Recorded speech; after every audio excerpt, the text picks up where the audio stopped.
Time for Time for Mog. Time. My goodness, go.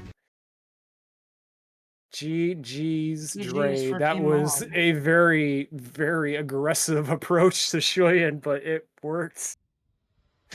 Don't scare me like that, I forgot about the God. second screenshot coming up, not gonna lie. And Domain is on quarter right.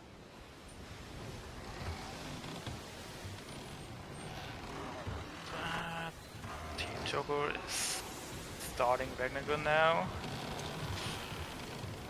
Do we have a second? Do we have FF9 I want to come in to say something real quick before we wrap things up? Yeah, sure thing. We can jump in here.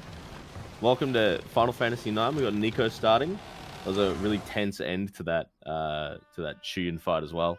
But yeah, welcome in FF9. We got our runners eLmaGus, PeteSwanson, and Nicolon1, all running Petros around here, the standard stuff.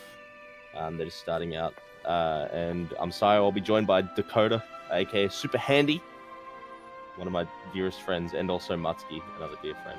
Hello, I'm glad to be your dear friend. The feeling is so mutual. But we're gonna just chill out for a little while the FF10-2 runs kind of start to wind up and wrap up a bit, and then you'll get to hear our dulcet tones for several hours afterwards. So thanks for inviting us in. Very slow start, very slow half hour. So we got plenty of time for FF10-2. You lot to finish up and do your thing, and then we'll all jump in. But thank you. All right. We'll see you in a bit. Absolutely. Yeah, we are not too much longer now. Absolutely. So what we have, looks like we have Choco doing tail and Tonberry's on core.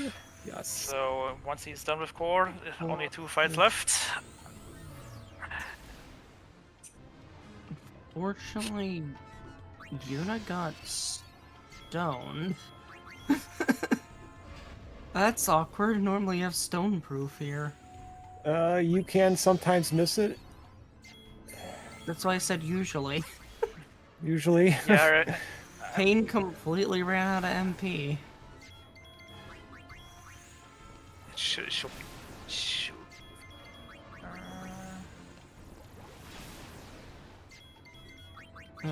I'm pretty sure I saw Firaga there. I don't know why he's There's a Firaga. I think he just learned it in the... Oh, maybe. That's a weird core fight. Oh, that is very rough core. Yeah. Oh, that's scary.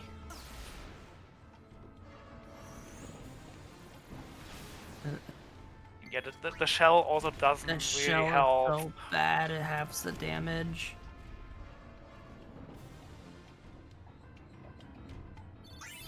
Come on, Tonberry. Oh, he's out of MP again. Oh my goodness. Oh, that is so rough. What's next?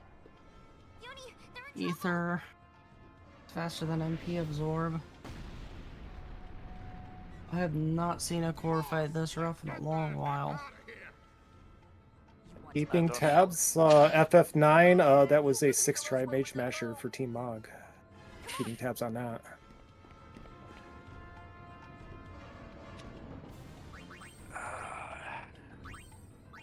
Doom! You don't care about the Doom. Okay. You're never gonna get Doom. You could always. Are they supposed to get annihilated in that fight? Yeah, he's fine. Yeah. That's a mandatory loss. All right. has a lot of mandatory losses. Doom through core. Charlotte through tail.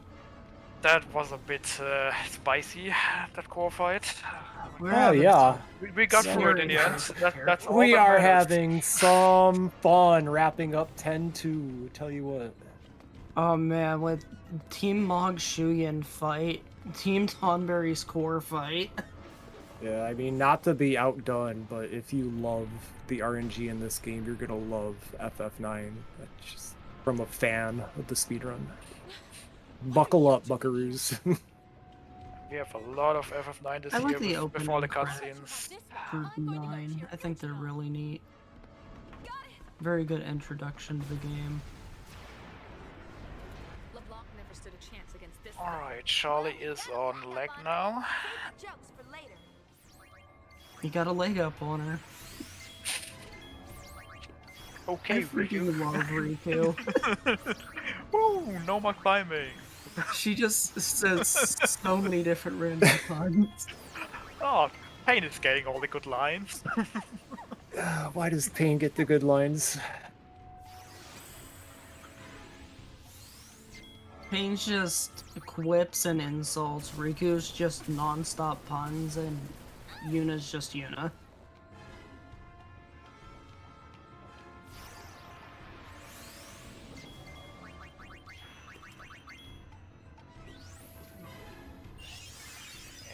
Charlie is queuing up his Karens. I know he's gonna ATB wait it out, just so the leg doesn't do funky stuff after it dies. And here comes That, the that, Vegna that, gun. that flare is still fine. That one is not fine. Nice He has to tries. do like leg again. Oh, That's unfortunate. That that can is a happen. rip. That is very unfortunate. That can happen, but there's nothing you can really do about it, sadly. Rest in peace, Team Choco. Now Dome going into leg or head here. Yeah.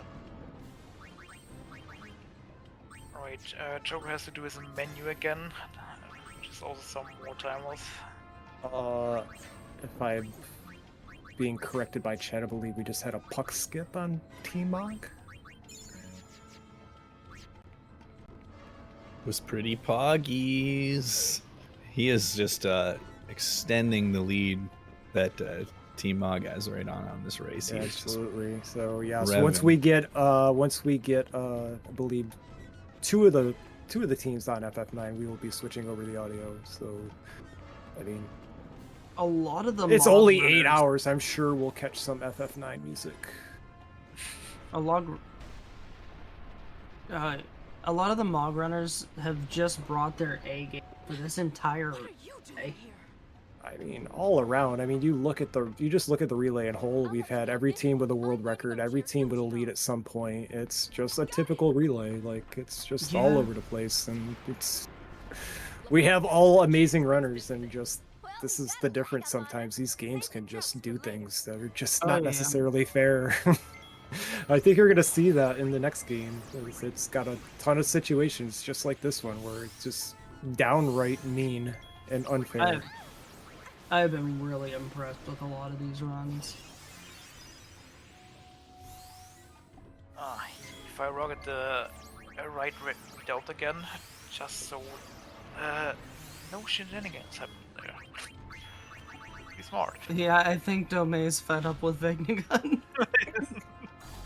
I'd be too if I had a core fight like that. Yeah, that core fight was rough. You can't reach those nodes with a sword. He should be fine on head now. And let's see if Charlotte can get through like this time. One turn, second turn. And that Get should it off be it. the That's the fight floor. right there. And then That's it. And Last we fight have right off. Charlotte, it's her leg. Tonberry is now on their final fight. I'm going. Yep. Let's go talk to Shuyin. But I don't want to talk to Shoyan.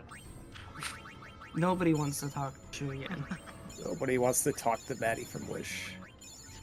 Yeah, I prefer the real Maddie. You won't have to Insert talk to me character much sheet longer, here. I promise. I'm almost out of here. I gotta go get ready to play a game. I used to I don't have some wanna time talk till to 15. Yeah. It's a nice little cozy 12-hour break, you know? Yeah. It was actually really good timing.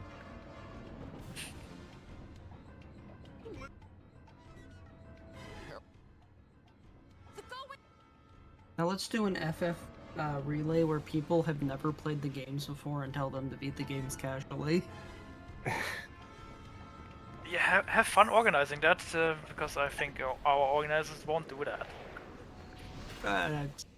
Don't think they won't even let us any- sing 1,000 words. What makes you I think don't they're think gonna do? anybody wants to organize that. No. Sounds like pain. This thing just keeps on ticking. What about a coach? We'll finish it. I've seen a lot of those for Do it. games. It's so big. Woohoo! Alright, Charlie starting his core fight now. Hopefully it goes how it's supposed to go. All right. Go Yes, for- we'll see what the starting ATBs look like, and let's see if we Good do this the way. ATB, See if we no do this early fight the way that I Ferrara, would do it. Jeez. Because And then Shuyin. for team close race, we hope this fight goes really well.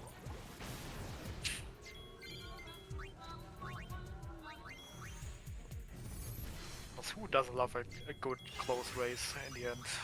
It's all about team close race. We all agree on that one.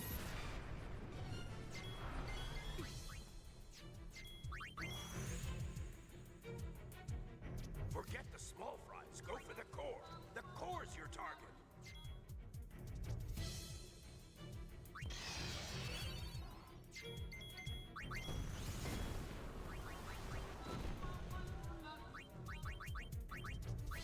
Oh, Charlie did learn. Here. Are not Len.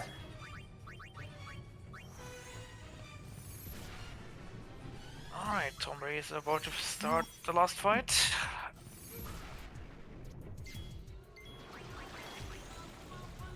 And here comes Shuyin. Starting ATBs not too shabby. Yeah, that could be a bit better, but they're not, We're not beggars. They're not Yeah. terrible.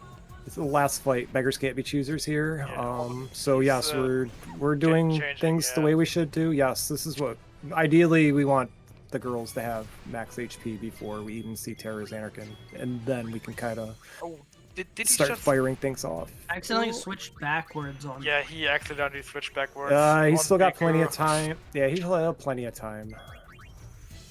Yeah, it's fine now. He's Yeah, getting just the ATB Firagas hold. off without bleeding ATB.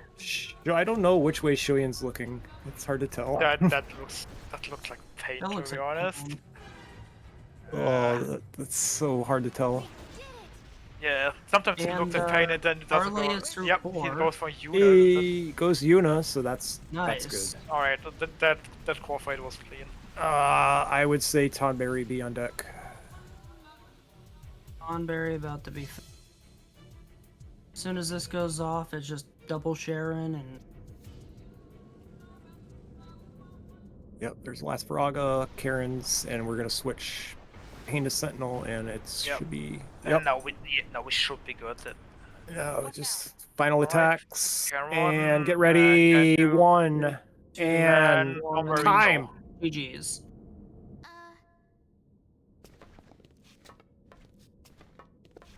Maybe we're finished. Well done, Tonberry.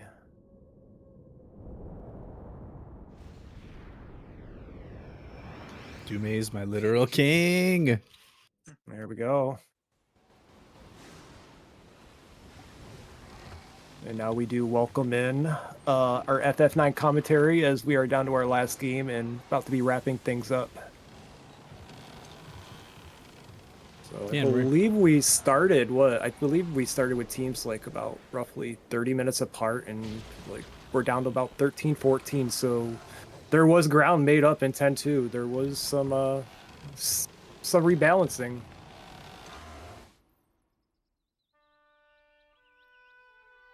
Especially heading into a game with FF9 that has absolutely no time variance whatsoever. So Totally fair and Absolutely true. consistent from what I've seen over the years. certainly won't be the great equalizer for any No. teams today. Never. I can go to. Yeah. I can take a nap before my run, knowing that this is a totally safe run. Unfortunately, it looks like Nico missed an input about 2/3 of the way through there, so he's probably going to get like in the 70s or 80s. But he did not, unfortunately, get the 10,000 gil from the 100 noble impressions that you can get on that fight. He got 470 Those something, which is inputs perfectly always fine. just- Yeah, it's totally enough money. There's, especially with how much time he has of Elite anyway. He deserves to have to pick up all of the chests after the quick relay mage masher, the puck skip. He's due for some time wasting anyway. Are those inputs always different, or are they the same for that sequence? So it begins that it can only be one of three things for the first like 10 or 15 inputs ish, and that is that it can only be X, triangle, left, and right. And then after you do so many, then it throws in all of the other buttons on both the D-pad for up and down and the other two face buttons. But it is random every time. So there's like some predictability to what the patterns can kind of be, because early on it can only be X and triangle, and there are only two positions on the field. So if you always go right and then left, so that always alternates. So you can kind of predict some of them, but it's for the most part just entirely random at a certain point. Oh, good to know. Yeah, so like if you go right, I just hover my left thumb over the left arrow, because I know if it's a left or right, I don't have to actually register which one it is, because it can only be one. So you can kind of save like a fraction of a second by hovering over the alternating left and right D-pad buttons. It's kind of interesting. That's something that I know that I knew and I would do it, but I've not really thought about it any longer than, a fraction of a second before. It's kind of like one of those like, oh yeah, that is something that that is how it works kind of moments. Yeah, whenever I was like bad at it, because when I started speedrunning this game, I didn't have a CRT, so I played it on like a flat screen, so I had some pretty bad input delay. So I was like trying to get good at it so that I could actually get the 100 nobles on the LCD. So I would put a piece of construction paper over the screen and just cut out a hole of where the box pops up. So that's the only thing that I would see. So I wasn't distracted by the background shifting back and forth. And it was actually pretty helpful. And then just kind of figured out like, different ways to anticipate what can be next. Unfortunately, eLmaGus is already a little bit over 6 so far for the Mage Masher. I've counted 9, this is what we expected 10. more to look like. Also with Sinner dying, Sinner is the only character that is really low defensively in this fight, so he can, as you just saw, die to Masterman. He also, because he's so weak, sometimes has trouble KOing himself after you get the Mage Masher, which is always funny. Looks like Shirley just got through head and is on to Shuyan. Yep, so we are wrapping things up with 10-2 and on fully to FF9. Losing Senna is not like a huge problem, but for the sake of the relay, obviously you lose an entire steal attempt for each round of turns, so it just prolongs the fight if you continually fail the steal, which we're seeing at the moment, unfortunately. This kind of goes to show how fast getting it in 6 is, especially in a relay, because I believe the odds are like 1 in 16, correct? It's 6.75% or 6.25%. I always get it mixed up, but it's something in the realm of 6.5% chance to get it per steal. We're literally seeing polar opposites.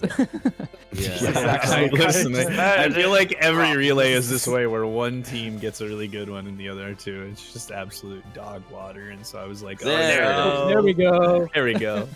What was that legendary like RPG limit break, like the actual event run, it where it was something really like bad. 40 steals live, like in a marathon run? Yeah, I forget what the exact number was, but it was definitely in the 40s from what I remember. Yeah. So, A harrowing way to start the run. But honestly, 5.5. This sounds really silly, but 5.5 minutes. Not like, look, it could be way worse. It obviously for sure. could, like, still sub-9able. Obviously. I do think that's the issue with FF9. The second that you do say something like it couldn't be worse, FF9 will show you how it could be worse. Yeah. How would you like 7 Evil Forest encounters? 3 back attacks. Yeah, one thing we should note kind of heading into this game as the third runner is wrapping up 10-2. To note with this is version-wise is that they're playing the PS1 version of Final Fantasy IX, which has a relatively high encounter rate, insanely high encounter rate relative to the HD or PC ported version of this game. So there will probably be between 50 55, 60 even if someone gets a really bad run. Encounters in this Yeah. run, and each encounter with the PS1 load times can be pretty long. I Mind think if I it's in the interrupt for a range of like second? 35 to 40 seconds, depending on when Zidane can flee. Yeah, Alright, that sounds about Charlie right. is starting his last fight, so we're gonna take over for the last fight again. Yep, and then sounds good. You can have whatever you need. Yeah. We got our last You Are Not Len as This is a really good 10-2 is starting coming to a close. ATBs. These starting Yeah. ATBs today are really good. Yeah. So got one off and Good okay. ATB, one Firaga off, and switching up here, looking clean so far. Yeah, really, as long as it doesn't hit pain, there should be looks pretty standard. All swaps are done. Yep, there's number 2, Second Firaga. number 3 on the Firaga, and one more for good luck. And actually got him off before the Terra's Anarchan. Very Oh, nice. and just going for the YOLO strat here. Yeah, that was maybe not the best idea. He's Oh. lucky that it hit you. I just Yeah, yeah. but this is fine Oh. though. That Yeah, this still is saves a fine. little bit of time. Just Yeah, got but- really lucky. That was really risky. That's what you do in PB attempts normally. All right. 'Cause Yep, the switch just- hasn't happened yet. Now. Yo, Now while we- we get now- that Sentinel off. now we're fine. okay. And Choco, get ready. And at time. And- Choco Time. go. And time. Now time. Alright, that's it for 10-2. Yes. We'll GG's be everybody. signing out now. Yep. And good luck to the 9 runners and the rest of the relay run. And for my first bias commentary all day, go Mog. I'm out of here. Yeah. Thanks for having us. I'll be back after 9. Commentate WoW. Which sadly Good luck, means everybody. I won't get to watch 9 that much because I do need sleep. It's okay. WAF is a better game anyway, so you're coming back to game one. It's a All I mean, right. FF9 doesn't have stacking, which is a critical element of my favorite combat. So Yeah. To each their own. Good Yeah. luck. Good luck, everybody. Have a Yeah. good night. See you later. See Yeah, most have a of good you one, in about guys. 12 hours. Yeah. Yeah, they Yeah, really, Diaz. looking at the chart, they really did narrow down thanks to 10-2. So team close Yeah. race is winning a little bit more. definitely bottlenecking a little bit there on the graph. So Yeah. love to see it. And now we have 3 lottery tickets on our hands. Yeah. Like That was, actually, though. that was a good era when Morningcraft would title his streams like FF9 looking for lottery ticket or something to that effect. Yeah. I mean, yeah, so honestly, besides not getting 100 nobles, which is perfectly fine, Nico's start here has been like really, really good. All like his King Leo fight was really, really good. The puck skip, early mage masher. So he's trying to extend that lead here. But here's hoping that Pete's gonna get very low mage masher immediately going into this. Yeah, I'm looking for I want to first try steal with Sinner as Of course. Leo targets Sinner or Masked Man targets Sinner, and then we don't need any wasted turns. Taz fight. That's what I'm looking for. I guess also, in case anybody isn't aware, we did talk about not getting 100 nobles and why we haven't really explained why that is or isn't important. And honestly, especially in a relay or a marathon, it's not like that big of a deal. I don't know the exact amount of time that it saves or loses, but it just means that instead of getting the 10,000 gil that we would get, it means that we're gonna have to pick up a couple extra chests here and there so that we can make up for the money. So over the course of the entire run, it's not too much. I was gonna say, I think as far as like marathons and relays go, it tends to just add like an element of comfort and security with your gil routing that like you're for sure gonna always have enough money for everything, and then in the final shop menu, you're probably gonna be able to buy close to max high potions and Phoenix Oh, Downs, so it it's just, like, really nice. equalizes after Oilvert. Yeah, oh, that's true. That's true. Because I guess you just empty on Dump all your high gil in pots there. Oilbert. Yeah. Shout out to Pete naming Zidane Terry my alter ego. It's for good luck on these mage measures. You got them sticky fingers, and for the steals, that's why. Another like concept I guess we'll explain for the uninitiated folks at home. Part of the reason this game is so volatile, obviously the RNG XYZ, as any JRPG has any amount of RNG. This is not like anything like FF10 or even FF8 where there are any manipulations that can be done. Someone absolutely feel free to correct me, I may get this slightly wrong, but there's basically a back end value that changes within a range every single frame, and it moves at an unpredictable pattern in like unpredictable increments and whatnot. And every single piece of RNG in this game references that value. So it's referencing something that is changing every single frame in an unpredictable way, you know, affecting every piece of RNG. So if you like, I was gonna say, if you like watch an RNG tracker for the value, it just looks like you're looking at like the Matrix screen where it's just like constantly moving, like the string is just perpetually moving. So no, you're absolutely correct. So I think the thing is part of why it's such an issue. Yeah. Yeah, I think the thing is, even if it was deterministic, it just because of how fast the RNG moves, I think it's like exact like every frame. Yeah, It's just there's no way you would even be able to do anything with it. Also, Mage Masher, let's go. Let's go. Yep, there we go. Under 5 minutes. So unless saving time, unless Cinna fails here. Don't do it, Cinna. Don't you do it. Yeah, there Cinna. Attaboy. Yeah, and additionally on the note of RNG that we're going to be looking out for here, Muttski did touch on that a big part of the RNG is the amount of encounters we're going to see on PSX. On that note, you're going to see a lot of the runners, or the runners all do a lot of like specific movement sometimes in certain rooms. It's going to be to try to take the least amount of steps to move across certain rooms, because you can skip like last checks in a lot of rooms, and because our danger value is going to increase as we stay or move in a room, skipping the last check will be the encounter check that has the highest likelihood to otherwise give us an encounter. So there's going to be some movement that's going to look like, why are they moving like that looks slower, but it's for a specific reason. Yeah.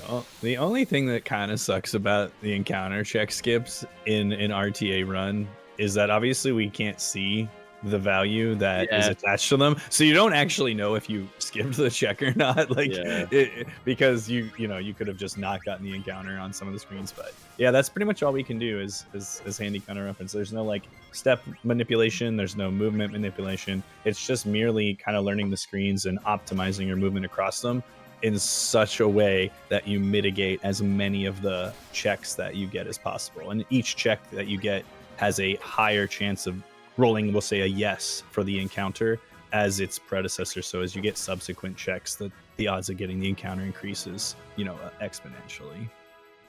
And some of those last checks are very tight. Yeah, they're like fractions of the Evil Forest. The first screen Evil Forest is a real nasty one. Yeah, honestly, yeah. And you can only do it the first time because of the true, forest because he overlay. He walks into the room a little bit. We'll get there. We go. We'll get there. Also, we are coming up on our second Nobles attempt. Nobles fight, yeah. Banger alert. He's got the music too. Heck yeah, let's go. We didn't quite get to cover it towards the end of FF10 too there, but like Muttski did mention, average encounters in a PSX run closer to the sort of 55-ish range. A really good run could have something in the 40s, but something in the range of 50 to maybe a high 50s on the encounters. PC, I remember Sheriff Falk got a world record with 7 encounters. Oh, yeah, I was gonna say single digits is like the expectation. I feel like it's that's the sort of the difference that we're explaining here for those. eLmaGus does miss 1 input though, so we'll not be getting the bonus, sadly. It's all right. Pete's totally coming through in the clutch for Choco, so we Gucci. eLmaGus had a quad preempt on Leo too. It was pretty gnarly. Nico's doing an interesting thing here on the bomb fight. The bomb has an ATB like every enemy, and so does Steiner here.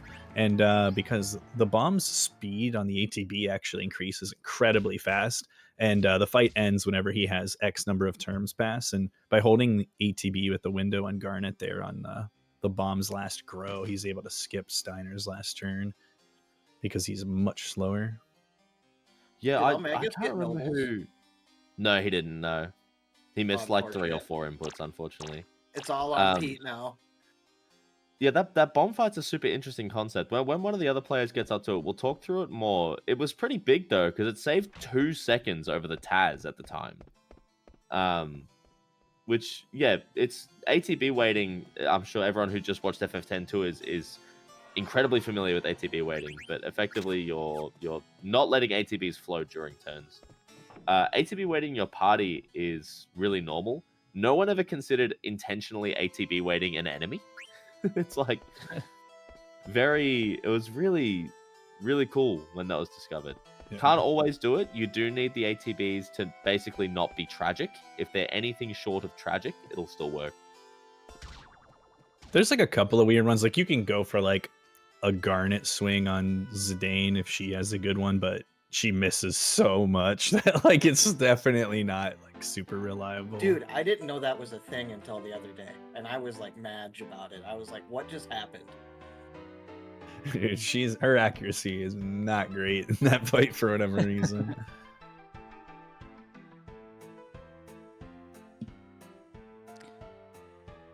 Yeah, so while all the runners are kind of in a little bit of a downtime at the moment, on that note, yeah, so that's going to be a key mechanic throughout most of FF9, all the FF9 fights here, is that we are going to be ATB waiting a lot of the enemies.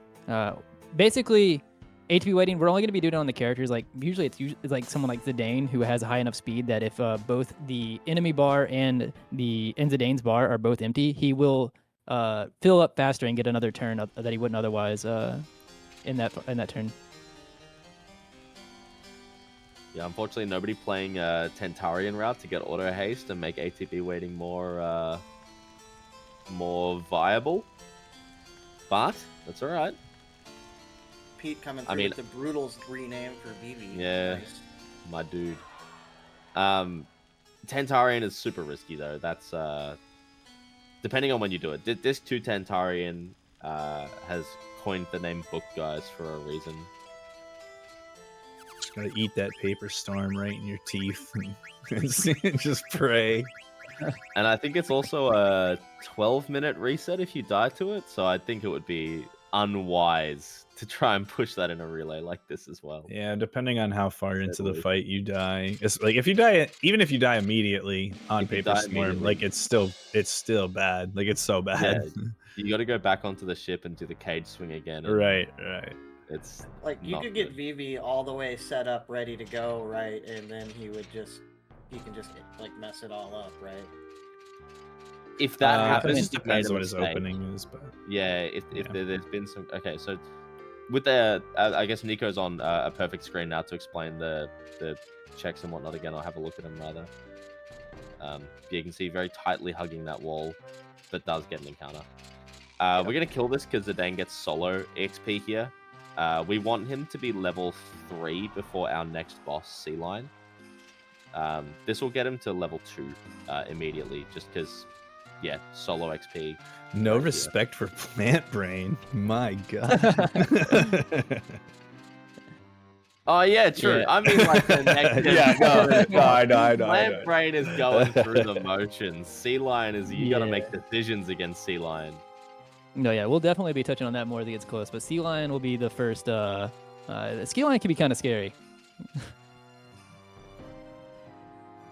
But yeah, that screen that we were just on. Check on that first screen. I think if he wouldn't have gotten that encounter, he would have been in play to like go for it, but it is really, really tight. Oh yeah, absolutely, yeah. It's what I was hoping to sort of see if there was no encounter. And this is what everyone was saying before, how like movements can look weird but be optimal. He would have hugged that wall really tight and then fanned out to the right, away from the wall. It looks wrong. It looks bad, but it is right. Yeah, it looks really silly. It's just the way that screen transitions. You know, it's just deeper on the right side, like you said. Right. Yeah, exactly. There's a couple of ones in Final Fantasy VIII like that as well, where it's like you walk away and to the left or something, but it's because the screen transition field is sort of this dome and you're hitting like a closer edge of the dome. Also, shout outs to everyone that played this game for the first time as a kid, and Tidal Flame just sounded really cool on this fight.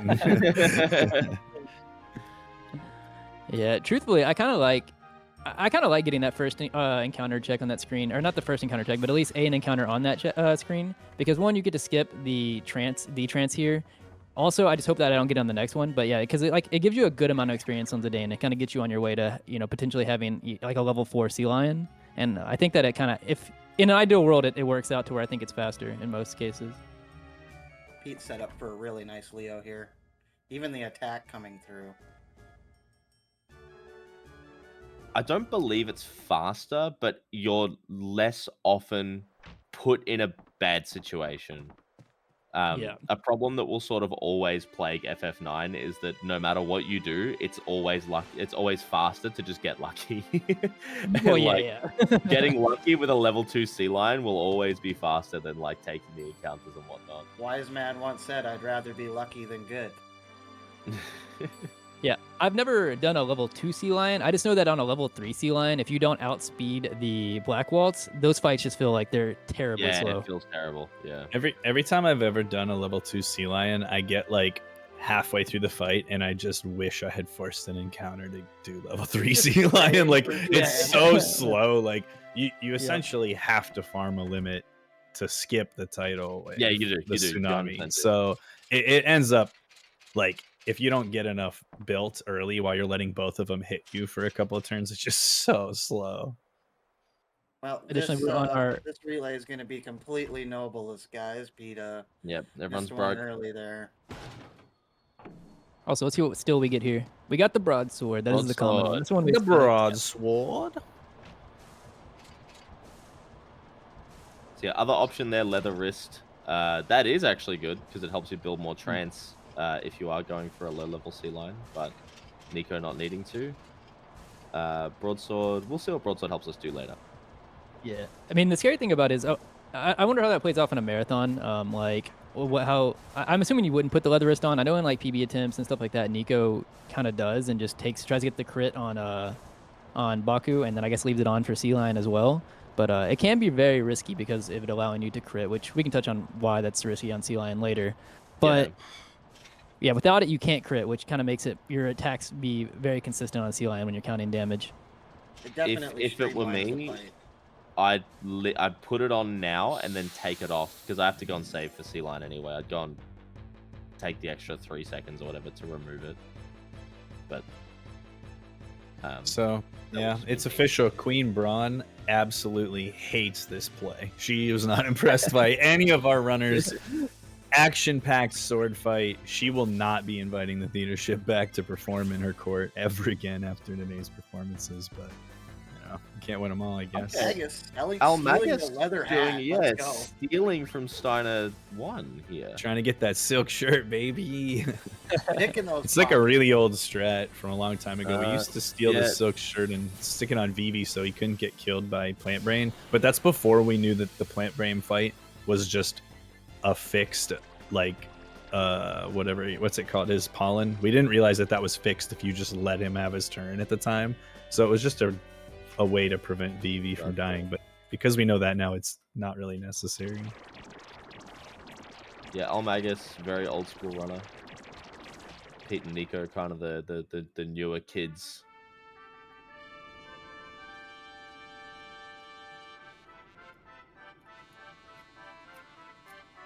Yeah, so we're coming up actually on, well, we got a little bit because I forgot this is not CSR. This beginning part is a little bit filled with, or it is filled with a lot of cutscenes, but coming up, there's going to be a chest that we could skip picking up on Ether after we do the cutscene with Steiner.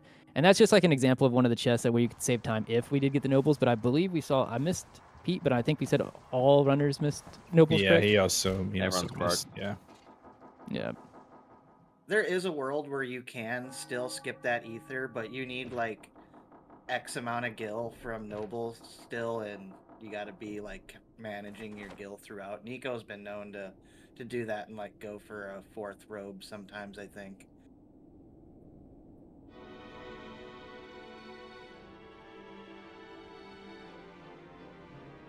So another thing about not getting an encounter in that solo Zidane area, had in a magical world where Nico didn't get an encounter there and he was still level 1, you can actually die to Baku. It's very unlikely, but Zidane's health would be at 105. Baku's high roll is a 36. And he can get 3 turns. Here, though, with level 2, guaranteed, as long as you don't take flee damage, if you're fleeing, physical attacks will deal more damage to you. So as long as Nico makes sure that he's not fleeing while being attacked, he'll be safe. And also, Baku just fell on the floor, so 0 chance of dying now. Yeah, on that note, as to why someone would even be fleeing and taking more damage here, is you're going to see runners like do the flee animation whenever they queue up attack all the time. It's going to be because it gets the attack out faster because it doesn't do their, like, I don't know what you call it, like a wind-up animation before they attack. So yeah, you just want to make sure that this is one of the fights you definitely do not want to be getting hit while running away. You can only do it once in this fight anyway because of the way the ATBs line up, and so you can, if you get the turn priority, you can cancel your first one, but then after that, like, the cancel almost doesn't actually work at that point because of the animations you have to wait for Baku to do, which are so slow anyway.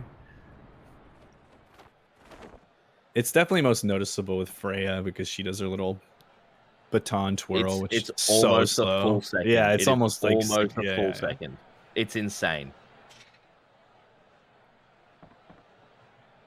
Z's and is then pretty just think bad of with every swords, but think of every single action Freya takes in the speedrun and just add a full second to it, and then you'll start to realize how bad it really is.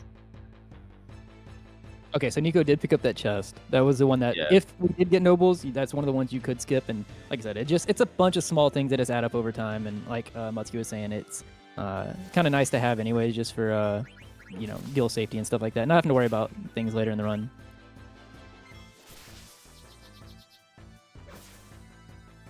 Yeah, someone asked how much time it saved. From memory, Mythic Dawn told me it was around a minute.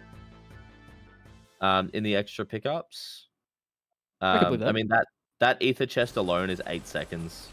Yeah, because the mithril dagger in Treno is another 7 seconds. Say, there's the dagger. It's probably that's probably pretty reasonable. It might be a little less, but it's still Clear as your biggest. It's a consequential amount of time for sure.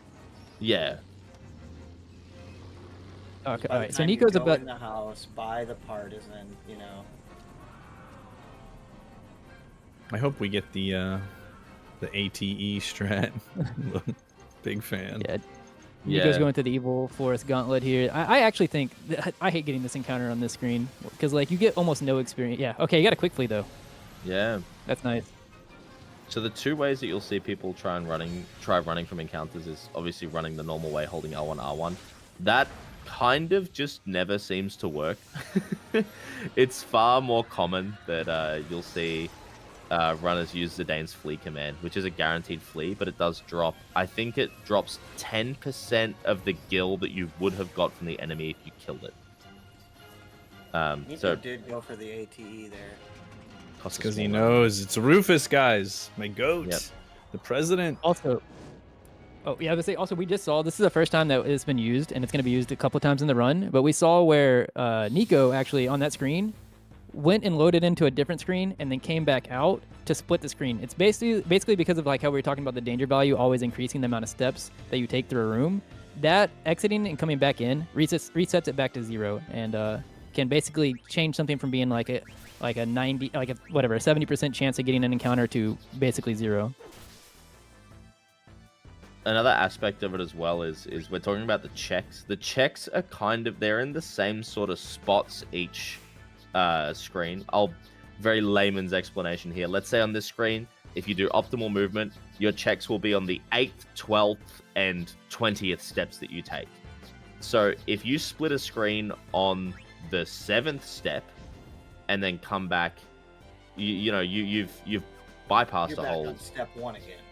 Yeah, you're back to as if you just entered the screen fresh, but you've already sort of teleported effectively halfway through it. Yeah. The danger goes up, your percentage goes up. So if you reset that, there you are, good to go. So like the compounding increased chances of getting the encounter gets wiped away, which is really, really nice. Yeah. So even if you turn a 3-check screen into 1 check, break, and then 2 checks, even though you're still getting 3 total checks, your likelihood of an encounter is still less because you're only getting the value of the 2nd check and not the value of a 3rd check consecutively, if that makes sense. So it's like a good way. It's like the best way we can kind of do to manipulate as much as we can. If you even want to call it manipulation, I guess. Yeah. It's not really, but Not quite, yeah. So Nico's heading into Plant Brain as well. You saw him wait for Plant Brain's first turn. If all 3 party members are alive, he'll always open with Pollen, which just blinds. But Blank comes in late, so he's not blinded here. We're going to carefully ATB wait Blank's physical attack, because Blank will outspeed the Plant Brain, because it just got its turn. So as SuperHandi was saying before, now basically the Plant Brain and Blank were both on 0 ATB there. But because Blank's speed stat is higher, he gets in first, and he didn't miss. So beautiful. That's a fixed fight. If you do it like that, it'll always play out the exact same way. I also just want to note that even though Blank does outspeed the Plant Brain there, that's really tight actually. So It's congrats to you not. You can't do it on PC because the menus are laggier. Oh, that makes sense. Yeah. There is a riskier version where if you have great ATB to start off with, you can just have Zidane try to take himself out and then spam your damage. But I don't like doing that though. I get I'm too nervous. I get too nervous to do that. There's no good save opportunity there. We'll also see where Nikolon's broadsword comes into play here. He's going to put the broadsword on Blank to steal the iron sword, which is a better weapon, and pop that on Steiner. Had he not done that, we would have had to buy it in a town that we'll visit later. So that saved him 700, I think, 700 gil. Which is something like 700 gil and 2 inputs, probably. Yeah. Yeah.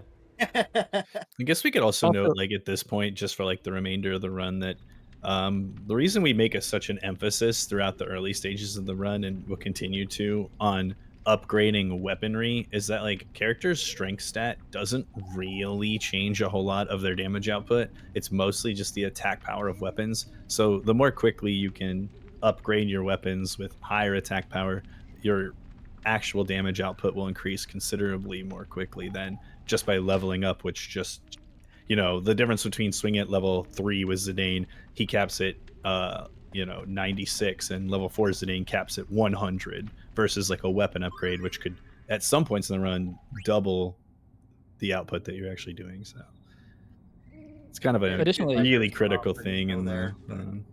Fight's over. Mediocre fight at best, but we're through. Yeah, honestly, that plant spider fight is actually kind of hard to optimize. It depends on what your XP is at now. Also, you can get anywhere between 1 to 4 plant spiders there, and then also you have to kind of make a judgment call based on your ATBs that you start with. There's a bunch of split-second decisions you're trying to do to optimize that fight. We saw that Nico, before he did Fire All, he killed off Blank and Steiner, and that's because we wanted both of them to be dead so that we could split the XP mainly to Zidane instead of through all 4 people, because we wanted to be higher for Sealion.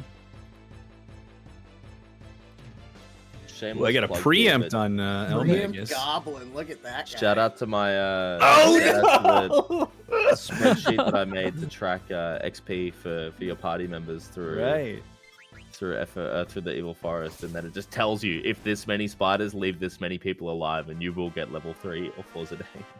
You can only miss it on a preempt in FF9. I was gonna say that's the most FF9 thing that you'll see today. Like, no, I disagree. there's gonna be words. I promise you, there'll be words. The game's about to say, "Hold my beer." That's actually another funny, stupid thing about this game is that enemies can crit as well. So it's not just one thing for like, I've lost a run to Earth Guardian, a very late boss that we'll get to when we get there. But basically, had it just done its move, it already wouldn't have been great, but that would have been fine. But it crit Zidane, and that's really, really bad in the fight. It just killed him, and then enemy crits are something that are so hard to take into account and so hard to manage. And you got the claw crit, yeah. Really good. Did anybody see how many encounters Nico got through Evil Forest total? I know he did the AT. I think it was just the 2. I think it was 2, yeah. 2. 1 and then 1. Yeah. That's pretty good. No, it definitely was. It was just 2. So that's a nice forest. Yeah, that would make sense why he offed a lot of people at plant spiders there, because he needed more XP, because he didn't get. And see, that's a double-edged sword. you don't get a lot of encounters, you have to do more in that fight, and it can be like a Uno reverse card on time. Yep, a lot of decision making to be made, especially here in the beginning. I mean, all throughout the entire run, but like whenever you're really trying to like balance getting XP on Zidane and, you know, obviously more encounters adds more time, so.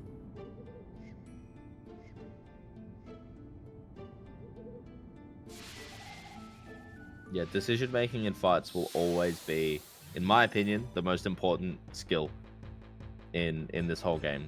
Movement, menus, whatever. Making quick, accurate decisions in fights with the information that you've got will be the best skill. I remember I'll always talk about this. Pete knows that I'll always talk about this because he's the best example of it.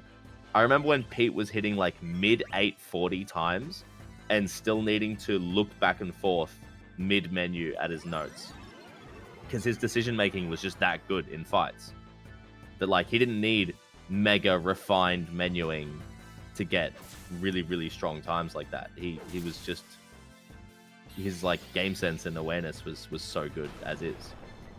I think it's just one of those things that it kind of goes under the radar because it's not like written down in the notes, you know, how you should navigate the fight, because the fights are so different every time you play the game, right? You'd end up with multi-page, Right, multi-page guides per fight. You wouldn't be able to do something like that. None of us acknowledged Moxter. How dare us? But yeah, I often tell people when they're new to the run, I'm like, listen, like if you want to work on anything that I think is actually going to be worth your time, just practice all of the boss fights. Yeah. At our first I was confused what save coming out. Yeah, I forgot that they were saving here. I thought I didn't know what was happening for a second. Yeah, there's a couple of scary ones in the coming up here for Nico. Yep.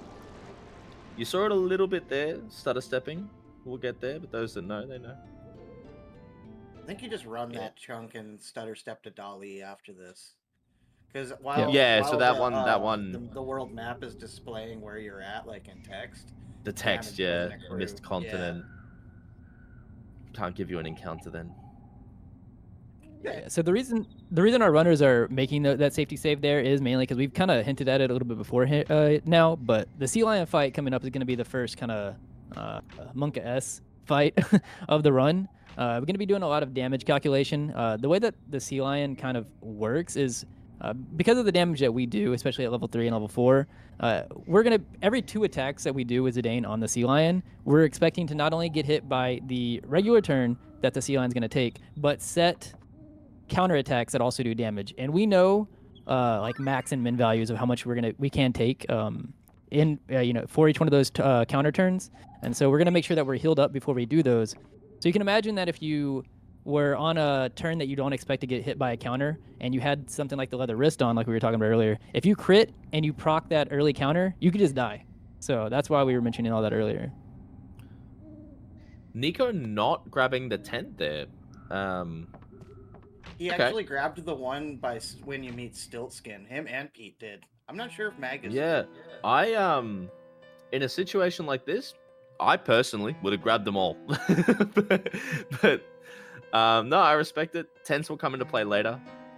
Oh, Nico almost got caught by the miss there. Right that was really clean. Those are those young man reactions.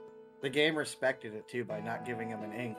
Yeah. So for those that don't know, the mist there that sort of turns on and off. If you bonk those, you'll get a wired, or it might be pronounced a weird. It's like a tusked like monster.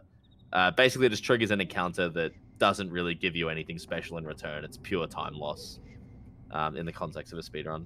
By the way, he just literally waltzed through Ice Cavern. Half of it. That's a nice cavern. That was a nice cavern. He's at 2 encounters pre-Sealion, which is really good. Yeah, this is like legit pace. Yeah, I was gonna say he's gonna enter the fight at like 54, 40. So that's first like really nice. Ice Cavern too. We were messing around on emulator, and if you get that mist on the right, you can actually creep around it if you tap left in the right way. It's kind of weird. Oh, interesting. I didn't know that. You get an extra check for it, so I wouldn't like condone it, because just like wait, you know. Yeah. I wouldn't You can condone do it it. like it's a. That's bad behavior. Outstanding. Do you look words, down on guys. people who do that? Yeah, I love this. Like, no, you can go to that party, but I wouldn't condone it. If you're a minute down and salty though, have at it, you know, like. I'm assuming because he's only had 2 encounters pre-Sealion here, he's got to be at level 3, right? He's level 3, yeah. 100%. He got the level up. All right, so here's kind of a big part of how fast this fight's gonna go. The ATBs, your starting ATBs here are random, so we're hoping that we get a ATB that lets us get ahead of the Black Waltz here. Yeah. High roll between the two of them is, I believe, 64. Whoa! That was Oh, okay. immediate. That's really nice. It looks like ahead of it looks like he got. always- It definitely looks like he got scammed by Sealion. If you're unfamiliar with the game, but Sealion always goes. Oh, it's a Sealion. first, Okay, so- I Yeah, shouldn't have. yeah. Sealion always got Yeah, turn yeah, one. yeah. Okay. You can only go ahead of Black Waltz. Yeah. When the CSR first came out, I think it was Morningcraft was doing a run, and he put his turn through, and the Black Waltz went first, and we had to make a whole patch for it. It was hilarious. So, Sealion, he's gonna have to wait for the Sealion roll, yeah, he needs to because see what he gets hit with. Sealion's high roll on his own is a 36. I don't think there's any risk here. He is gonna potion. Okay, he might be just playing around crits for the second attack, maybe, but didn't necessarily need the potion. I had wonder to- if he just was a bit of just marathon afraid if he safety. was gonna miss. Like I guess that's the only thing. Ah, that can true. happen. Good Like, point. Yeah, the miss. Yeah, good point. Little bit of insurance policy there, just in case. Yeah. It's one of those things, unfortunately, we'll never know if he would have missed or not, or Right, if that would right. have been the right decision. That's one other thing that's really tough about this game, is that you don't have a way to retroactively know if you made the right decision at all. You just have to... Nico, being the wise one that he is just one step ahead of it, I think. Yeah. So as Handy said, there's going to be a counterattack here. The gem's going to change from blue to yellow. Every 2 hits counterattack. So the threshold of HP that you want to be above here is 100. So he'll get a turn in. Could deal up to 36, but we'll see. That looks like wing. Yeah. Yeah. So plenty It of wasn't health here. Oh, go ahead. Oh, Karen. I was gonna say, like, it wasn't likely at the beginning of the fight anyways, because he's only level 3, and that does affect how high we can roll on our damage rolls. But he rolled an 88 on the first one, so he's definitely killing in 6 now, or at least 6 Yeah, now. yeah. I forget that with level 4, I just never get level 4 sea lions. With level 4, you can roll up to 100 and kill sea lion in 5 hits. Yeah, he just min rolled on the first one, so. Yeah, no chance. The natty 5-hit sea lion is a unicorn. So threshold for the second counter is 117 between the Tsunami and a follow-up max roll Blizzard. So we want to see be... a 71 from the Tsunami also, because that 81 hurts. Yeah. But he'll have plenty of health here. If he does stay at 37 health or above after this, he can just swing and end the fight here and now. But we'll see. No, it depends on the next roll. Yeah, he needs a wing and only a wing. Beautiful. good. And he wins the fight. Because the low order roll on the chicken Blizz wings would have for put him dinner. at 36 exactly, unfortunately, but he got the wing, so. It's also nice because if he had to heal again, there is a chance that his trans Oh, he's would playing have around procced, miss. He's playing but around miss again. He's fine. That's good. That's good. He knows. The benefit of this is you don't got to heal on the way out, so. Yeah, that also. Yeah, that's also true. works. So one thing that I don't think any of our runners are going to go for unless they end on level 2 is Sealion. You can actually steal Mithril Dagger from Sealion, which really, really helps the next 2 boss fights and also saves you a bunch of gil / an item pickup in disc 2. Because we're going to have to get that Mithril Dagger anyway, so getting it here is awesome when it happens, but it's his rare slot steal. I think it's also much like the Mage Masher 6.25, 6.75, whatever. You most often get the ether. Yeah. Which is also a good steal, honestly. if you're Ether's just fine. doing one steal. Yeah. 1,000 Spells for gil is 1K. really nice. Yeah, Yeah. we take those, you know. That's extra gil in the pockets there. And Magus heading into the plant brain fight as well right now. I missed how many Yeah. encounters Magus got. Oh, He 46. got the Rufus encounter. 46. That's actually a pretty good pace for Oh, where you were he's at. saying? I thought you were saying you got 46 encounters. I thought you were being Oh, no, I was funny just via looking at his timer. hyperbole. Like he's definitely on like a really nice like he didn't get like 4 or 5 for sure. Yeah. Sub 1 Sealion as well for Nico. Should be very happy with that, especially in a setting like this. And with a save too. I was Oh, gonna say he okay. saved outside. Magus just going for it. But did he send the Zidane? Yeah, didn't wait for the pollen. Let's go. The ATBs are really good. Yeah, he does have good ATB, so it might As long as actually he be gets, okay. as long as he gets his fire off, he's perfectly. Oh, Paul. Okay, he got pollen. there's Doesn't the- matter. oh, Doesn't boy. matter Okay. anyway. No, he's good. Yeah. It's just gonna be a little Yeah, he's slower. fine. Yeah.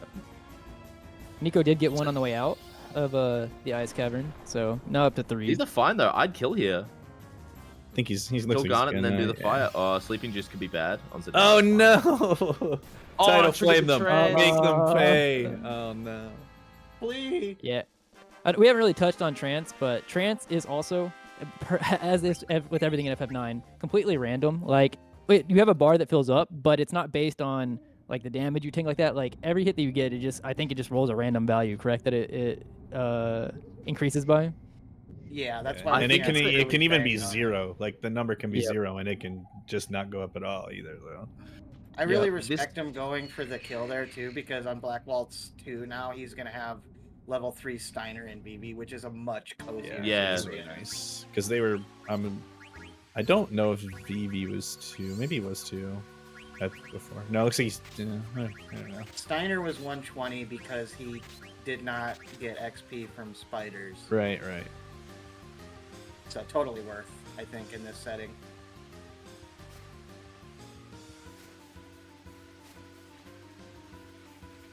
Yeah, he said VV's 3. I was gonna say because VV got the XP from the spooters, which probably gave him a little bit of a cushion to get to 3 now, which is nice. Yeah. If by the by, oh, I just closed Discord by mistake. Got the 4-pack for By the by, eLmaGus. if anyone does want that Sea Lion XP tracker, if you're a new runner and you're having trouble getting to level 3 or 4 before Sea Lion, shoot me a message. I can send it your way, or it's in the resources in the Discord. I I was mean, gonna say, I I use think it your whole every chart. time.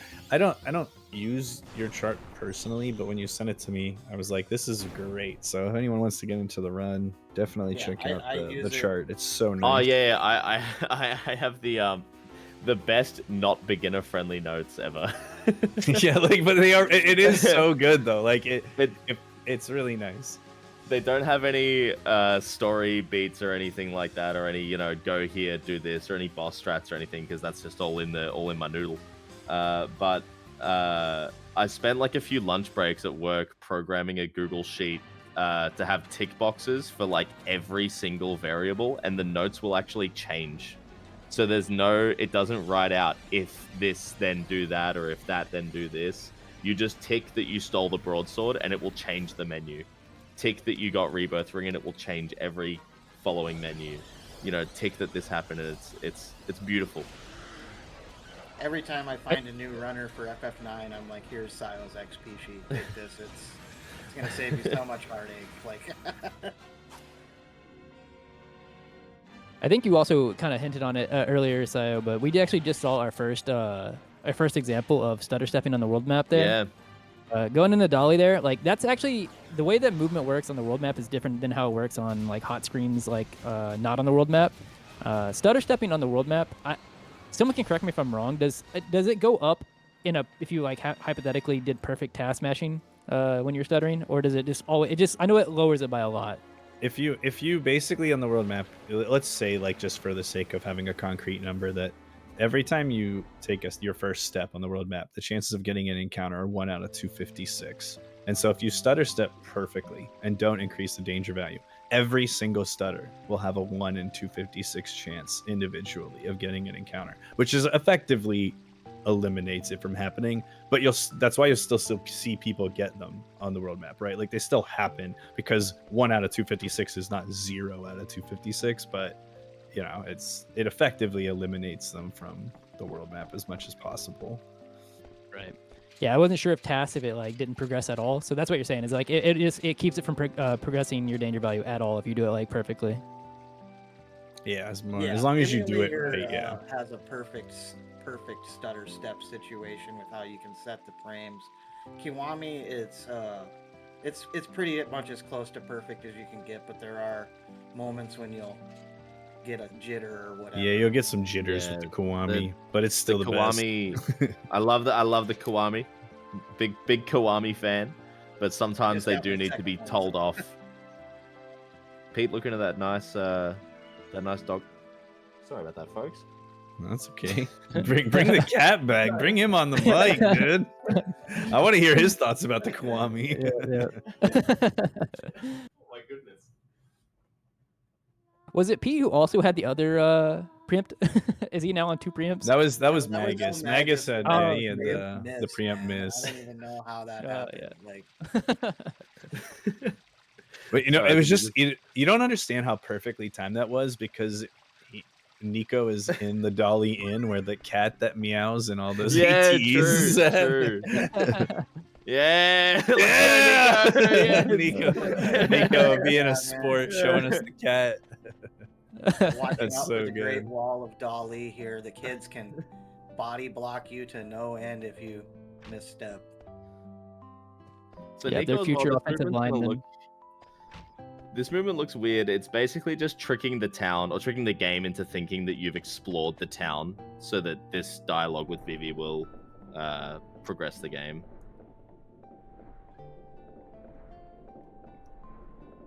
All right, good question from chat. Who's your guys' favorite party member? You can do both like as far as the story is concerned, and then who your favorite to like use in combat is.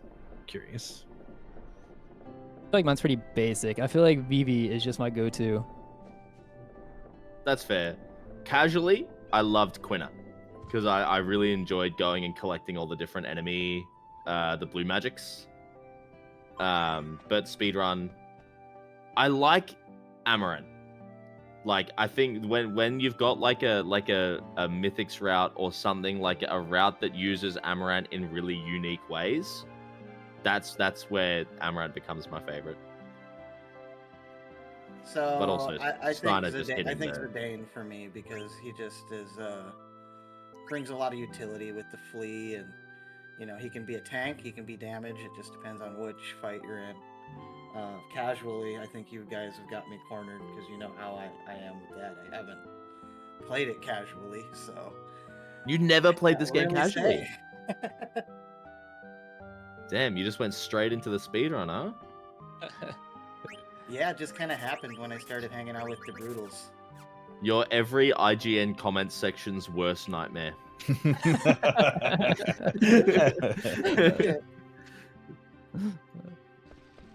Look, no one in chat and in here said it, so I'm glad. No one said Cinna. I was waiting for someone to rage bait a little bit. No, my favorite's obviously Aiko. Story, she's the best, and in combat, she gets to slap Melty Gemini, so Yeah. forever. No, probably Pete Blank. doing- I like Blank. I think Blank just looks cool. Like, Yeah, really. Blank's cool, edgy He didn't guy. get nearly the love in the game that he deserved. Of no, you know, even just playing it speedrun wise, he's like barely there. Blank is really cool. I agree. For Also- a fraction of a second there, I thought Pete. Oh no. Yeah, I was a little Something confused about. Yeah, something went a little bit off. I was looking at the ATBs there after the first blank attack, but it looked like maybe something happened, but he got through it. I didn't quite. I feel silly. I didn't quite see it. That's the best thing that can happen post that not happening though, is just a single thunder Yeah. on Blank, because Oh. usually Blank's your first victim on plant spiders. So if he's a little low, it doesn't matter. Blank Yeah, so forgot apparently- that even though he has his visor, you know, his eye patch is over, that he needs to look covered. We didn't really quite get to touch on it either, but Plant Brain, the reason that you really don't want to let extra turns flow with Plant Brain is he does have in his arsenal Thunder All, which does, for this early in the game, absurd damage. I guess And Blank if missed his first Vivi hit. gets taken out by that Thunder All, Steiner can no longer use Magic Sword, and so if he's blind from pollen, his physical attacks almost certainly won't land. And it's basically just this compounding issue that can really sort of very quickly, very suddenly all fall apart. But all three of our runners through it with little to no issue. The 3-pack for Pete. Let's see what happens. Oh, good ATBs. Magus is Also, about to start Sealion 2. Yeah, but I believe he's also at level 3, unless I missed him getting to level 4. We can tell by the health. Yeah, if it's at He's 190. at like 190. He's level 4, yeah.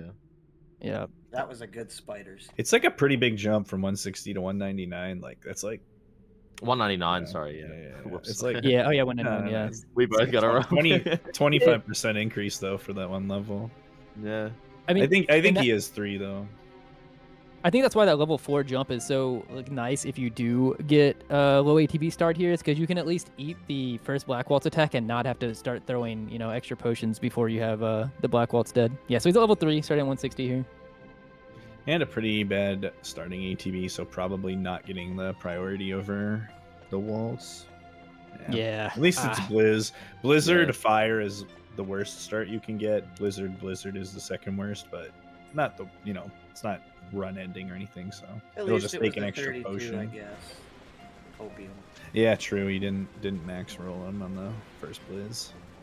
I think the issue is now instead of usually like if you get ahead of it, instead of seeing like 2 attacks from the Black Waltz, you're probably seeing 4 because you're gonna have to heal on turn 3, right? Good second. Well, actually, round, no. though. Yeah. Yeah, Wing you, misses do exist, but more often than not, yeah. I would never bank on a wing miss. No, never. Yeah. they just, it's a blessing if it happens. That's it. if Unless- I If need I was trying to take, get some demented world record and try and get something crazy, and I was on track for potentially having like a 55 sea lion or something Right, stupid, then sure, like maybe. if I get put to exactly 36 on the last turn, I'll usually go for it and just be like, if he dies, he dies. We've all been there gambling, you know. No, yeah, I think that's like something that like I never really thought about for like doing a marathon run is like Sea Lion, you already sometimes have to take a lot of calculated risks because like this is like what, an hour into like a long run, right? So you kind of don't want to die here, right? So you take calculated risk based off of like say that you're like 34 health or whatever, and the only thing that could kill you is a 36 roll from the Sea Lion. But in a marathon, you got to heal if there's any risk at all. So Yeah. it makes this fight way more of a pain. Yeah, We you're got Nico basically coming up to- foregoing a 2-potion fight. We got Nico coming up to Black Waltz 2 as well. Muttski, you taught me how to do this fight with your outstanding YouTube video tutorial on it. Would you like to tell the lovely folks watching what we're going to be looking for on Nico's side? Sure. I actually think I don't know. It's interesting that Disc 1 has like a couple of difficult bosses to learn when you start out between Sea Lion then and Giza, but I think it's one of the more difficult bosses in Disc 1. There's a couple of things that can happen. There's a counterattack that Black Waltz 2 will use when its HP hits a specific threshold, which is a Fyra AoE that will hit everyone except Garnet, because Garnet cannot be hit in this fight. And effectively, depending on who Black Waltz hits with his attack following going below that threshold, if that character is knocked out and then hit again, you can effectively skip over that Fyra. However, if it is Steiner who is hit, it tends to make more sense to just cure everyone to full, hit him again, and then tank the hit with Steiner. So, because you don't really want to knock Steiner out of the fight because his damage output is by far the greatest. Z is going to be capped at 100 damage on this fight, and or I guess 96 even because he's level 3, and Steiner is going to be hitting for over 200. So we really don't want him to be out of the fight. So pay attention after he hits for a little over 400 damage. Whoever Black Waltz hits following that will be the character that needs to get KO'd or healed. Magus just had a miss on Sea Lion. Awesome game. Yeah.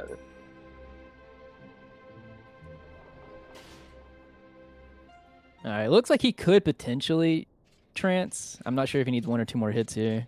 He'd need 2 for sure. even if they Yeah, both wasn't- filled as much trance as they could have. Oh, there it goes. Okay. So actually, I mean, so assuming he doesn't get it proc going in, leaving out of the ice cavern, having that going into Black Waltz 2 could be nice.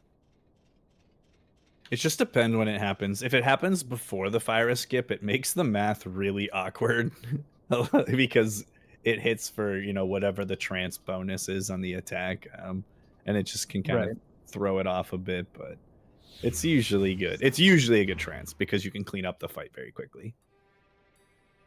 That mithril dagger that we were talking about as well. This is the first boss where you'll see a stark difference in the fight, because Zidane is basically, again, rather than being capped at 96, I think he starts swinging for like 170 to 200 with the mithril dagger.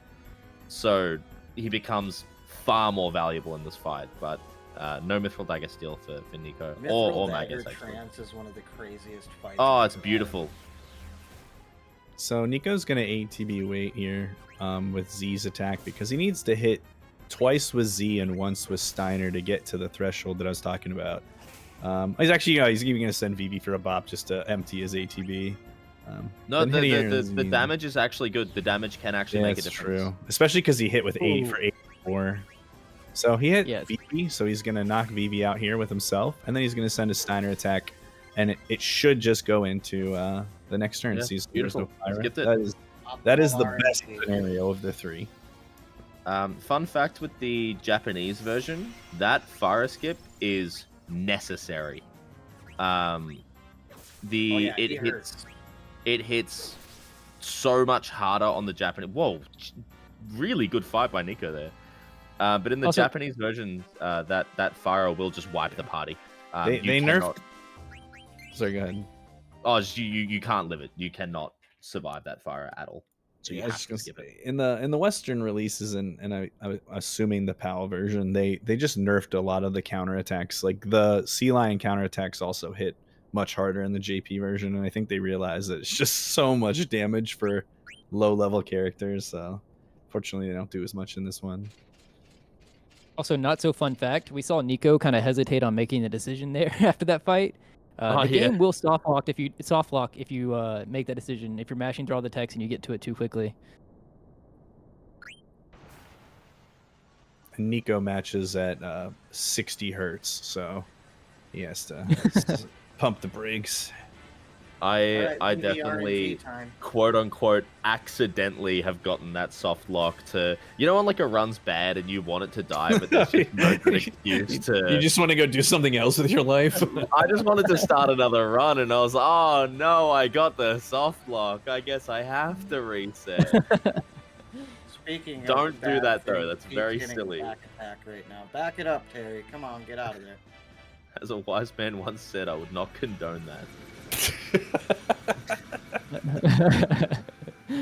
Also, the ice cavern entrance going into Sealion has not been too kind for Pete. I believe so. Like this encounter happened, and then I think Pete also mentioned in chat his thumb slipped going up to one of the mists.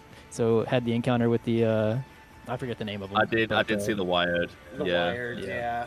And their XP value is like worthless, so you just leave. It's terrible.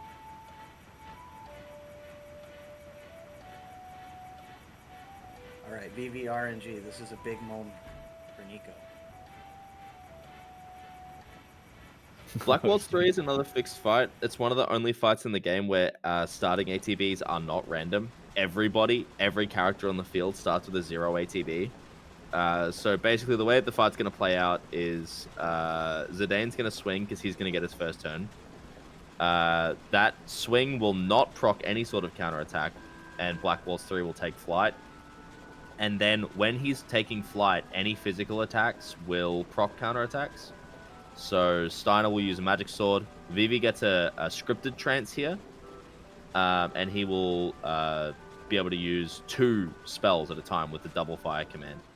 So it'll be a magic sword. Optimally, he's going to look for Thunder Sword. It saves like 3 or 4 frames or something absurd like that. But basically, magic sword, Vivi does a double fire. And then Zidane will not take his second turn, or he'll do something that doesn't deal any damage. And then we'll just do another round of those. If Nico gets lucky on the damage rolls, Vivi will kill on his 3rd spell, which means that Vivi doesn't do the detrans animation, which is about 12 seconds, and end the fight early. Otherwise, not only is it the time taken to cast the next spell, but also the time taken to watch the detrans animation before the fight ends. Realizing now as well that I've heavily jumped the gun on this because like an 18-minute cutscene before it, but there you go, we know what we're in for. All right, Sealion time for Pete. Yeah. Come Also, on, Black Waltz Terry, 3. get it. Black Waltz 3 is such a fixed fight, and surely no new runner ever has accidentally died to that fight. Ooh, level Oh, dude, 4 I time. spent like four or five runs, my first 4 or 5 runs, not knowing that it was a scripted fight, and I would like after the Thundara, I would heal. I've made the Did mistake of just outspeed kind of. Black Waltz Oh, 1. nice. Yeah, he rolled 100. I mean, you kill in 3 no matter what, but he also got a good roll on it. You know, he's But- wasting his fundo hundos on the one that he doesn't need them on. Yeah. No, I've accidentally kind of zoned out during the Black Waltz 3 fight because it's very autopilot and realize that if you are right, attack the Sedan. Oh, I've done that. yeah, and you just die.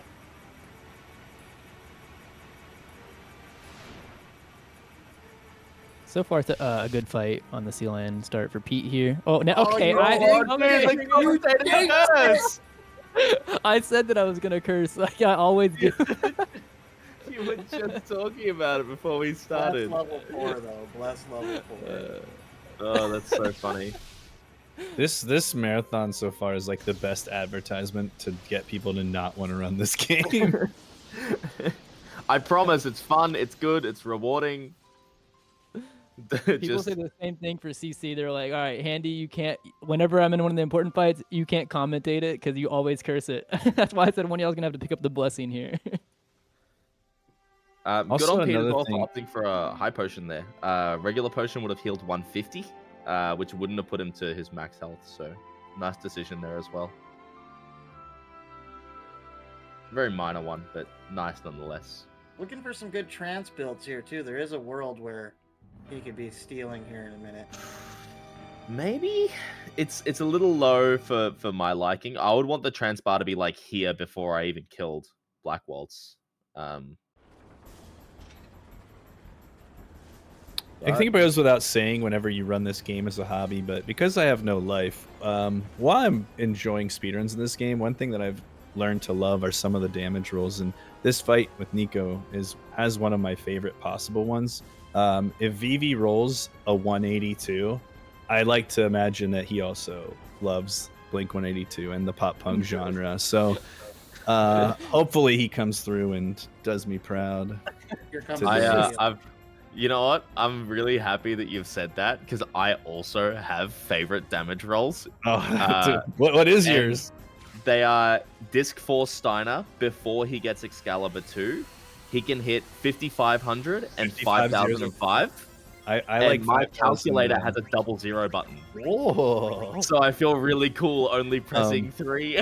do you know his one of his? He has another damage roll at that same time that I really like. That's probably not that exciting to you, but it's 5,280, which is how many feet are in a mile, which is like a really specific. And then the other one I really like. I like Freya's 182. Let's go, baby! I like Freya's 6292. I don't know. It just makes me happy. 60. Yeah, that's a good one as well.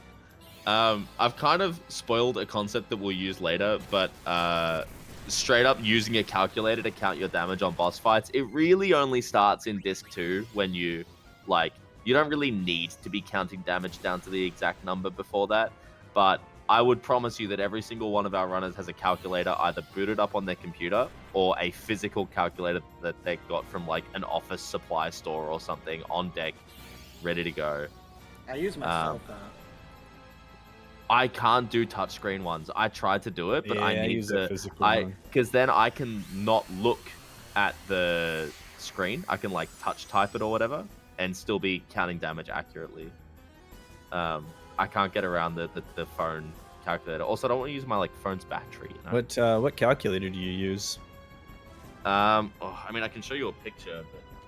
Is it the MS80B, the Casio? Because that's my favorite. No, it's not. Oh no. man. Amart's got the best one. It looks like a cash register. You have to plug it in. It's so good. Make sure you guys pay attention to Pete's rename here. It's gonna be pretty good. Yeah, I saw people posting their lists. I intentionally didn't look to keep the surprise for me. Morning Craft, a man of good taste. Casio user. Nico for sure, like having a well-deserved break right now. I think what is this, 5 minutes he's got? This is another like stupid like no life moment of running this game. But when I did a run of this with the runner Dackley at a different event, and as we were getting set up for the run, we both reached into our bags at the same time and pulled out our calculators, and we had the same ones, but he had the silver version and I had the black version. We're like, oh, yo, let's go.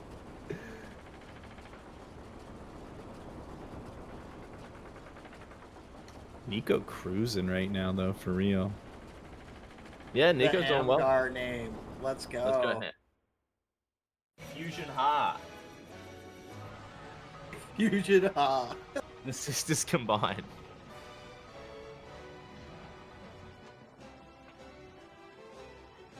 I can't find my calculator.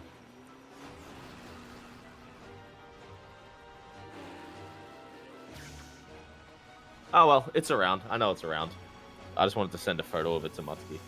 We are definitely in eLmaGus Black Waltz 2 waiting room. I imagine, and I'm the one of the single-digit number of people that walk this earth that would be interested in seeing a picture of your calculator. So I fully understand that why you're trying. I really appreciate it.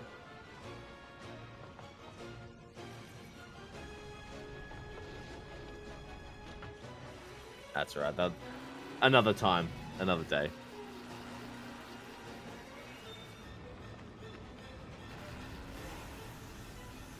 Yeah, really good stuff for Nico here. He should be very, very happy with this one. I think all of our runners had a sub 1 sea lion, I think. Pete maybe is the only one who may not have. I'm pretty confident that he did, though. Menu coming up for eLmaGus. Quick little guy. It's just putting the feather hat on Dagger and the leather wrist and shirt on Zidane and the silk shirt on BB. That's the for Black Waltz 2. My silly way of remembering that menu is feather, leather, leather, silk. There's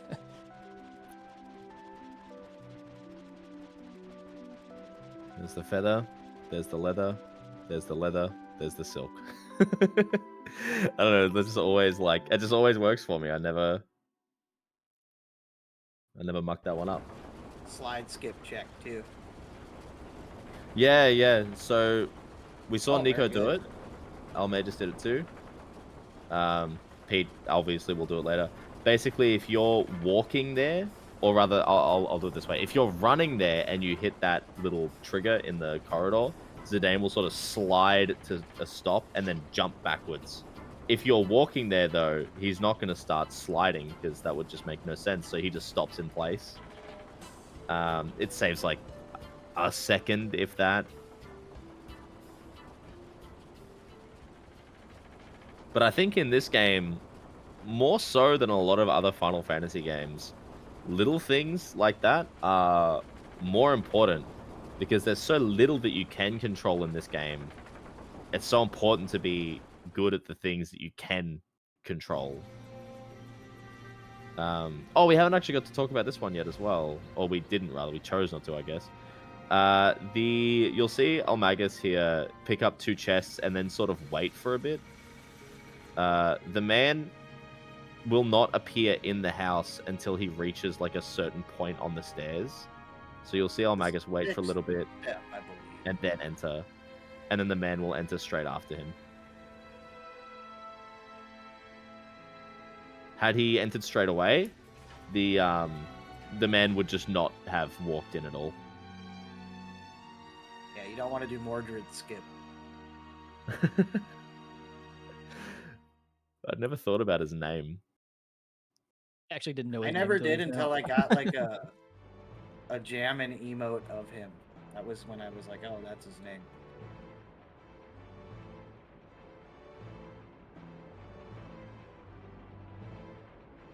Nico's gonna be our first runner to make it into Plot City for the first time. Yep. So Has he's gonna have a little has bit that of nickname downtime. because it's very action packed.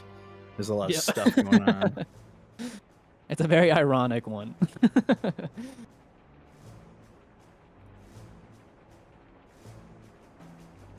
Oh, great, Lynn Blum. I was about to say something, but if I would have cursed eLmaGus as well, like I was about to say, well, here's hoping that he has as good of a fight as Nico did on Black Waltz. But I've already put it on the world, so we're gonna see if if the curse continues. If this one happens, I'm just gonna stop.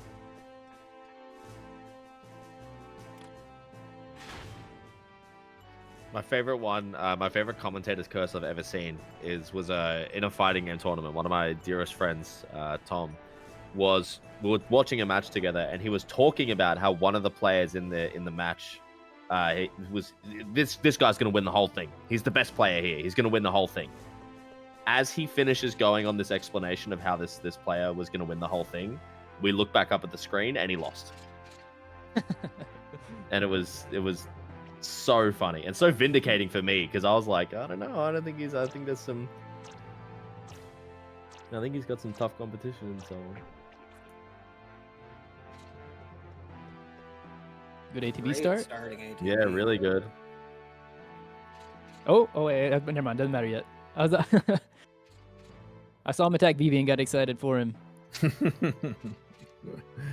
Close enough, right? Yeah. Just do it again. Hopefully Swoogie doesn't miss. That looks like it's on Vivi.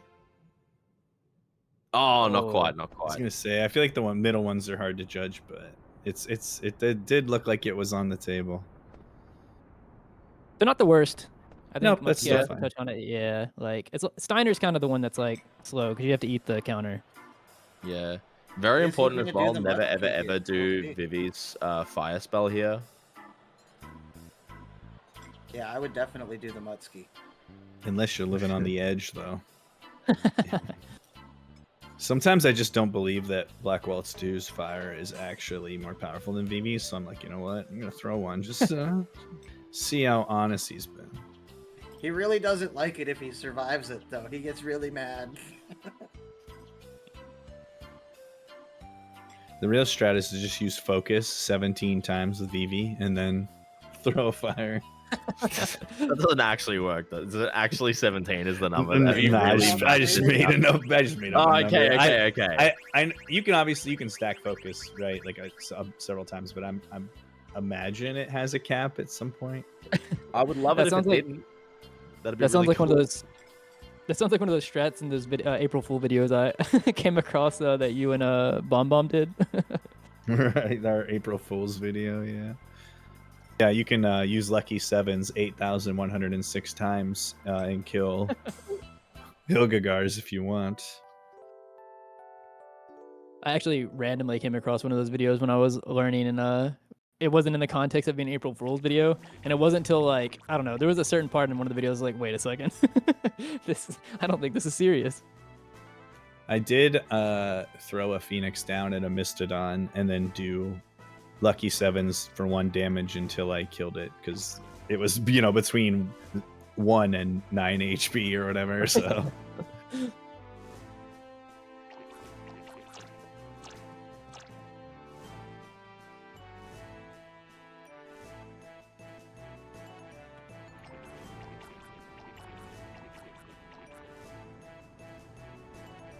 We have riveting gameplay happening on Nico's screen right now. Yeah, we do get introduced to this game's Sid. Currently is an Oglop, which is a cockroach-esque creature. He got transformed into that by his ex-wife for, I think he was being unfaithful, unfortunately. So good riddance. And that sounds like something you'd hear on reality TV or something. Real Housewives of Lindblom. Yeah.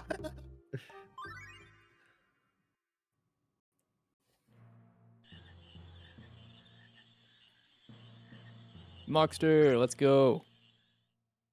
Bro, you know Oh. a lot. I love Mockster. So Nico's also going to do here as well with synthing, which like this game will let you sort of craft items, combine items together and create better ones and things like that. There is a really old school infinite money exploit that you can do where I always forget the components, but you can create a cotton robe that sells for, oh man, I think it's 2,000 per robe. Basically the cost to combine the cost to purchase and combine the items is less than the cotton robe sells for. So basically by repeatedly synthing and selling cotton robes, you can get infinite money. Obviously, we don't want to spend too much time doing that in the run, so we'll only do this once. But depending on drops, steals, route, nobles or no nobles, etc. That's why nobles is a big one, because you can synth like 11 cotton robes or something like that. 9. Yeah. 9 cotton Yeah, robes, you just yeah. make 9. Yeah. Close enough. And yeah, then you are giga rich for the run. In this case, though, no nobles, so Nico got just the 3. And we'll sell those later for a nice profit to carry through and purchase some equipment later. Yeah, so in the early game, they're keeping track of how many risks they have, and they're also gonna buy. Nico bought steepled hats, which it all Yeah. goes into that. That's what it is. Yeah, wrist and steepled hat. We're also getting a bonus menu from Pete here because he had to get Oh, the he didn't iron get the sword, steel, and yeah. so he has to equip the iron sword to Steiner here because he has no other opportunity to prior to owning one. So Don't want to forget that sucker. Oh man. yeah, the fight, you can still do it, but the fight is super It's slow. way slower. Yeah. Again, like I referenced earlier, like weaker weapons is much less damage, and so yeah, doing that there is really nice, especially because he is man eater, so get that bonus too. One thing I also didn't know before learning the speedrun of this game, we might have talked about this before, forgive me, but stat growth is tied to your equipment as well. So if you go from level 11 to 12, for example, your stat increases will be influenced by the equipment that you're wearing at the time of the level up. Which really matters for things like Excalibur 2 perfect game scenarios where, you want max stats on every character. In some cases, basically, if you have the wrong equipment on too much, you can unfortunately just lock yourself out of max stats. In the speedrun, it's not quite that tight. It's generally pretty together. If there is any variance, it will be nothing major. But so yeah, that fact alone is actually kind of one of the main things that I was worried about when I was learning and trying to learn the like AP and AP backup route and stuff like that. Is like, because like making up the AP, I can just look at what items I might need on a boss or whatever, or I guess like grinding or in a grinding section. But when I found out that the equipment that you have on also influences your levels and your stats and stuff like that, I was like, okay, that makes it much harder. Which I don't think we've actually touched on the AP route. I mean, like the first part that I think it really comes into a play where we got to be worried about it is going to be in Giza. So. Whether or not, like, I mean, we can cover it now. There's it's sort of on a downtime. If someone else wants to, or I happily will explain AP routing. All right, go ahead. You Doctor spreadsheet, you do it. Yeah.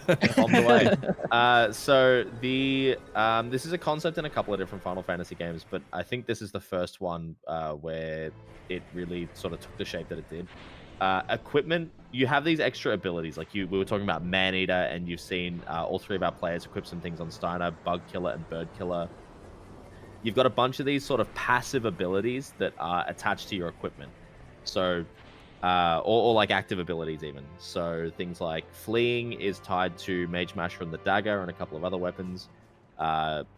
Protect Girls is an ability for Zidane because he's such a ladies' man. He's got a special unique ability where it's cover, the ability cover, he'll take damage in place of a female character. Vivi spells and whatnot. These are all tied to equipment, and each one will have, let's say, 20 points on it. To to have access to this ability, you either need to be wearing that piece of equipment, or if you get 20 AP while wearing the equipment, you can permanently learn it. Each boss will drop X amount of AP. I think at this point we're getting in the range of like 8 to 15 AP per fight. And basically we're going to need throughout the run and with the routes very specific abilities at relatively specific times on our characters. So we need to make sure that the equipment is correct. There are backups, but making sure that we have the right equipment on the right bosses to get the correct abilities when we need them is the most pivotal part of the game. What we're looking for mainly is Bird Killer. Any character that is deemed to be flying, which is completely arbitrary. For example, Sealion's a bird, but that Johnny was on the ground the whole time. Basically, we're going to want to make sure that we have a couple of really key abilities throughout the run. And later on, some of the menuing gets really, really fancy with equipping different abilities on and off. But yeah, basically the crux of the AP route is making sure, if you've played FF8 or if you saw the FF8 portion of the relay, very similar sort of thing, wanting to make sure that the AP that we're getting from fights is contributing to the correct abilities. Pete I hope did I the got that. Muttski on Black Waltz too. It was on Zidane's second turn. It was a smooth fight. And eLmaGus got D-Trance skip while you were explaining that, just to catch everybody. Oh, excellent. Sweet Nice. as. I actually didn't see that. Very smooth stuff. Looking good. Let me see. Yeah. Good explanation Also- too. I think I Yeah. could have done it. Thank that you. way. Yeah, following up on that, obligatory comment for FF9 speedrunning. If you are unsure if the enemy's a bird or not, it's probably a bird. There are so many bird enemies in this game. So That bird killer will be probably used. been a bird, like- It's so silly too. It's so like arbitrary too, because the griffins in Fossil Roo, they have wings. They are not a bird. I know. It's so random. And like, and then you're like, oh well, his feet are planted on the ground for the entire fight. He never like lifts off. But then like, Andusius is a bird, and its feet are planted on the ground sometimes. It's just very strange. But yeah, as SuperHandi said, when in doubt, it's probably a bird.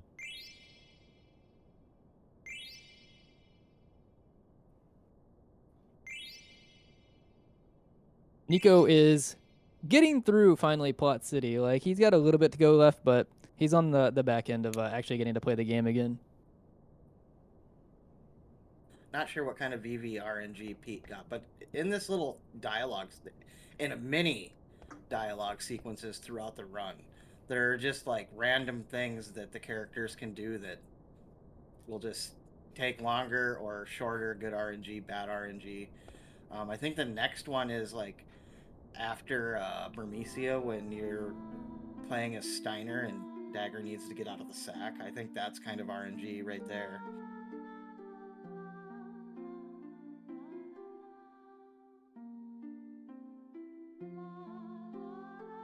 Wait, is that before Burmecia? I can't remember.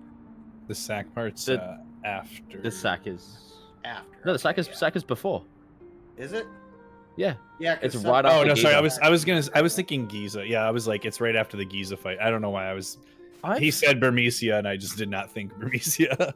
I've only like just now thought of this, but I remember one of the people that was doing segmented or Taz help found out that one of the Moogles, the Moogle in Brandbell that you buy stuff from, is on a frame rule.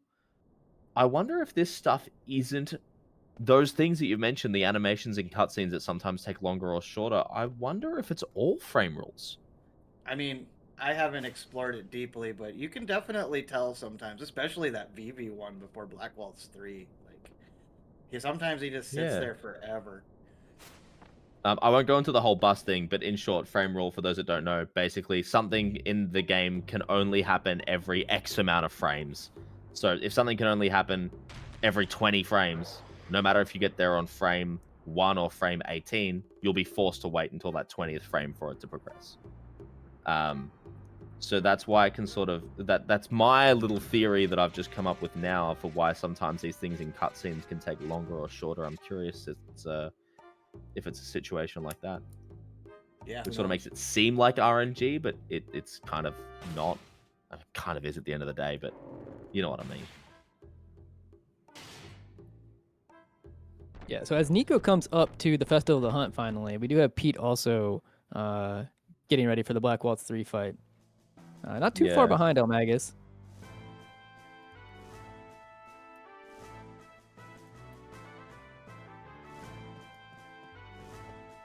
Best VV cutscene. It's so good. I like this cutscene, and I really like the chase cutscene right after this.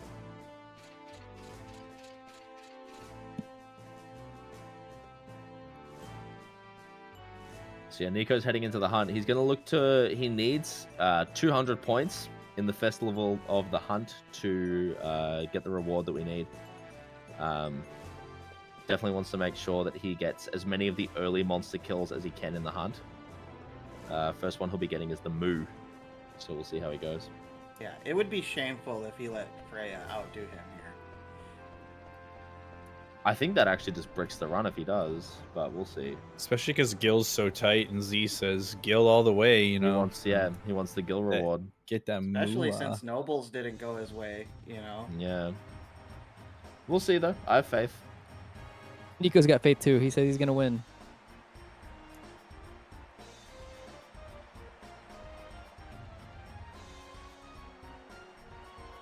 And could a man who just hit 270s for Pete too. Could a man who just got puck skip really fail the Festival of the Hunt? We were We'll see. We don't even need to pay attention to what's going on Nico's screen. We got Pete doing his Black Waltz 3 fight here. Nico's gonna be fine.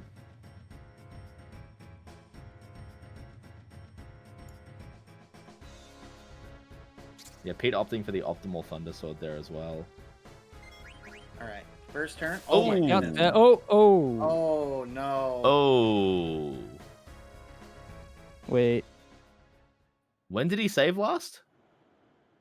The last one was the Ice Cavern.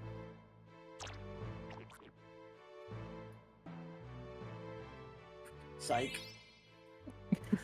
I hope someone out there got by that. I'm praying that it got somebody. As a 7 runner, I immediately fed into your setup. You know, when we do 4-5. Yeah. Festival of the Hunt, you want to just KO yourself immediately to eliminate. Plus, Freya winning gives you the best reward. It's the Coral Ring, which is like a gas piece of equipment this early in the game. Yeah. I hope that got someone. Skip for Pete, unfortunately. Yeah.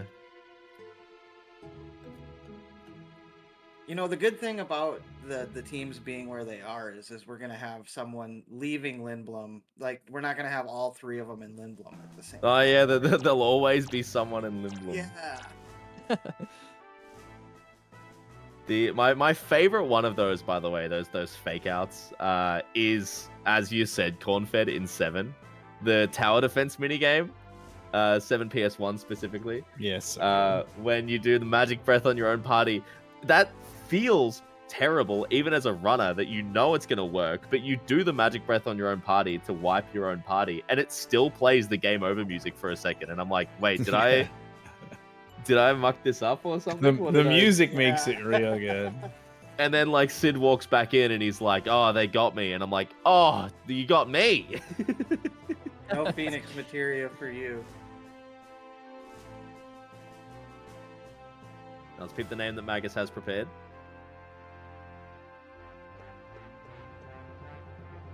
Outstanding. The goat. Shout out to Boy, on the Maelstrom. rename, yeah. Shout out to everyone putting the relay together as well. Yeah, big thank you.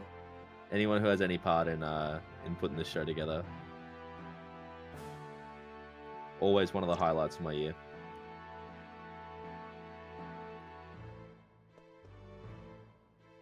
All right, Nico is on his way to Grotto. Yep, he gets to finally play the game again. We actually get to see. This is actually. I don't know if this is the single longest one, but it is one of the longest stutter steps coming up in the entire game. Dude, this one scares me on Kiwami because every now and then you do get got. Yeah, this would be the longest, I believe. The rest of them, I'm like feel very safe on it with Kiwami, but this one, every now and then, it just happens sometimes. So this tent pickup as well is another one that you'd be able to skip if you got nobles, because you would have just bought the tent from the fella in the gate there. Another thing about stutter stepping though, it's not going to come into play quite this early, but later on in the game you'll see runners absolutely avoid forests, because the rule basically in sort of the easy for conversation purposes, the rule is if his foot starts to sort of come down from the step, which you're seeing Nico, it's happening very slightly every now and again. If his foot starts to come down, that's where it starts to get threatening. This rule does not apply in forests.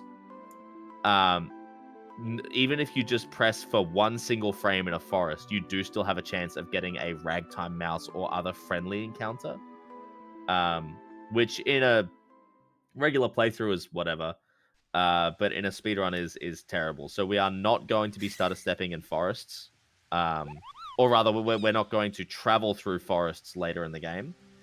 And if we absolutely must be in a forest, we're going to move as little as we can.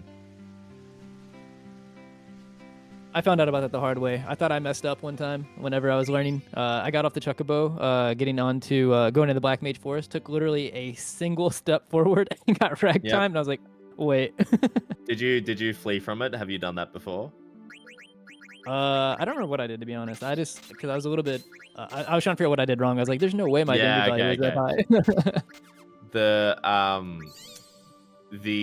I made the mistake of fleeing from Ragtime Mouse once.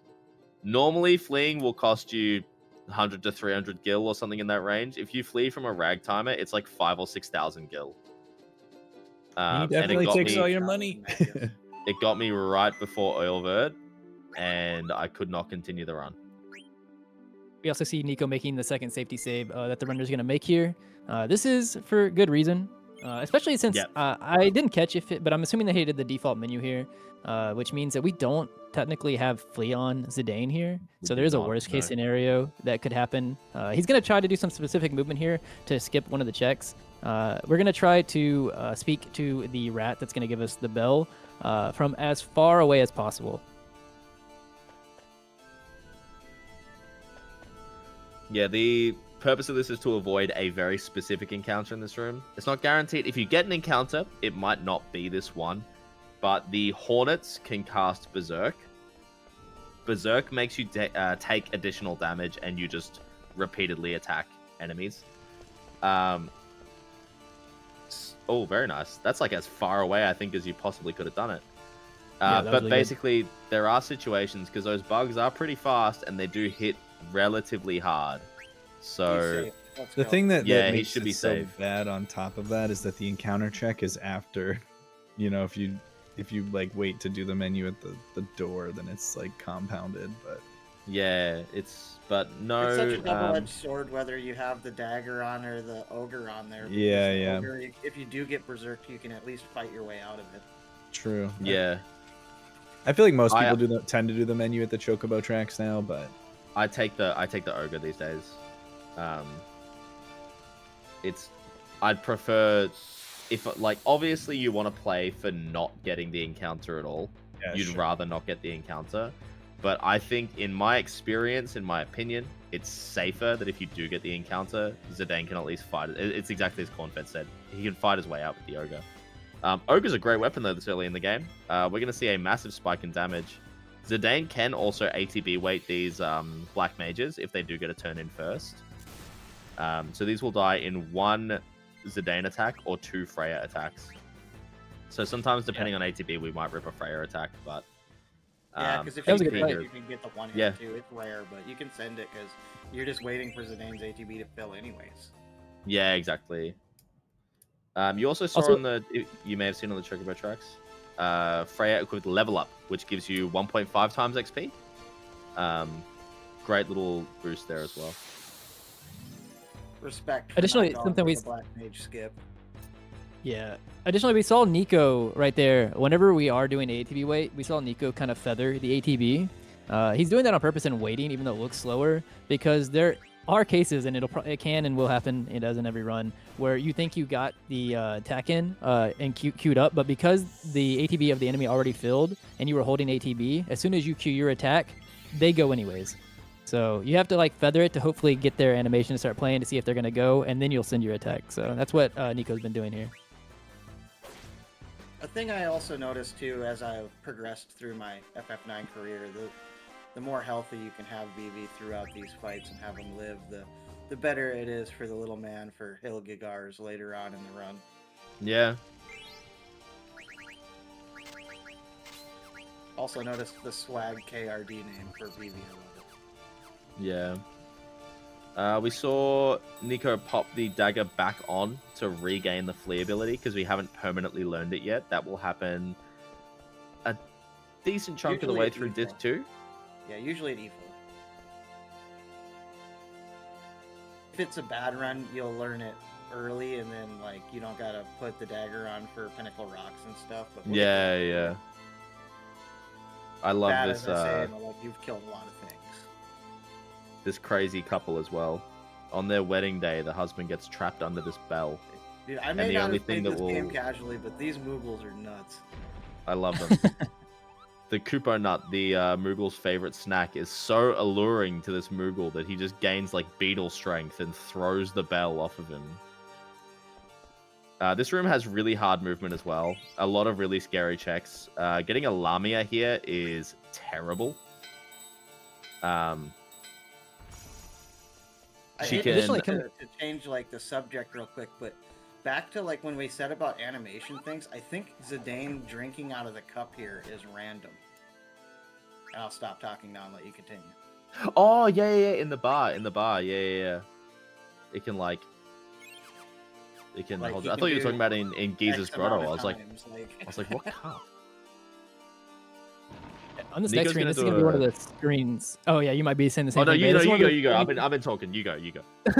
I didn't mean to cut anybody off. I just wanted to catch it because he's the last one there. No, you're fine. I was gonna say, yeah, we just saw him do it. But Nico there, it looks like you could maybe take a tighter line. But this is one of those specific rooms where he also just did an extra step right there, is because we don't want the exact scenario that Muttski had just mentioned, where because of how the way that the checks are spaced out, that's one of those rooms where you can do movement that looks like it's gonna be better. And then as you go do the menu to put the ogre on for more damage for the Giza fight, which takes off flee, you take one step to go in the door and you get the encounter. And so you want to kill some steps there to make sure you're not getting the encounter before you actually do the menu there. Yeah, it's just risk mitigation.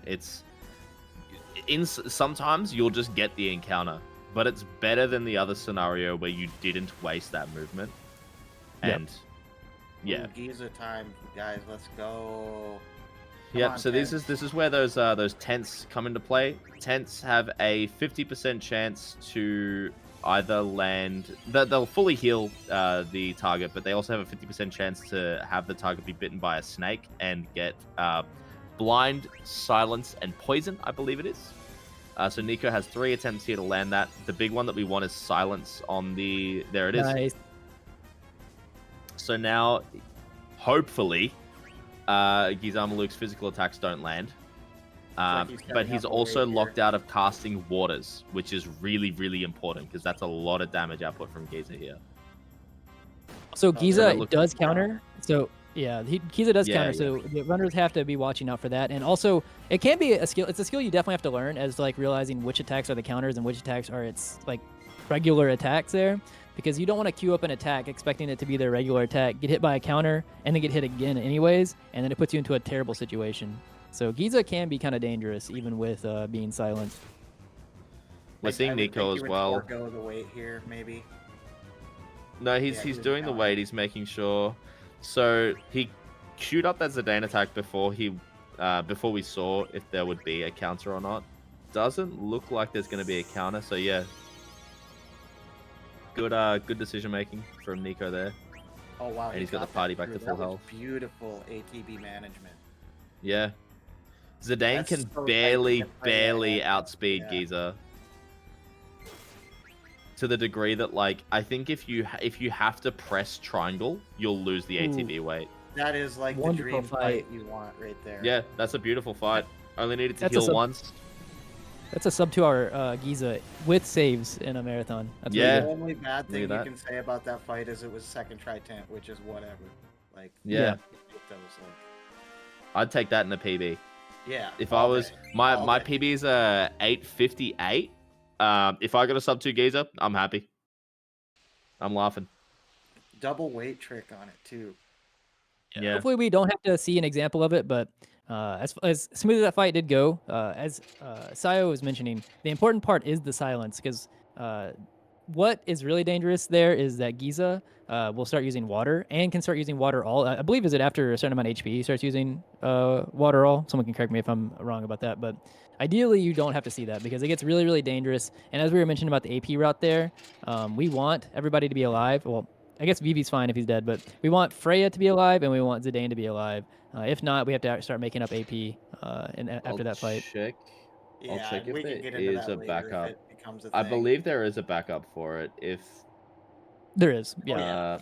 Okay, Iron so Helm- Zidane has to live. Freya can be dead. There's just a backup later. Yep. Zidane can also die too. I mean, you have to have one of them alive, obviously, to end the fight. But either or, you can fix it later. We could have the hero Vivi, where they Vivi taps for the kill. Vivi he goes to FF7 and comes back and throws a grenade and wins. Oh yeah, that's right. I didn't put this in my AP chart, but there is in Clara you can pick up an extra yellow scarf for the bird killer AP. It's something to that effect if you miss it on Zidane. But that's so slow that I just never I never even like bothered. I mean, you happen to look it up on the sheet anyways. It's kind of a good indicator of what we're speaking about here is that, like, ideally, the AP route, very smooth. You just follow, you do the normal route and everything like that. Like, when you have to start doing backups is where it gets kind of, you have to start kind of monitoring. It gets a lot of things. wishy-washy after that. My runs usually fall apart if I start doing that stuff. Like, Yeah, there's a lot of management you have to start doing whenever runs start, when you start falling off the AP route. but thankfully we haven't deviated at all yet. Yeah, no one's had any catastrophes. Nobody's had any. I mean, it's sort of hard for there to be catastrophes at this point. Catastrophes will come. Yep. They'll be. It's FF9. It's inevitable. They're on the way.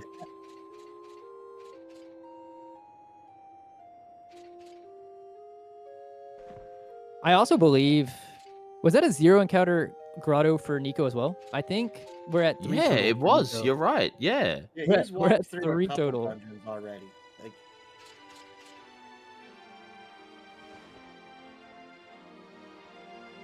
yeah, he had what was it? A 2 forest, and then I don't know what he had for ice cavern, but it wasn't. One on the exit. Yeah. Yep.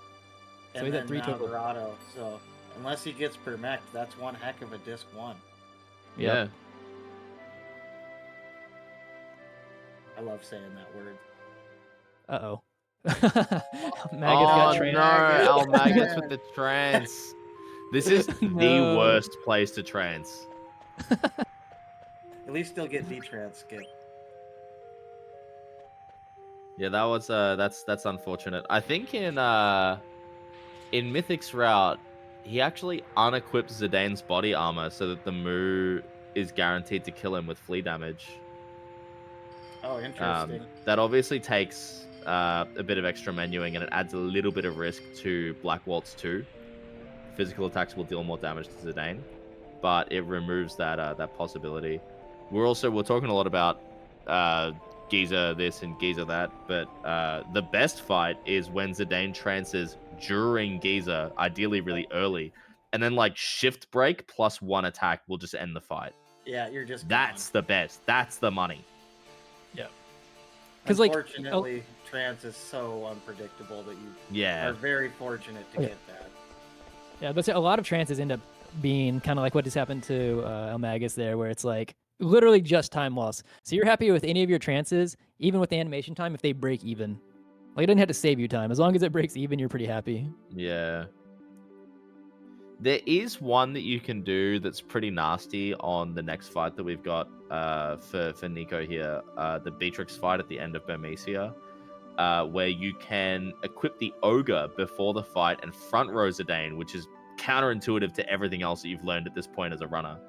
But if you do that, you can kill, and if he like trances before turn 3, if you do like 2 shift breaks and an attack or something, you'll actually end the fight early. But that's one that we'll get to later. There is one thing right here I kind of wanted to hit on for Nico. On this second screen, where he encounters the Black Mages and Zorn and Thorn, there's actually some movement tech that was found recently. Yeah, You can set up relatively in a way to where you skip a check always. It actually looks so counterintuitive as well, because like when you first enter the screen, you like go up left and then go up. Yeah, it's got. I think it it's one just of those allows you ones. to get. I think it allows you to just get closer to the balcony and Yeah, like. it does. So you're north south. Beautiful. You know, just helps out a bit. It is weird looking though.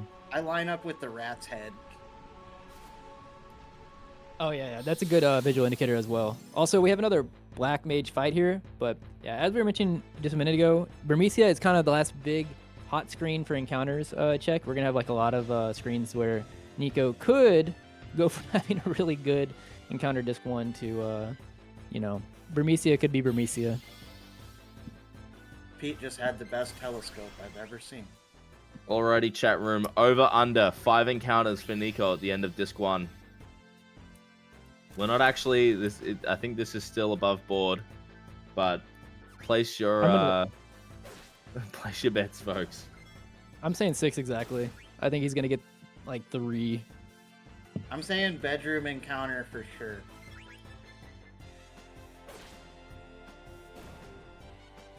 It is Burmecia. Nico said optimist.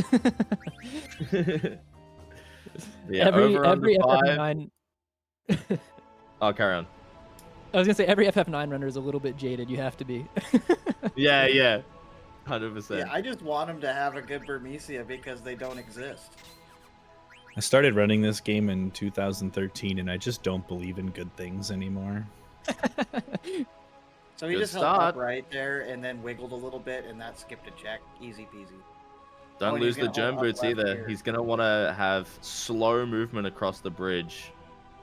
You can hold. Nice. Yeah, you can do don't that. have to actually walk. Yeah, so, basically you have to not be moving at max speed. Yep. And it will work. Ooh, that's the think encounter he weird gets. one. In a past relay, I believe Amart mucked up that movement and had to do a very funky backup for the item there. Ooh, the Ironite wings. So The good RNG. yeah, not every encounter here is equal to another, because like this is whenever I said he's gonna get 3, these were not part of the 3 I thought he's gonna get. This is a 1 encounter check screen. Yeah, and the check's not even that likely. Another Yeah. thing we didn't mention too is quality of encounters. I mean, you can have a lot of encounters, and as long as you don't see spells and you can flee quickly or you get a quick flee, it's really not that big of a deterrent. But when things start, oh my goodness, Oh! I'll just Wow. stop talking about encounters because it's just getting them left and right. Underbetters are in shambles immediately. Well, They're gonna cast slow twice now, or gradual petrify, just like this Yeah, the run. ground this is top exactly is what really- Cornfed was talking about. Like, not all encounters are equal. That, Oh, no! Oh, yeah. So starting ATBs in all fights are random. So we just kind of our Nico got outsped before we get the flea off here. He And just actually- the enemy said, ATBs, "Broody, yeah. where's Terry?" And as for Damn. a quick flee, not like using the spell flee, I believe, and someone can fill in the gaps where I'm incorrect, but I believe that you get, when you're holding flee, you get a check every second or every frame, and it's based off of is it based off your speed stat, or what stat is it based off of? Actually, I do think not in know. part it's based on your actual level number compared to the enemy. might I be. think I've heard Yeah, something it to has that to do effect with That your might before that be sounds correct. familiar.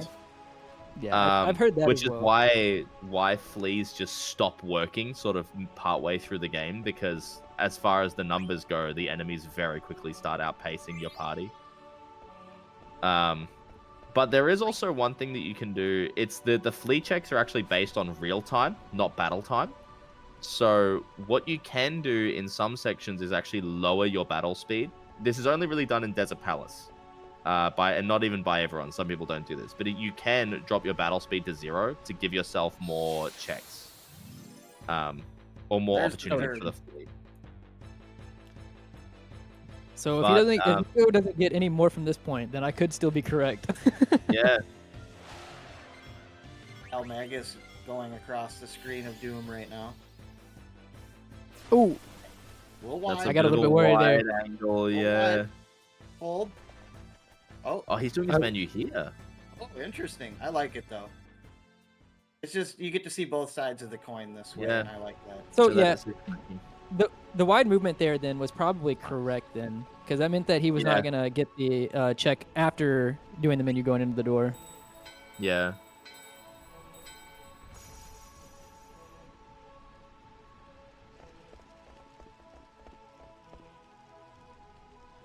I'm trying to think of the screens coming up. Hopefully not commentator's curse, but they are screens that are less likely to see an encounter. On the last one, there's also a skippable check after the screen split. We're gonna split screens twice here, more than likely, unless Yeah. we get weird encounters. Unless Nico is mega brave, which I wouldn't be. Sometimes you get the encounter like right next to the door, and then you're just like, I'm not going. I'm just, I mean, if we're going by how this has gone so far, he's gonna get the encounter check right before the first screen split on the stairs here, anyway. I think Or, also like, on the one screen after the before. split, like the one check you get. Yeah, the one right after. Yeah. Yep.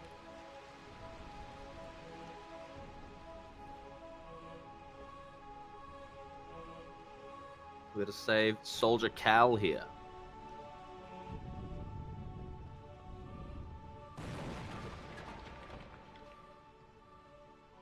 Yeah, I know when I'm injured, I tend to try and find a crumbling statue to rest under. But good thing Zidane was there to save the day.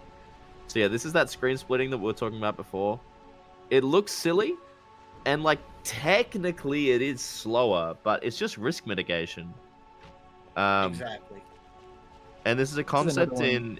as SuperHandi will be very, very familiar with, as the current champ of Chrono Cross. But yeah, risk mitigation is just this is just one of those games where like you're just doing everything that you can to put the numbers more in your favor. Looks like Magus had a good first Black Mage fight, or is this the second one? I think it's That was the second one. That was the second. Yeah, we're coming up to the Beatrix fight with Nico here. So this fight actually has a little bit of a weird mechanic that we might see taken advantage of here. We're going to be basically just not fighting Beatrix. We're going to be waiting out her 10 turns that she takes.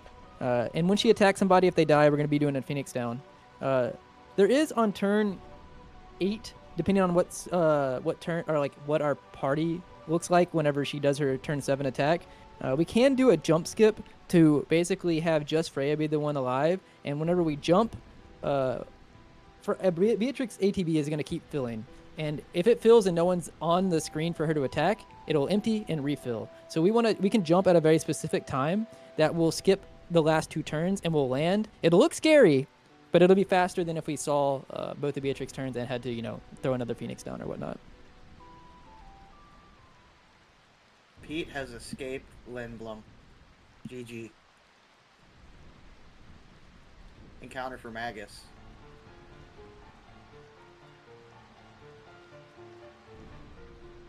Feels Lamia, man. Oh no. Yeah, this one can be bad. I won't Just say it. depends if we see charm. Oh, nice preempt ATV, my word. Hey, That was thanks, Handy. Yeah, I avoided saying.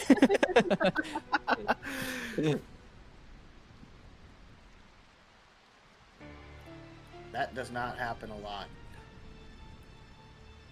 Yeah, especially because the Lamia is so quick. So Pete's She's got a going across really, this really bridge quick right now. He's ATV. gonna run Yeah, see, danger doesn't accrue on the bridge, so you can just run right there for minuscule time save. Also, as Nico does go into this Beatrix fight, I do want to acknowledge, even though he did double his encounters in Bermesia, 6 encounters is actually not too bad, especially. fine, yeah. Yeah, it's fine. Yeah. He just was on such he had such good encounter luck before then that Yeah. Oh, steal. Going for the Yeah, chain no one- plate. Oh, he got a good. Yeah. Couldn't steal anything. Let's go. Yeah, unfortunate. Good news, Basically, though, Freya's every in turn girl's that- range, yeah. Every turn that Beatrix spends not killing someone is really, really good for Nico here. But we're on 3. Zidane does have the Coral Ring equipped, so he will absorb that Thunder Slash. And he's Shock gonna is a tank it guaranteed kill. for Freya too, like this. Yeah, there's that Protect Girls coming in. That'll be a nice heal for Zidane. I thought that was gonna be Shock for a second, actually. What turn was that? Was that number 5? I think Another that was couldn't 5. steal Yeah. anything. He's got 2 of those now. 6. Okay, so if she Done. attacks Vivi here, you could leave Vivi dead. Next turn. And Next then, turn. Next turn. Yeah. Oh, wait, are we on 6 or 7 here? You can do it on 7. Okay, yes, yeah. Yeah, so yeah. Because Zidane's Maybe gonna we've cover lost here, count. and then Zidane. 7. Okay, yes, this 8, is fine. And then he's gonna wait 3 knee bobs. Yep, you have to wait a specific amount of time here. 2, 2, 3, 3. and then jump. There we go. Nice. And now basically Beatrix's ATB will fill here. There'll be no target. It goes back down to 0. Fills again. Back down to 0. And now he'll land on turn number 10, which is just a scripted end to the fight. Also, I'm looking at Magus's screen, and I have seen a tent miss, so not a good thing. I've seen 2 tents miss. That's not a good thing. Looks like it'll be about a 217, high 217 for. Poor Seraph. Just got bodied by a freaking Also, bird. We do see Magus queuing up Soulblade here. This is the backup if this Yeah. tent misses, and it didn't. Nice. Thank you. No, no, There see, we you go. queue it up because then the game knows, like, okay, I figure you can have it. I've beaten him down enough. Yeah.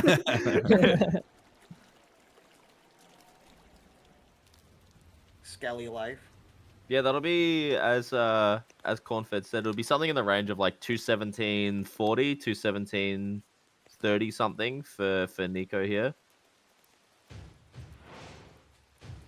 I love this FMV of Silver Dragon too. Even though the dragon is like very green. Right.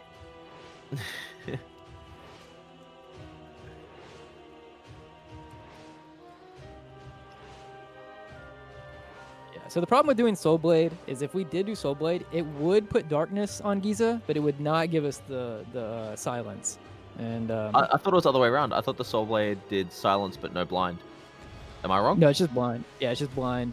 Oh, just that's really bad. Oh, I think Yeah. Butterfly Sword. Butterfly Sword is the silence, I believe. So even though he is blind, though, a lot of these attacks are going through. For... No, I'm not kidding. I Not swear good. that sometimes putting darkness on Giza is a buff. Oh, yeah, easily 217. That's like a really good disc time for Yeah. Marathon. Like really good. Again, as someone who's barely got a sub 9, I'd be stoked with a 217 disc 1, and that's with saves too. My Did you do Magus 47 on has a Giza? 218, so I mean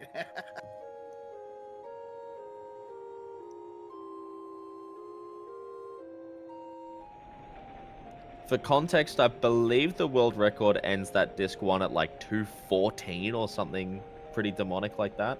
yeah, it's pretty crazy. And there was Rudy going down. there was a Japanese runner. Forgive me, I don't know the name off the top of my head, but they did have a really good screenshot of the 2 guards talking at the start of disc 2, and the timer still read 213. Oh wow, that's really Yeah, fast. yeah, it Although was. Pete got a 212 once. Yeah, Wow, that's really quick. A keyword once. Oh, Pete going actually for I think the second Black Mage fight. Oh, Skip. yeah, he did. Yeah, He's picking up the He's bell getting- again and hoping for no encounter here.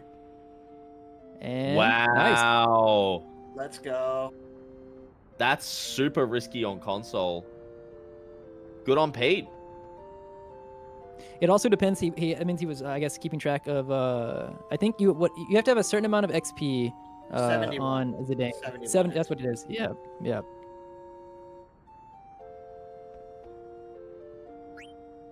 Let's go, Nico Pete. getting some mithril gloves and some bar booty. He's gonna do a menu and then Black Bolt's 3.2.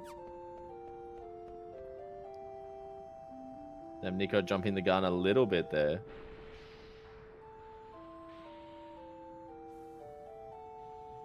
Yeah, this is where most players will start using a calculator, just because knowing exactly how much damage it's gonna take to take out the boss actually becomes significantly more relevant. Whereas like with Giza, the way that most people count damage is he needs 6 points. Freya attacks are worth half a point. Zidane's are worth 1 point. Just because that's the way the damage rolls sort of line up. And then against every other boss, you don't really need to be counting anyway. It's sort of, it's not as necessary. Here though, for example, Black Waltz, the refight for Black Waltz 3, he has 1,296 health, and the difference between, you know, upwards of 12 to 20 seconds of time save could be if you know this attack is going to kill versus having to do something else, you know, revive or heal or whatever. And I mean, and additionally, we haven't had a case of it yet pop up, but there are bosses where you can actually do enough damage to the boss to end the fight. But if you have extra attacks queued up, it will run through all those attacks in the queue before the fight will actually end. So not queuing up attacks is actually way more beneficial.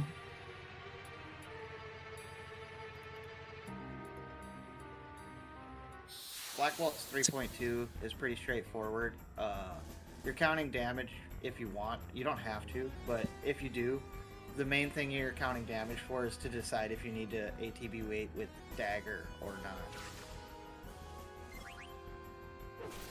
Yeah. Additionally, the thing that we don't want happen here is we don't want a freeze or Steiner to die really early. If that happens, then what we'll end up doing is we're going to kill Marcus. Actually, it looks like he might be fine here. But the reason we'd kill Marcus here is because if Steiner was dead also, is because Black Waltz 3 would actually do a move on itself. It would, I think it's just labeled as whack. It's called crack. Crack is what it is. Yeah. Crack. It would do crack and then yeah. Sorry. Yeah. Sorry. Carry on. I realized how that sentence was going whenever I was saying it. But yeah, that would do more damage than what Marcus would do.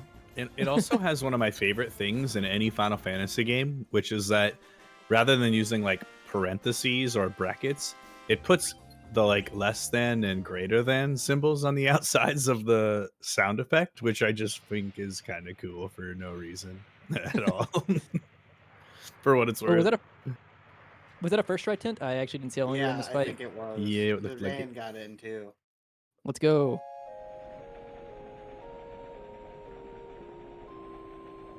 Can we get a round of applause for no runner in the marathon having to do a tentless? Yeah.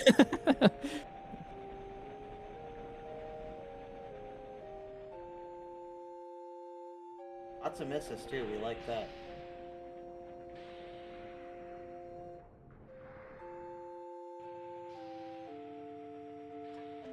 You'll also see Magus there started stepping backwards, which was pretty swaggy, but he did misjudge the angle very slightly. PSX has this weird tendency to, when you load into the world map, you're facing backwards. So basically, you'll see Nico actually. This is a perfect example. Nico's about to go to the world map, and he'll be facing just the wrong way, effectively. PC doesn't do this. PC doesn't have this this tendency, but yeah, you'll see he has to move the camera, and it was a very small amount of time lost, but he did take a sort of slightly bad angle as he turned around and rotated the camera. But it wasn't that bad. I actually consider this one to be one of the easier backwards stutter steps, so I'm kind of surprised that Nico didn't go for that one. And we are going to get the power belt here. Yeah, no power Please belts. don't miss it. Everyone has at some point. Please, Nico, do not miss the power belt. I'm begging you. Nico's going to trigger an ATE here and intentionally let Garnet get robbed for 500 gil. And then we're going to go and catch the guy that robbed her, which you have exactly one chance to do. And if you catch him there, he says, I'm so sorry. Yes, I took her money, but I just bought this with it. Here, have the thing that I bought. And the thing that he bought was just gas. It's an incredibly strong item. Gives you access to, well, I mean, the stat line on it is great as is. The best thing that it, or one of the better things that it gives you access to is an ability called MP attack, which, as it says on the tin, will spend some of that character's AP to increase the strength or increase the damage of their attack.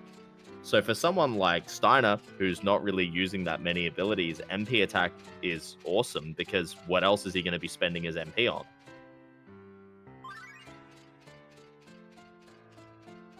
But we'll be using that for, I think, every single DPS character that we have.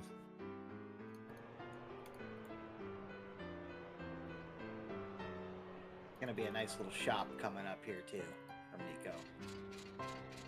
He's got to grab this gil too. That gil disappears if you enter the door as well. I did not know that. Yeah, you have to get it as Steiner. Garnet can't pick up that gil. I also did not know that, but I guess I've never tried to do it. Yeah, it's like, don't forget status. Ooh, Magus is already at 2 encounters in Burmecia. I'm not sure exactly total how many for disc 1, but having a kind of rough start to Burmecia. Smooth shop from Nico. Yeah. Nice. Sometimes in that shop you can find yourself with not quite enough money to buy the chain plate or chain mail. You got to do a bit of selling. Didn't happen this time. In part, the low encounters would have helped with that because he would have just been dropping less gil. Yeah, it's when you flee a lot. Yeah.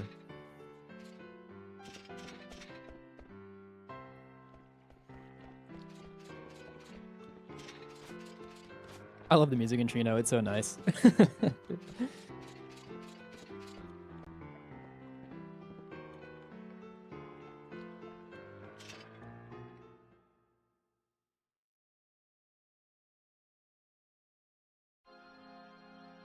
Wait, were both of Magus's Burmecia encounters before the mage? One of them was before the mage. The other one was, okay. I think, right after. Yeah. Jeez, I was gonna say. I wasn't even sure that could happen. I imagine it's technically possible to get 2 on that screen. It probably On is, the- knowing this game. Yeah. Probably really low odds, but I would imagine that if you get like the first check, you can probably get another check after. Yeah, you're right. Hey, almost certainly. On PC, the checks, the way the checks line up on that screen, if you just hold up, you have a 0% chance of ever getting an encounter there from memory. Oh, encounter number 3. I think it was Sheriff Falk, Reverve, and Roaming Merc all did a huge amount of work, basically running the numbers on every check and every piece of movement on the HD version specifically. And so they have like, there was a document out there that basically really helped a lot of the decision making on things like movement and movement equips, because sometimes if you have to move through this screen, you'll equip a dagger, which you'll probably see Pete do coming into this Burmecia screen. Equip a dagger just in case you do get the encounter. But yeah, I remember that document really changing the way that a lot of people made decisions like that, which was awesome.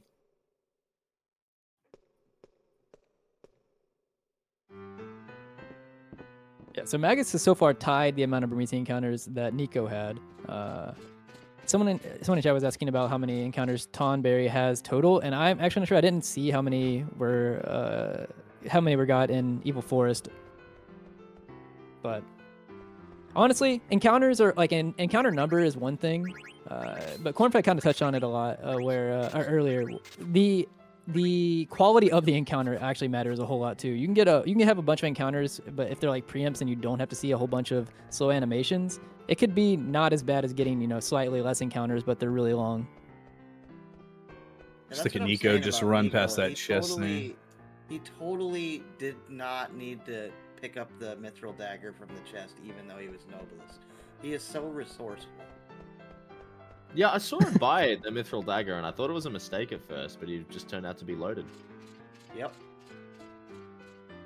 The dagger pickup is about 8 seconds as well, which you wouldn't need to do if you have nobles, or I guess in this case, if you're Nico, somehow noblest but still able to buy mithril dagger. I wonder what he...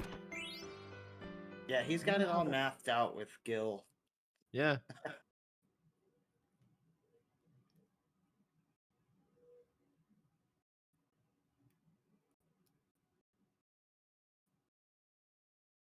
Vivi just attacked her. Ooh. Broody just attacked Que. So it's gonna be 4 total for Burmecia for Magus. I imagine definitely not gonna be splitting the screen now because he got the encounter right here before the door. Oh, that's a really nasty one, yeah.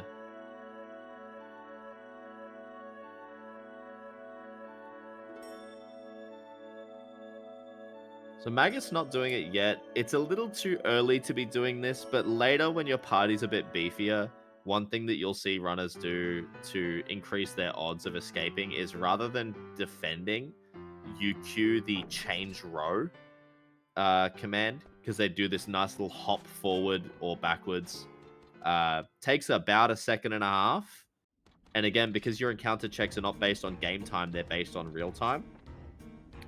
Those, getting an extra 1.5 seconds per character that changes rows can be the difference between whether or not you fled.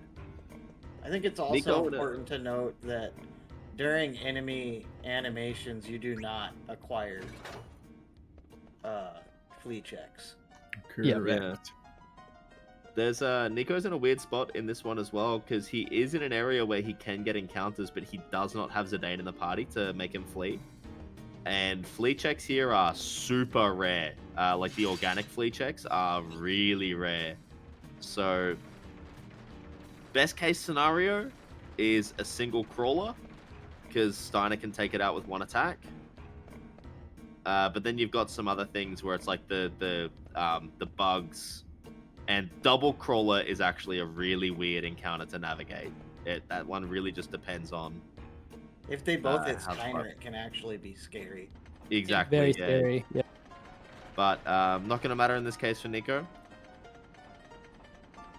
The Corn double-edged dog is sword of invincible. getting a double crawler though is that if Steiner lives the double crawlers on his own, he immediately hits level 8. And he's just massive. Mega beefy for the rest of the. That's one that you enjoy when you're doing a Tantarian route where you need to fight that extra boss. But Steiner will happily be level 3 all the way through to like Beatrix 3.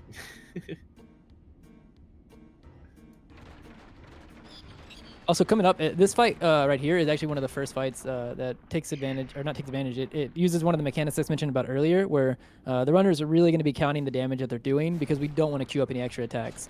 Because as soon as we do enough damage here, the boss is going to queue up the move Escape, which just lets it leave the battle. But if you queue up moves before that, you'll have to do all the extra attacks, even though you don't need to, before it'll actually do the Escape. Oh, Pete VV bonked for a quick plea. Let's go.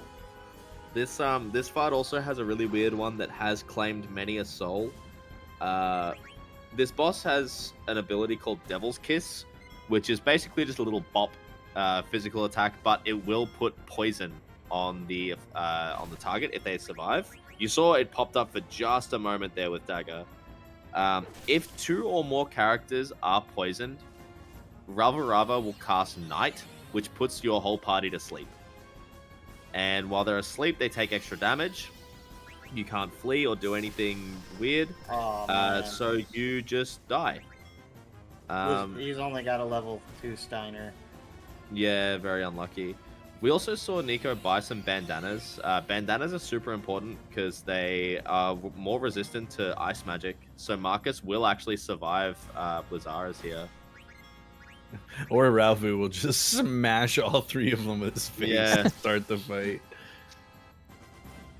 Not the greatest Ralvu, but when you have a low level Steiner, it's a bit more risk. Yeah.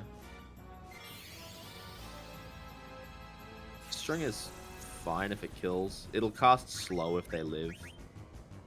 Basically in this fight, basically in this fight, like Steiner's job is to deal damage. Marcus and Dagger, their first priority is to revive each other. But if they are alive, Dagger can swing for a decent amount of damage as well. But that should kill. Yeah, well, and that's quote unquote kill. Ralvu will escape now. Not the greatest, but we threw. Magus couldn't steal anything also. A lot of those being handed out today. Beatrix is being greedy today. No jump skip for Magus as well, actually. I respect it. It's a dangerous thing. Well, it's also just purely situational. You can't always do it. Yeah, there's some situations where you just eat it because of the character that gets KO'd. Like if Frey gets KO'd on turn 8, for instance, and you might as well just chillax for the rest. It's also just easier. Yeah, true. And you can't mess it up, right? Like honestly, there are times where I feel like I should be very confident. I'm like, I know what I counted, but the second I hit jump, I'm like, am I really sure? Was this the right number? I type in 1 through 8 on my calculator during the fight because I am terrible at counting in my head. So preempt grasshoppers for Pete.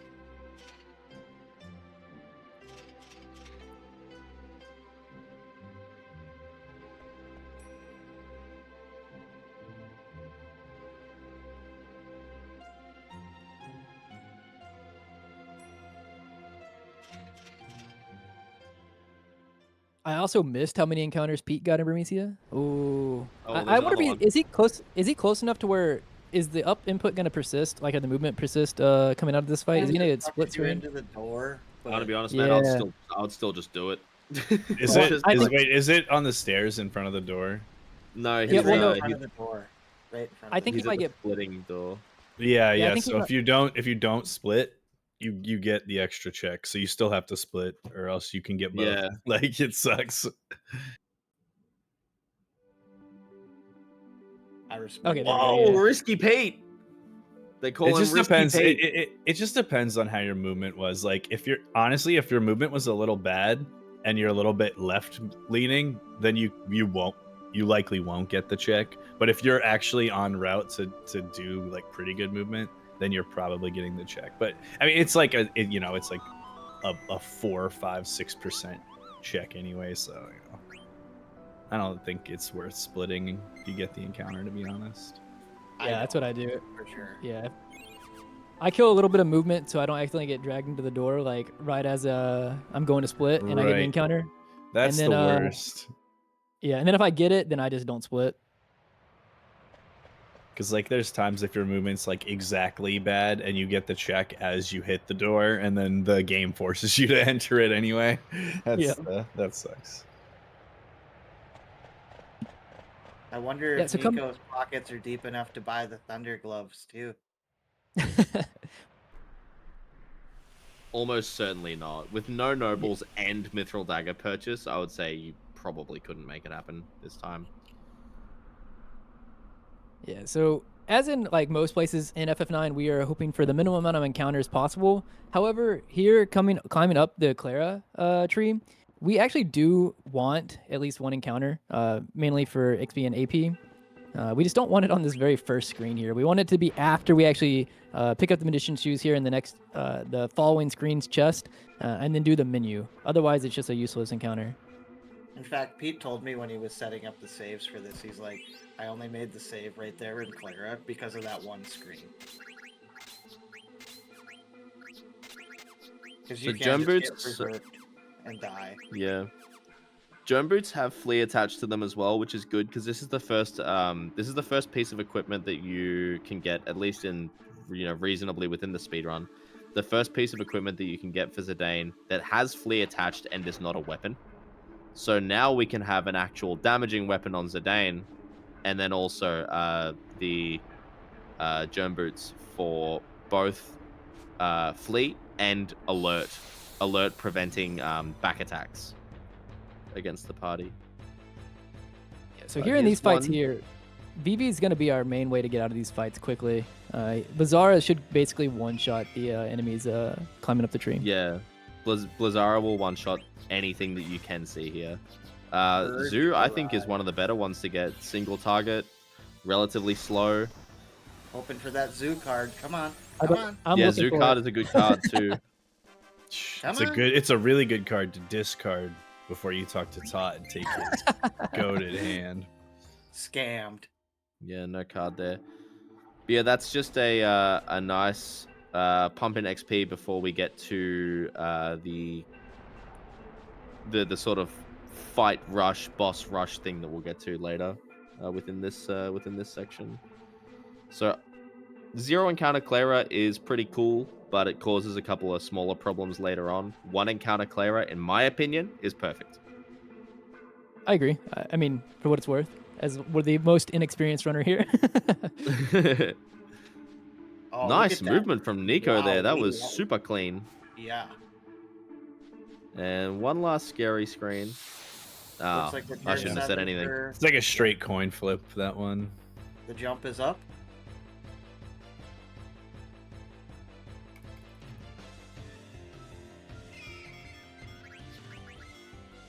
Oh, bird booty for Nico. Yeah, I'd do the same. I'd take it out as Yeah, well. no, for sure. It like basically guarantees that Freya won't be underleveled at the end of the game, which is really nice. Very beautiful jump skip for Pete there. Now Black Waltz 3.2 is getting just destroyed by eLmaGus. One thing that I'll also do, that the chest that was behind that ladder that Nico just climbed up, you have to get that eventually. Sometimes when I get a 0 encounter Clara on the way up, sometimes I'll go and grab that chest there to intentionally give me a check. Interesting. And kind of pseudo hope that I get an encounter there as well. He actually told me he bought a Gishel Green so that he didn't have to go there today. He was just being safe about it. So Oh, really? We re-entered, we just missed it, I think. Oh, look at that. Not taking the tour as well. It's a shame. Nico gonna honestly. pick up It's the a beautiful Phoenix city. Pinion. Oh, imagine if someone hit that today. That would be a big change in the graph. Did get the Thunderglow, so I was right. Yeah.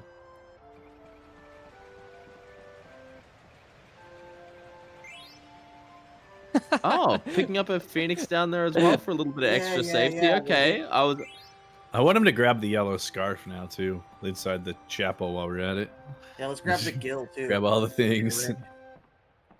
Talking to the priest on the right side there as well gives you one less dialogue box. You have to talk to one of them to trigger the story to progress, but yeah, it's a strong silent type.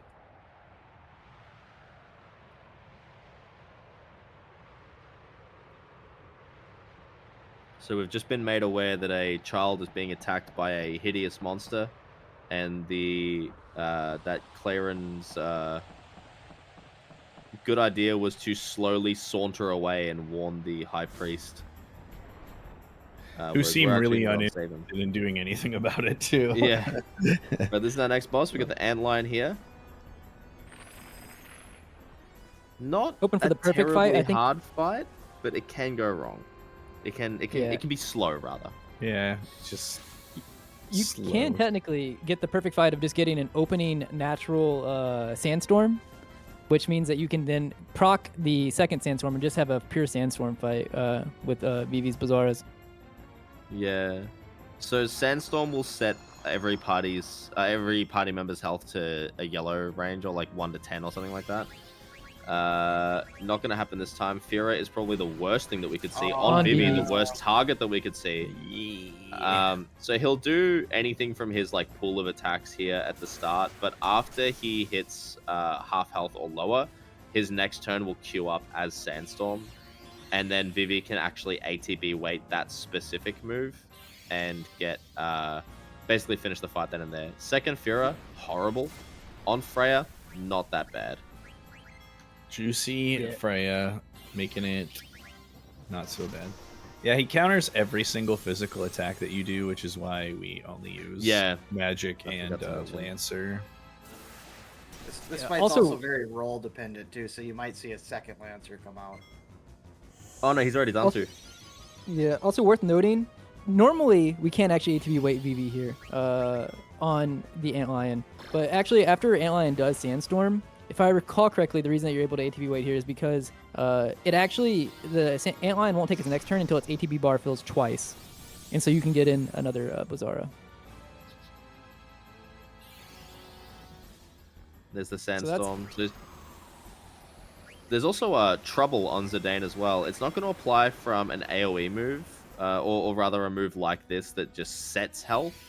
But Trouble as a status, I am not familiar with it in any other Final Fantasy game. But basically, if a target has Trouble and takes damage, half of that damage will also apply to every other party member. Yeah, if you Very watch the weird. relays historically, it has played a pretty big role in one of the races for FF9 in this relay. Yeah. Shoutouts to Karakarn, VI, the king. I've done that before. Oh, Zidane has trouble. I don't have any anointments. I can cure this by killing and healing Zidane. Smack Zidane, crit, wipe my whole party. Yeah, he killed himself on like Hildegard 2 or something. Hildegard 1. So silly, but Time for the legendary. tell you what, I learned round. my lesson.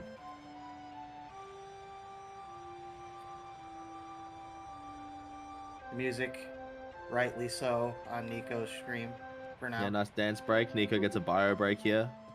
Rat Jam.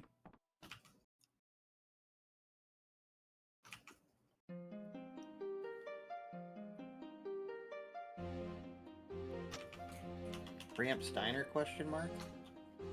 Nice.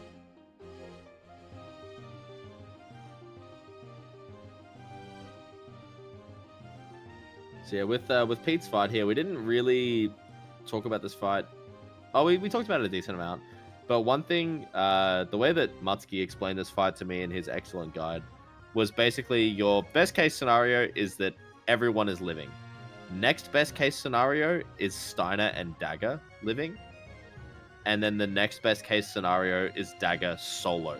Dagger solo is better than Dagger Marcus. Because of crack damage. That Whoa! crit too well. Nice crit.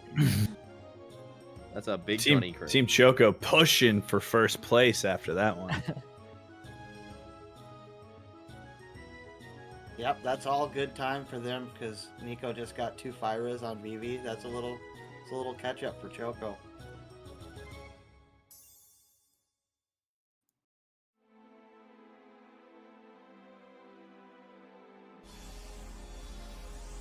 My dog just fell asleep and she has no idea that Pete just got a Steiner crit on Blackwell's 3. So if you look in the FF9 thing in the relay chat, Nico's posted a picture that you guys might enjoy looking at. Yeah, there it is. Yeah. Yeah, And the that's, crit even makes it better. Yeah, it's that's honestly, I'm pretty sure that's the not the same area that it happened to me. It happened just after the oil vert shop. Oh, Right. But I pretty much did the exact same thing. That's a good one. For the lovely people at home who don't have access to this chat, it's just a screenshot of his party taking like 1,000 and 2,000 damage each, and all dead. And Nico is a really, really strong runner of this game. So he's at the point where like you don't save.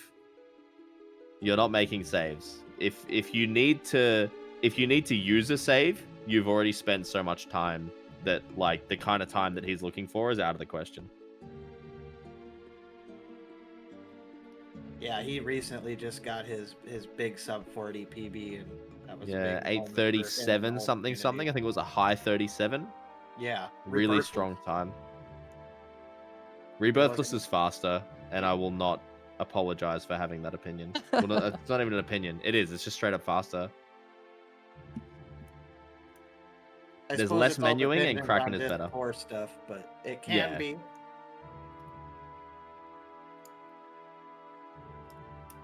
It does hurt late disc 3 if you get a shockwave and Freya goes down. Yeah, yeah, of course. Stuff like that.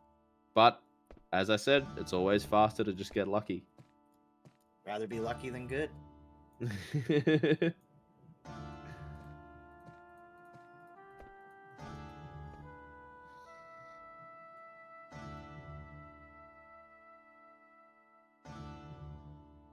Also watching Pete here.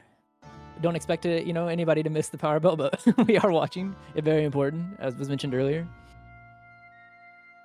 In fairness, if he missed it, Steiner would just continue to get crits for the rest of the run. He doesn't even need MP attack. So true. It might Yeah, as this well is just where go with HP 10 at this point. Much like Windows debuted that beautiful Laguna Dream skip in Final Fantasy VIII, Pete is actually debuting Final Fantasy X style heavy RNG manipulation throughout the entirety of FF9. Wouldn't that be a He's a already sight got to no behold? encounter armor figured out. Yeah. There, actually, forgive me, because I haven't played much of the post game in FF9. There is no encounter prevention in this game, right? No, there is Don't not. think so. Unfortunately, There's not, yeah.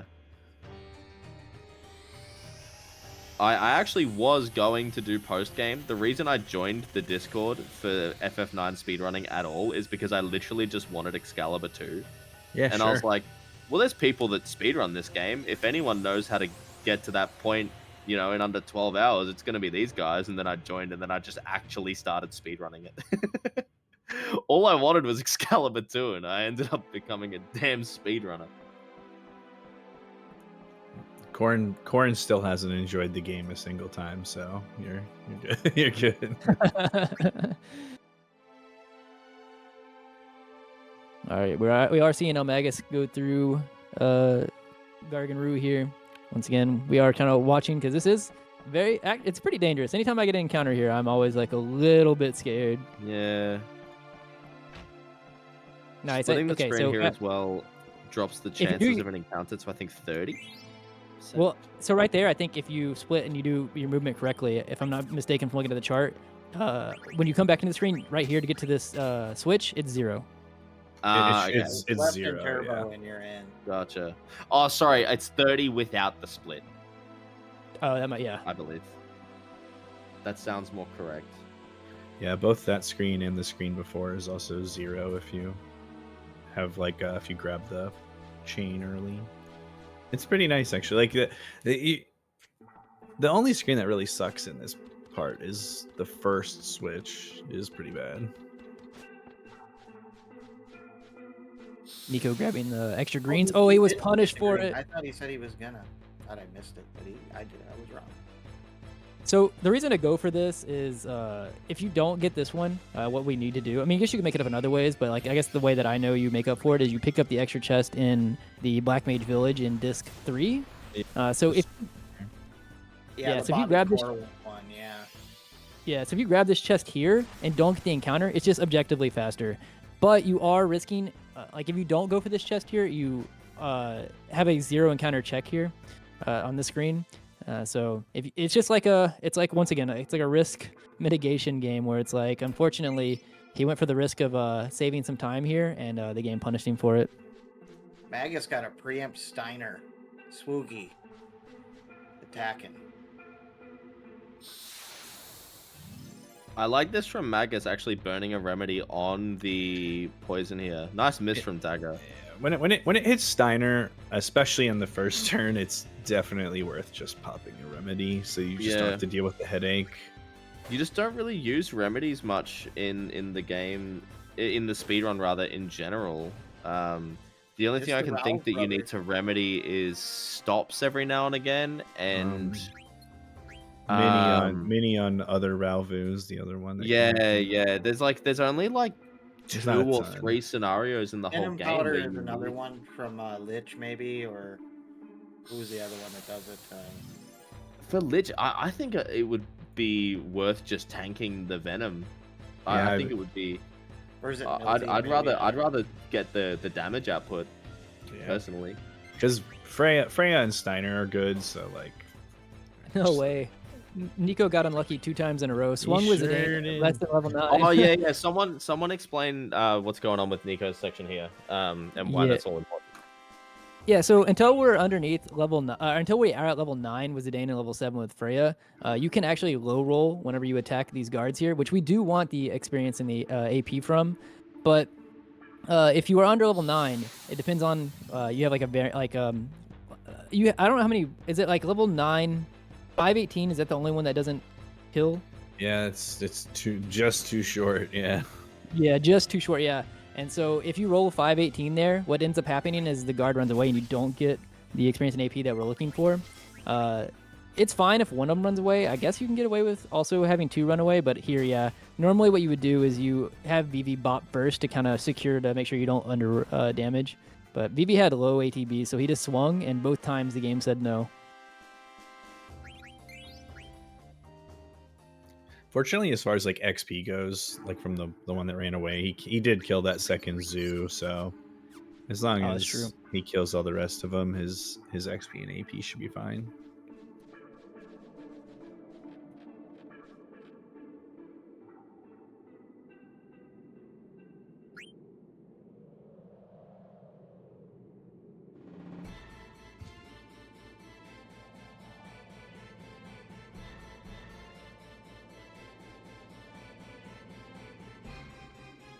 I also found out recently, I swear, when I'm running this game, I think I know where most of like the places you can get encounters are.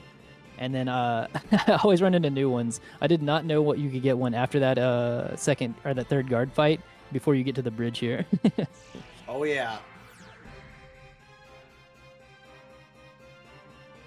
That was like the most troll encounter I feel like I've well, there's Or the also one one after the second invasion when you're running to another Ralph. yeah, that's the other one I've got. And you don't have flee most of the time, so you have to like try to kill it. Yep.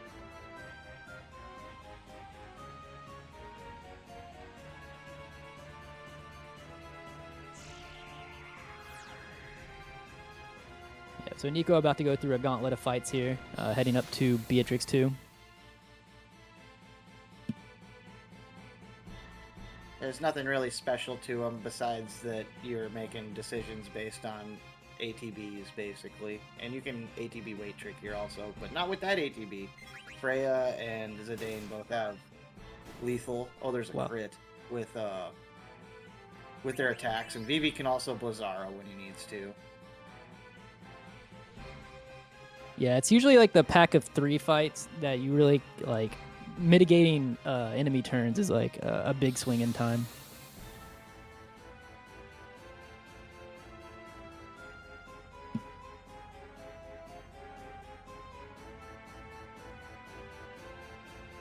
Yeah, so like these here, they can do regular slashes. They can also do Blizzard, which is also really slow.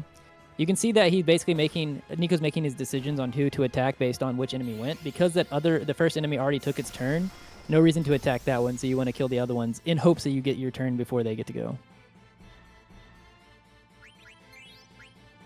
This is definitely a section of fights that I think a lot of newer runners lose an awful amount of time on, because it's really like Handy was saying, you really have to kind of just consider like where your ATBs are at, what the odds of the other enemies having, turns beforehand, what enemies have already attacked, and then kind of plan what you're going to use and not use.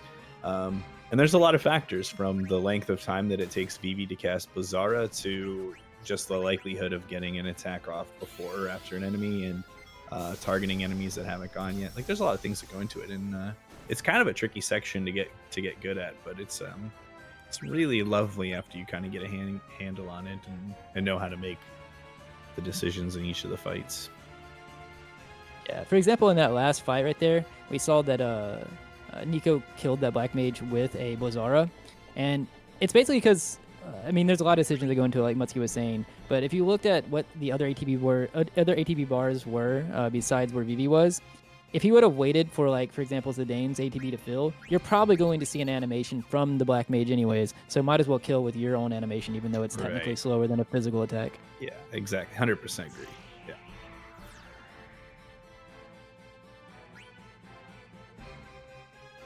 Also, to note, making the right decisions here is important. So Nico's going to be watching to make sure that he's choosing the right options. Technically, if you did get a 0 encounter Clara climb, you could make up one of the fights up here. Take an extra one.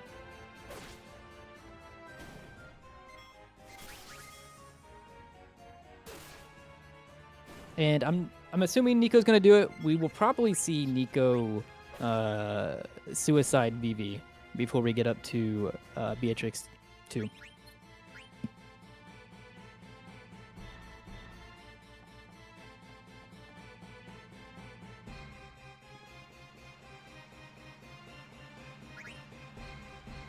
Good guy, Nico. What a hero. Making sure that the mom is going to go home safely today. He does not care. He says, I will fight an extra soldier to get that mom home. What a guy. Guys, give Nico a hand for being a good guy today. He picked a nice option. You do not have to pick this option. You can choose to allow the mother to sacrifice herself for her children, and then you only have to fight one enemy. It's one Black Mage. But he's fighting the 2 soldiers because he's such a good guy. We love it. Love to see it. Yeah, we also, like I said, saw Vivi get suicided there. That's going to be to hopefully have a good fight where we skip the cure from Beatrix on the next fight. It's still RNG dependent. It's going to be dependent on ATB. It also, I guess, like the main thing you don't want to see, because you'll have cover. The main thing you don't want to see from Beatrix 2 when you're going for it is like an opening shock. Because then it's just kind of, I feel like you probably are not getting the cure skip in that scenario. Literally anything but shock is perfectly fine. Yep.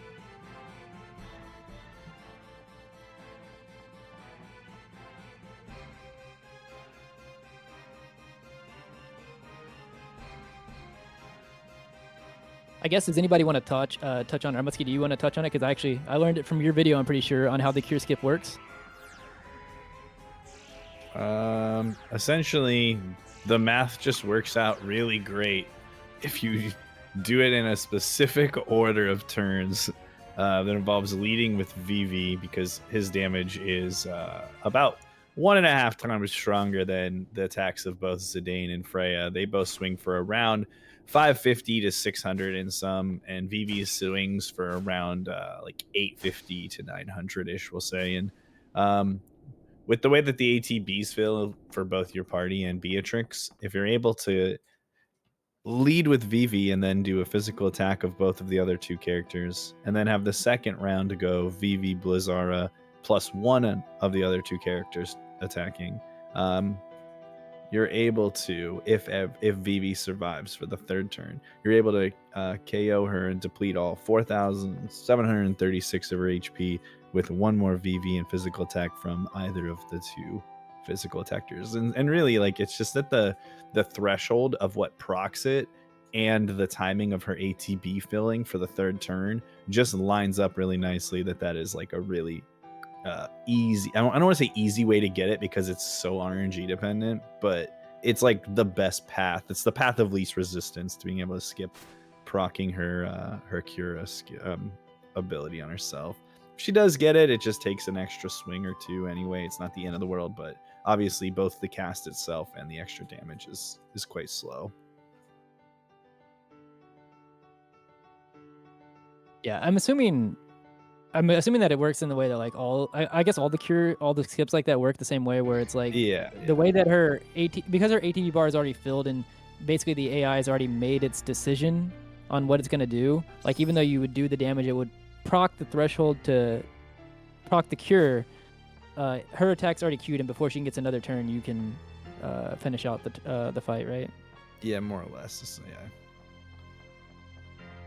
The Hilgegar's one is just a lot nicer because the like turn order and stuff is so concrete, and like with 2 healers in your party, you can effectively prevent, for the most part, the deaths of Zidane and Vivi on that fight, which unfortunately in this fight is considerably more difficult because every character on the first round is involved in the actual damage dealing. So it's a little bit more difficult on this fight. Obviously with Beatrix 3 we'll do it again, but we have the added bonus of having not only just a 4th character, but we have Steiner who's going to be hitting for 1800, so it's a lot less troublesome than this one, I guess. Pete getting the disgusting encounter. Luckily, he had basically a preempt flee. Okay, getting the 2 early physicals before Beatrix gets to go. Pretty good ATBs, so now he's gonna wait and see here. We got a little thunder Okay. slam. KRD is in crit so that Freya can cover if needed or if available. Yeah. Or Hammy, excuse me. He might still be good with the damage rolls that he got, and as long, he looks like he's gonna be able to get it. So I was looking at the numbers, and I'm like, this looks like it's gonna be okay. He needs to make sure. I don't know exactly how much he has right now. I'm not counting the damage, but Okay, he's gonna play it safe. Yeah, I was like, it might be. No, he's going for it. He knows. I think he's good. Yeah, he's good. He's good. Yeah. I was like, Vivi hit for 90 there, so I was like, he should be in a pretty safe range, but right. Also, props to Nico, making a very safe move right there. Not automatically making a decision to queue up both of their attacks. Basically queued up Blizzara, held the ATB with Freya to see what the damage roll was, and then making a educated decision on whether or not to try to finish out or not.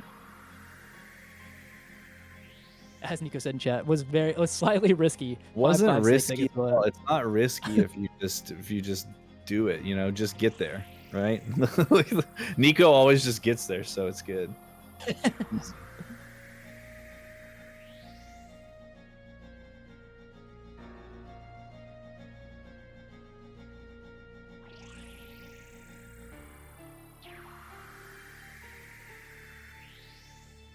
Also, we have Pete heading into the Antlion fight as well, coming up. Hopefully not going to be nearly as disgusting as the opening that we had on Nico. No commentator's curse. Also, level 2 Steiner guard skip for Nico coming up. And Ooh. Kingsley. Guard skip is actually... It is annoying to lose a run to guard skip or, run into a guard, but I actually think...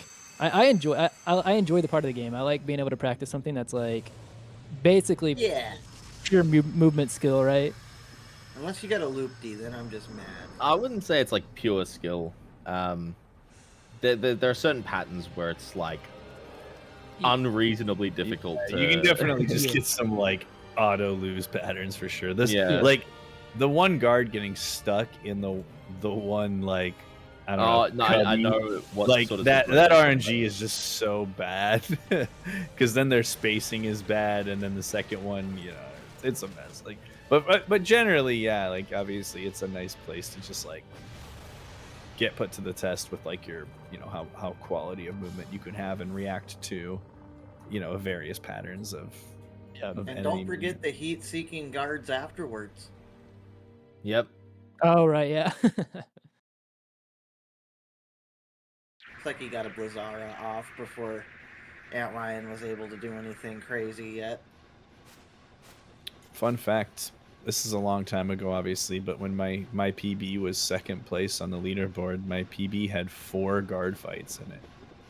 Jesus. Oh, wow. Legend. Yeah, so I got caught. I got the double one. 2nd place time now. I got the like double one where you trigger the second fight, and like the first fight is like so close that it just auto triggers, right? And then I tried to YOLO like every screen to make up the time, and the one that I YOLO'd I got caught on, and then on the last screen, the chick right before the final door just made a beeline, and I was like, okay, sure. Pete had a very smooth Antlion fight. Very good. Alexandria had no soldiers after that run.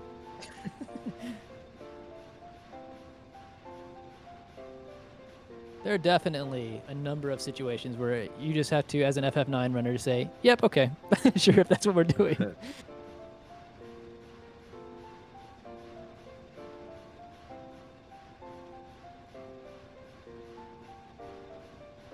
So as our two Tonberry and Choco runners are having a little breaky poo right here, Nico's gonna be taking the plunge.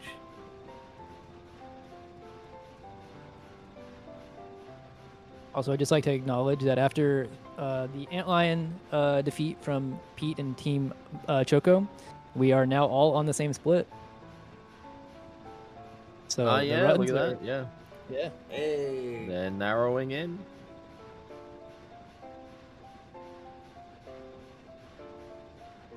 Pete is just lurking, waiting for good RNG.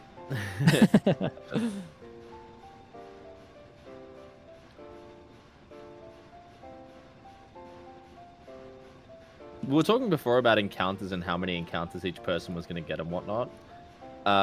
Someone out there that has more time than me to do this, I would love to know how many encounters each team got throughout every single game. Oh god. Someone, maybe one of the relay runners or something. I don't know. Maybe there's like a. There's got to be like stats out there, right? Knowing how many encounters Team Chocobo got as a collective whole, for example, would be very, very funny. Like, I think it would hit. It would. No, I don't think it would hit like 1,000. No way. Oh, some of those Pixel Remaster games do pump you with encounters. They have a lot. Yeah, I was gonna say, like, I feel like FF1 1 through 6. I feel like there's a lot of encounters in all of those. So I seen a finished run of FF10 this morning where the person counted the encounters and it was 228. Ooh, Total? man. Yep. Wait, was that from this event or from like their own run? No, it was their own PB. Oh. It did PB, but it was a run. You shouldn't be getting that many encounters in FF10. It was true RNG, but Damn, that's mega unlucky. Because, like, if you're getting no encounter armor, you're typically getting somewhere in the range of 90 to 100. And it only really cuts 30 to 40 encounters. So an extra 80 on top of that is like, magnificently poor luck. yeah, I'm not sure. I don't know enough about 10 to say. It just was like, holy. Yeah, that's a lot. There you go. There you The go. other go. way. No, the other way. No, the other way. So I don't think Nico's Also- getting the early swing, unfortunately. Yeah. Because it's impossible. I don't even believe it. People always like, if they're always like, why haven't you ever done a video on how to do the swing right? And I'm like, because I suck at it. Like I don't. I'm the last person that should be making a tutorial about this mini game. I cheap So out. here's doing where extra double, Nico's so it doing guarantees those to- skips that we Oh. mentioned possibly, and immediately chunders it. So the good thing about So- getting it here is you can at least heal in between fights. Right. Also, Korn did touch on it, but Steiner is still really low leveled here because we didn't get any of the experience from earlier. Nico did save because I don't know if every runner has. I've already had it, but I've had runs definitely die here. I have. He Nice stole steal a on the potion. potion there. No, that's genuinely smart. Another good reason to have Bandana as well earlier. The only spell that these guards can cast is Blizzara. So that does give Marcus at least a better chance at surviving this as well. So let's see if he can at least skip the second. Immediately uses the potion that he stole. Steiner can tank now, and he got Yeah, the there we go. dodge balls. So yeah, Joker this is had one of to the run. only sections in the game where you can actually see the enemies running around. Shout out to Chrono Cross. That game's got a lot of visible enemies as well. Yeah. But yeah, that's one of the only sections in the game, maybe even the only section in the speedrun where you can do something like that. And fortunately, the player character outpaces the NPCs. So if you can break the ankles and get past them, you can get through that with no encounters. Right before Lonnie, there's that like death machine thing. I was gonna say there's a couple. So there's Armo Dulahan, like Korn is saying, and then in Giza's Grotto, you do not have to fight. True. That's Yes. something Yeah. you Yeah. made. I forget that. I mean, we saw it this run, but I always forget that you don't actually Right, have to fight because those enemies. it feels unintuitive not to fight it, right? Like, Yeah. So, but yeah, I think those are the only ones though. But yeah, so not too much.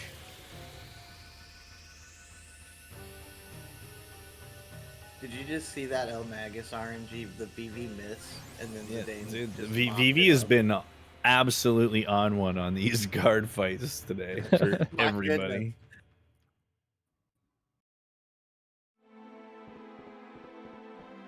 All right, our next fight is going to be Tantarian. So you'll see Nico split a screen here as well, unless he wants to YOLO, I guess. This area doesn't have encounter checks, but basically those guards that you just saw move a little bit there, they don't move straight away. They take a little bit of time to move after you enter the screen. If you just run straight up the stairs, there is a small chance that the guard does just clash with you. Splitting the screen there basically means that it's impossible for those guards to catch you.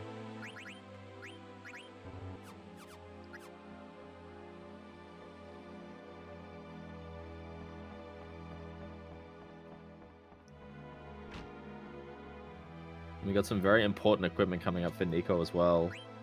It does require a bit of specific movement with this moving pedestal here. But those two chests up the back, one of them does have the Ice Brand, which is a crazy good weapon for Steiner to have this early in the game. Yeah, it's gonna be funny whenever, like, after watching, we're gonna see how much more Steiner's gonna be swinging than everybody else. Between the power belt, the MP attack, the weapon that he just got, the extra couple of levels that he just got there. Yeah, you'll see. If you haven't seen this run before, you're in for a real treat every time the damage spike happens, you know? I would like to Or just you acknowledge can, Pete. You can go for the one shot on Steiner hits for 1725. If not, you just don't. You attack with VV to prevent the meteorite, and you just swing with Steiner again. I'm so glad you saw that. Right. My theory on the Ice Brand has just been that, like, so after this moment, we don't get Steiner controlled ever again in Disc 2. And I think that the Ice Brand is effectively like a Disc 3 tier weapon, and they just want you to enter Disc 3 with like a reasonable Disc 3 weapon from him. So they just kind of give it to you here at the last minute, and then they're like, He doesn't want to look like a enjoy wimp it. in front of Beatrix. That's what it is. True. Not great ATBs. Yeah, Confed was mentioning before, we only need to kill one of these two. We're gonna bonk the other one though, because we don't want to see what is it called, Meteor? 1600 we bonk here. Meteorite even. It's a little guy. Meteorite. But it Yeah. still does a decent amount of damage though. It does not like kill your party or wipe your party, but it isn't, they don't mess around. Corn Dog's gonna mop it up. And then they saunter away. I want to make a gif of Pete coming off of the ladder, running Yeah. toward, running I a love he few just steps stared. toward the He greens. stared at the Geishel greens for a moment. Well, because like he came off the corner of the ladder, and like I think he was trying to have tighter movement to go around it, and then he Right, got right. a wide circle, and he stopped for a second and goes, "You know what?" Yeah, no. Well, because like if Before win your time. movement is not good coming off the ladder and you don't turn that tight, you 100% you're getting the check at the end of the screen. It really is like I think getting off of the ladder and getting around it almost fully determines whether or not you're going to get the extra check. Because like once you get to the chest, you just hold down right on the D-pad and that's it. In fact, Nico walked didn't around the ladder. Pete buy an extra Geishel greens anyway? No, I thought Nico did, but then he didn't. Ah, okay. Well, regardless, there's one that he can get in Black Mage Village He later scraps the anyway. Black Mage ones. Yeah, it's fine. Yeah, he's got it. It's fine. It's just it was funny watching it in real time. Yeah, because he just kind of sat there.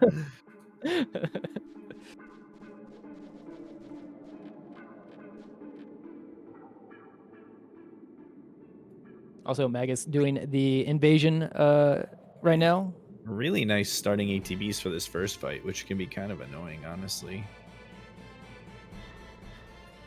Yeah, nice. Magus did have to spend a lot of Vivi MP here though, so he doesn't actually have enough to fight Beatrix 2. He's gonna have to burn an ether. Which is kind of fine, but Yeah, you it's do fine. like ethers Yeah. in the late game become super valuable. When So I guess we'll see if it bites him. But I started like if I get the double drop from Black Waltz 2, I'll often sell all my ethers but that one just so I have one to burn. Because I'm like I don't actually need the money. Like there's at a certain point, like I would rather have the ether than 1,000 gil.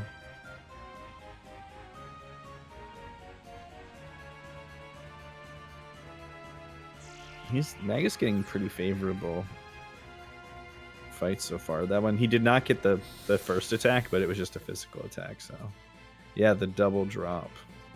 FF9 Legend.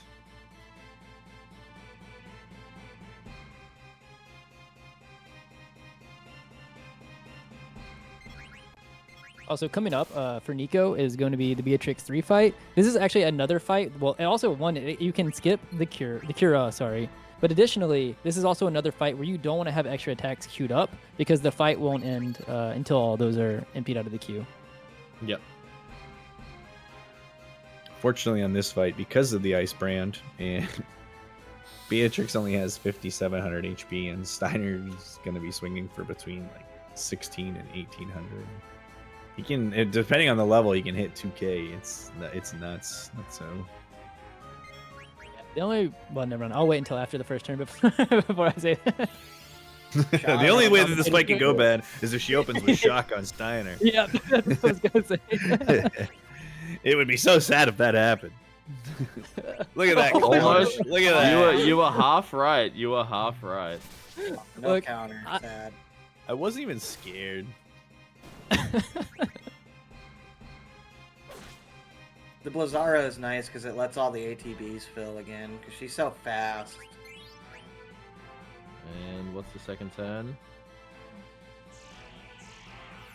Oh, Keep dropping in chat. perfect. Another statistic, a not so fun statistic. He said that was miss number 7 for him. jeez. Classic. Terry's blind today. What a great fight for Nico, though. Yeah, it's really good. My word. Fun fact about that Klim hazard as well. It can trigger trance. Yeah, it sucks. That's just free time loss. Learn that the hard way. I mean, it's not. I say I learned it the hard way as if I made a mistake. I just meant that I learned it in a run. Your mistake I was think getting. that happened to me, but I unlucky. mentally blocked out the pain afterwards. I guess there is like a universe depending on who it is, because it's typically like Zidane's the most likely, right? So I guess there's a universe in which you could KO him with himself and then finish the fight, I guess, to avoid the proc. Oh, I don't even think it'd be worth. That's fine. Well, I mean, he's just gonna get it on either the Black Mage fight that's coming up or one of the puppy fights. Yeah, that's a good point as well. Yeah, it's like not the end of the world. They're all bad, right? Like it doesn't really save time on any of those fights. There are so few good trances. It's like Gizaramaluke, maybe Beatrix 1. Is Hilgegar's a good trance? I don't think so. Hilgegar it is. can You be. can attack and then solution 9. Yeah, you and can then solution. Blizzara. Yeah, So- true. Actually, yeah. Amaranth's a really good trance, actually. Amaranth is actually a goated trance because Yeah. you But there's- eliminate there's- the need for the second cycle. There's I'll no tell you more where than it's not a like good place to 6. Taharka. You do not want to trance there. Yeah, there's no more than like 6 good trances in this whole game. But as for Disc 3 bosses outside of Taharka, most of them, you can get some benefit out of trance. I tend to look at trance as just like one of those things that like the time you lose to the trance animation is like embedded into the run. Like you get the same amount of trances effectively every run, with maybe the exception of a Freya late in the game, could or could not happen. But the Z trances all happen effectively the same amount of times. And I look at it more of just if you happen to get one that is useful, that it is like a little bonus that the game threw you that run. But otherwise, it's like a wash every run because That's it's a the really same good way amount to of look at time. it, actually. You know what I mean? Like it's the same time loss every run. So Yeah. it's not really time loss. It just happens at different parts of the game. In a way, it's almost the same as like cutscenes, hey? Yeah, like honestly, because if you get it twice in the run, every run, like it's not really losing time. It just feels like it because it's not at the same point all the time. Yeah, but then how can I convince myself that I'm justifiably angry at FF9? I mean, you don't have to do that. You just when you turn your console on, that's just how you should feel, and that's fine. Do you have a window? Do you have a window in your room and ever look outside while you're playing it and you're like, man, I could be out there right now. You're getting troll patrolled and you're looking out like, really? Oh man! Speaking of the troll patrol, now that we know that nobody has extra Geisel greens, I'm excited for that. Magus just missed with Zidane on Beatrix 2. Beautiful. Lovely. And then now he he's died. dead. This is Wait, this is kind of. He should get. A little... Oh, okay. Woo! We tuned in at a part where the ATVs were that looking very was sus. everyone tuned in with the same idea of how that fight was going that was incorrect. Yeah, so Holy for smokes. any non-runner, Beatrix 2, her ATB bar feels fast. And so looking at those ATB bars after he swung with Freya, we started sweating a little bit. I had a cookie in my mouth, and I was like not chewing it until I seen what happened.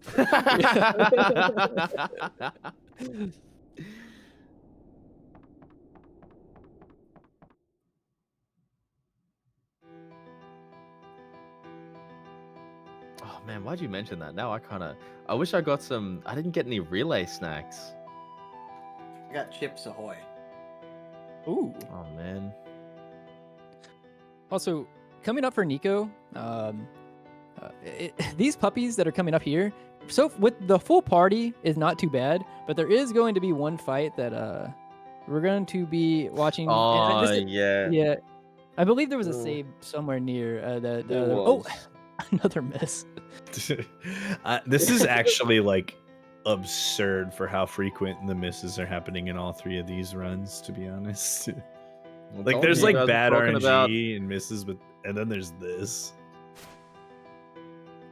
But as you can see, so Dagger is asleep right now. There's going to be a fight coming up where we load in with just Beatrix and just Freya. And depending on starting ATBs, like the worst case scenario would be that they put Beatrix to sleep, and then we're just stuck with Freya. That fight becomes very scary. Odin.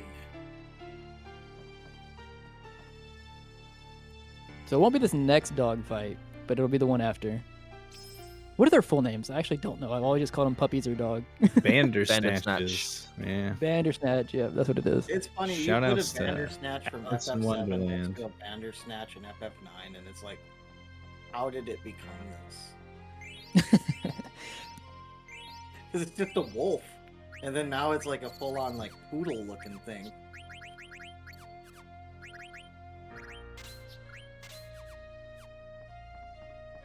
Pete with a mega crispy menu there. That was sensual. Yeah, that one could be a little. It'd be a funky. shame if Beatrix screwed up that beautiful moment. That was a gorgeous menu by Pete there, my word.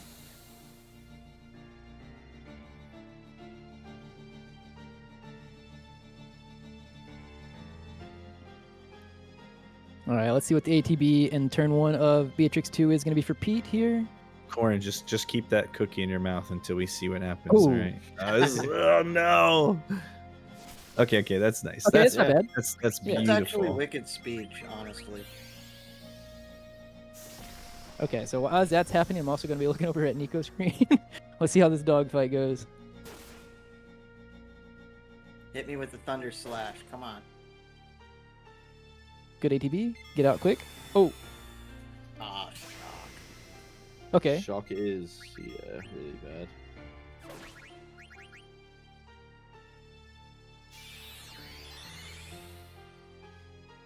All right, Okay. puppy fight one He's is out. down, Yeah. which is lovely.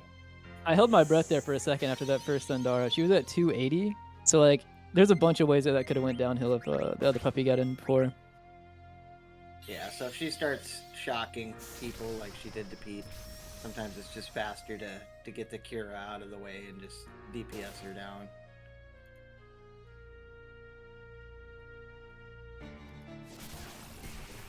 Now she does Thunder Slash.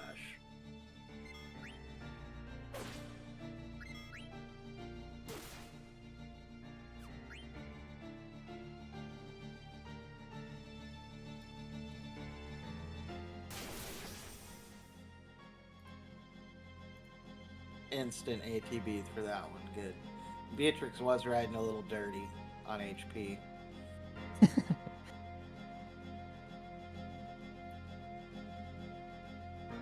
Yeah, coming up actually is the other troll screen that Corn, you and I were talking about. I believe if we're talking about the same one. I didn't know this was a hot screen. It's like a 3% chance. Yeah, it's like 3%, I think. Like I think it's legitimately like 3%. I thought that was a cold screen for encounters until I got the encounter. I was like, wait, hold on, hold on.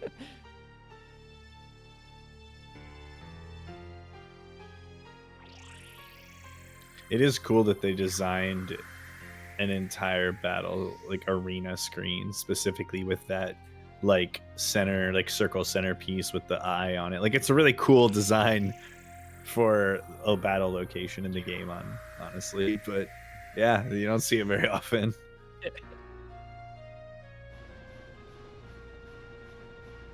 We're gonna make this screen hot one time out of the 3 times that you run on it.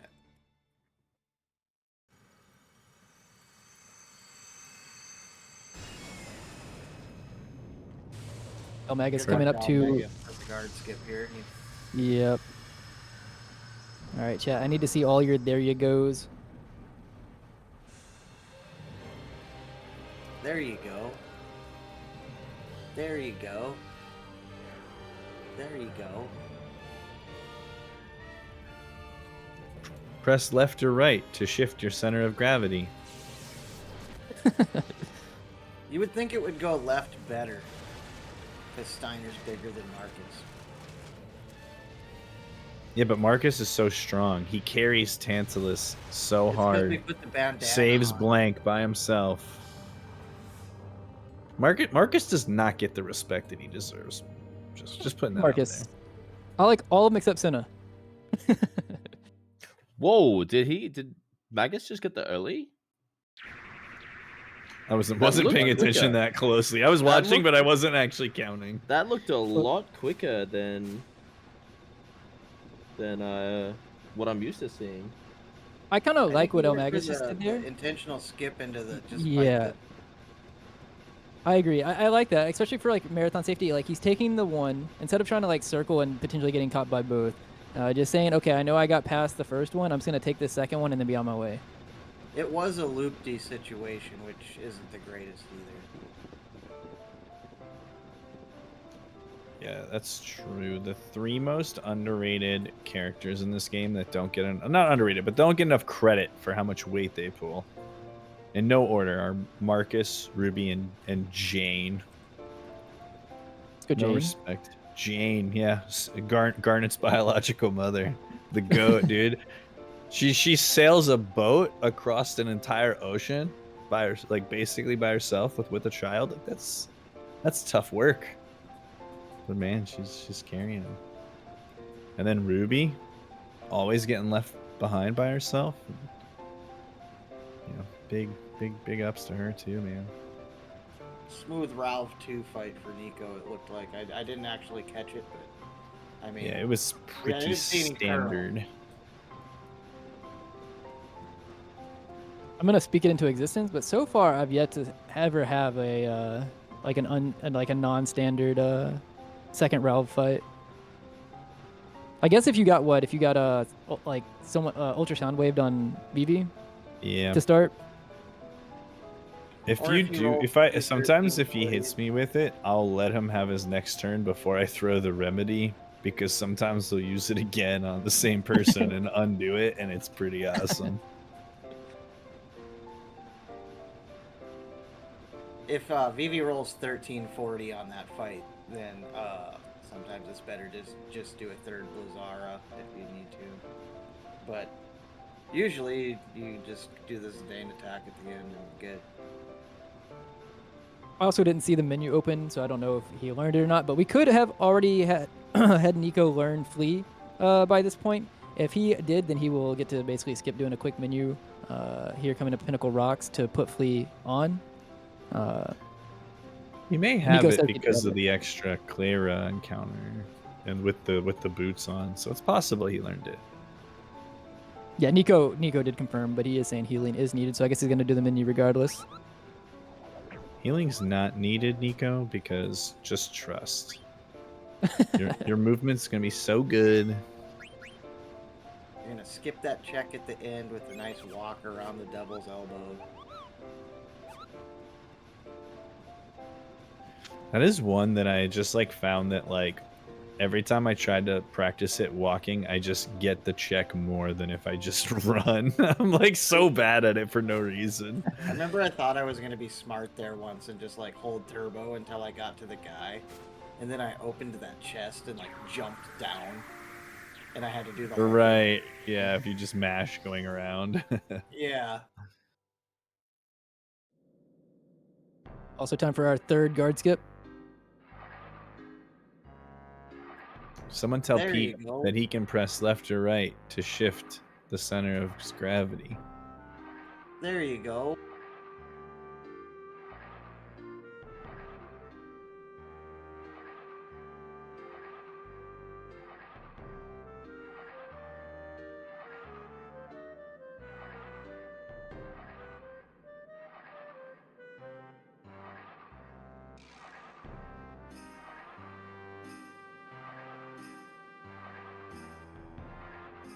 Also, eLmaGus coming up to the Zorn and Thorn fight as well.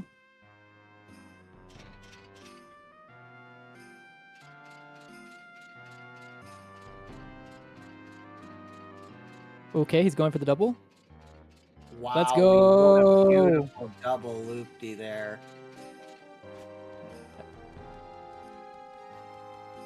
That was swag. That was pure swag. Ooh, 1675. We're not gonna get it that way.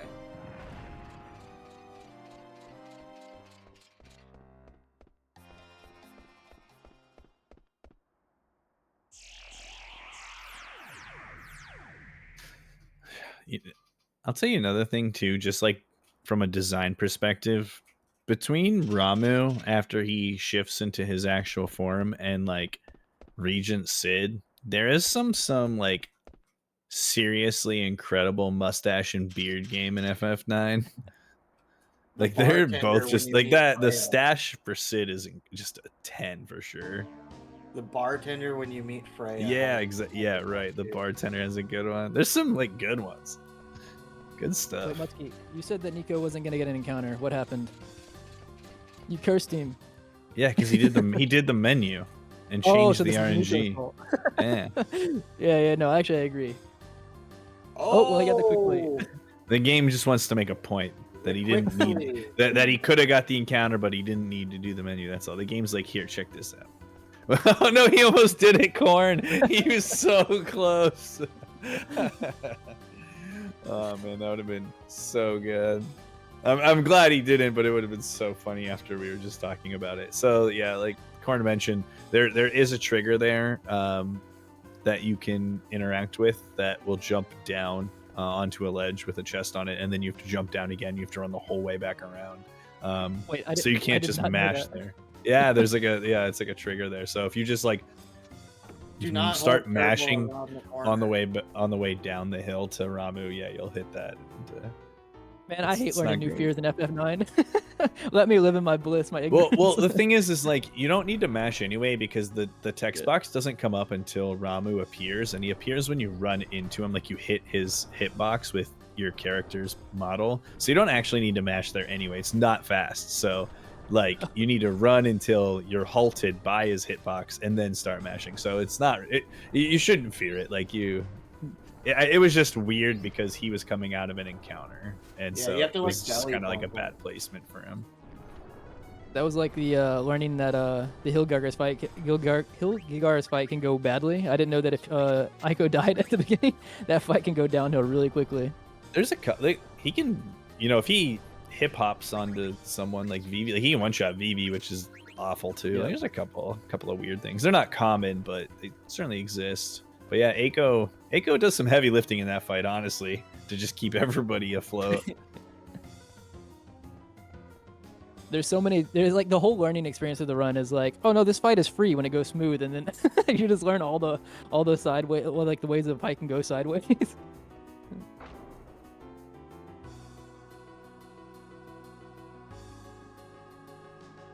Oh, also eLmaGus coming up on Beatrix 3. Our final Zorn and Thorn fight here too. I'd love to see a one bang. Hopefully we can get a one bang. Pete also saying I might have forgot to optimize Steiner. Oh, I guess before. Oh yeah. No, he's good. To be fair, if he did, that's like the best fight to not do it on because there's no AP reward. It's just slow. Ooh, So at least there's 1500 that. But is yeah, pretty. he's Gucci. Steiner just not with it today on the rolls.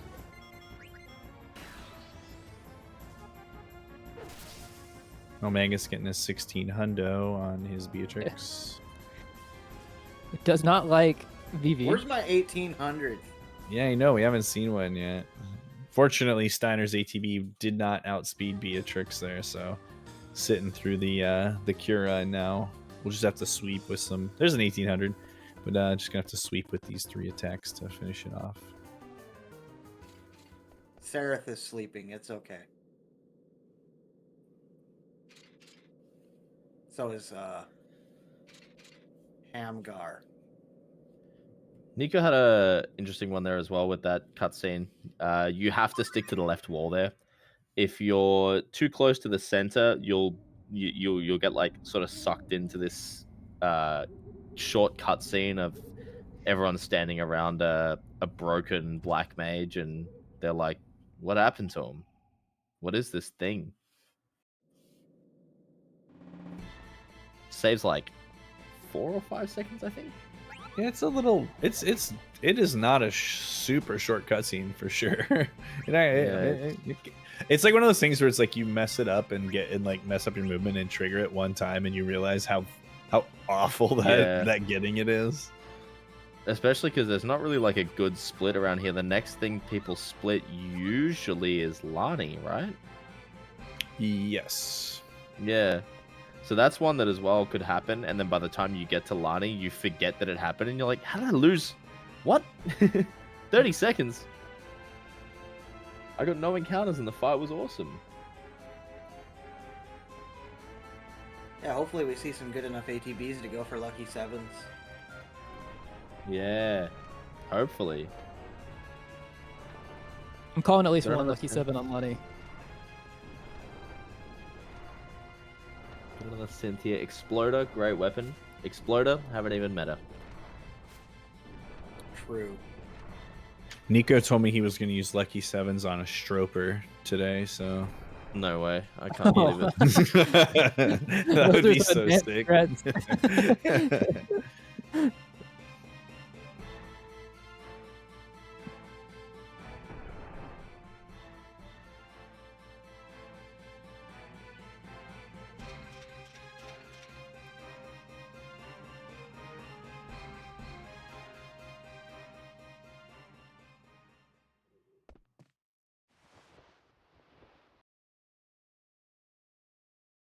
Beatrix starting with like almost no ATB. Still eking it out though.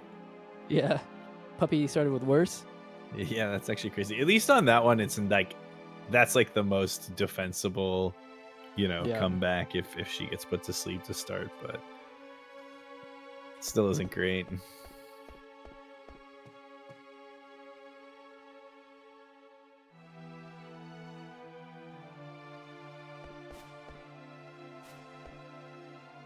Let's see if Pete.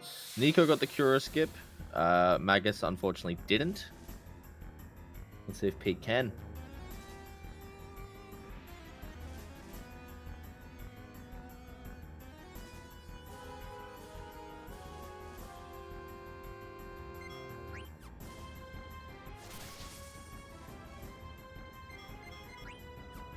Luckily, I didn't curse anybody. No one got open turn shocked on Steiner.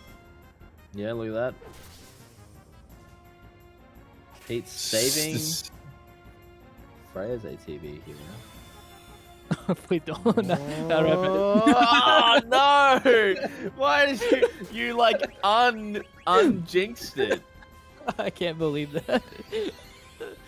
She was actually targeting Vivi, but then changed her mind. Andy is like 2-0 on that now. You guys can boo Handy in the chat if you want, honestly. Yeah, oh yeah, that's very valid.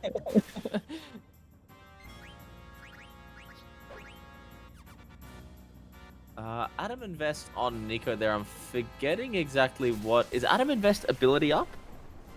Bird Killer. Bird Killer doesn't seem right. Let me check. Oh no, yeah, wouldn't be ability up yet. But I guess I'll talk about ability up now. With AP routing as well, there is an interesting thing that you can do with AP routing. There's an ability called ability up, which gives you double AP from fights. So if you were to get 10 AP from a fight, you now get 20 on every ability that you're learning. Super useful, because it just means that you can learn the same abilities in less time.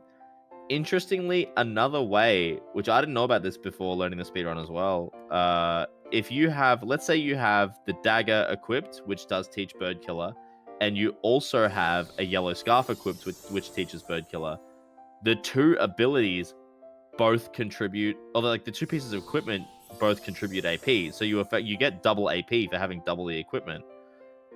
And there is actually, you only use it on Zidane, you only do this on Zidane, but there is one fight where you have ability up equipped and two pieces of gear that teach you ability up, and you get quadruple AP from one fight, which is really cool. It's only on the Arc fight in this route, but I think in Mythic's route there's a couple more of those. But it's very fun. It's on the Brigandine, by the way, which is what you were Brigand. Yeah, okay. Because I was like, oh yeah, we just get it right before Soul Cage, which is really, really convenient timing for it, honestly. Yeah, yeah, it really is. Hey.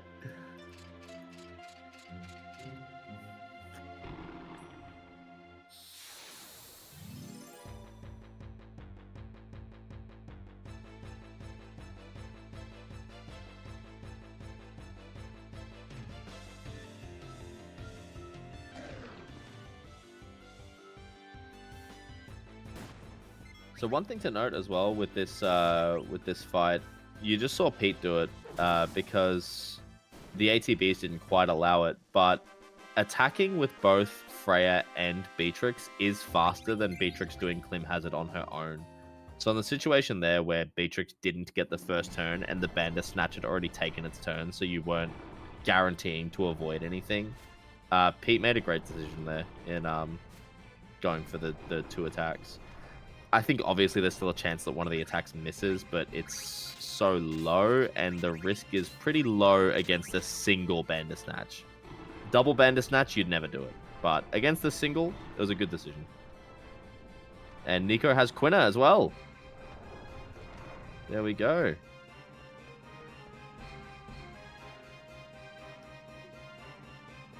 Watching on eLmaGus' screen right now in the puppy fight. The dangerous one, so yeah. Didn't get the first turn here, but okay. Yeah, Clim Hazard went. Once you see the MP tick, you unclench, you exhale, the weight is off the shoulders. It's all okay now. Pete didn't get very lucky ATB on the triple mage fight. Might see some. Yeah. Oh, we got a merciful attack. All three attacks. Oof.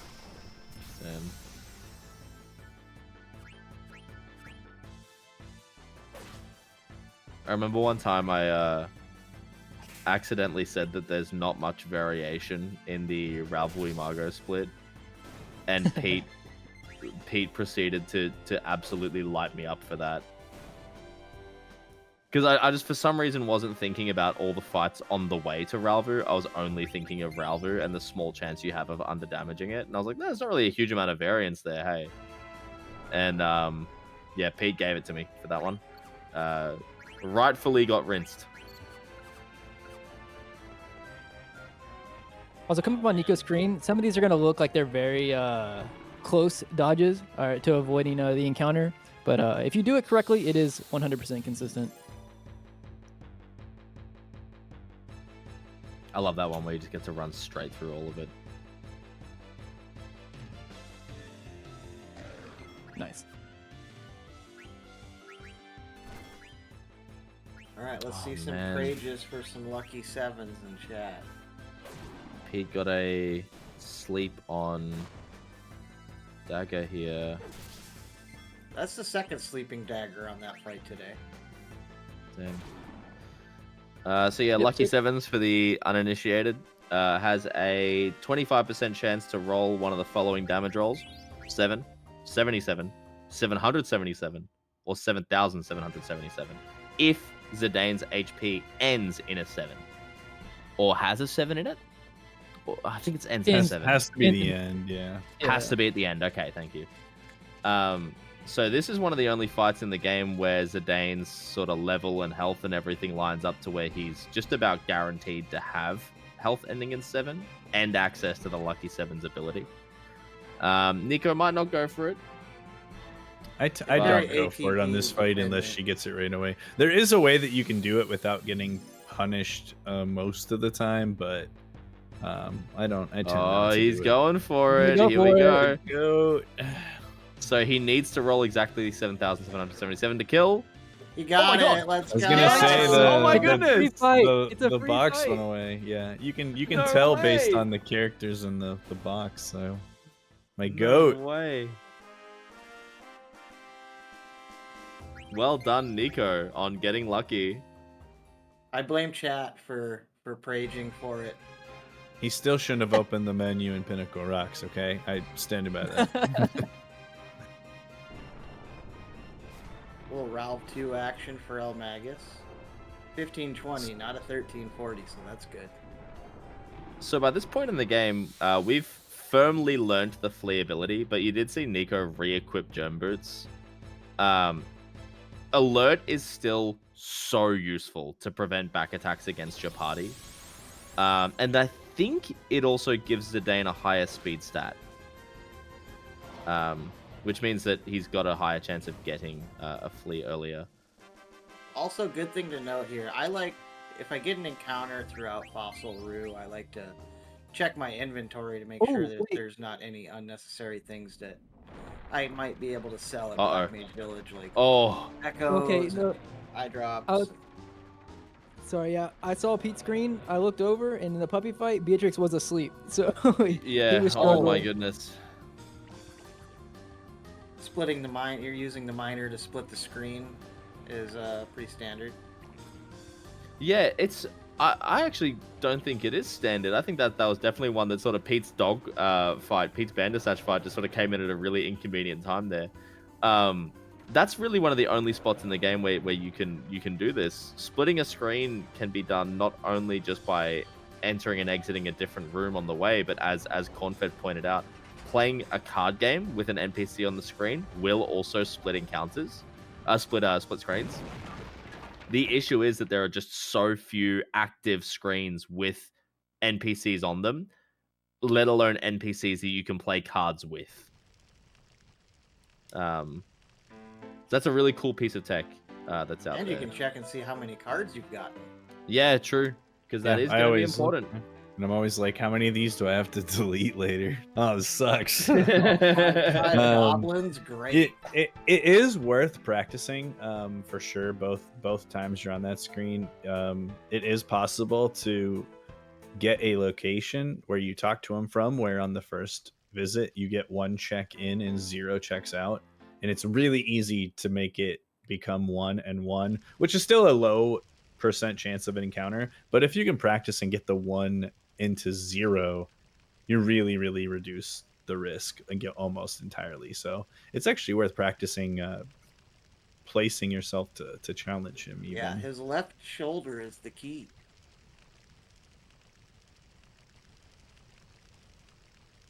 All that mining, he's just so beefy. He's got really strong, broad shoulders. Got hung up on the spaghetti noodle screen there. Yeah. Although I think you probably average. I guess I expect to get one. I both ways always on the look at screen. one is fine between the two. If you get through the going in, get 0, I'm always like, all right, this is a win. Like, this is at worst a net neutral. I think Nico's still got to be. I mean, maybe I missed a few, but like at like 12 or 13 encounters, I feel like I feel like he's still pretty low overall. Oh, it was a sub 55 Lonnie for sure. Which is, I mean, I don't want to like. Yeah, it's really good. Be that guy to like. I don't want to pull a handy here and say like something, but that's like technically like a runnable pace. No, Nico that's a confirmed. very, very runnable pace. Nico confirming after that last one, it was number 12. Yeah, that's insane for a marathon setting. That's insane. All right, final RAL of the day. Broody looking good. Little flea check. Oh yeah, we learned flea. 1340. Oh, yeah, baby. good damage. Oh, this could cast mini. Oh, These sorry, sound waves are pretty Yeah. ultra. Yeah, unfortunate. No. I don't know if this is true in any of the other Final Fantasy games, but I know that in a lot of them, magic is not nerfed by mini, but in only physical attacks. Most of the time, no. Yeah. But in this game, it is kind of strange. You have to remedy our good little boy, or else his Blizzard doesn't hit for like any damage at all. Oh, going for the fossil ruse stilt skin nab. Love it. Listen, someone has to fund his journey, all right?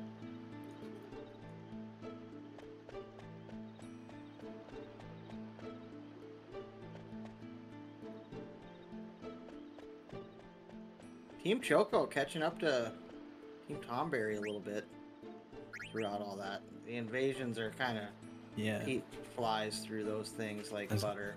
I was gonna say, from like the start of Disc 2 to now, Pete has been having a pretty favorable disc. Beatrix 3 was kind of not the best, but otherwise, his like Claire Invasion was nice. Beatrix 2 is nice. Ralvu was, for the most part, good. Like throwing the remedy isn't really all that slow, and his dog fights were good. So he's been making up some time. It's been pretty smooth.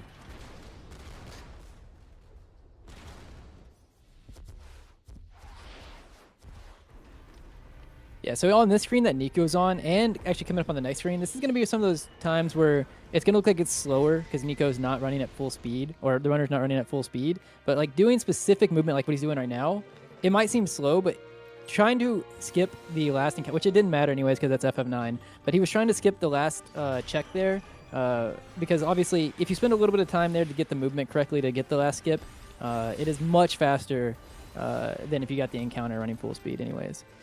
That encounter, I laughed at that thing. It is so rigged, it's not even funny. I think that it's one... like a dream that you would ever...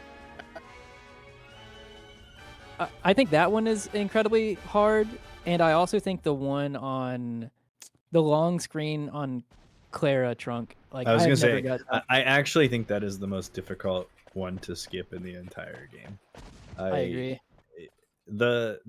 This screen in Rue is tough, but I get it consistently enough that I feel good about it. The Clara one, I am absolutely certain I get that check.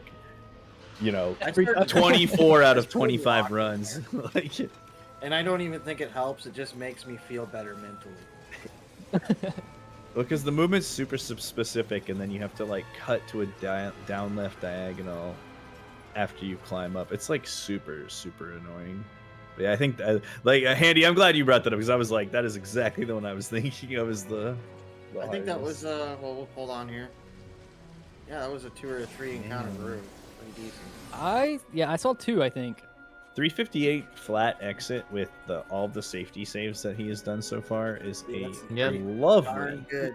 through Again, exit you'll see time. him not stutter stepping on the world map because that outer continent text, you can't get any encounters while that's up anyway. So he'll wait for that to disappear and then carry on stutter stepping. That also gives you time to orient the camera properly as well so that you're not backwards stepping all of this, because that would be really, really hard.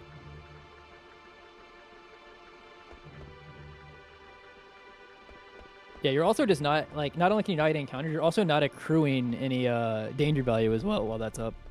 Yeah.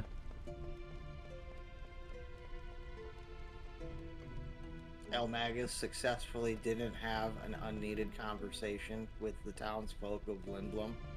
Let's go.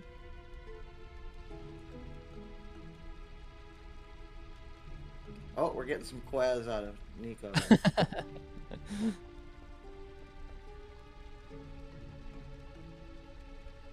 And Cliff Fall waiting room. Really, that's what we got to look forward to. Everybody else is in a nice cutscene area here. I'm making it a requirement that Nico has to get Cliff Hall. He's ahead. He has the lead. Yeah.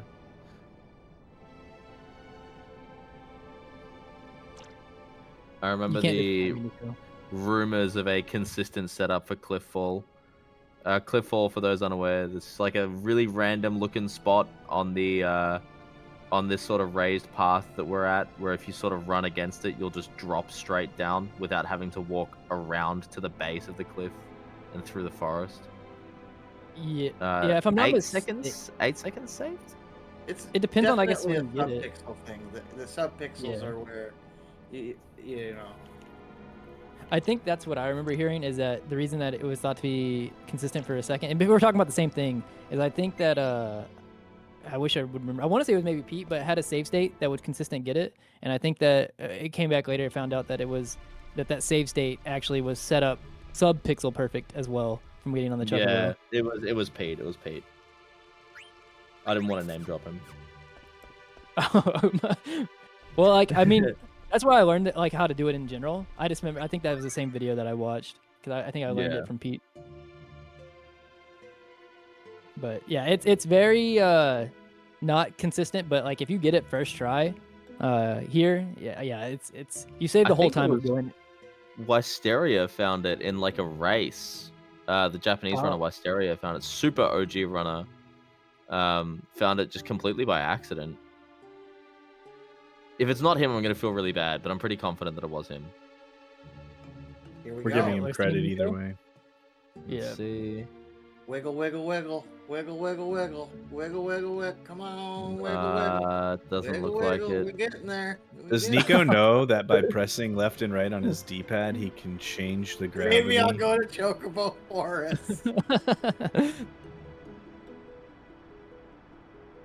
Yeah. So like in a PB attempt, stuff like that, you know, runners still a lot of time will go for it, but there is a cost to it, right? So you don't want to spend forever going for it, because then even if you do get it, it can be slower or match what you would have done if you wouldn't have gone for it at all. So usually if you do go for it, you're kind of like, you'll wiggle a couple of times, you're like, all right, nope, it's not giving it to me, and then you dip. But Nico was trying to put on a show there. He was trying to get it. Now will they go for it in disc 3? Nico's just being greedy, man. He's got his lucky 7s. He got his 3 encounter, you know, up to Burmecia. He got like preemptive flee. All this crazy stuff. He wants it all. He's being so greedy.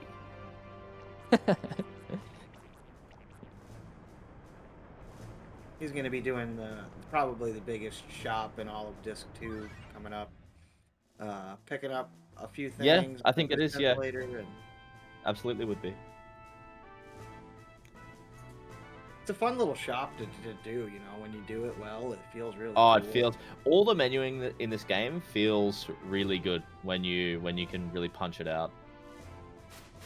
You know, I don't want to keep commentator cursing, but if any team deserves the commentator curse right now, technically Nico got this like early enough that he could get a 3 encounter forest here, which would be unfortunate, because I assume Andy's gonna see white win because Handy said something. Just but kidding. Yeah, no, 2 is average. I'm assuming, like, I have had 1. I'm assuming that 0 is impossible? Question mark. It's not impossible. It's just I think it's like between, I can't remember, it's like 0.5 to 0.9% chance or something. I've done it twice in my life. I've run this game a lot of times.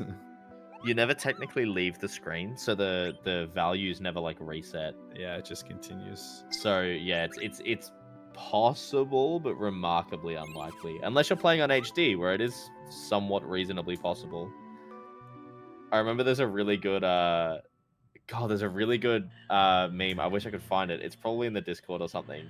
It's like 4 encounter ether tree, and it's PSX runners, and it's the guy on the podium in 3rd place, like biting the medal and pouring the wine on himself and like going crazy celebrating. And then on HD, it's like the mega messed up Doomer photo of like the gray like cartoon man, and all the eyes are like blacked out and everything. I love that like comparison. Also, Black Mage Village has some of my favorite music in the entire game. It's so good. Yeah, it's kind of like an FF7 with the boat music, where you don't get it enough. Like, you need more. Like, agreed. I was really close. I was like, I have to look this up. It is 18 checks, and it is a 0.32% chance of not getting an encounter. So 99.68%.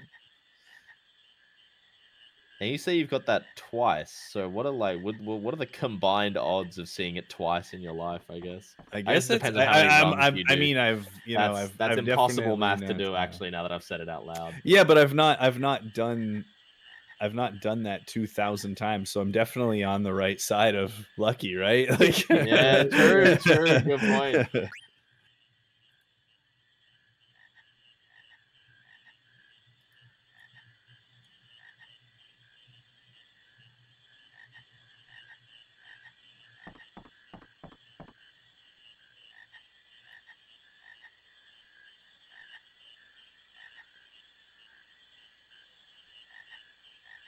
All right, we have Magus coming up to Lonnie pretty soon. Let's see if we can get 2 out of 2 first try.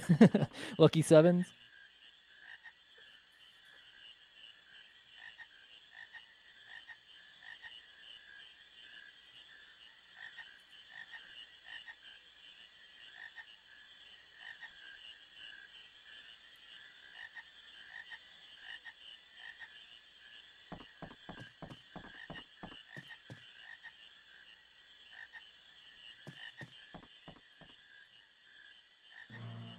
I'm assuming, what level do you like?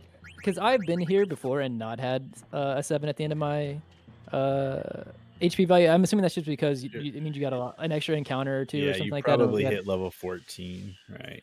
Yeah, and that can happen. It's not super common, but it can happen, especially if you killed like let's say you got like 2 extra encounters in Clara where Vivi had instant ATB, so you just threw Blizzara down.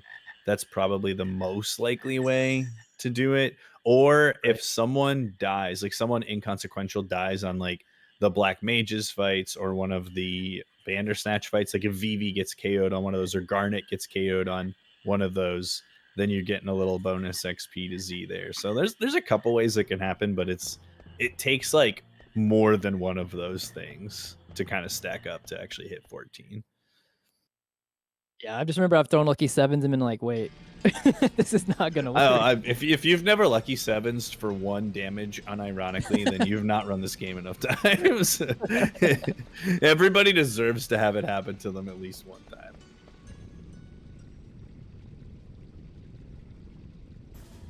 All right, so we see Nico going to the synth shop here. He's actually going to pick up an extra chest. This is another one we could technically skip if we got all of Nobles. But he's going to do some synthing here before we leave and head back to... what is my mind's forgetting the name of it? Condopedi. Yeah. Immediately went to say it. I was like, wait. Oh. Yeah, a little bonk there. That's all right. Maybe I'll go to Chocobo's Forest. So Nico's gonna... Oh yeah, no, you go. You got it.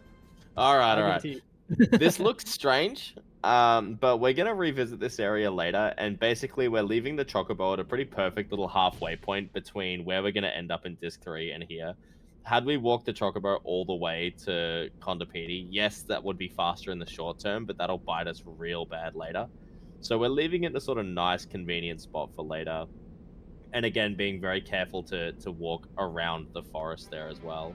But that Chocobo is a real one. He's going to stay there for hours of real time, which is like months of game time. And he's going to wait for us to come back. All right, eLmaGus versus Alani. Let's see it.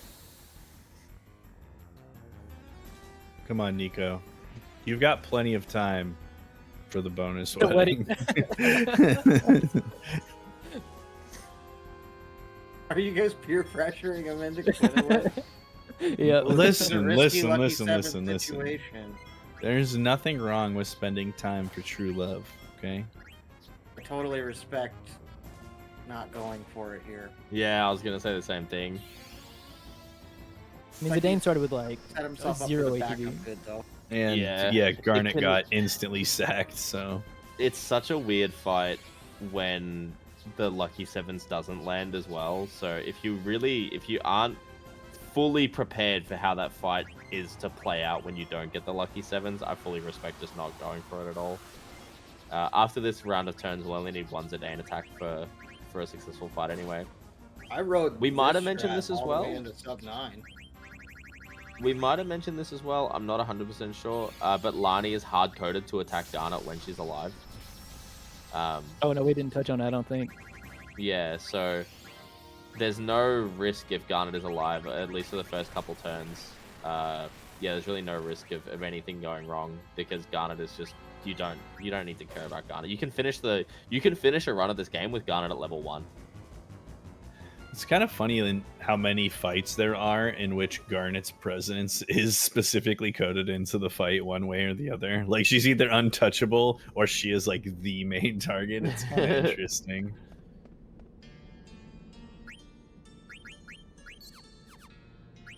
So runners are opting to rename today, which is the preferred thing because it's way cooler. But you can actually name Ico just E here and get some cheeky time save before Milty.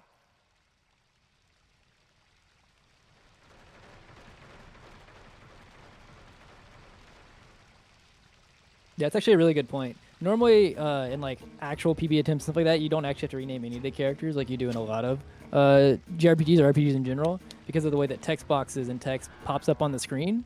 However, like Cornfed said, this is one of the few exceptions based on kind of like a cinematic text that pops up before Melty, where text kind of scrolls slowly one letter at a time to where if you are fast about renaming Ico, then it becomes worth. But yeah, in general, runners don't have to rename anybody, but obviously for relay, it's worth.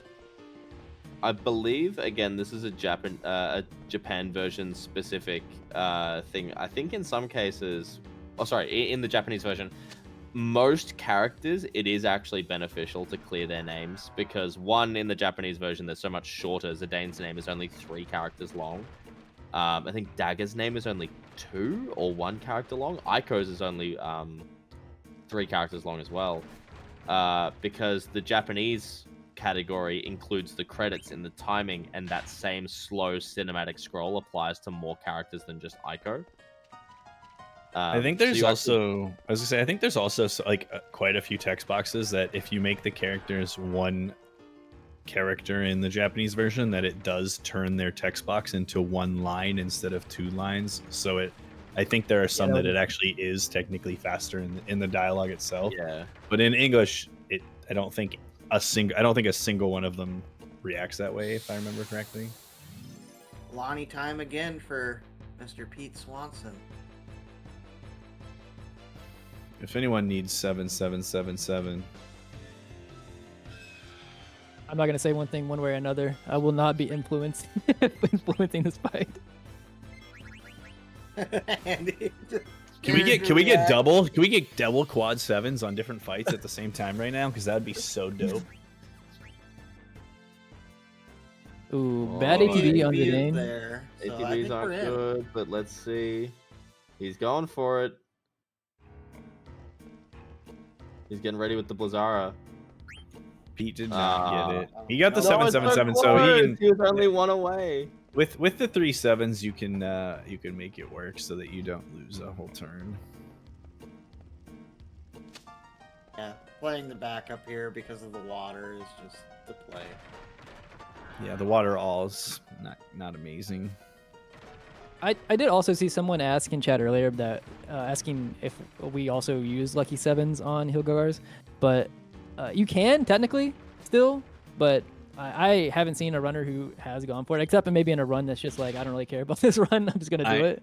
I will do it if and only if I have like Z start with 95% ATB or more. Like if it's not immediate, because if you do it really early and it is your first turn and you whiff, it doesn't really change anything. It's no different than if Hilgagars just went first, because you have to wait for his animation to end anyway, so it doesn't really lose time in that specific instance. But if it's not that case, then I never go for it. Right, and in most cases, like if you do the fight in a standard way, most of the time you're skipping the Kiraga, and that's ideally what we're trying to do. So adding some variance to it can, well, obviously add variance, which FF9's full of.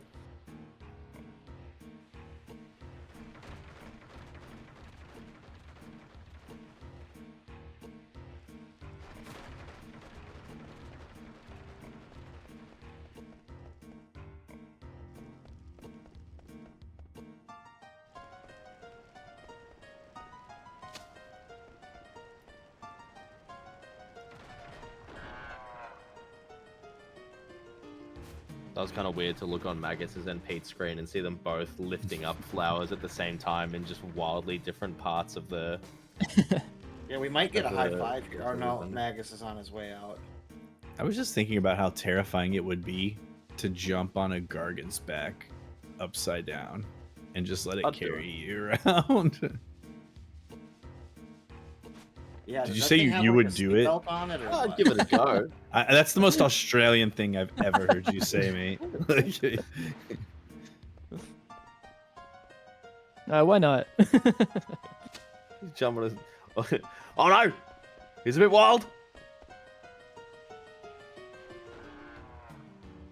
He's a crazy one.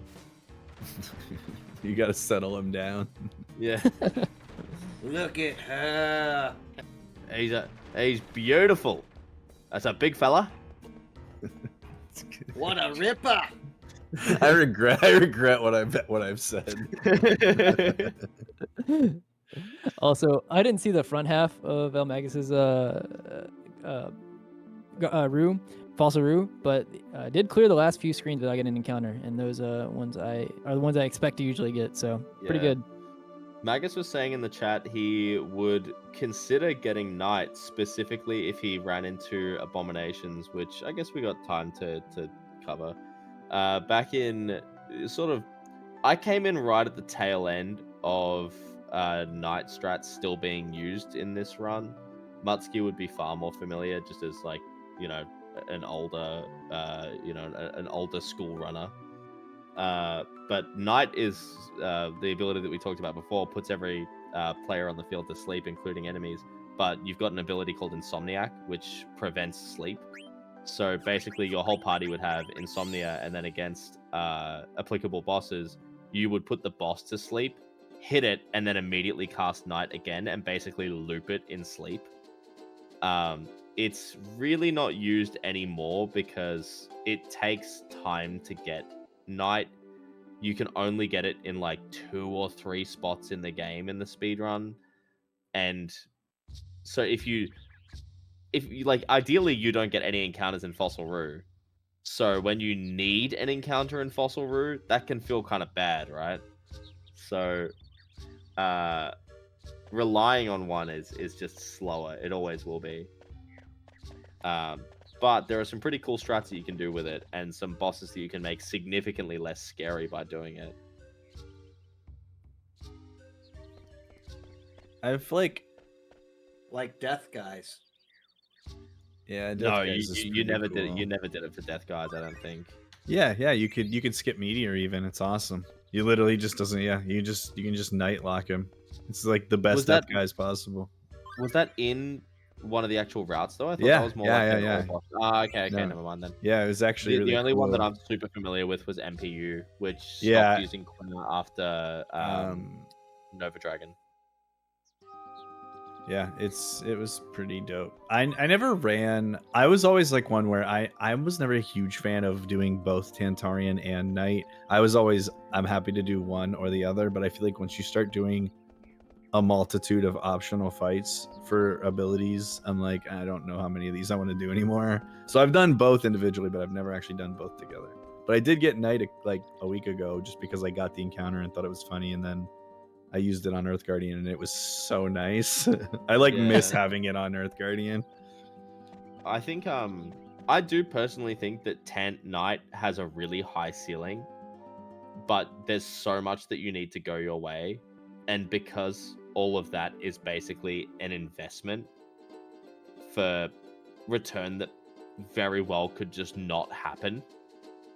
We're talking about risk mitigation, and that's one way to throw it all down the toilet is if it just, you invest all this time into things that require, compounding things to go your way. When it lines up, it might not even be good enough.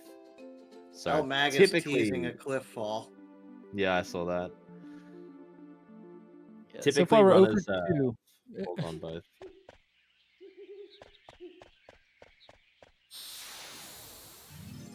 That's all up to Pete now to get the cliff fall, the legendary cliff fall. That's all right. They're all going to be playing Encounter Yahtzee here, so we can see some big swings coming through IFA and Mountain Pass. That is true. Yeah, Nico's coming up on IFA, and so someone can correct me on the exact numbers, but I believe IFA is one of the bigger swings because you average. I think average is 8, if I'm not mistaken. Oh, absolutely. I mean, you're happy if you get out of there with. I mean, if 6 or 7, is Right. kind of what you're shooting for. But I mean, I've had as many as 11. I think I've even had 13. Ooh. And then lies in that the quality, once you got to see what kind of quality, because you could get 5 stropers, but if they all do, what's that move they do? Sweep. Yeah. Yep. And then you're healing every screen and. Yeah, those screens are they're never over until they're over. I remember I got 1 going down to the bottom and then ended up with 10. I was like, okay, all right. I seen a clip the other day. It was an old clip of Diesel. I don't know if you guys remember him, but he had 0 encounters all of upstairs. I couldn't believe it. Yeah, that's because I believe that the long branch screen, I think you're 95% chance to get at least 1 or something. It's in the 90s. 95 sounds correct. That rings a bell for me hearing it. I would say 99 on that one. I think It might be. Definitely. If it's not 99, it sure as hell feels like 99. because the lower one is like 98. That long lower one. It might be 99. I just remember looking at that branch one, the long branch one, and being like, okay, so this one is basically, I'm basically guaranteed to get 1 here. I just hope that it's the later check, so I don't get a second one.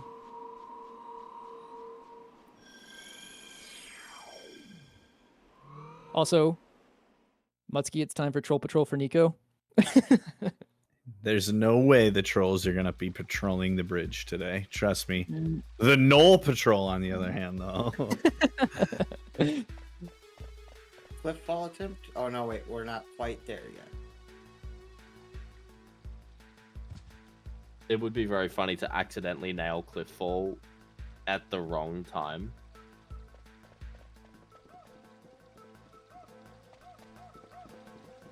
I just know that Amart's in chat sweating every time he hears Troll Patrol.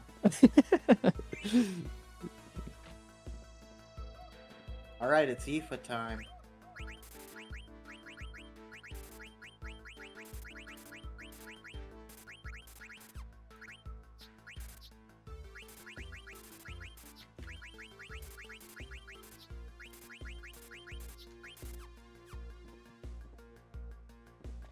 Yep. So eLmaGus had a nice shop there. That was a nice shop. yeah, so going up here, there are going to be some shorter branch screens, and there's going to be some like longer twisty ones. Those are not the long ones we're talking about, but I just am pretty happy as long as I don't get one on the short screens. And I like if I only get like 3 going down to the bottom, I'm pretty happy. I'm pretty content.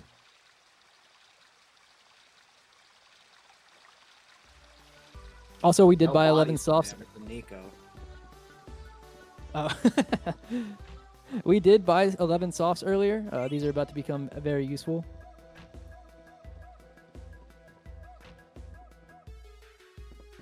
All right, run, my son, run.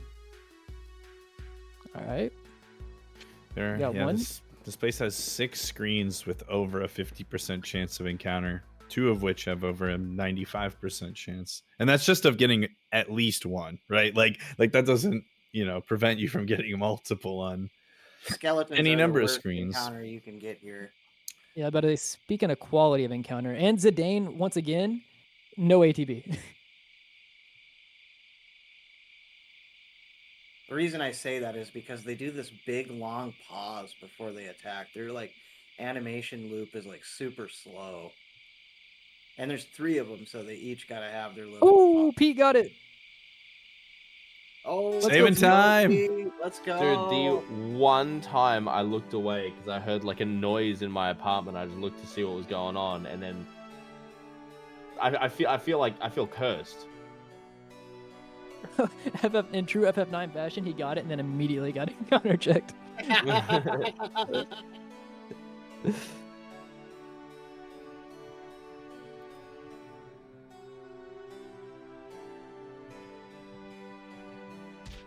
All right, no sweep. We like to see it.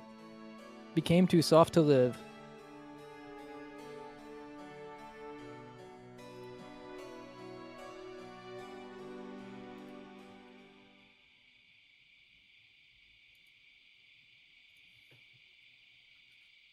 All right, here's the long one coming up after this one. Right here. Yep. So this one you are almost guaranteed at least one. Yeah.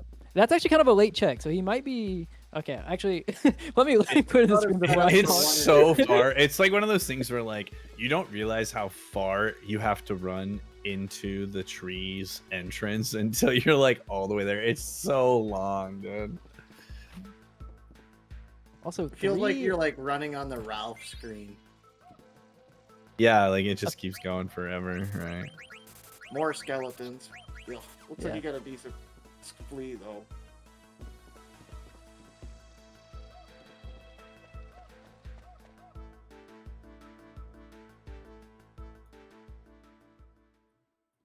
Healing for safety. Yeah, this. Oh, okay. That's a shame. That's a pretty early check after getting that first one, but.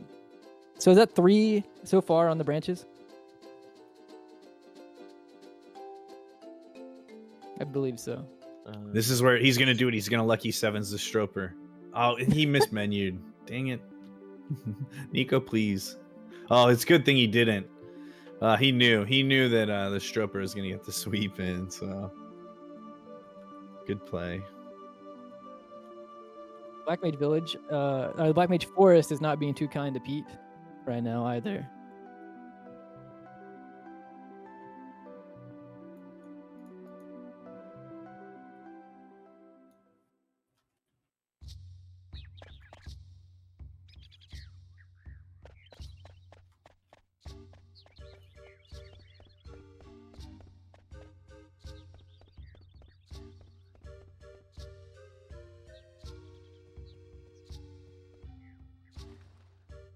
All right, we got another chance at the Quina wedding here. Let's see.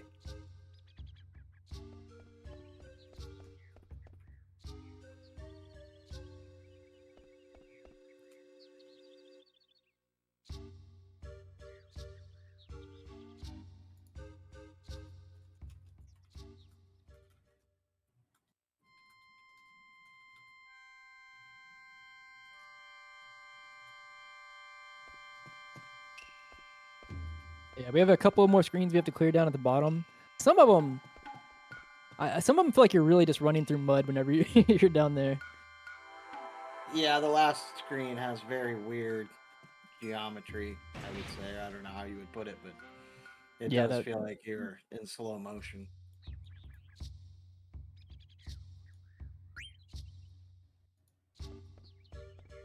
Ooh. Got the last check there.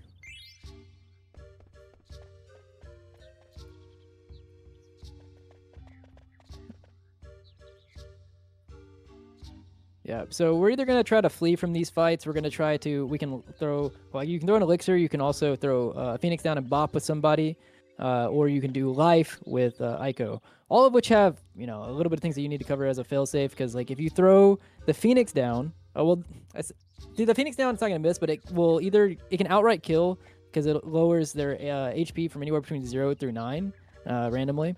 And that's the reason you need to bop with another character right after, is because if it doesn't put them at 0, you just need to do a little bit of damage. And then life, I believe, has a 10% chance that it could just straight miss. Nico I got thought the- life was he's 2 for 20, 2 on the bottom. but It might be. Yeah, it might be. I'm not exactly sure on the exact percents, but it's Yeah. lower. It's on the lower end.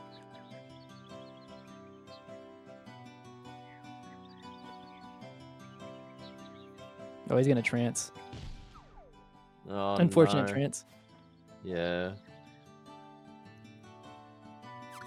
Getting flea checks. Getting flea checks. That is true. It does count as our turn this entire time, so yeah, and now got it. Nice. Called it. Detrance skip. Let's go.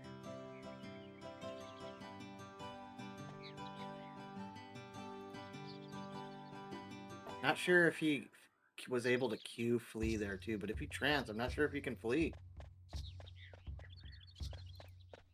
Yeah, I think I didn't see if he queued it up before he trance, but I believe if you get to the flea before you actually the trance actually starts, you can get the flea, and even if you trance after, you're fine. But I didn't see if he had it queued up or not. Yeah, if you queue it up preemptively. Also, I mean, this is in like, this is something we'll talk about in like 4.5 hours. But Freya trancing against the final boss, if you queue up jump and then get trance, you actually just get the regular jump, not the trance jump, which we'll cover why that's important later. But just something for those that are aware now, I guess.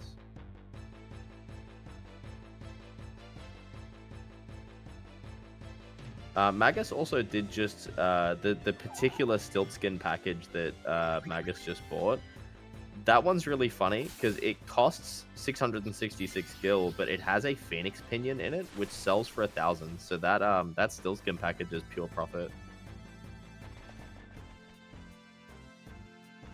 And it gives you the very much needed magic tag.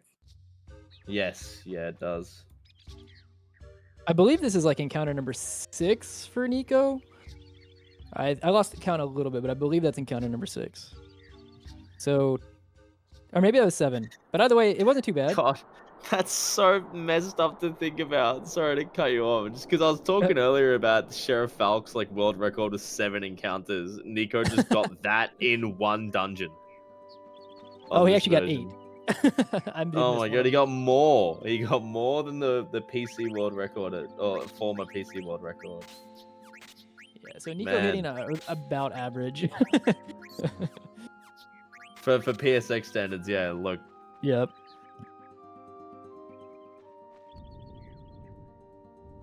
Yeah, so actually coming up, something else to note here for Nico, as also eLmaGus goes into the Hilgar's fight, is Nico is going to keep track of his level here, because we absolutely need Zidane to live through this next boss fight. Luckily, this boss fight, we can either throw an elixir at, we can throw a life at, or whatever, and just kill it in 1 turn.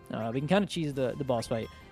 The problem is the boss knows level 5 death, and if Zidane is at an increment of 5 for his level, and we throw the elixir or throw the life of some other character that's not Zidane, but the boss already has level 5 death queued up, there is the case where you get level 5 death, and you already have the killing move thrown in, and then Zidane doesn't live for through the end of the fight, which is devastating.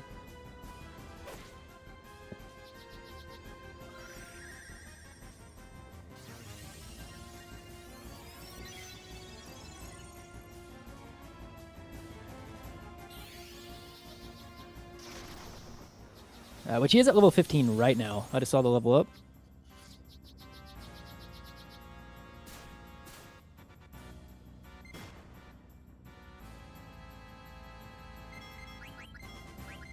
It looks like everything is going pretty standard over on eLmaGus for the Hilgagars fight.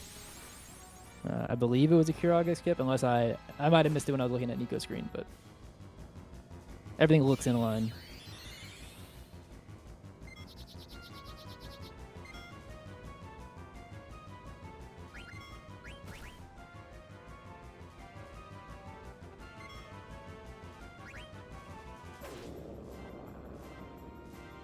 Bowie just getting absolutely obliterated along with Shrek.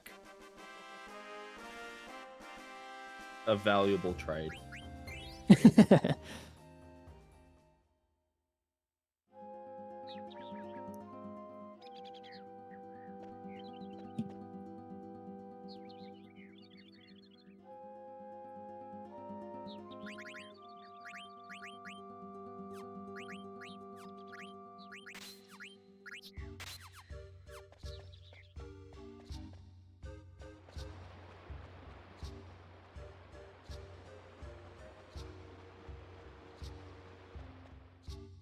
Yeah, so that movement actually right there that eLmaGus did, I'm not sure if he actually fully got the skip or not. It's hard to, like I said, or as Muttski mentioned earlier, it's really kind of hard to tell without, you know, being able to actually see the danger value or the checks on screen. Doing that movement right there looks like you're adding extra steps by going up right or up left. I mean, sorry, up left. But that is one of those rooms where doing that specific movement actually, if you do it correctly, it can actually save an encounter check. Yep. If you watch Pete go through there after Hilgi, he does a little wiggle before, basically before halfway through that screen. And if you go up left after that, it guarantees it. The wiggle. The waddle plop wiggle, we call it. We've seen a couple of Mountain Path encounters so far, but I actually should not be the one to say it, but I can say luckily I've been trolled. No troll business yet, I'll say it. There we go. There we go. So Nico got that Brigandine item as well. The body armor for Zidane that gives... Oh, it could be Zidane or Amaran, actually, that can equip it. I think maybe even Frey can equip it too. But that's our source of ability up. So double AP on Zidane currently, which is super useful. I did miss the fight after Nico went to level 15. I didn't see if he got level 16. I'm assuming probably you go to level 16 off that fight. But if not, like I said, we got to be careful here for the level 5 death. If he wants to be extra safe, he can just wait out one turn, but we'll see. If you throw the elixir with Zidane and he does level 5 death, Zidane dies. Yeah. Anyways, so. Yeah, it option selects it for you, which is what he's doing right here. Yeah, and he got it in. Yeah, that's so fighting perfect. game reference as well. Oh yeah, I do have another fighting game nerding with me. Just in time for our final Hilgi fight. Oh, he was level 15 before that. Just caught the results screen right at the end. He was actually level 15. Okay, yeah, so necessary, because like I said, we need that. Yeah, that's the token FF boss of this game that dies to an elixir. Geen attack. Oops, wrong game. What's the... Does FF7 has one, right? Geen attack, he's in Cosmo Canyon. Oh, that's why I don't know it, because I only ran that game with skips. Yeah, that's my house. I'm just kidding. Nico saying 2 Stropers, an extra Draco zombie, and we still level 15. That's what he gets for having such good RNG early. Yep. Yep.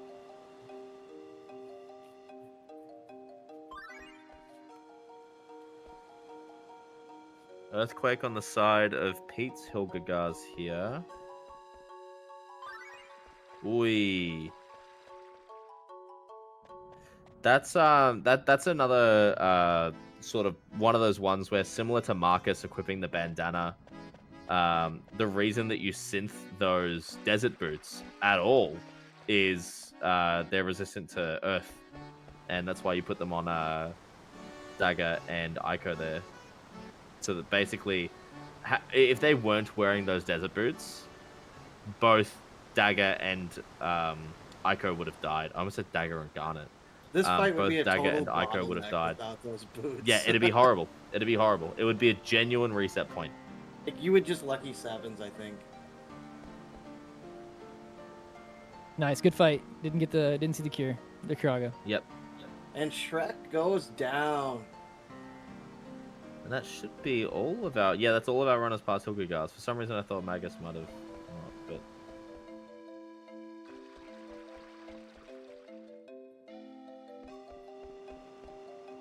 You might see Nico and Pete run a little bit after they're done stuttering, and that's because Emulator has such a perfect stutter that you can get away with that. Yeah. He did a little... You see that little running steps? Watch Nico here for the wiggle. You're going to see the wiggle after this encounter, of course. Troll watch. Uh-oh. No troll. Oh, just the wolf pack. We're good.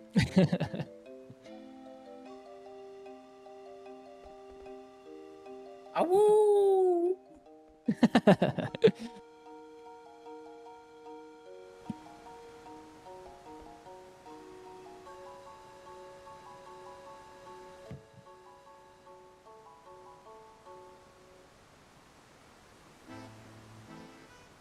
Alright, we're waiting for the wiggle here. No It was wiggle, no wiggle. It was Oh, was it wiggled. wiggled? It was just Oh, I wiggled didn't see early. it. Oh, okay.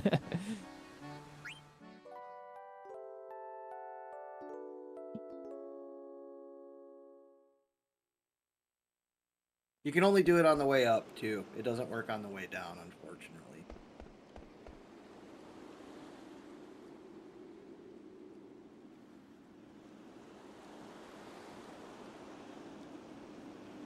Everybody is in Conde or in Maiden Suri right now. Yeah, they're all getting text dumped right now. Like, we're having some high fives here, no matter what.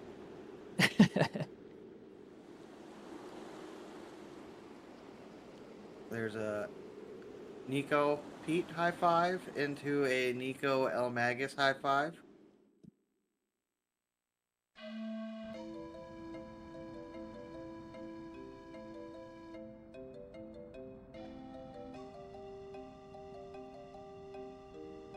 Yeah, so coming up for Nico actually is about to be the Amaranth fight.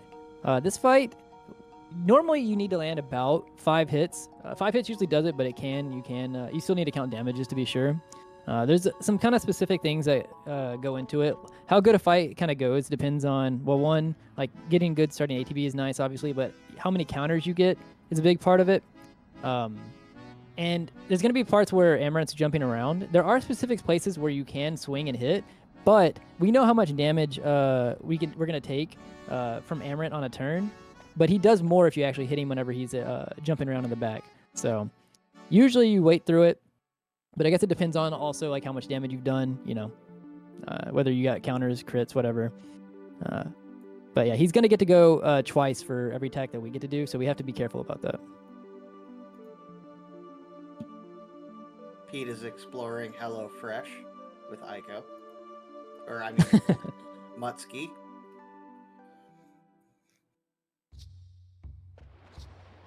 Double Muttski. This is... Sorry, the chart just popped up on screen, and we've been talking a lot about how... Oh, this game's so RNG, swingy, and heavy, and then I'm looking, that's a pretty straight line on the side of Team Tonberry there. Disc 3 is about to happen, though. Yeah, no, I know. But it's just very funny to, like... I mean, like, the status relatively is the exact same as it started. The gap is about as as you said, we haven't quite hit the worst of it as far as RNG swings, but it's still very funny to, how much we're talking up how tragic some of the RNG can be, and then the chart pops up and it's almost an entirely straight line on all 3 sides. Well, also, 2 of the 3 runners have not yet hit the IFA tree. So that is true. That is true. Yeah. Yeah, who knows? They could get a 5 encounter IFA, or something, and really bring it back for their team. Show me the 0.00001% chance of a 0 encounter Aether, but I want it on Pete specifically. Show me the body slam, eLmaGus. Show me the body slam. Oh. All right, so here goes our first Amaranth fight. Does anybody know? Any runners know? I don't actually know what the proc rate of counter is. Do we know? It depends where he's at. Well, I mean, like, so, like, from, like, Zidane, like, if Zidane gets hit, like, what the... Oh, I'm not sure. It feels like 1%. Alright, so we didn't get it. Yeah, so 168 is what we expect. So here's where he hops around. We could swing, but, like I said, he actually does more than 168. Oh, we are going to swing? Yeah, you have to wait for him to go into that back right corner. It's the only one that you are, like... Oh! You have, like, a natural swing accuracy on it. The rest of them you likely miss. It's not a guarantee miss, but the evasion is really high on the other positions. Right. He also didn't even get... the counter missed from Amaranth, which is really nice. Yeah, it's the dream. Yep. Okay, so no counters yet. Would like one. Because if not, he's probably going to have to throw a heal here. Oh, okay, wait, 120.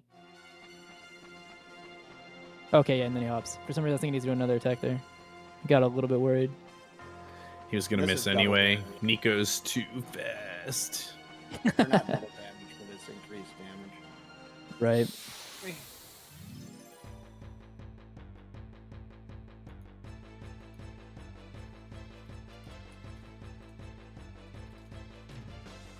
I missed what, while that was happening, how many eLmaGus has had so far, but I'm going to assume that that's the first. Lots of zombies today.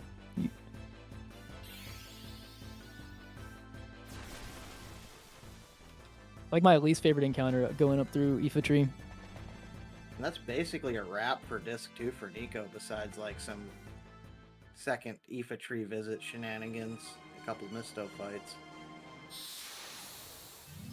2 on the long screen again for another runner.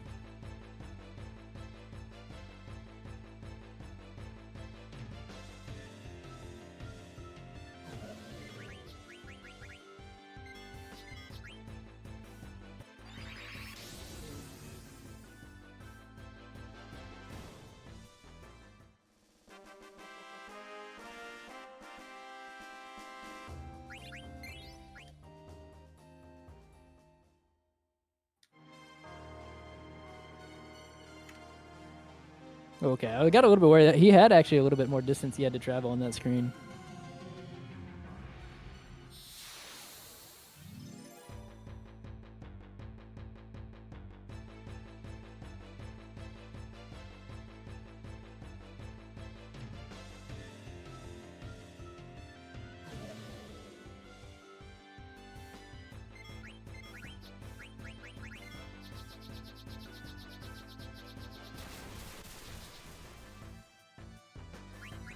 Lots of sweeps as well. Usually these Stroper fights are generally pretty quick. Troll watch. Yep, troll watch for Pete. We haven't seen any trolls yet. Troll patrol. Troll patrol. All right. Oh, no ATB. No ATB. Oh, Solution no. Z. Do it. No, Okay. No, but this is still gonna be It's on awesome hand, though. we're You're gonna have to good. see Garnet berserk swing here. She's gonna hit for like 300. Boom, baby. Watch her hit Oh, the look at that damage Wait, roll. Oh no! Oh, with the counter. Oh no! But at what cost? Yeah.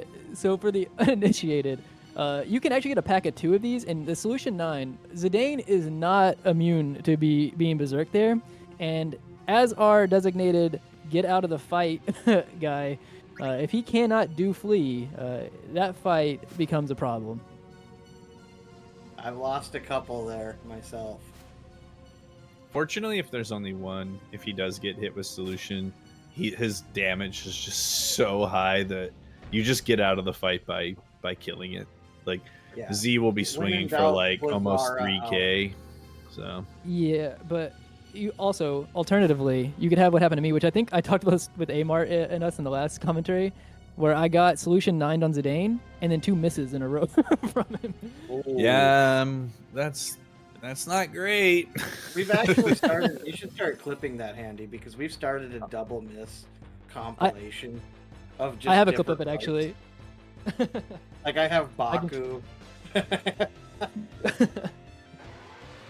That's what I was hoping for Amar. Oh wait, Amar just also said that about me.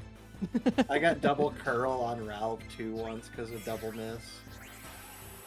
You just need to On ask. curls, even if you miss. Yeah, he'll still curl even if you Ooh, miss. that's nasty.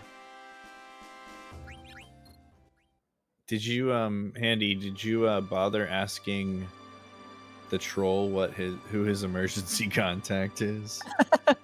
I forgot. I was too busy. Yeah, you should. If you had that information, you probably could have. Yeah, I was too busy panicking. Yeah, fair. All right, Pizza Nifa. We had a troll and now this, so that's 2 right on the split. Well, wait, what's the split? I don't know what the splits are here. I love how there's a through line to this lore about asking for emergency contacts. So nobody who watched the last relay or saw us mention it earlier is like, what are we talking about? Yeah. Yeah, that one's just for us. It's fine. Mandragora card for Pete. That's going to come in handy against Mr. Oglop later.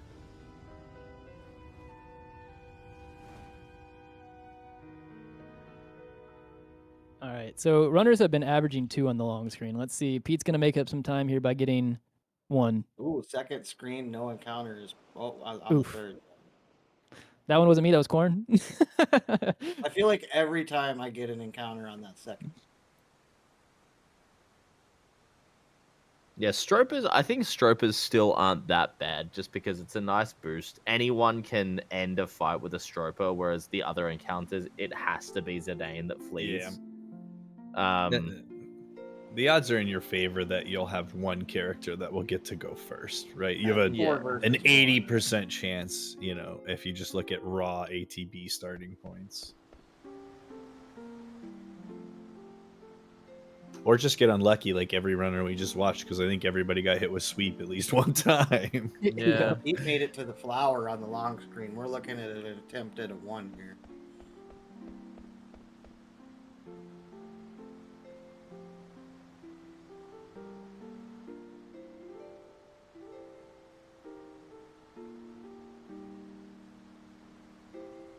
So a question in chat coming up, which Nico is at the end of this too, so it is kind of the next big RNG point about the card tournament and if it's time loss if you lose the card tournament. We actually did have a discussion about it earlier, but for the most part, I think most people think that I mean, correct me if I'm wrong. There's a discussion about it, but I always assumed that it was time loss to not get rebirth. Obviously, if it's like first try one way or the other, but more than just not getting rebirth or getting rebirth, you just kind of want to get out of the card tournament. You don't want to get stuck in it forever. Like just raw time.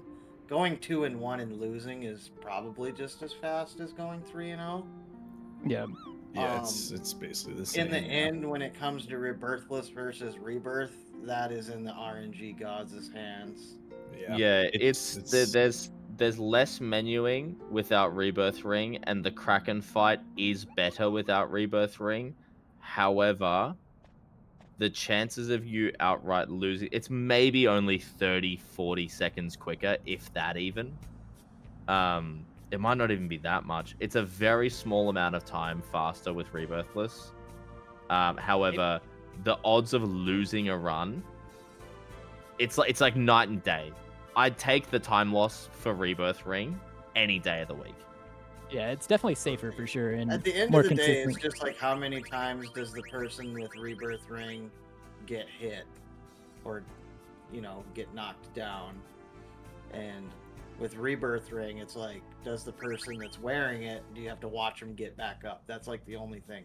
And like end of Disc 3 boss rush, like I said, I think way earlier, like if you get like a shockwave from Silver Dragon, like it's so just bad. Gets up on her own. Shockwave from Silver, Nova Dragon, Maliris, you have to be really careful because you need to make sure you properly jump with Freya or defend with Z. Like it's Death Guys can just wipe you with Meteor. Necron can just wipe you with Meteor. Like, it's so bad. Like, there's just a lot of ways that you can die. It's just mostly that inconvenience, more than anything that kind of sucks.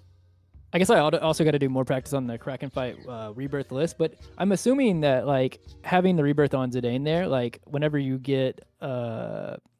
attack with him after the first turn or whatever, and you're trying to get him countered, and he comes back to life to get put back in charge, does that not make it potentially faster? I actually don't attack with Z without rebirth because he's going to die naturally in the fight. Like, so like I just kind of, I don't typically will do that attack because you can only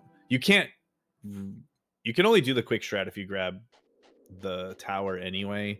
So like there's already like an element of, did you even bother grabbing that? And then on top of that, you need Z to auto life so that you can Phoenix down, Amarant with Freya, and then charge all 4 of them. And that's just not going to happen because obviously they're both going to die. And auto life doesn't that proc. Exact situation is, I think, like slightly faster, but without the rebirth ring on Kraken, you've got Ribbon on Zidane, so he never dies to Waterga.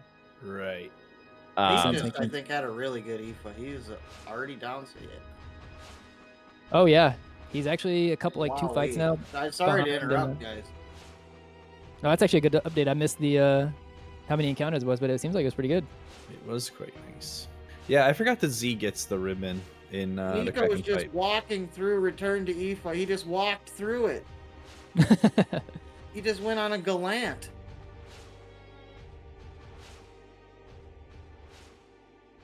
Was that a 0, Nico? I believe it was, yeah. It looked like Tisk. Nico still being greedy. I hope Ralph brings his girlfriend. There's just seven extra Mistodon fights. So it was ... in chat. We also have eLmaGus coming up to the Soul Cage fight, who, once again, we already mentioned kind of the mechanics behind it, but it is the thing we're going to be looking for is we definitely need Zidane to be alive no matter what. I didn't catch eLmaGus's level on Zidane, actually, now that I'm thinking about it. But we do have a chance to catch Pete's. 3 zombies is better for XP to push him past the 15 threshold. Small nuance in Pete's turn order here as well. Deliberately doing Fira, then Cura, and then Garnet Cure. Fira and Cura have a chance to kill, but either of the 2 level 2 spells and then Garnet's Cure will never kill. So you want to pair those up for the chance that they get a kill. Just a very small optimization there. It's a Alright, just here a we show go with eLmaGus. how strong all 3 of these runners are, I guess. Good Zidane ETB. Oh, here it comes. Yeah. So if we're gonna see the elixir with Zidane, so he's good. Yep. Okay, and he was level 16. It looks like. Yes, I think he's 16 anyway, but that is really unfortunate. I think he might be level 17, honestly. Yeah, so that's the exact scenario that if you were at level 15, you have to be very careful about. But like we were mentioning, he did throw it with Zidane, so like he was covered on all bases basically. It's just unfortunate because obviously he queued it up thinking he was going to be able to get the turn priority and then ended up burning the elixir, which he would not have had to burn otherwise.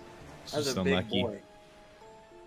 Nice. And Pete's Zidane is definitely at level 16. So not going to be a concern for Pete at all. Can just chuck the elixir with anyone, I think, except for maybe Dagger's level 5. I didn't quite catch Dagger's level. Incoming leaf swirl. Gonna get wild. Isn't that like 5%? Yeah, it's really, really low. I've only, I was gonna say I've fought it's like that fight, you know, a like ton of times. I've only seen it a couple. The other ones are all 10. And coming up for Nico here, we're starting our Mistodon fights. Mainly here, the main thing we just want to see here is a bunch of mist. Mist is kind of the slow part. It can put people to sleep. It's just, well, in general, it's just pretty slow. But we can life these things. We can Phoenix down, attack like we were doing in the Ifa tree. Or we can just attack with Zidane and try to cover it with one of the other 2 to finish off. I didn't realize they had especially because in their face. Nico's been up all night already. He's probably already kind of sleepy, so gotta dodge that mist cast. He said the sun would rise at cards. That's true. He did say that. I've never once thought about the card tournament like a sunrise, but It sounds like a prophecy. yeah, exactly, dude. It sounds like... Oh, Sand Golem card for Nico. Poggies.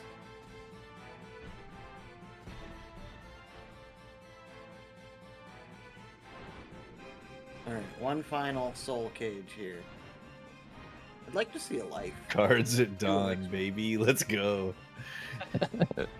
Mistodon and cards at dawn. What a better pairing.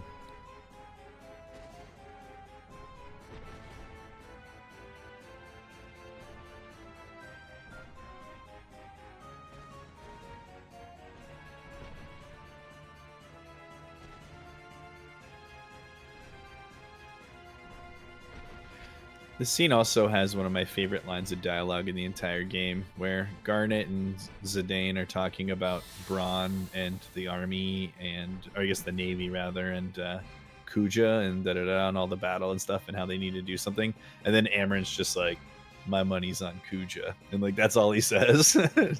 Just makes me laugh.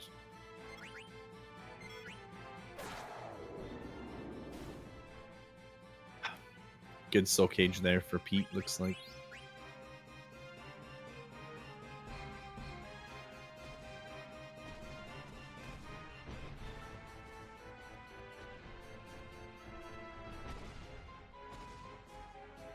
All right, let's get some Ralph Razzies in chat for the Mistodon Ralph coming up here. He needs Ralph in his life. So this first encounter here is basically guaranteed? Question mark. Yeah, basically. Not technically, it's not, but I've. Zero does exist. It's basically fixed. Yeah. Yeah, but the next one is going to be Ralph, and according to Muttski, Ralph's girlfriend. So, I think but he that might one be having a better chance to get abducted by aliens than to get it though. It's the only zero encounter I've never gotten in this game. Is the Ralph find.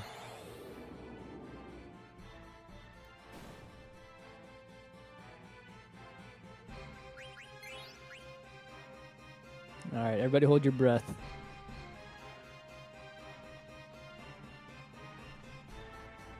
He's coming. What do you mean? Hold my breath for what? It's not a question.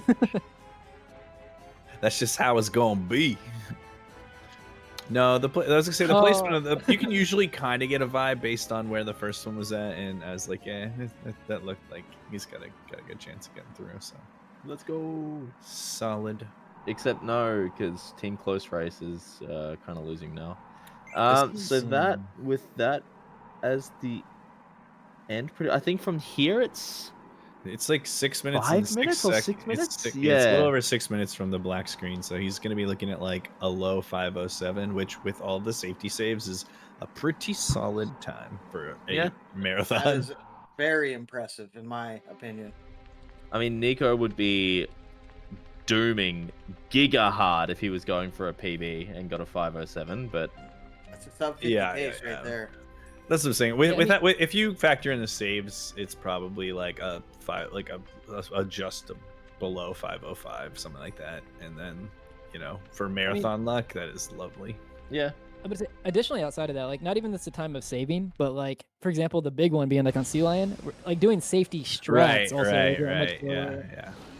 Or picking up the extra things. Like the potion, yeah. Yep. Stealing from the Alexandria guard, which is still my favorite thing that he's done this run. My God, dude, that guard had one thing in her possession, and Nico is like, "I'm taking that with me."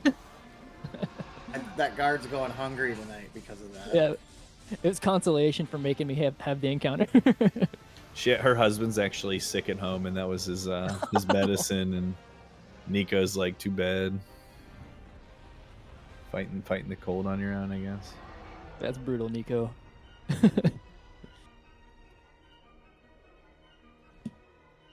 Right, Amaranth coming up for eLmaGus.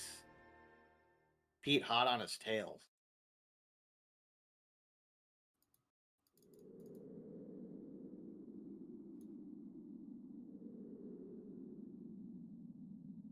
All right, how many counters you think for eLmaGus? 0. One. He's gonna get one Doesn't counter exist. and one crit, but they're not gonna be at this. They're not gonna be at the same time. YouTube that video on YouTube of Jonathan Franks telling you it's false for a minute or whatever. Not this time.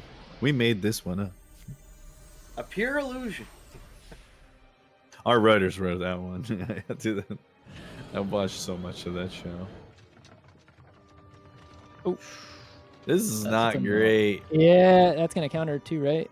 Or no? Does he have to get hit? Okay, no, it didn't counter. Okay. Yeah, I guess he did that. Yeah. Yeah, so if your ATB is kind of below the A on ATB, you're in the danger zone. Well, not the danger zone, but you won't get Zidane in time. Okay, miss is Nice nice. miss. Kind of makes up for that. Yeah. There's a really good, I have a really good clip out there of me doing this fight with Tentarian, where, because like the rule is 2 Amaran attack equal 1 Zidane attack, but with Tentarian and auto haste, you get it's like 1-to-1. And I'm like, you will literally never have a fight this good without auto haste. Watch this. First attack misses.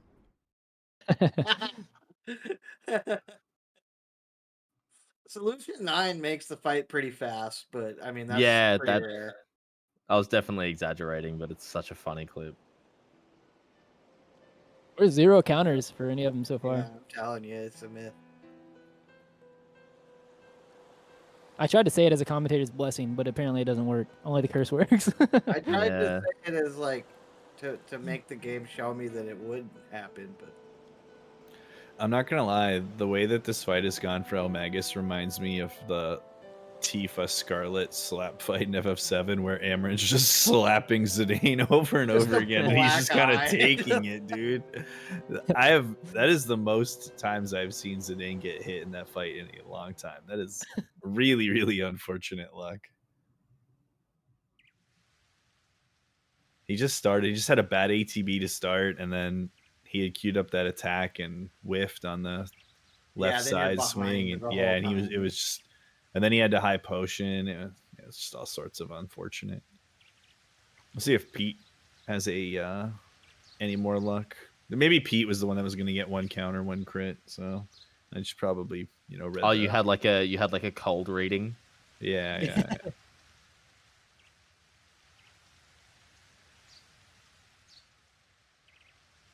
man, that's a 506 Muttski.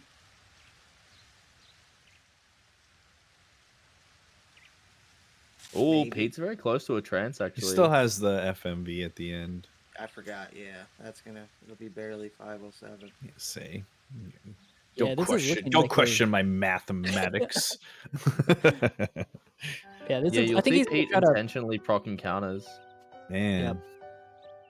And then got 0 transport fill from it. Yeah. It's all right. He can get a trance on Mistodon. That's not actually terrible. Nice roll. Oh no That bar is way, going brother! nowhere. Come on.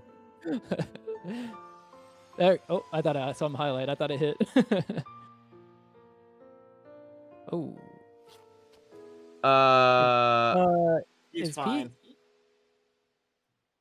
Does he get another? He moves here. Oh, okay. I keep reading. Okay. That worried me for Oh a my second. god. And trance can't miss, so you can attack there.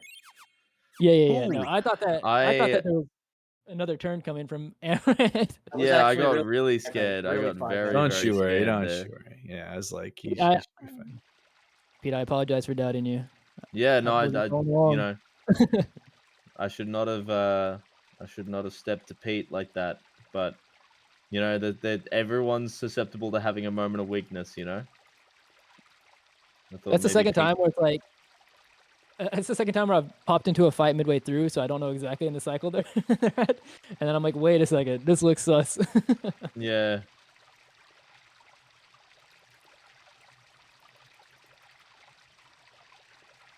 Pete's got disc 3 plot armor too, so he's coming strong. You know he is.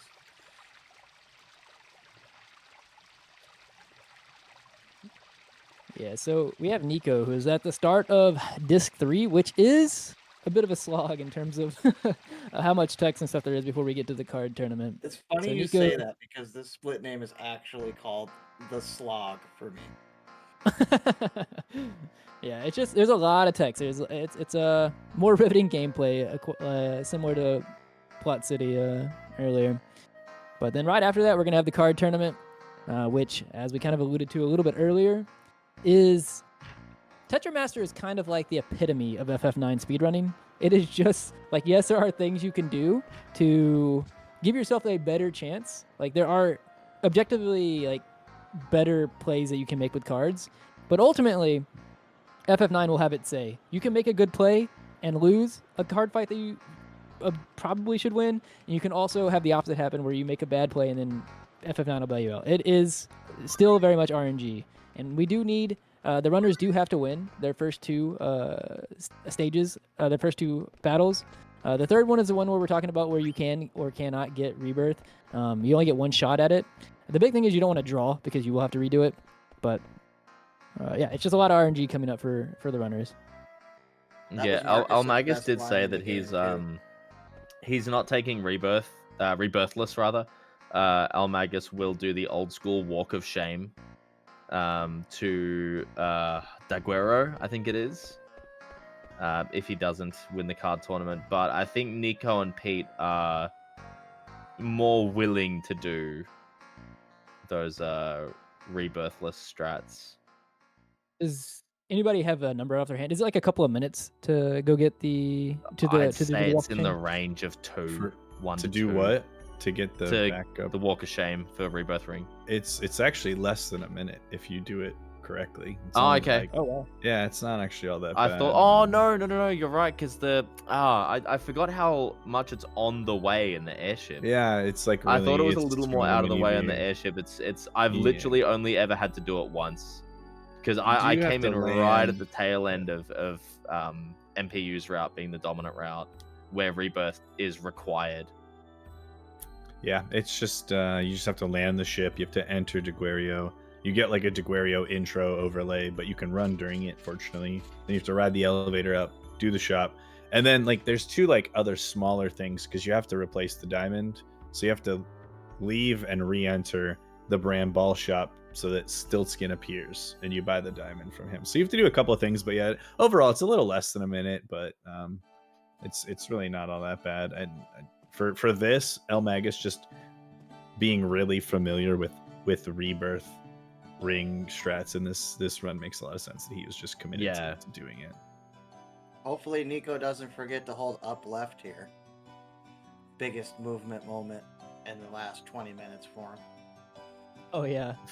There's a really fun thing that we found where if you on a turbo controller, if you've got a turbo controller that allows you to turbo D-pad directions, such as the Kiwami, you can turbo up and turbo left, and it costs less than 1 second in like slower movement on Aiko because she effectively stutter steps towards the next like section. But it's like 1 or 2. No more than 2 seconds lost, but it just makes the break go from like 2 6-minute breaks to 1 12-minute break. Or Just something like tie that. a rubber band around your analog. Yeah, true. Could do something like that as well, yeah. And then like wrap it around L2. Alrighty. Unfortunately, I have to bow out of the commentary for the rest of the run. I have to. Oh no! I have to get up in a few hours. Yeah, I had. This is gonna sound so lame. I broke a tooth when I was speedrunning Final Fantasy VIII a week and a half ago, chewing like bubble gum. Like it was like eating gum. Wow. Yeah, and I busted a tooth. So I'm getting it fixed in a few hours. So I have to get up for that. Yo, it's nice having No you on commentary. I walkers, appreciate it. Yeah, Yeah. it was a blast hanging out with you. And I had fun hanging out with all of you. You're all very great, beautiful people. Likewise. Muttski. You're a gorgeous man. Thanks for hanging out with us. Agreed. Thanks for sharing all of your knowledge and expertise and everything. Don't And worry, 2 Icos are named after you, so we won't. We'll Yeah, still have exactly. you, you know. You're with us in Please. spirit still. But yeah, thanks. Have Thanks a lovely for rest of the joining run, and guys. whatnot. You guys are going to do a great job, and good luck to all the teams, but especially Team Tonberry. He doesn't actually mean that. What he meant to say was good luck to Team Chocobo. I mean, I would be happy for Team Chocobo to continue to bridge the gap as well. Right now, you know what, it sucks because I love Nico so much, but I'm on like team bad things happen to Nico for a little while. That's Dude, the polite way of saying that is everything- team close race, I think. Everything could go really well at times. It feels like everything's coming up Nico, dude. Mage Masher, Lucky Sevens, homie's just getting everything right now. They call him Greedy Nico. Uh-oh. Troll Patrol walking in. All right, I'll catch you guys later. Have a good Take rest. care, brother. Lovely to see Y'all you. have a good night. Double Oh, trolls. Uh-oh. Troll Patrol. Troll Patrol. That's Bad not good ATB. Okay. We got a Avoided Blizzard. one. Okay. Fine.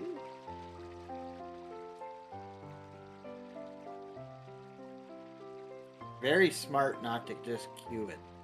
Okay, he's good. Yeah, so interesting little decision making there from eLmaGus that Cornfed pointed out. Had eLmaGus queued up the flea, if you have something already queued up and then you get berserked, your ATB empties because that turn, what you've queued up, like undoes, and then you start on 0 ATB again. However, if you have just a full stick of butter with no turn queued up, if they berserk you, you attack instantly. It instantly queues up the attack, which just basically would have given eLmaGus better odds for the fight. Yeah, again, just another one of those things that just shows the expertise and great decision making that we're seeing on display from all three runners. That's a really subtle one that is really hard to, or rather, really easy to miss if you're just not across that sort of thing. 9 out of 10 And runners I wouldn't have do done it. I wouldn't have caught that sort of thing in that moment, I don't think.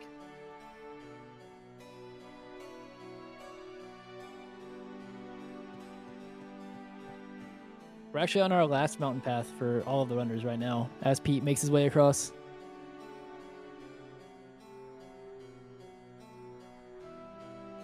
This last screen's tough. And Nice. we're out. Okay. Magus with an encounter there. Oh, Pete just... I thought he was going to run it. I thought he was just going to run. Yeah, I told you to be watching for the. Yeah, they do the little running at the thing. Yeah.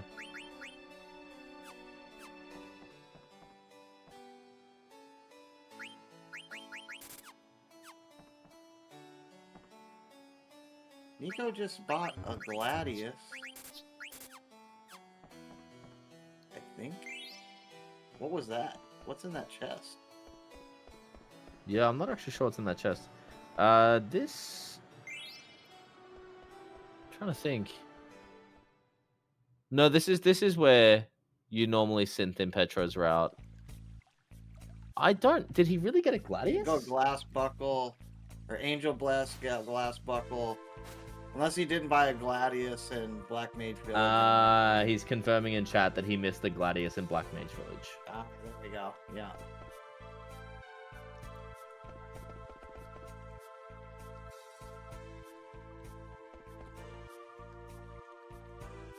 I mean, good catch. There's definitely been things that, like, that's definitely one of those mistakes that you can make and then only realize that you made it when when it comes to fruition, Yeah, when I it's mean, like, Nico's game when you go to knowledge is so synth the deep. thing that needs the Gladius and then you're like, oh.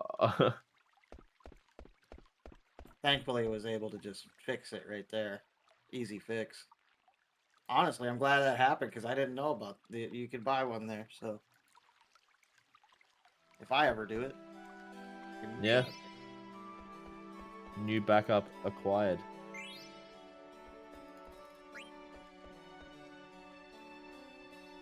Hopefully, no double boat. I double boated the other day. It cost me felt like a year. Also, it is very important to be picking up all these hidden pickups that Nico is doing, especially the Lapis, which will be behind the fountain up here.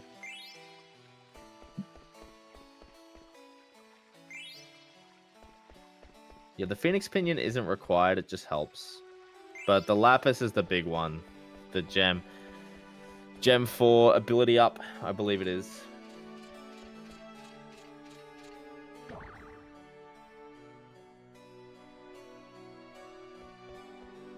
Well, throwing us off. Good. I didn't catch quite how many encounters that was, but I know that was not the first. So I think He Pete's just got had. hit pretty hard, yeah.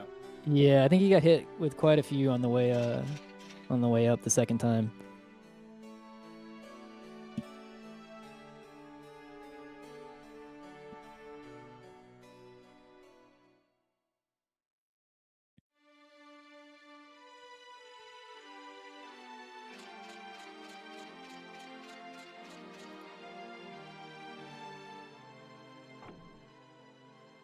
Honestly, Team Choco and Team Tonberry getting kind of close and closing the gap.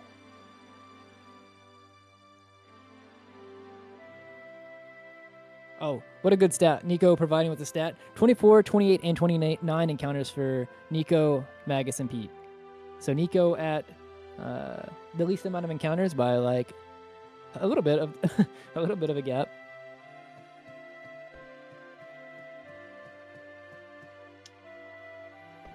That one definitely is put more into perspective when you think about, we were talking earlier about like how long each encounter takes. Let's just be super generous and average each encounter out to about 30 seconds. The difference then between Nico and Pete purely in encounters is like 3 minutes.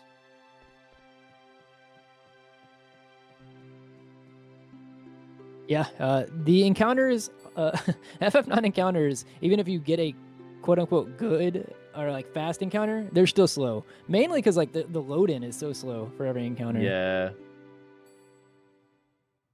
I don't say mainly, but like in part, it's because it's like a very big load-in. Yeah, again, that's a super generous estimate because, again, like, Nico could have gotten 24 hideous encounters and Pete could have gotten 29 great ones or something, but very generously and for conversation's sake, just averaging it out to about 30 seconds. It's, yeah, really, like, confronting to think, like, man, I lost 3 minutes just in, like, encounters in the sort of first half of the game. That's a wrap for disc 2. Yeah, there we go. Magus clocking in around. Should be... Oh, wait, no, not quite. Yeah, I guess still got to do some of the mystery fights. Yeah. Oh, excuse me. It's not even like a inconvenient time for me. I was about to say, you're the one on a... 3:30 p.m. About to say, you're on a good time slot right now. Right now, it is 12:30 a.m. for me right now. Oh, that's not the worst. You've stayed up later than that for random things. Hey, he's calling me a degenerate live on stream. I've gotten the odd Discord message from SuperHandi at like 4 to 5 a.m. for his time, and I'm like, what are you doing? Look, it is you as a Chrono Cross runner. It's embedded. You just start. Sometimes you start runs at like 10 p.m.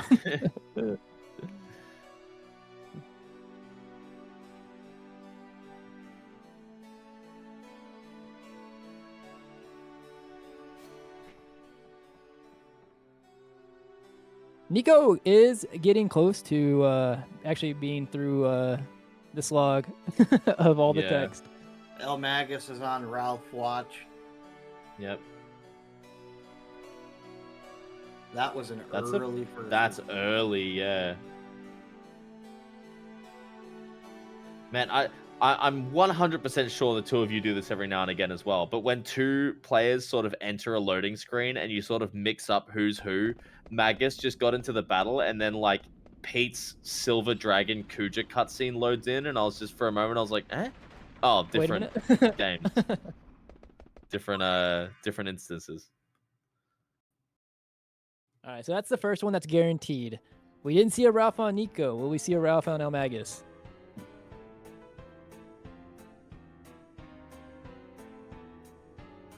God, it looks like Zidane's moving just painfully slow here. I think he's good. It looks good. No yeah, Ralph. there it is. Yeah. No That Ralph was so really far. surprising because the first one came so early. Yeah, So I should feel like be the first looking one. in the range of a 515 disc 2 here for eLmaGus. For me, I feel like even whenever I do not get Ralph, I feel like the first one's always early for me. I'm not sure what dictates how like Yeah. Ralph RNG, because I assume it's not the same as like, you know, danger value and stuff like that as like other encounters. So I'm not exactly sure how that RNG works. Someone's gonna know. I would venture to guess the segmented players or Little Gecko who did the Taz. There was actually relatively recently, a new Taz for FF9. In the description, it was very funny. Little Gecko was saying that with all the refinements and everything, he saved a grand total of 7,776 frames or something like that, and was like, guys, I was desperately looking for one more. And just like couldn't, or maybe it was like 7,773 or something, like a handful of frames away from like a lucky 7 increase. And he was like, I was desperately looking and just couldn't find anything. Cards.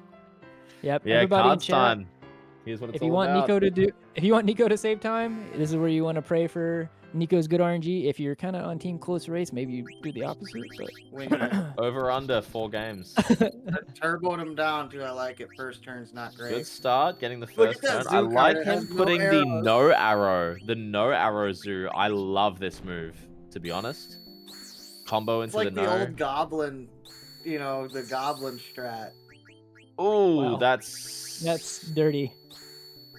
Oh, that was beautiful. That was beautiful. Up at the top left. There it is. Yep, Maybe. Yep.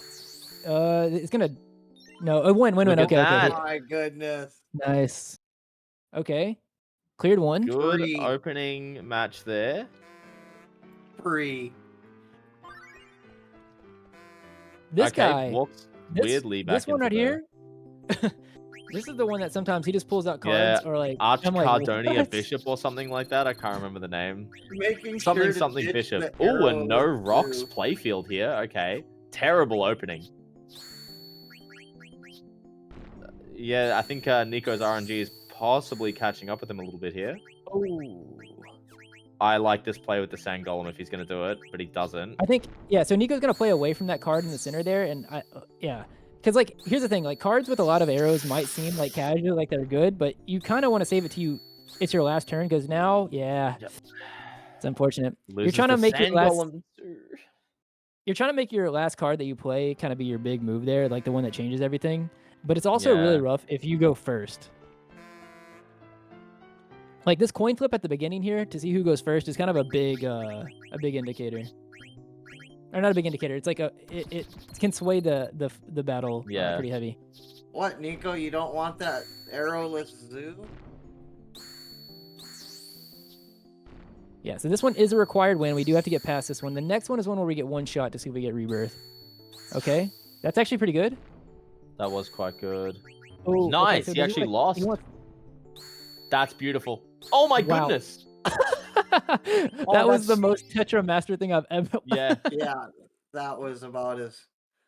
So this last match Crazy. for Nico, he doesn't need to win. Winning gives him Rebirth Ring. Losing doesn't give him Rebirth Ring. But regardless of the result, he gets to progress. Well, yeah, unless he draws. The draw is like the one thing that is just straight up time loss. Sorry, you're completely correct. Sorry, I forgot about draws. FF8 runner forgets about draws.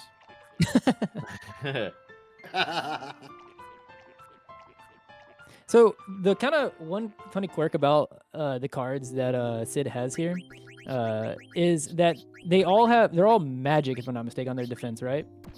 No, they're all physical on their defense. Physical, my bad. Physical on their defense. Yeah, so you Yeah. want to pull magic cards. Yeah, my bad. Had that backwards. Yeah, so you'll see I said Nico that picking backwards. as many cards as he can with the M, because basically it's as guaranteed as anything can be in this game. The odds of him winning these duels are just about guaranteed when he's picking the... Yeah, I so don't this like is the not way he gonna get played it. that at all. But yeah, hindsight 2020, and I'm the one sitting here and he's the one with the controller. But there's a couple of moves in there that I wouldn't have made. Yeah. Personally. I think it's also it's easier to sometimes see when you're not having to make the controller in hand. Yeah, Is 100%. Yeah, I can say X amount of things from from the perspective I'm sitting here. Also, despite having just yawned, I'm in a perfect time zone that aligns with my sleeping schedule. Nico, not so much, and also, I mean, I'm not like he's going to be sleep deprived. I would trust him to be like prepared for the event and things along those lines. But yeah, controller in hand, whole different way of viewing it all. Yeah. But- also, we are definitely still progressing, and like we're not. I don't think Nico's. I mean, Nico can correct me in chat if I'm wrong, but I believe he's probably just going to commit to Rebirthless. Very experienced runner. 100% going to be comfortable with doing Rebirthless. Yeah. Do all the things he needs to do to be safe about it for a marathon, but it'll be fine. Yeah. Unfortunate, but 4 matches look better than getting draws and having to do it again. Might be the opening that Team Choco and Team Tonberry need to gain a little back on them.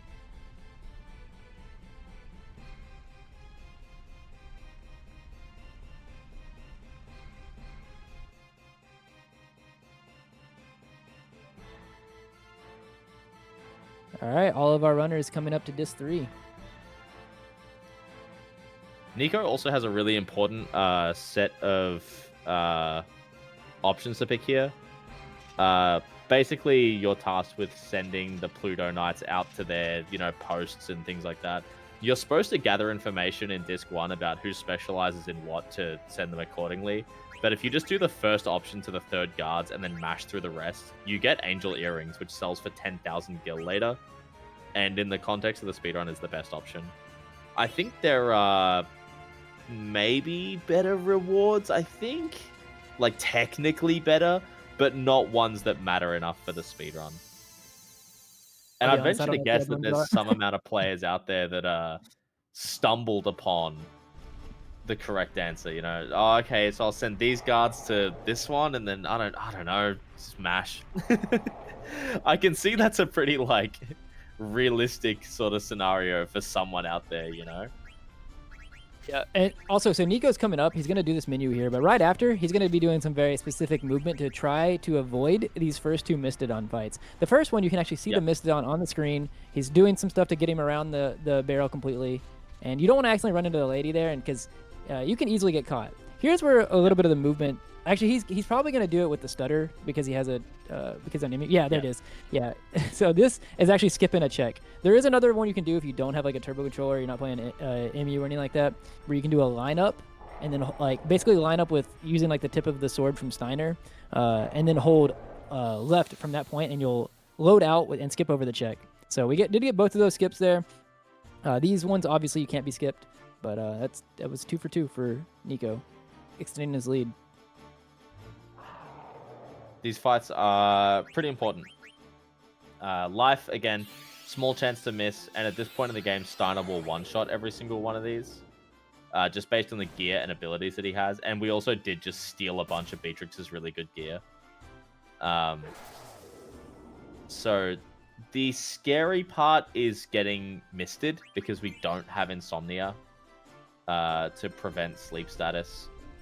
And unfortunately, even if, let's say one of our characters gets slept, we don't have, a Vivi or an Ico or someone to deal 20 damage and bonk them to wake up. We've only got real heavy hitters that are just going to kill each other if we try and bonk to wake up. No opportunity to heal between these battles as well. This is a little bit of a, not boss rush, but, fight rush. And it's all random ATBs and whatever. Except for the final one, where the ATBs are fixed for every character on the field to start at 0. Yeah, so that fight is basically set to go the exact way. I guess the only way that could go bad is if the first turn from the mist, or the Mistodon missed on the on the turn it gets. Or if you take some damage before and get feared, that can happen as well. Yep. Marcus is but about also to say, bro. You might have caught Nico there after the life, still queuing up the Steiner attacks, just as a good show of his awareness there, preparing for the small chance that life misses. Steiner would have already been queued up. Similar thing he was doing there. He was getting ready to, just real good expression of his knowledge and skill. I didn't see if he did it or not. But I guess we'll see. It might have been Nico I was watching, who I thought was saying that found out that doing full life is actually technically faster. So I don't know if he's gonna do that or not. It here, is, and it can't miss either. Yeah. Okay, so yeah. I think the Only on the fastest last one is one, though, shock. yeah. Fastest one is shock, but it costs like 46 MP or something like that. That looks like missed. Ooh, missed. All right, let's see what we get here. Okay, no one asleep. Okay, just damage. That's fine. Did he? I like heal? it. That's Yeah, genius. I love that. Yeah, I absolutely yeah. love that. This is marathon safety for sure. I don't know if he would do that otherwise, but it's definitely worth. Yeah, this is a hefty reset if he has to go back. So good on him. Yeah, in this next fight, I think Beatrix will sneak in before one of the Mistodons. One of the Mistodons is guaranteed to get a turn here, and Stein is guaranteed to trans as well. So we want to kill specifically the right Mistodon after, or the left one. It's the left one. Yeah. The right one is the one that will get a turn no matter what. We're gonna cure full life on the left one. That one automatically goes through. We will beat. We won't. Yeah, we'll see this one, and then full life will happen, and then we'll attack the other one. Yep. I don't know if Steiner's actually. Let me pause. Okay, I don't know if Steiner's able to miss or not. I was about to say. I guess that could be the only other way that could go. You can't. Okay, so yeah, that stops it. Okay, good to know. But stranger things have happened in FF9, I guess. No, now if I miss, the second I miss with trance, I'm just turning off the game. now that I know that.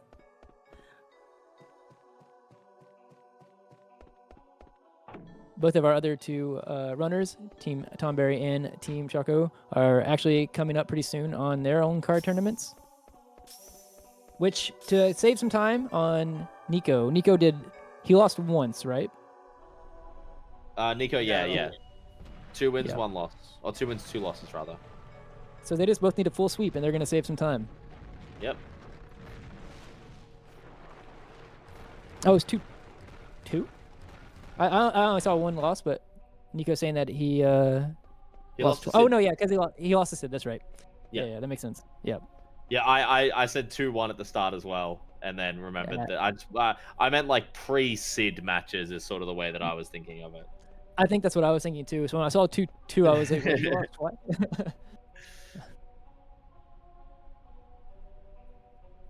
Good thing the music is on Nico's stream because he's about to enter some of the coolest FMVs in the whole game.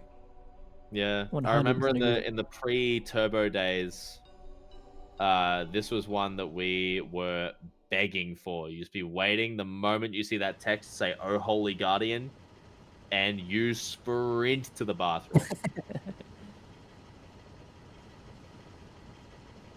You have to know these in like long runs like these. It's actually I added them to my notes, like the length, when they happen, as like when I can use the queue and everything like that, because I need to know where my breaks are in this. Yeah. Lining up breaks to take care of yourself throughout the run it's a skill. 100%.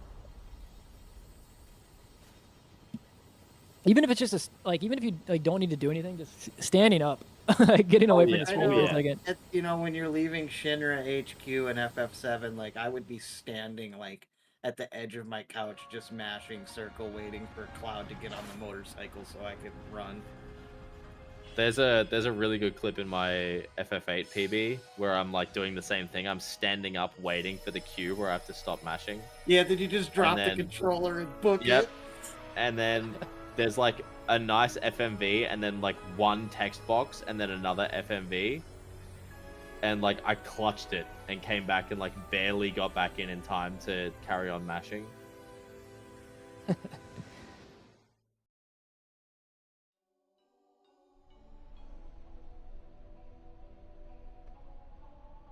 Yeah, so all of our runners right now having a bit of downtime, which I'm sure none of them are really complaining about. Actually, I don't know. Is Pete manually mashing? Do we know?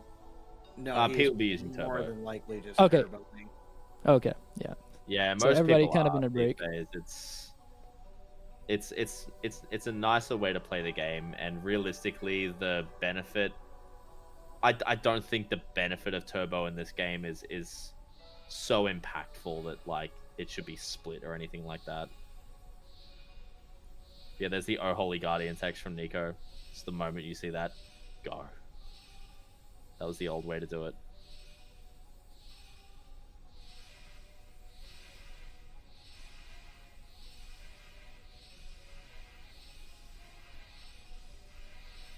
Yeah, after cards, we're looking at like a solid 20 minutes of not a whole lot going on. So, I mean, that's the ideal, like, grab a snack zone, I think. Yep. We get Plot City, the sequel.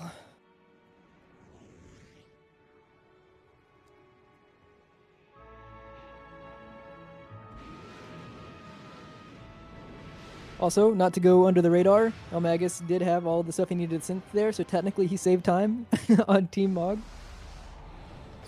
Didn't have to go buy the, what was it that, Oh, yeah, that's like at least 5 seconds. Yep. Stinking Gladius.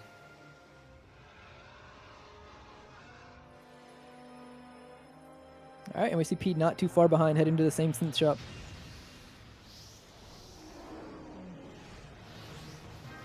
Also, on Nico's screen, actually, probably one of the coolest cutscenes in the game. Yeah, this is a really good one.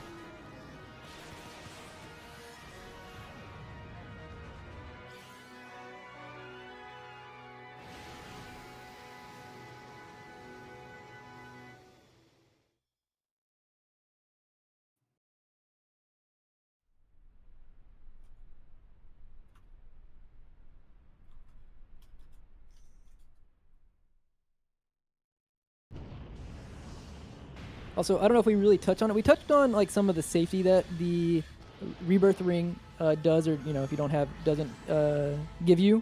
Another big thing to talk about, and honestly, that is kind of like a hidden equalizer, is depending on the runner. I'm not sure. I can't speak for eLmaGus or Nico or anybody or Pete specifically. But for me, for example, I practice rebirth menus a lot. So my rebirth menus are much faster than my rebirthless menus. So honestly, going out of my way to like potentially pick up the rebirth ring, if it's less than a minute, might end up actually paying dividends in a run just from how fast I do my menus. Kraken and rebirthless death guys elude me. I have big red text that says, check for ribbon on Steiner if you're rebirthless for death guys, because it's never there. Yeah, and so like a lot of those split changes in menus actually are going to start occurring here in Disc 3. We'll actually have our first one.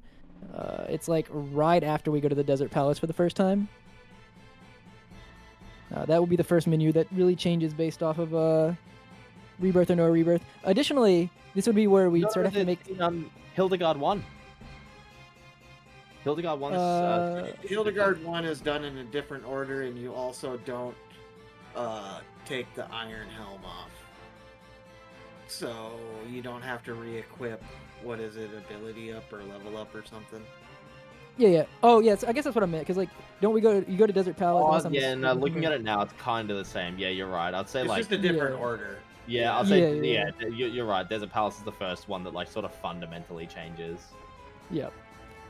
But yeah. So additionally, I don't think we've had any run. This kind of goes to speak to how experienced the runners are. But I don't think we've had any deviations from the standard AP growth for our characters here. But this is where like a lot of backups would start having to be made as well, if that were the case, where we'd have to start equipping like the Iron Helm on Freya to make up for some of it during some of our grind. But luckily, I think, as far as I know, all of the runners are currently on the expected AP route. Yeah, I haven't seen any tragic deaths.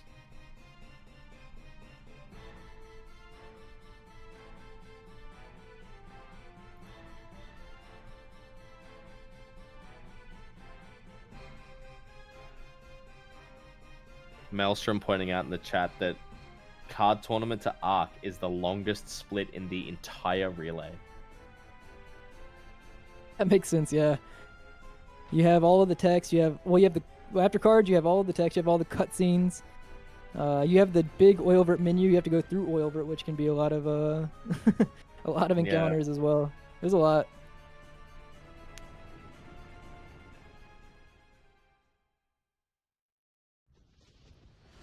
getting dangerously cheesy to cards here.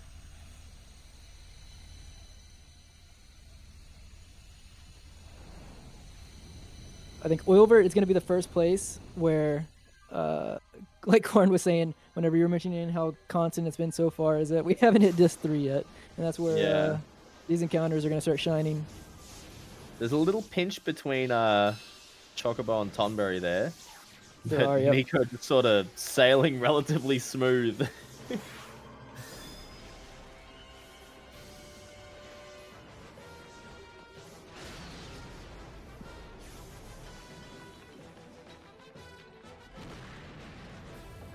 I wonder if we have any other runners. Obviously, Nico is past cards, but I wonder if Magus or anybody's doing tot strats. I don't know what cards have been dropped. Yeah, well, Muttski was talking about that. I can cover this one. I used to be a tot card enjoyer. Basically, the cards that we get throughout the run are not super strong. You'll get the occasional card that's pretty good, but that second card match is real nasty. So basically, what some people do is, because the card tournament is forced as part of the story, people found that if you don't have 5 cards, and then you talk to Dr. Tot before the card tournament, he'll say like, oh, you have to participate in this tournament, but I see you don't have enough cards. Here is enough cards to make a deck. And then he gives you 5 of the most gas cards you've ever seen.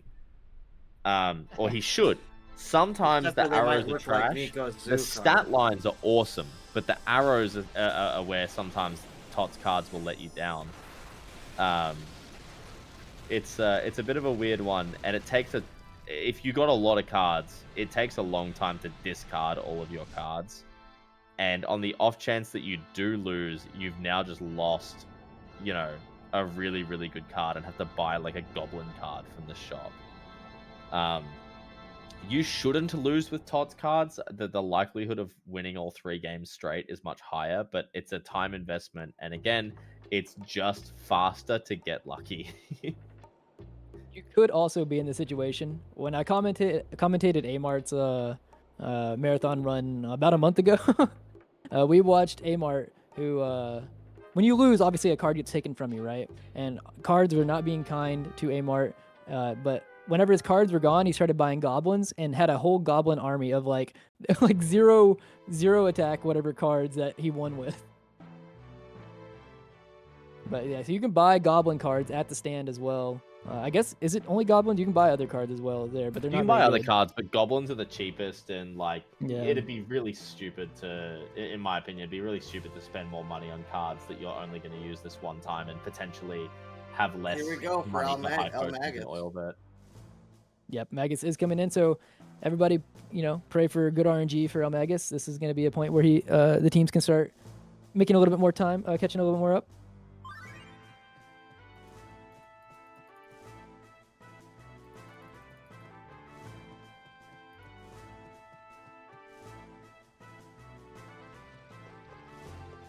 All right, let's see what his cards are looking like.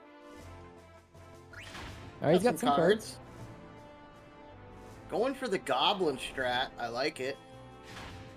Yeah, the goblin's a nice little double-edged sword because you can basically just fight for the goblin and use it to combo into other cards. Like, if he successfully fights his goblin, he's getting all 4 of those cards there. Yeah. So the thing he's got to worry about here right now, I think, so there's an open part in the top right. That's a free spot, but he's also trying to fight for this. Actually, that's pretty good because now if he does this right here, yeah, there we go. So he gets a big combo at the end. Yep. Nice. All right, he should win. Yep. Beautiful. There we go. Pete going in too. We got both of them in cards at the same dang time.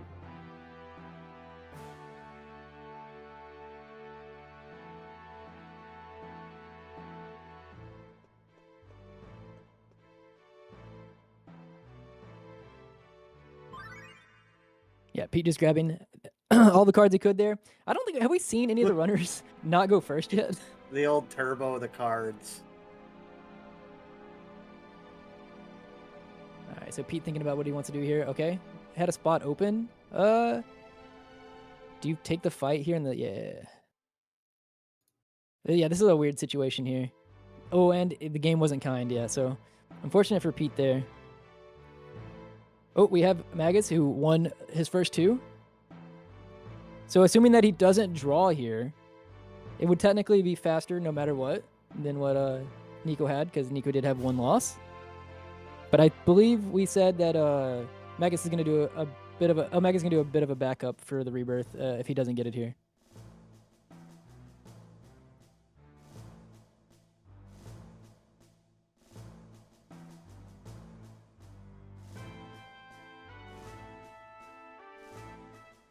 Trying to keep an eye on both of the both of the series of games here.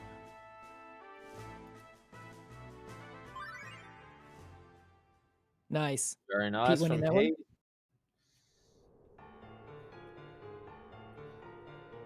Unfortunately, eLmaGus having to go first there. Not ideal.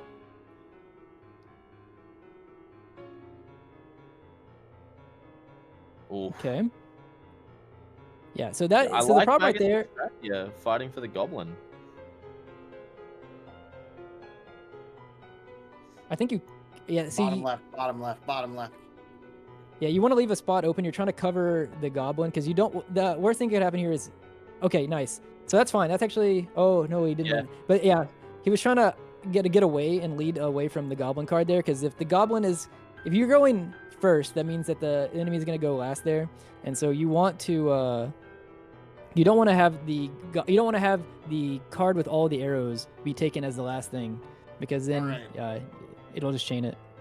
Pete is on sick. Yeah, so we're 0 for 2 on rebirth. I didn't miss it, but Pete only technically because Magus is gonna go get it. Yeah, I just mean in the card game. Yeah. Yeah, Pete's Yeah. 2-0 right now. No, So... he lost his first. He lost his first one. Oh, he did lose. Yeah. Okay. Damn. A bunch of cards going on at the same time, trying to keep up with all. Yeah, of I it. got all mixed up. What a weird board for Pete to get there. That's such a weird. Yeah. Okay. This is If tough. he Oh, somehow, this is super tough. Okay, that's good. And now, if he plays bottom left, does he just win or no? Nice. Okay. Oh. GG, Pete. Oh man.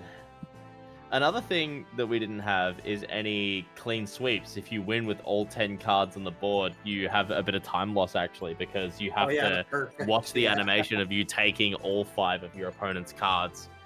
And likewise, that is the absolute worst thing that can happen to you as the player, because you lose 5 cards.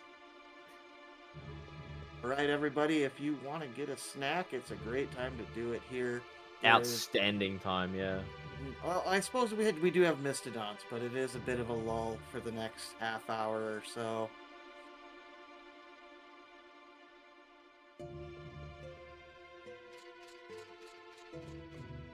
I have cookies, so I'm set.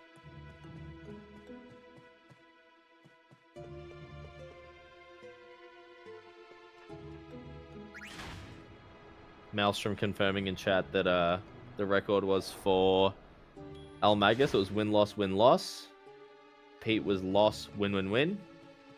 And Nico was win-win-loss.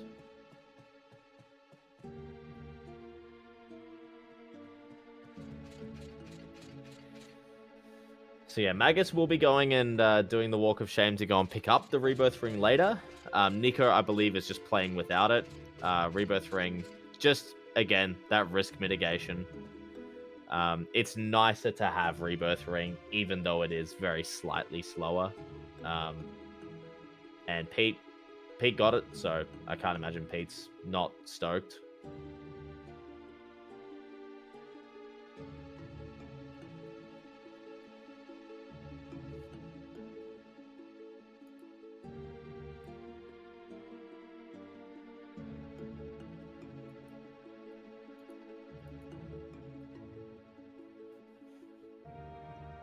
Oh, sorry. I tuned out for like half a second. Did eLmaGus get both of the skips on the Mastodons? Yes, he did, yeah. Nice. I'm pretty sure I did at least, unless I... Oh, opening mist is unfortunate. Luckily, no one is asleep, but we'll have to Yeah, heal no one's that for slept. sure. All right, let's see if Pete's also going to get his Mistodon skips.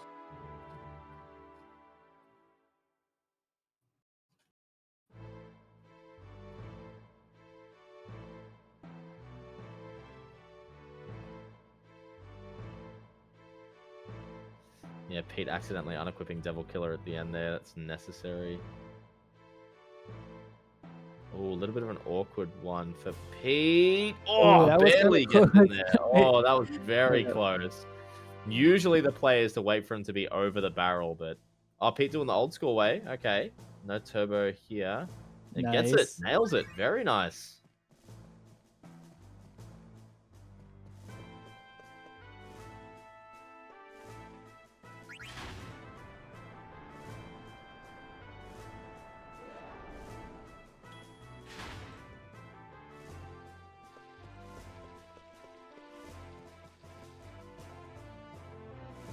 I think this is the first time in a really long time in this entire relay that all three players are on the same split.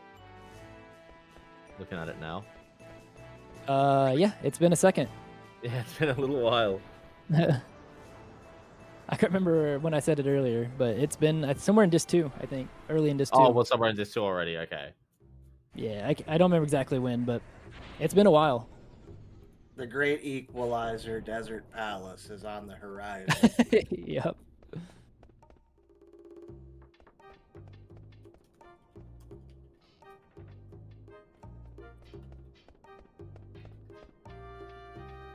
That is true. Mushroom's also saying it helps that this split is also like a full hour. Yeah.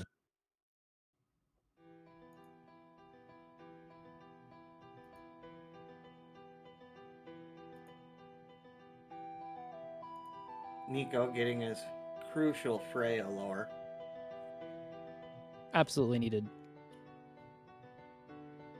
Another mist on Pete's side. No sleeping, no, which is very good. That was crazy. eLmaGus and Pete both had their Steiner hit for 1722 at the same time. Oh, really? Yeah, that was wild. That's sick.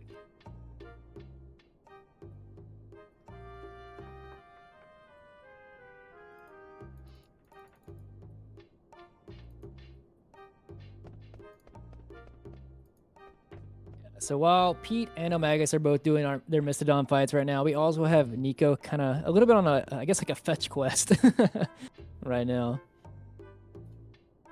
Got to go pick up all the materials for a concoction to try to revert Sid.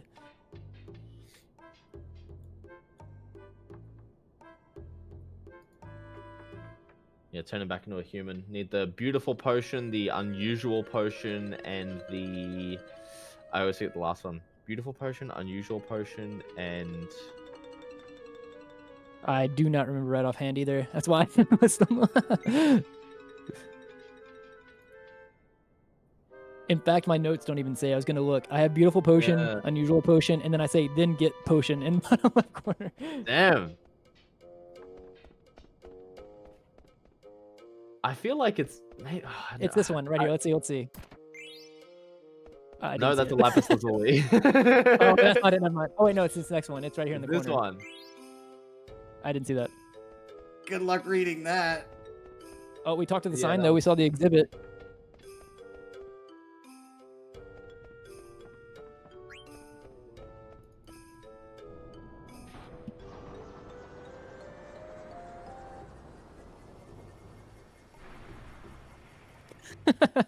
Nico saying, oh, the exhibit in Limblom. Pete going into his last fight here. Not enough MP for shock, unfortunately, and only a head attack from the Mistodon that's guaranteed its action. It's a beautiful end to the Misto Rush for Pete there.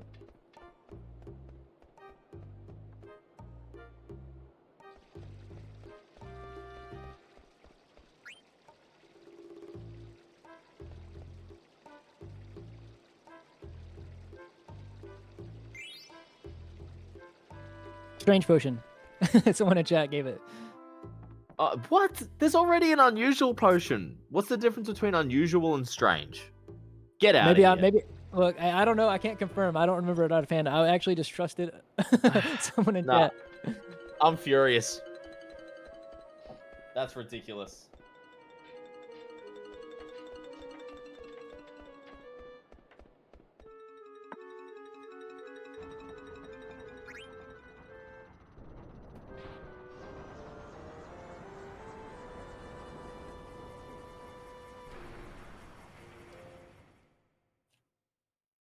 But regardless, Nico does have all 3 now, and so he's going to head back to the throne room here.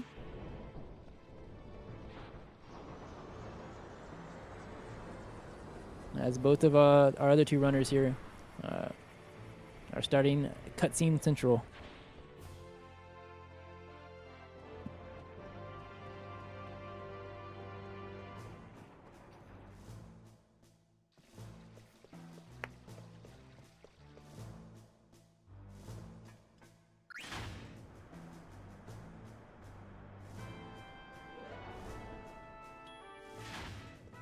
I constantly switch between whether or not I like D-pad for that room or analog.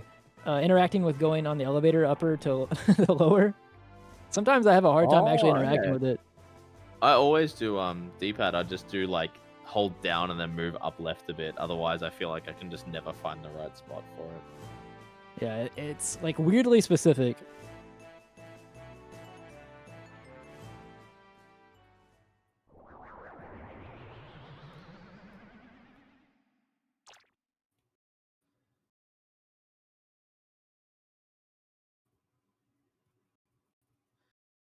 Man, Pete and eLmaGus are really, really close here.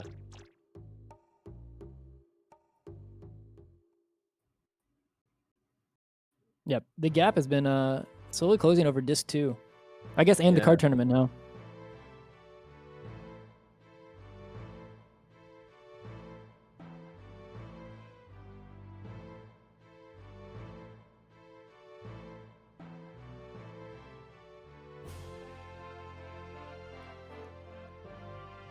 Yeah, so after Nico does do his fetch quest there, we see that the potion or the concoction, I guess it didn't not work. He just didn't do what it was supposed to do.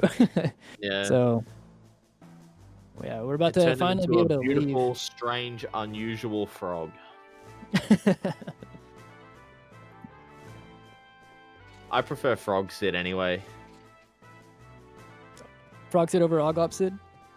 Absolutely. I think Frog fair, that's Sid fair. over Human Sid. You know what? That's fair.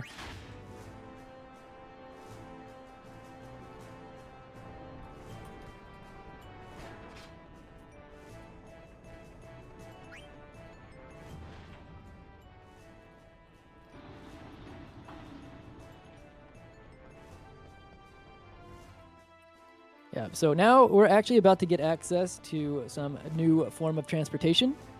We're going to get access to this boat here. And it's actually going to take us back to where we hinted way earlier in the middle of Disc 2. We mentioned that we were leaving a Chocobo that was going to stay there, and he was going to, be mindful and help us out for several in-game hours. And he's finally going to be of use again.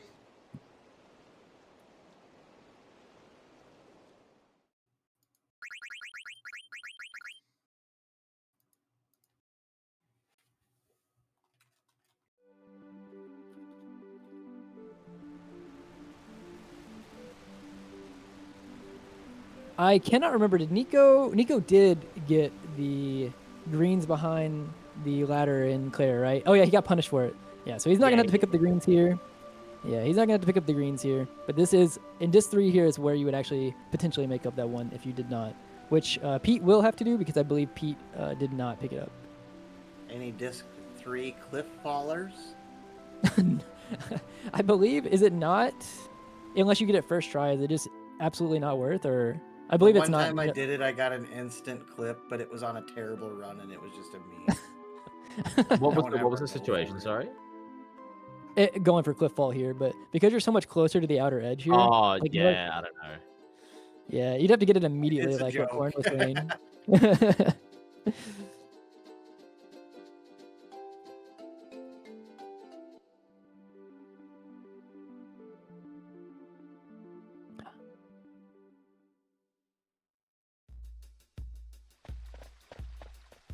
It's so nice you don't have to go through the forest again to actually. Oh yeah, like, that would. Imagine encounter variants in this like split.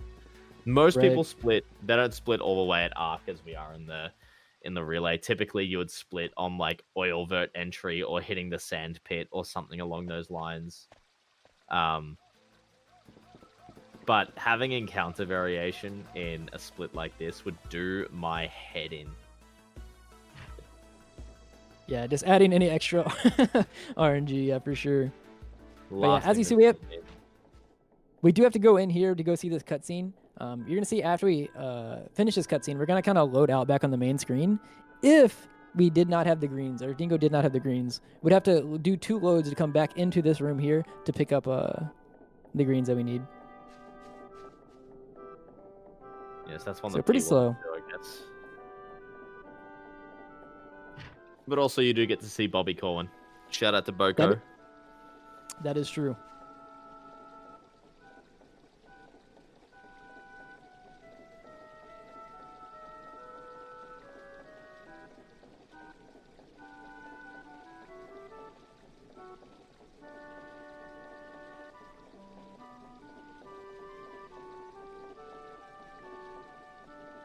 Surely, even though Nico doesn't need the greens, surely Nico wouldn't not let us see Bobby. Right? I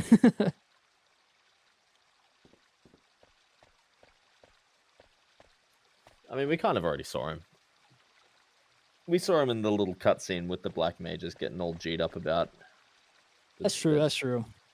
Boko is born. It's born. I love that cutscene.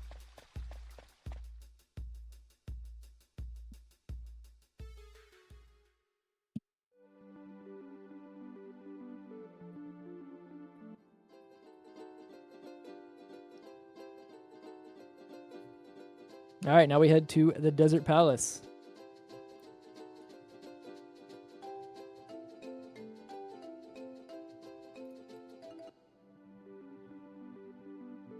Oiver first, though.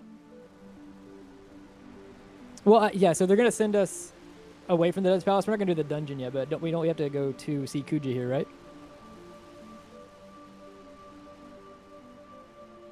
We go see Kuja, and then Hildegard 1, and then Yeah. go to Oiver, do the shop, fight Ark, then Desert Palace. Yeah, we don't have to actually go clear the dungeon yet, but we do need to make a stop here at Desert Palace. Oh, dude, that's me not playing this game ever. I didn't know that this was Desert Palace. I just thought it was a sand hole. Now I'm gaslighting myself, but this is the same area, right? Yep. No, you're 100% right. Okay, I started gaslighting myself. I was like, wait, maybe I'm wrong. Me not knowing any better because I'm ignorant and haven't played this game actually. Okay, no, I started second guessing.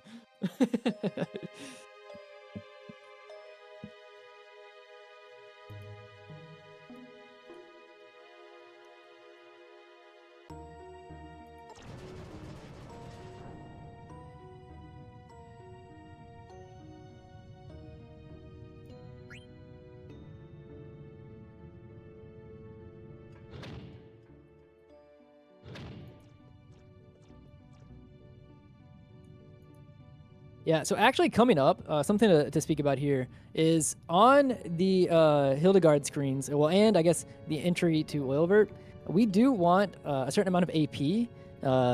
If we get a single ogre, we are going to kill it. We want to get a single ogre before we get to Oilvert and do our first menu. If we don't get it, it'll change whether or not we like how we do our menus. We potentially you would combine your 2 menus instead of splitting them based on whether or not you got a single ogre. The reason that you don't want to fight 2 ogres is 1, it's low, and 2, a single ogre will give you 2 AP base, but 2 ogres will only give you 3 AP. I don't think it gives you 4 if I'm not mistaken. So we would like to get. I'm not 100% sure on like all the details, but when you get 2 enemies and then like you kill both of them, like the AP like rounds down or something. Yeah, I believe that's the case. Yeah. And so we're looking for single ogres. We would also settle for like an epitaph or a Garuda if we come across one later. The Garuda scare me. If you get good ATB, it's not bad, but yeah, if they start aerial slashing and casting stop and doing mean things, yeah.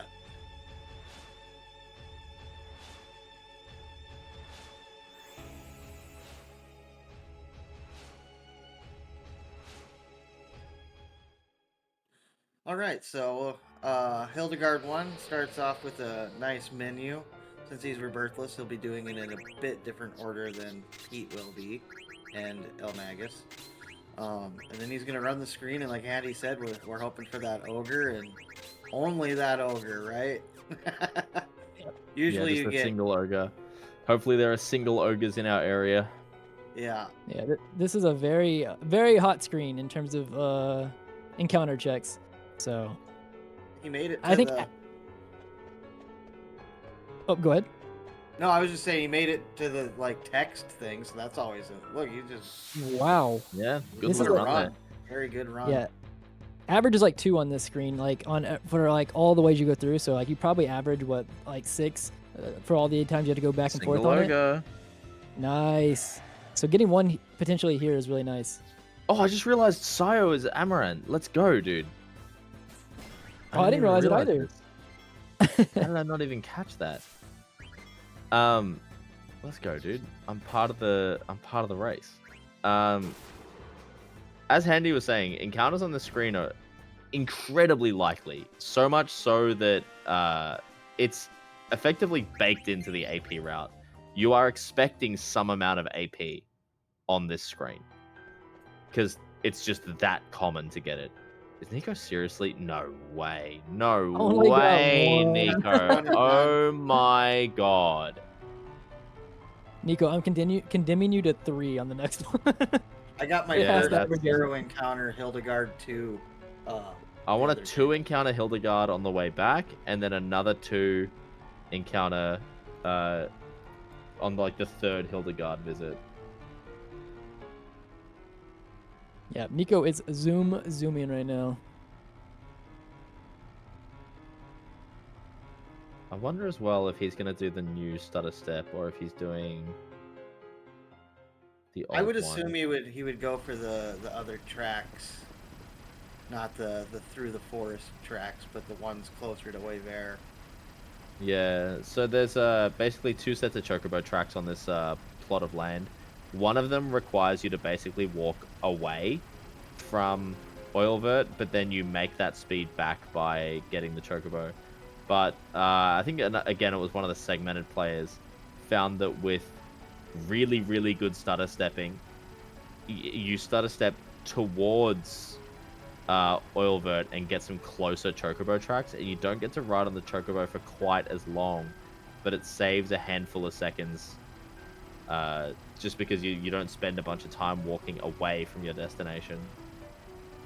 So I'm curious to see what Nico specifically opts for. And you don't got to do that weird turnaround by the ship. You can just hold up. Yeah, exactly. I know Pete. He will go for the traditional one, and eLmaGus. Yeah. I'm not sure. eLmaGus will definitely. I think Magus will go for the old one.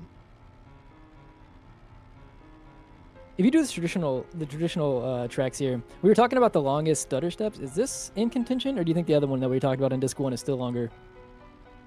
The grotto one is pretty longer. I think if long. you I do don't know the if it's new longer. chocobo tracks, that becomes the longest one. Okay. Otherwise, it's the one in Disc 1, I think. Let's see which way Nico walks. He's going to the new ones. Yeah, with this speed of stutter stepping, it's absolutely worth it to go for the new ones. Until he gets a world map encounter.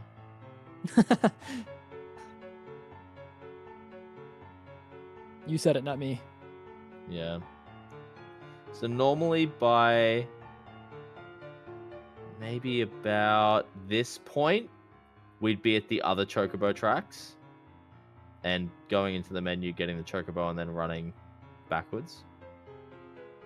Which, yeah, you spend longer on the Chocobo, which does move faster.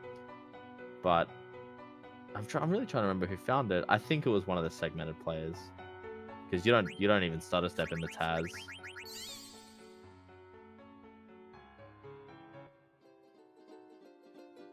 Yeah, get a closer Chocobo. Yep, and coming up in Oilvert, and because Nico did get the AP that he was looking for, we are going to see both the shopping menu here, and then immediately he's going to do what would be a combined menu, but he's going to split it into 2 parts here to start getting some of our AP that we need otherwise. So it's a big part of menu in here, including we're going to be selling basically all the things that we have that we need to. We're selling everything except for some specific equipment and some specific gems like our diamonds, our aquamines, and our aquamarines and our lapises. I appreciate Nico saving here as well, because you're definitely liable at this point in the game to accidentally sell the wrong, something or other, or buy too many silver forks by mistake.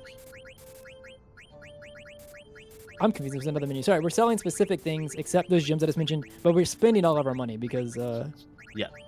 I think it's one. Yeah, backwards. Oh, sorry, it's almost 2 in the morning.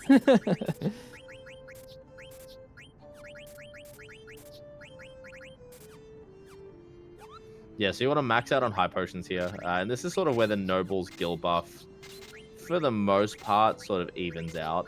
Because we've just dropped to 0. Just dropped to 0 money.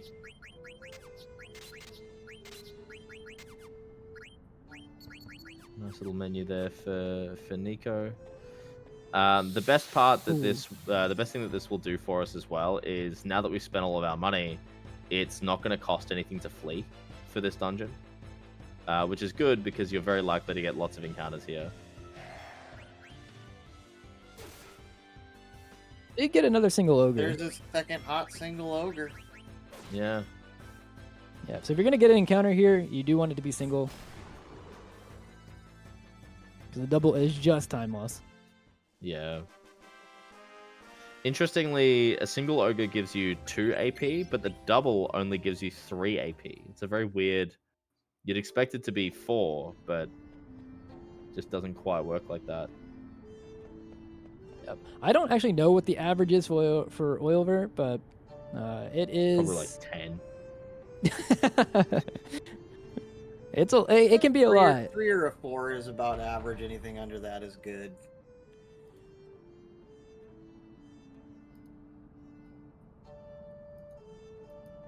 Yeah, especially with good movement, we're gonna see here especially in some specific rooms, we're gonna see Nico have very specific movement.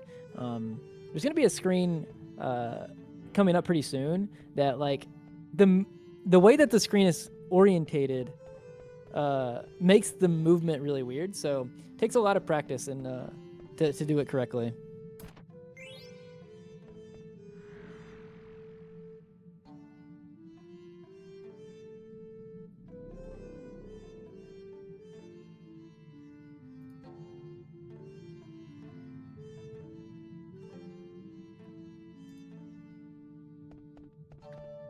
Yeah, coming up right here, this is the one that the movement can be a bit weird, especially when you go get up the stairs. Yeah. Nico being very careful here to not catch any extra checks, but it doesn't matter. It doesn't matter, unfortunately. So Nico had 2 Oilver so far. Epitaph's alright here, because, or Epitar, I think is how it's properly pronounced, because, yeah, you can soft these. Get a little bit of extra AP. Similar to the Stropers. Look at this. Pete and Magus are about locked up here. Yeah. They're on the same screen.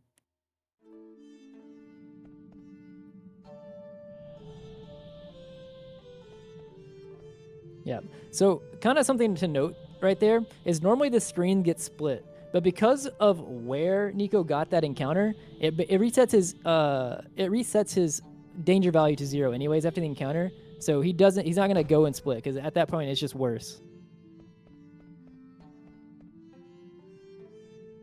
Yeah, making sure to kind of grab this chest. Very careful. Yeah. Oh, okay. Still didn't get it, Might but have yeah, he's making undone sure. his carefulness there. Oh, you know Yeah. what it was? It's because there's been some new tech that's come out lately where Pete goes to the theater district first and eLmaGus goes second.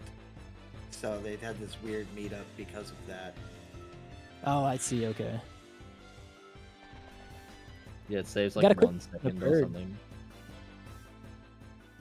You basically save the text that the Coral Sword merchant gives you. Yeah, you That's save the what thinking animation as well in the text.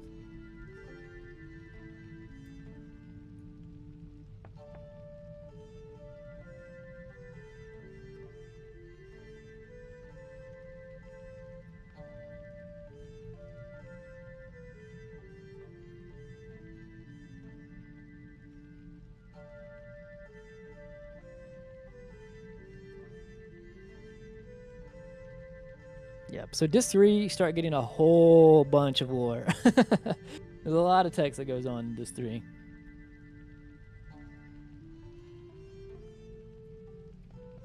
All right. So Nico is, if you count the outside encounter, is at a total of 3 so far.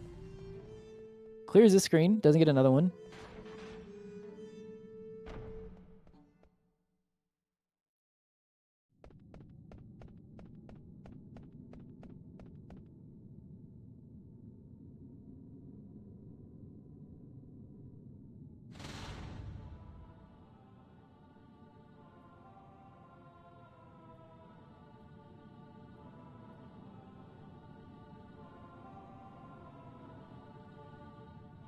Yeah, you'll notice Magus will end up at the castle and Pete's gonna end up at the business district.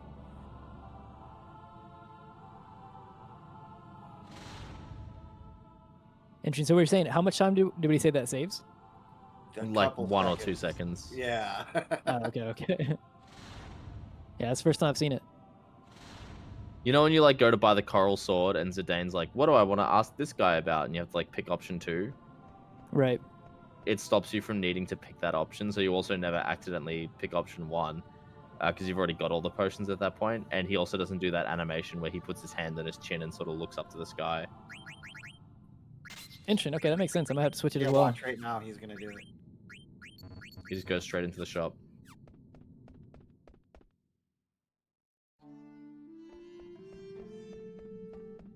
Also, Nico splitting the screen as well.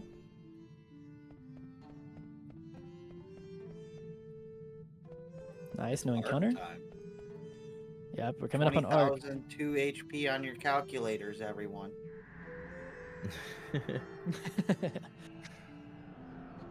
Yep. So here, coming up after, well, actually right before we get pick up this chest here, we're gonna do the second part of the split menu that Nico did. If we didn't have the AP that we were talking about earlier, this is where you'd want to do like the full combined menu. Arc is a 3-turn fight, barring any crazy preempt shenanigans.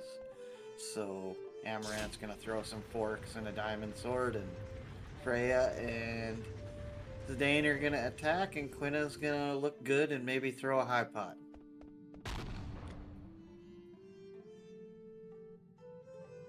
Unless did he? I guess maybe his menus are different than mine. Normally that's where we do it split, but maybe he has a way where he combines it all in one at the beginning if he gets No, AP? you only do the split menu as if you didn't get an ogre kill in Hildegard or before like that point. Because he got a kill and had already done the whole menu, he didn't need to do any follow-up menu after Gaia gear pickup. Oh, interesting. Yeah. So mine, I have like, I guess maybe these from older notes as well, but where I do. Oh no, you're right. Yeah. Okay. Yeah, you're right. Wow, you're right. triple preempt. This is a 2-turn fight now, probably. Insane luck. Propeller Wind is really good too. It only casts Confuse on the party, but we've all got clear-headed, so... This fight is over. We are going to want to make sure, Nico is going to want to make sure, though, that he throws the diamond sword that he picked up on the way. Otherwise, that will optimize onto Steiner at the worst possible time. So he might actually even wait all of these ATBs out and throw the diamond sword first. Whirlwind will do some damage, but it's nothing crazy.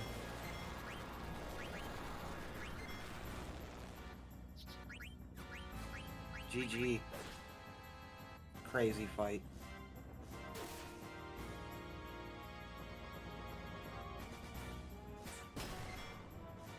There it is. Very nice. Very nice. Nico got a really good fight there. My word. That fight actually can be very dangerous. Yeah.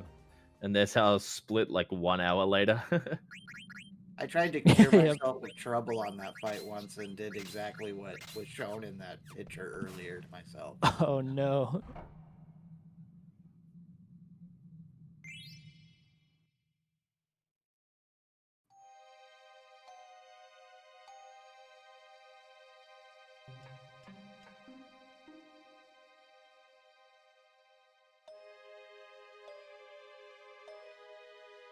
Yep, and eLmaGus also making his way back to our friendly Chocobo, who's been waiting for us for a long time. I With told Pete you that not Chocobo's the realist. agreed. Yeah, and Pete's not too far behind.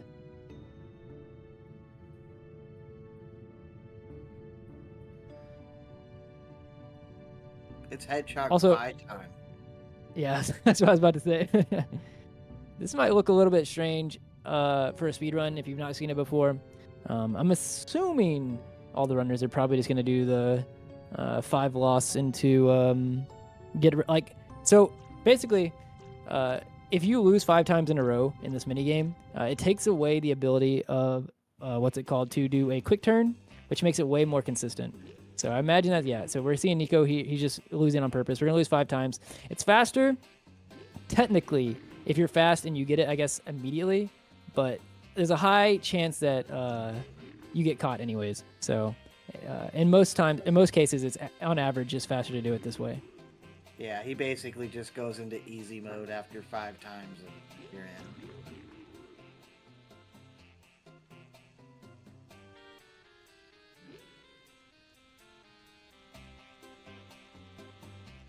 Also, while Nico finishes up this minigame, Corn, you were talking about it earlier, but you were saying Desert Palace is coming up. Do you want to maybe touch on why Desert Palace can be such a pain? Well, we don't have Zidane in the party, so Flea isn't an option, and the enemies there are less than favorable. They have long, drawn-out animations. They hurt.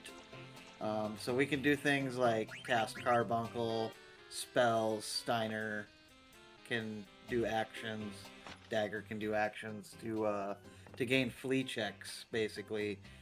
During the fight, we hope to get no encounters, but when we do get encounters, that's our main defense. If we do encounter a Draken, we can attack those down with Steiner pretty good because we have Devil Killer on. But yeah, it's just one of those lovely bundles of RNG. A lot of mean fights and not a good way to get out of them quickly. Well put.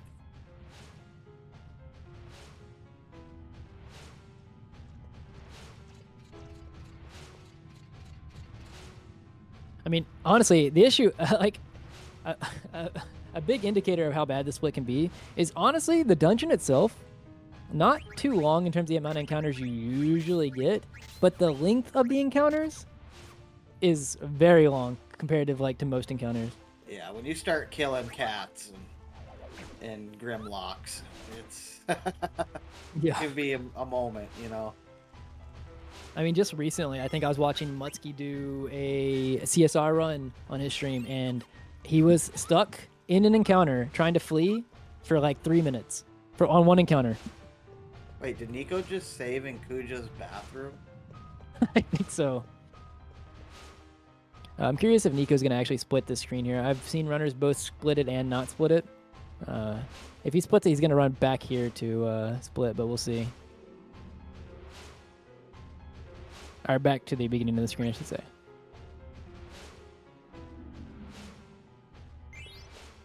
Yep, we're splitting.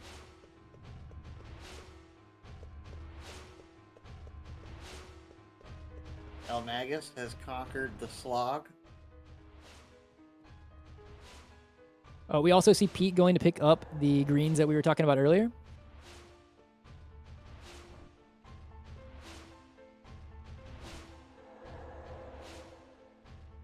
The screen Nico is on right now. Well, this little hallway is hot, but with good movement, you shouldn't get an encounter. But the rest of this is not hot with encounters until after all the candles are lit. So he is safe for now.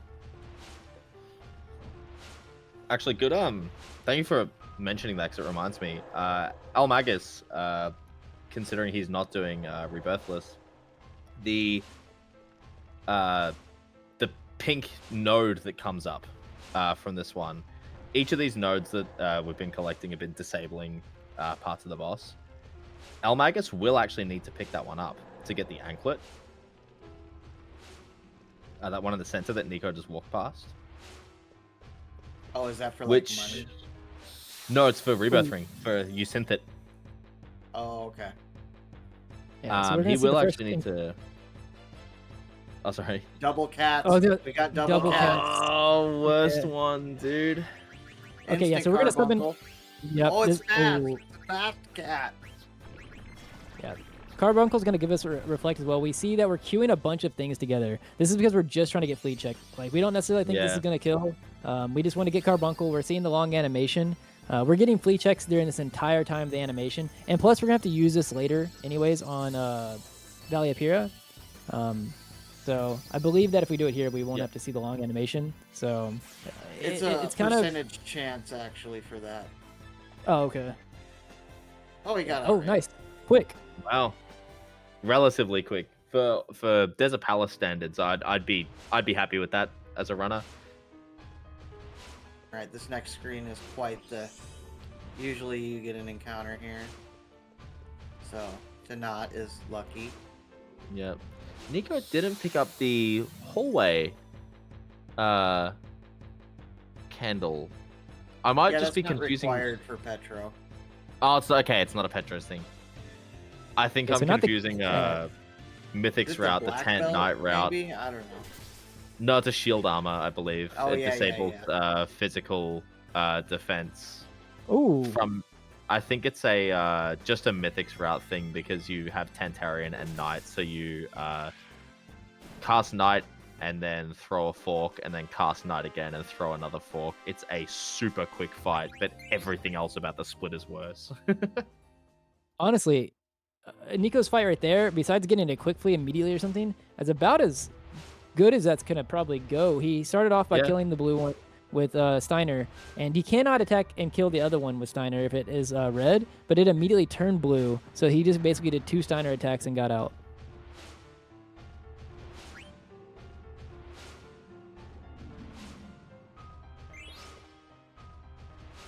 We have a hot single ogre for eLmaGus. Let's go. I have a. Hang on, I need to post this. For those of you in the FF Relay Discord, I'm gonna post a.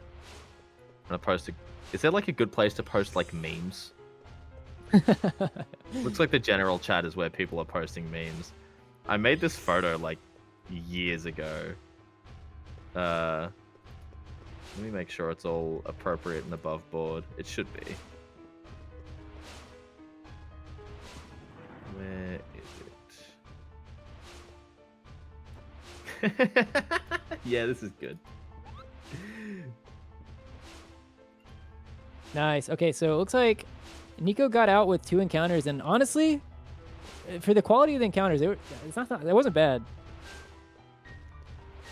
Posted a nice meme in the general chat for anyone in the FF Relay Discord. Pete coming through with the bronze armor backup because he black mage skipped earlier.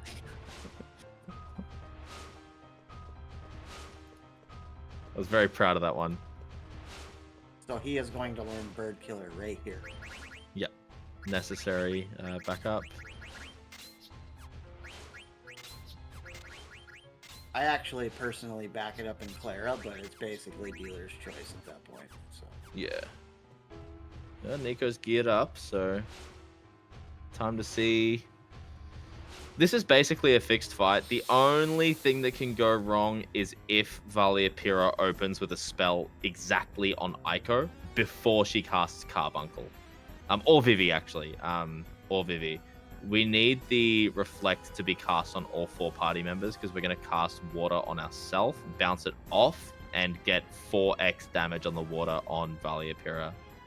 Steiner can tank a hit, and Dagger gets back up if she gets hit. So no there's that. rebirth ring. Oh yeah, good call. So she'll just die. Another interesting JP difference is that the reflect damage is scaled down in the Japanese version. So this strat requires a 3rd water cast, and you need to pick up the Black Hood, the Black Hood like gem as well to boost your magic damage. Not great ATBs for Nico there. Also, Pete, I think Quina got troubled and then got struck as well, but yeah, he got out. So yeah, Valiapira Quick can only animation, attack too. with magic here. Got the good RNG with the Carbuncle. Yeah, got in nice and quick. ATB waiting, because if he was not ATB waiting, basically the reflect timer would be wearing down. So just by ATB waiting, Nico will guarantee that the 2nd water will be able to be cast without a Valiapira. Without a Carbuncle recast. Whoa, back it up, Terry. Put it in her. There you go. Get out of there. So yeah, in the JP version, those waters that Nico is doing would be dealing around 4,000. Same with the HD version. The HD version as well would be dealing about 4,000, but here they're dealing 6 to 7k. So you kill Valiapira in 2 casts rather than 3. Terminating defense systems.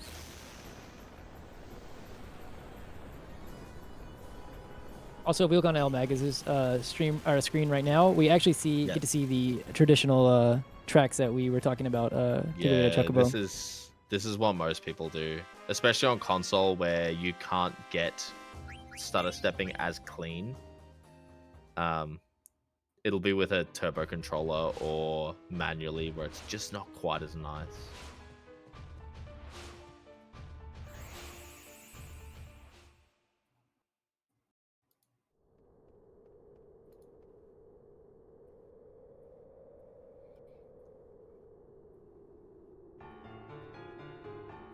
So I believe all of the runners now have got the AP that they expect to. I believe they've all gotten the single ogre before. Way over here. Also, Nico is just running. Yeah, what is going on? Is the athletic commission on board with this relay? We need to like test Nico for like PEDs or something in his console. He is sprinting. And another single ogre. You actually want this? Yeah, we do need another one. He is done with AP farming now. Oh, just you wait, Nico. Just 4 is waiting. Nova drag. Nova drag. Nova drag. Firaga. That's so rude. I love Nico so much. It hurts to cheer against him, but I No. just want to. I'm Nico... team close race. But exactly. First and foremost, team Chocobo. Second, team close race. Nico's the homie, but I gotta see you slow it down a little bit. I need FF9 to throw some hurdles.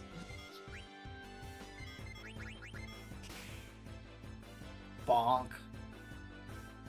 Yeah, this is definitely a real treat to get to see 2 of the game's like current strongest players, and then like eLmaGus, not to like sell him short or anything like that, but eLmaGus, one of the more sort of old school, old school runners. Not quite as active in FF9 today, but was always someone that I saw like way up on the leaderboard with a PB from.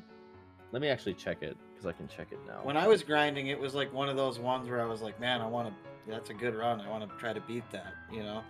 Yeah, 852 from 6 years ago. Yeah, that's legendary. And that's still to this day 21st on the board. His PB was performed before I ever even picked up this game casually.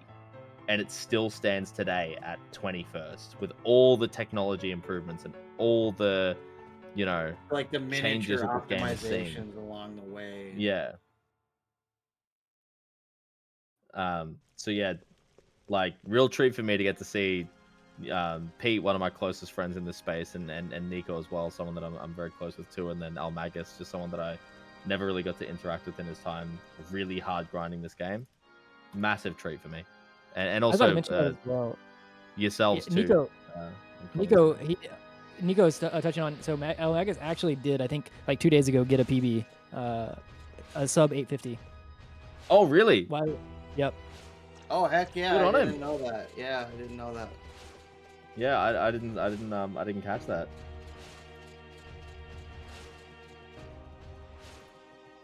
That's a sub 9 in this game is definitely like, it's hard, it's a push, but the sub 50 is like that's a big one as well. Like that's a lot harder and requires like a lot more to cut the 50. And then cutting the 40 is just demonic. I mean, just looking at the leaderboard again, only 6 You just people cut have to ever done it. 45 first. Honestly, that's what I'm doing right now. Yeah. One step at a time kind of thing. But yeah, If it on, happens, if you go sub 40, great. But then sub 45, like at least you're not disappointed. yeah.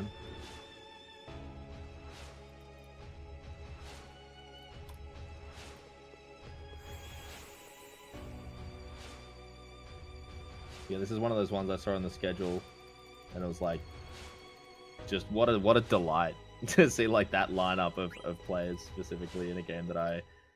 This will always be like my original speedrun game because it's just the first one that I picked up. So. Pete gonna go ahead and head out of there. Wow, it's like we're gonna heal before we do anything else. Yeah, I'll say from what I've seen, the ogres have not been kind to Pete. Yeah. Bonk. Rude. So Alright, so any encounter in your area. Nico gets here are wastes of time. He already has his AP. Yep. Nico just wanted to see more single ogres.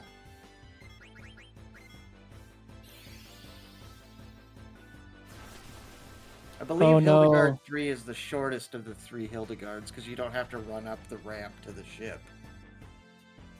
So eLmaGus, I think, got his first encounter just now, but the Epitaph actually got a turn, and yeah. Oh! Yeah, killed Amaranth there. Well, that sucks.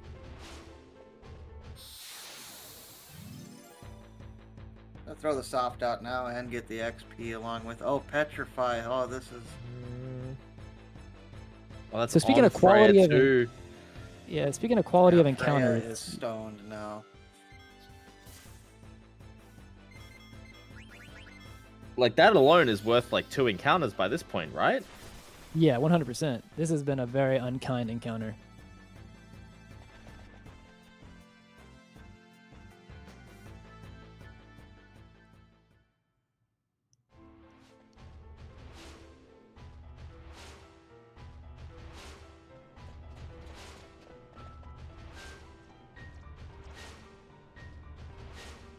Love this cutscene with Nico here, the one that he's at. They use a Zidane animation in a really stupid way. There's this lever on the ground and he like kicks it. That animation is used mostly for Zidane being like, like drats, you know, like, damn. And then they use it for like a switch. It's very strange, like, use of that animation. I always found that really funny. Resourceful. Pete not getting great encounter luck here. I just noticed as well, Okay. Huggy on Quinna. Perfect naming. Shout out to Huggy. Speaking of crazy RNG swings, Mr. Nico is on his way to one of the heaviest ones in the whole game. Oh yes, Red Dragons. Cornfed, tell us all about Red Dragons, mate. Well, you're just basically praying for good ATBs and to get a soul blade off on one of them and take the other one out. But if they get their twisters off, you could be in for the loop of a lifetime. Twister will do random damage. I think as low as 50, but all the way through heavy lethal to your party. So you don't want to see Twisters, and so the ATB starting is very, very important, and especially since we can't just get through the fight as fast as possible. We have to do it in a very specific way, where because we have level up on the characters we want to be alive, we want to end the fight with just Steiner and Zidane alive. So it is a very swingy fight. Burge arrived for Mr. Pete.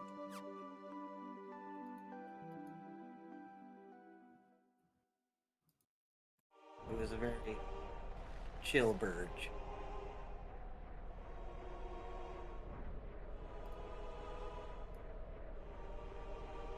Also, I love the music and the area that Nico is coming into right now. Estogaza is so nice. No encounter on the first screen. That's pretty good luck.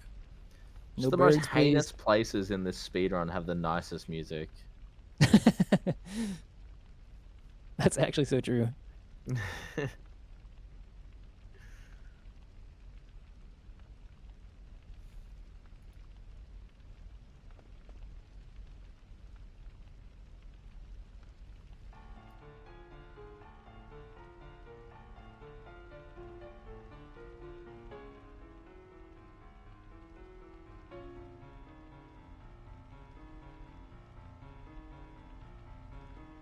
I haven't exactly seen how many encounters eLmaGus and Pete have had through Oilvert. I'll just know, well, one, eLmaGus's quality of encounters have not been very kind, and I think Pete's had 2 or 3 so far, so the amount is not nice either.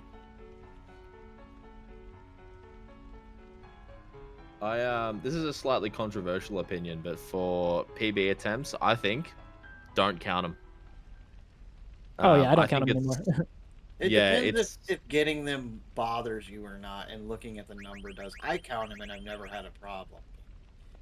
I just think that, like, if you hyper fixate on the encounters, you'll miss. You know, you'll miss the forest for the trees, I think is the saying. It's something the Brutals taught me. It's like, oh, I lost 40 seconds in this split. Oh, I had 2 encounters, and then you just sort of write it off, and you sort of miss opportunities to improve. So we are going away from me too. It's a bit of a pacifier too. So like, if I get the encounter and I'm angry, I can hit a button and somehow. Yeah, eLmaGus loading into the arc fight as well. Let's see. Yeah, man, that gap between Pete and eLmaGus just one preempt is really good because it makes it so that if you do have a mist, it's basically negated. Photon comes out, and I need to do the high potion.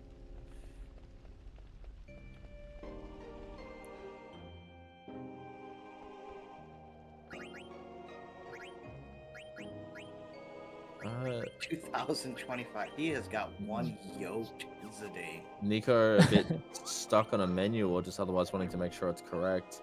I appreciate the save here because there is exactly one encounter check in an upcoming screen. It's an incredibly unlikely encounter check. I think they call it the Stranger Things encounter because the enemy like looks like something out of the show Stranger Things. Or you can and get it the is train whistle guy, the dude that does the train whistle. Yeah, it is mega unlucky. Also, the Garudas are less scary, but like they can stop. You were both talking about it before. Like you covered the Garudas before, but there they are. Garudas can be used as an AP backup, but they have stop. They have aerial slash. Oh, not Zidane. Oh, handy! It was targeting Vivi until you said something. Look. It should still be okay, but Oh, this and is KRD mega goes slow. down. And I think that flea is already queued up, so it should be okay. Yeah, made it out relatively unscathed. eLmaGus finishing arc as well there. Thankfully, stop doesn't reset your ATB when you get stopped. So Yeah, not like a berserk and whatnot that we were talking about before. Yeah, exactly. It's like Pete's having a pretty normal arc fight here. Mount Gulag as well. Shout out to anyone that was watching the FF1 run. You'll recognize this music. Oh, is Grabs this the like a 9,000 shout-out to gil. FF1 from FF9? This whole game is a shout out to FF1. If you like really consider it. If you look at all the Disc 4 bosses, Malorus, Kraken, Lich, and Tiamat are all FF1 late game bosses. Oh, Nico got the check on the Nico got- screen. Yep. Finally, something going eLmaGus and Pete's way. Okay, it's not the I've Stranger actually- Things encounter. I've actually never seen this encounter. Is that the train whistle guy? No. No, not quite. Oh, I'm looking over at Pete's screen as well. Huggy down, Terry low. Throwing the elixir for safety here. Man, Terry Alright, needs to pick photoning. it up here.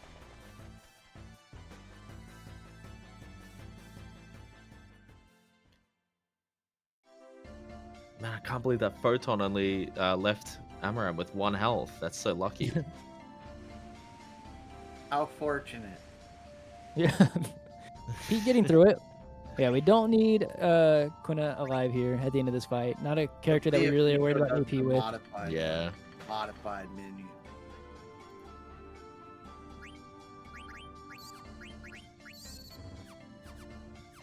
All right. Are they So yeah, saving- on. Oh, they're saving before. Okay. Oh, he already did the Typically, menu people for will it. save just before Red Dragons, but I guess they're taking a slightly earlier save. All right, here It we is gonna be go. safer that Red way. Here we go. Dragon. Yeah. So here we need to kill each one of these. You can throw as well, but normally what you're trying to do is you're trying to get a Wazaga off with Vivi, and then also attack with Steiner, and then ideally Soul Blade one of the other ones here. All right. So we are gonna get I the like attack that off. We're gonna one down. Wazaga. That's- I Yeah. like this. This is gonna take one. Yeah, that's great. Yeah, so he will see probably one twister. Or, I mean, he'll see one turn here. Well, it's not necessarily a twister. It could be aerial slash. It could just be a dive. But that's one down. That also makes us a lot safer already. Just Yeah, a there's dive. a dive. It's over. Beautiful. Yep. One thing about Red Dragons as well, they are not a boss, so they give XP, which is why you're going to see Nico ensure that before the end of the fight, Amaranth and Vivi are KO'd. It just helps to funnel more of that XP onto specifically Steiner and Zidane, who will be our two of our late game, very important late game characters. All right, don't miss, Mr. Steiner. I think even if he does, the Confuse will still be okay. But yeah, pretty good Red Dragons. Nice. And Nico. I'd be, aside from the other encounters and whatnot within the split, the fight itself was clean. This is also a very funny, common new player mistake that I was definitely making for way too long. We did just take out Amaranth and Vivi and leave them dead at the end of the fight. You do not need to heal them because the next cutscene gives the entire party a full heal. I definitely wasted many a Phoenix down and many a high potion thinking that I had to restore everyone before the next boss, but the game gives you a it gives you a full heal here. We also have Pete and eLmaGus both about to make their way through Desert Palace, and hopefully it's kind to them. I mean, honestly, Nico's wasn't that bad, so even anything like that would be fine.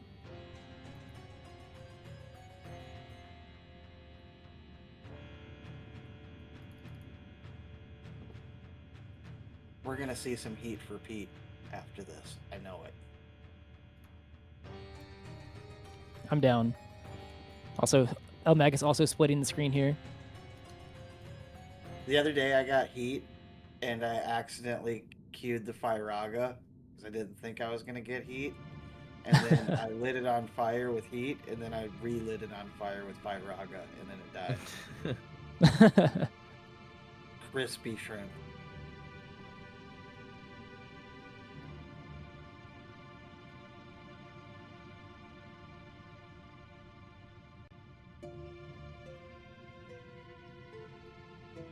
Milty Gemini is it's a 3-turn fight, typically, unless you get crazy preempts like Nico did on Arc. Yeah. It does a move called Viral Smoke, so we don't bank on any of the AP that Milty gives, because when it does Viral Smoke, that makes it so that you cannot get AP. So I think the status is the status is virus, not venom. Virus, yeah, okay, yeah, there you go. No XP, no AP. Yeah. I also saw Nico somewhat recently go for and landed mini on Melty. Oh, really? I didn't Yeah. know that it was susceptible to that. Interesting. Yeah. He posted a clip in Discord I saw. Also, There's, eLmaGus getting his. Okay. good. Getting his first encounter. That one's not too bad. Yep. You can kill Singular this one. cat shouldn't be an issue. Reflect Blizzara is fine. There's a really funny one that you can do. There's an encounter in the Red Dragon section that's like this. It's like, it looks like a fish. It's like a red fish. This isn't available in Petro's route because you need to have Quina in the party. But one Zidane swing and Quina can eat the fish to absorb its ability and get Mustard Bomb, which is a cast of heat. And you do, in that route, in Mythic Dawn's route, you do bring Quina to Tahako, which is a later boss that we'll get to, and we'll get to why heat is so important. But when the stars align, that's a very funny one to go for. So I don't know if the text already popped up. I can't. It might be before that one. Actually, I'm pretty sure it is. But yeah, the text that slowly pops up there saying whatever Aiko is named. I think Nico has Muttski. That is the one place that. Oh, it's here. It's here. Earlier. Oh, yeah, here, yeah. There it is. Yeah. Right. So you can absolutely backspace text faster than it scrolls here. Anyone can. Oh, Pete getting a second encounter. Double cats. Double cats.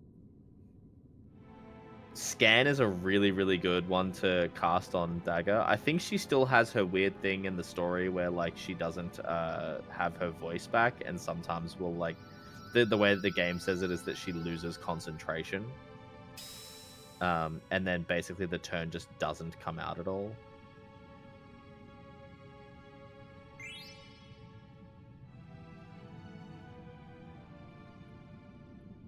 Hopefully he got it. It's a lot of fleet checks there. Okay, he did get out. Yeah, nice. And again, those fleet checks aren't done in game time or ATB like bar time. They're done in real life Earth seconds. So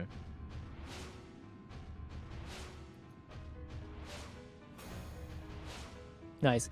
Was that a one encounter for eLmaGus? I think that was. no, eLmaGus had the single, I think. The single cat. Yeah. And then He's just getting hammered. Yeah. Grimlocks. Yeah, poor Petey, Good man. ATB for Steiner. He's going to attack the blue one here. Hopefully it'll do what it did for Pete here, and the other one will just change. Nice. Yep. And then we'll just go straight into Steiner's attack as well if we don't get a fleet check. It could cast stop though. Oh no, there it is. Okay. Yeah, there we go. Yeah, nice. That's about, like I said, if you're not going to get the fleet check, that's about what you want. Yeah. Melty time. Got a pre. Oh, Nico linked a screenshot of his clip of a mini Melty. That's so adorable. I love it. That's so funny.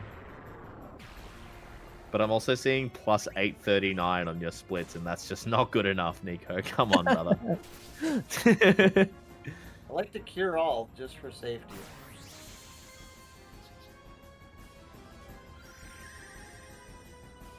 We didn't do it for Nico, but we needed the Valia Pyria essaying from Nico for the split that Magus is on. Let him essay.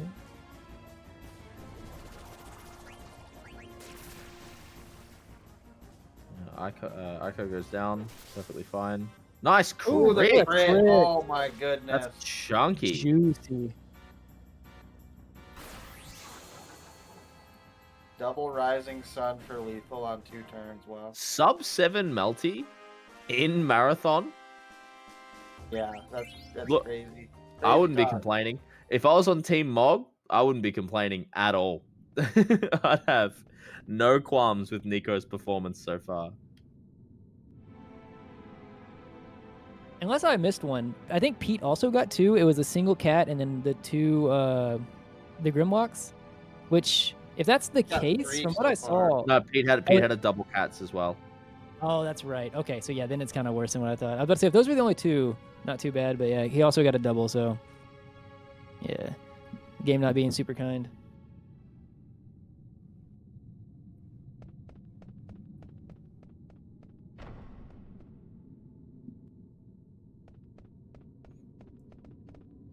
Pete as well, definitely would have spotted it there. He's sort of the only person that we can point this out on.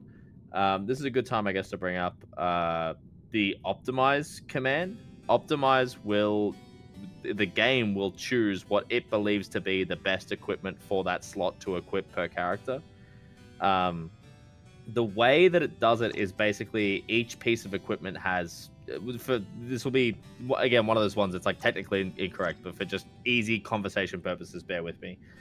Each piece of equipment will have a rating of like 1 through 10, and then it will just equip whatever has the highest rating. But then if there are 2 things that it could equip that are both the same rank, it will actually pick whichever is highest up in your inventory list. And Rebirth Ring and Power Belt are both rated the same. And you do have a Power Belt in your inventory when you optimize Garnet. So one thing that you have to be careful for there is not accidentally putting a Power Belt on Garnet before this boss. That can be really bad. But Pete would have scouted it and seen that the Rebirth Ring did equip properly.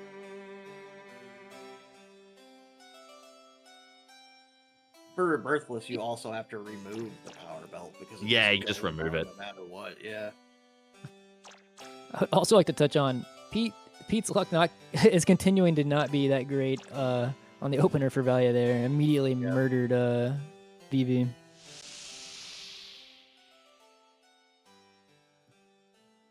eLmaGus getting a single ogre though over on the Hildegard screen. Hildegard 2 needs to kill this one, so not a waste of time. Sid's a human again. Look at him go. Do you say this is your least favorite form or your second? I'd say this is my least. That's fair. But Hilda forgave him for his past indiscretions, and they're happy again and whatever. And you know, who's here for the story? We're here for the speed. I'm here for the story. All right, eLmaGus has a good bit of distance to cover here. Probably getting a second. Nice. Only got 1, if I'm not mistaken. Yeah, that was just 1. Yeah, anytime you get 1 on a Hildegard screen, that's nice.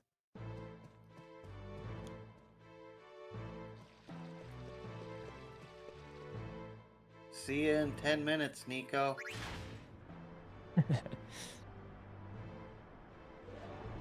He did the mash.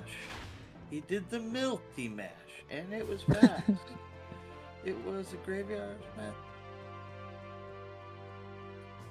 Yeah, Nico has a bit more plot city to go through here, and then he's kind of good for a little bit. Well, I guess that's actually kind of like the last big. It's like the last big plot dump for Nico. Kagar's here for the story.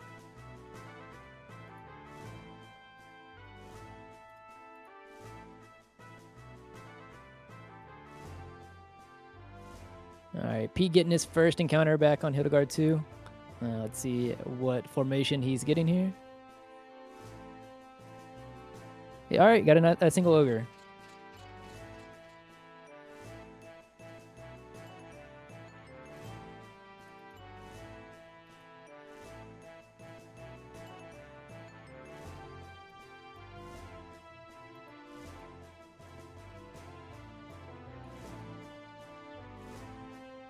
Also, the items that we are throwing, we haven't really touched on it, are pretty specific.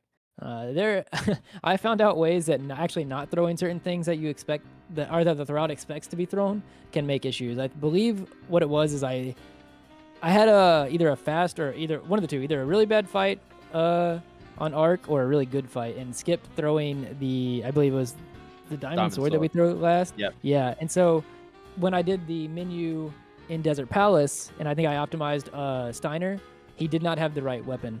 It caused some issues. Yeah, and Coral Sword also gives that one of the abilities attached to Coral Sword is Charge, which is absolutely necessary for the late game, which we'll get to when we get there. But that's a massive one to miss, throwing that Diamond Sword. I think when it happened to me, I optimized it on Red Dragons by mistake. Yeah, not good, basically, in short. Yeah, I mean, I think that goes as a testament to like how experienced these runners are, that everything is kind of going as smoothly as it is, because there are a lot of hidden ways that things can kind of just easily fall off track, whether it's menu optimization or menu like deviances, or AP route, falling off AP route, you know, different boss fights like not going specifically the way you want it to. There's a lot of ways that like it could not look this smooth. Yeah, testament to both the runners and the people that made these routes. Petra's route, made by, I don't know how to pronounce the full name, Petroishka or something to that degree. I've probably butchered that to a disgusting end, but yeah, Petro made this route with a lot of help from Amart and Bomb Bomb, if I'm not mistaken. Really refined a lot of things in this, and FF9 routes are particularly difficult. There's again just so much variance and so many weird variables that you need to be prepared for and things like that. So yeah, not only a testament to the runners themselves, as you mentioned, Handy, but the scientists behind the scenes as well. 100%.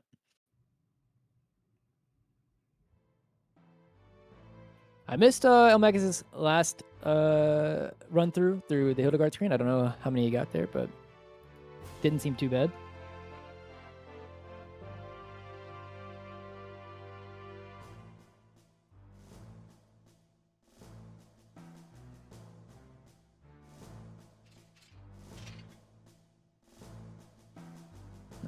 So eLmaGus is gonna be heading to Esto. Hopefully, gonna have just as good of a section as what we saw Nico have. We hope all the runners have as smooth, especially since that area can be very unkind, as we had mentioned before.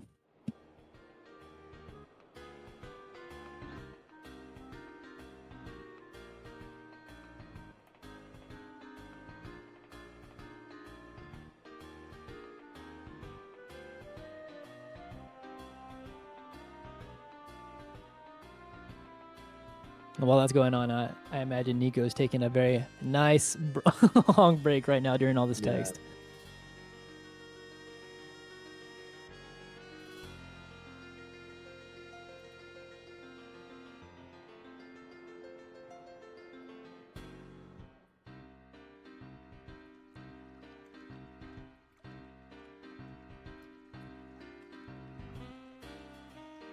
All right, we're going to see Pete go through the Hildegard screen one more time. Average is about 2. That's kind of an early one, but we'll see. Very early.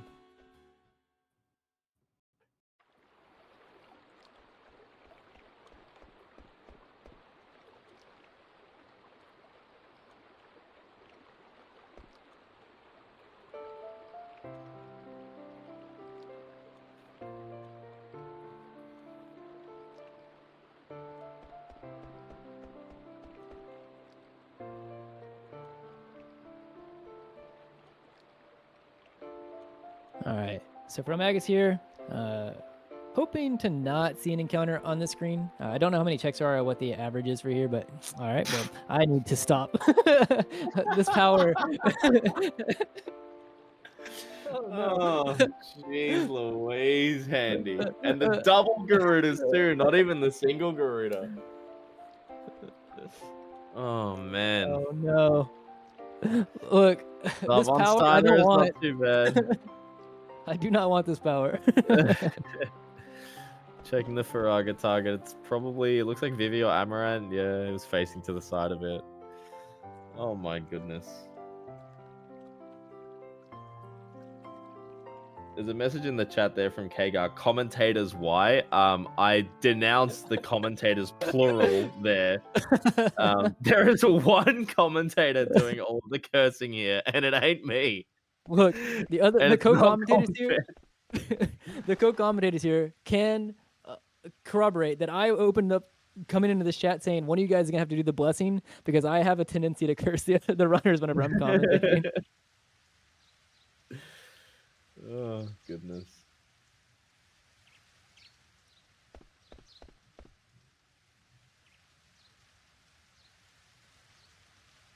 All right, Nico is kind of coming up to the end of all of the dialogue here. Yeah, it's relatively go mode. After Yep. this, there's obviously still text and cutscenes and things of that nature, but nowhere near to the same degree that that we've been dealing with so far.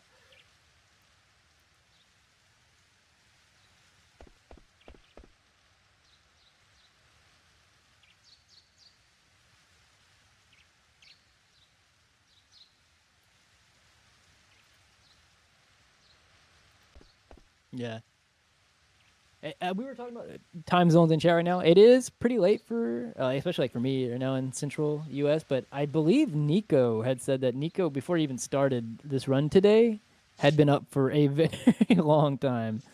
So all the power to Nico eLmaGus is to. in the same time zone as him, so. Yeah. So the runners are powering through right now. Yeah, I'm chilling. It's 5 p.m. here. This will be done I'm just also before. central, so we're rocking the 2:30 a.m. By the time our last finisher of the race wraps up, it'll be a pretty good time for me to have dinner, I think. All right, at least eLmaGus clearing that screen with no birds, no extra birds. I won't say anything about Pete. I will not look at the screen. I will...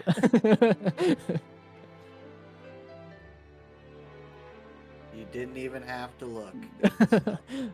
Look, this one's not my fault. All right, at least it's a single bird. Bird this time, yeah. Safer. If push comes to shove, Steiner and Zidane both, I think, can one-shot this. Aerial Slash is honestly not that bad because we're about to get a full heal in the next cutscene anyway.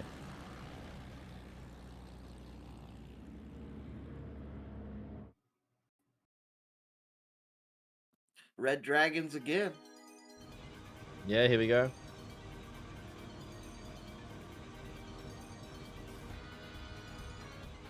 Menu looking clean. Yep, these are really... Watching clean menus in FF9 just feel really nice.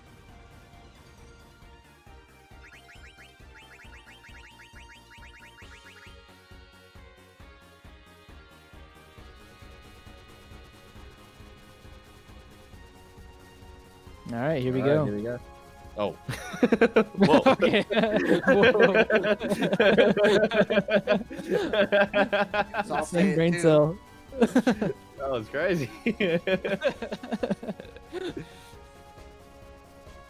Pause, champ. Okay. Okay, so aerial slash. We're gonna go for the one that hasn't gone yet. Yeah.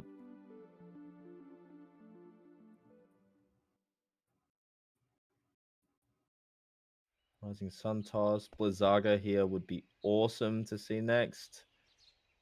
There's a Soul Blade on the first Red Dragon. Yeah, that's a big thing right there. It's because like getting the Soul Blade off at least on one of them makes the fight so much safer than whenever you first pop in. Like having them have 2 free turns is where it's really dangerous. That one's gonna be completely fine now. Yep, we're in the clear. So, well, yeah. The only thing that it could have done was it was crit dive was literally the only thing that could have gone wrong there.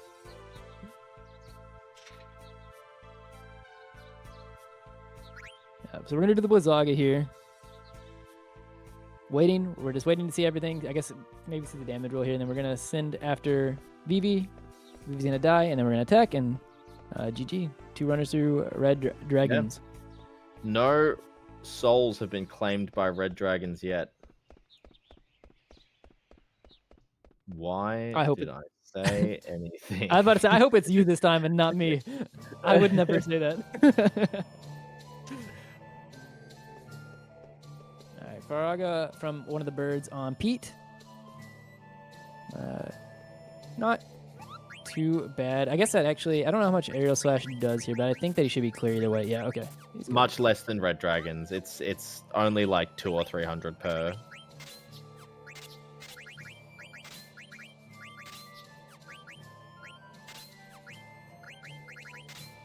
All right, yep. And so while both of our owners, well, as eLmaGus gets closer to the Multi-Gemini fight, we have Nico going through Ibsen's, which I assume, I don't know what average is, but probably like 3 is what I imagine is the encounter you're expecting in A Ibsen's. little lower. I'd say it's 2 is average, to be honest. Well, Okay. he got the 1 already, so like. Yeah. And then you got to think It's probably about going to be on the 3 way now. out and to go get Amaranth, so it's. Oh, quite you a counting bit. way out handy as the average?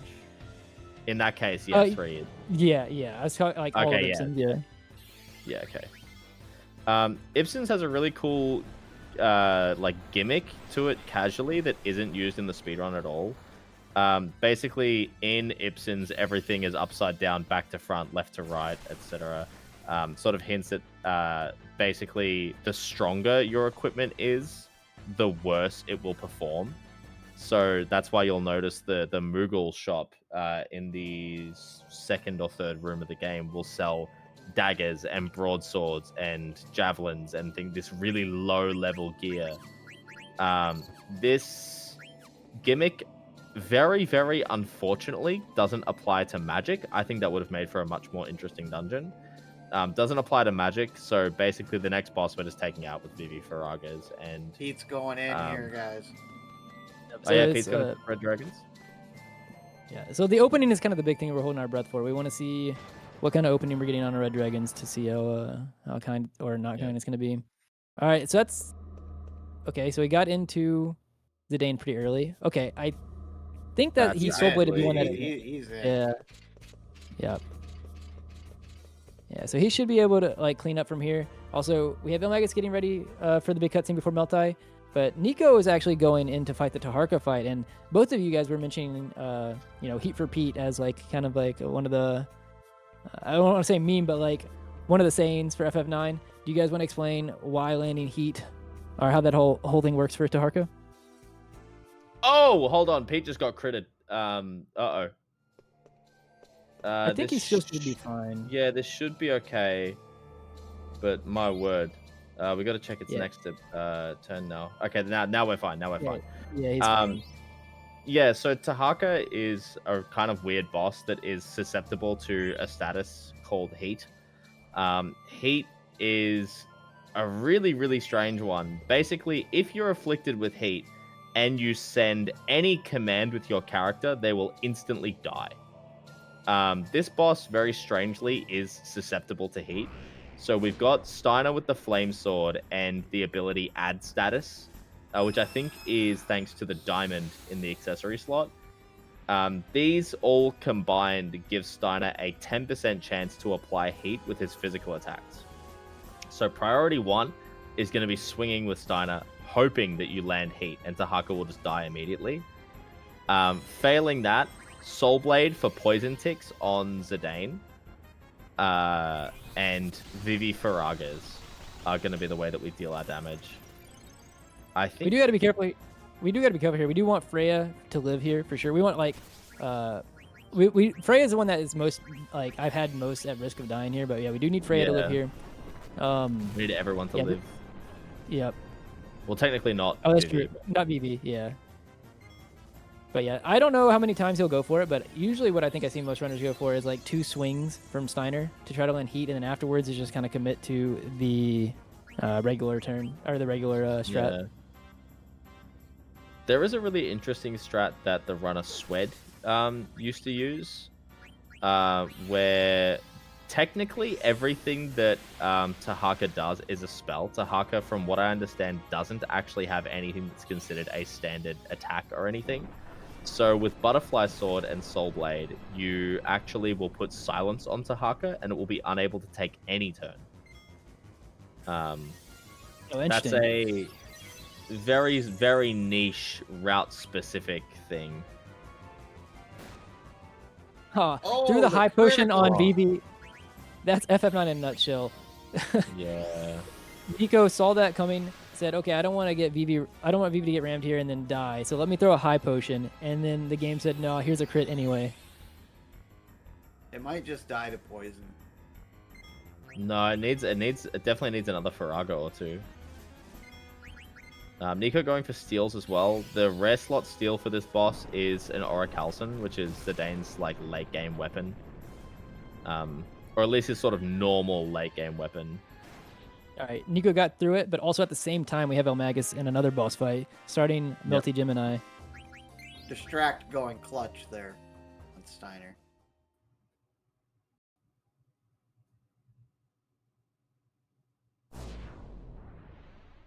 Yep, Nico cooked the shrimp. He did do that. All right, so now Venom Powder.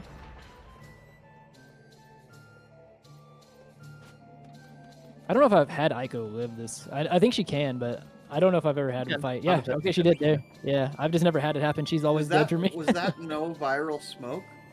Yeah, viral smoke will so. always kill Aiko, so there couldn't have been viral smoke. So he also got the AP off that fight. AP from that.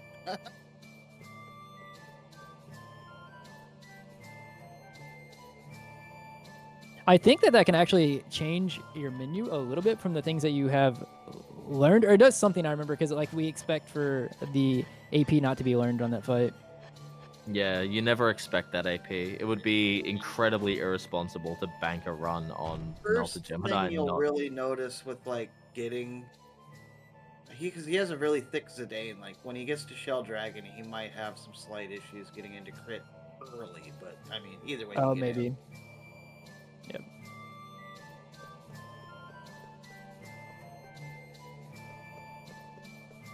Also, small thing to note here. A little bit of a change from not having Rebirth versus having Rebirth. Nico is about to go back inside of Ibsen's to get Amaranth. And upon dropping down the hole, there's going to be a chest that normally you can skip if you have Rebirth Ring. But because we don't have the Rebirth Ring, we're going to pick it up. Yeah, that's necessary, because we are going to need... what's the ability? There's an ability that comes with it. It's a Maiden Prayer is the item. Yep. It has holy. Oh no, it's a holy boost. It's a holy. Yeah. It increases damage from holy weapons, which Freya's late game weapon will be the holy lance. So.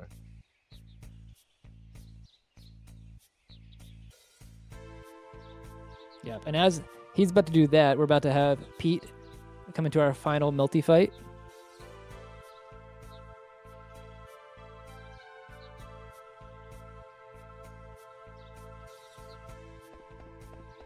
Actually, this dialogue is a little bit longer than I thought it was.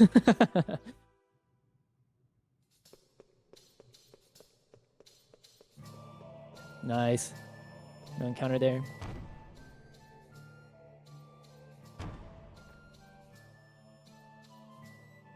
Yep, so here's the chest that we're going to pick up. Trying to be very careful with the movement here, Nico is. Trying to still mitigate the amount of encounter checks we're going to get. Because actually, I mean, very specific things could happen, but like, you only have Zidane and Amaranth here, and the fight can be a little bit riskier than if you had a full party.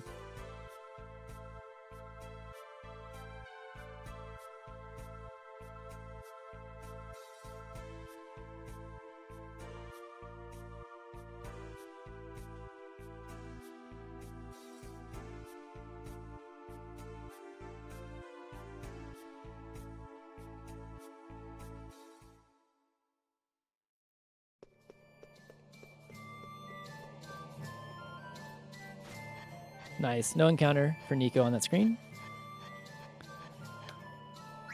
It's always the last check on this screen right here.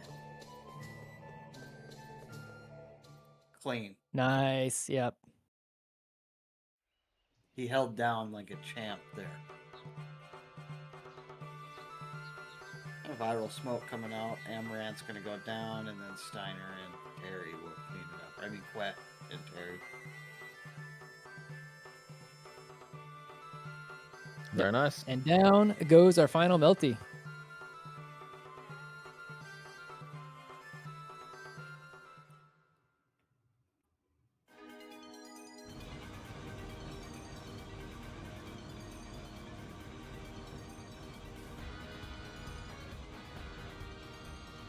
And so now Nico's gonna have to do some traveling on the airship to drop off our party members to different shrines.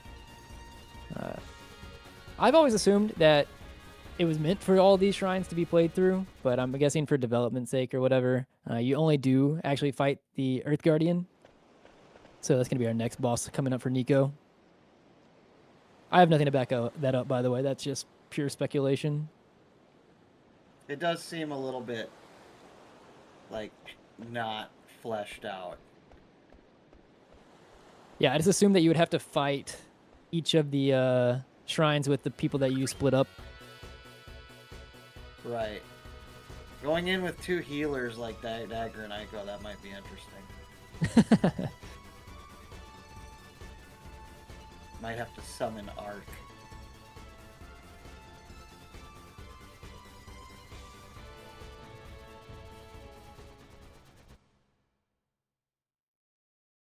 Yeah, so also coming up for this Earth Guardian fight, we have a little bit of downtime, we can explain what's coming up here. We're going to be going into it with just Zidane and just Quina. We need to do a certain amount of damage with Zidane, and then actually, we're going to actually use the Eat ability from Quina. Not necessarily because we... 567. Yeah, that's the damage that we are looking for, and then we're going to eat the Earth Guardian, mainly just because it's quicker. We don't really need it for anything like that, but the main things that we're going to be looking for here is Faraga and Double Slash are the 2 things that we kind of don't want to see a lot from Earth Guardian. And when Quina goes down, we're going to revive. We're going to be safe, obviously. But how fast the fight goes usually depends on the moves and who they're targeted to from Earth Guardian.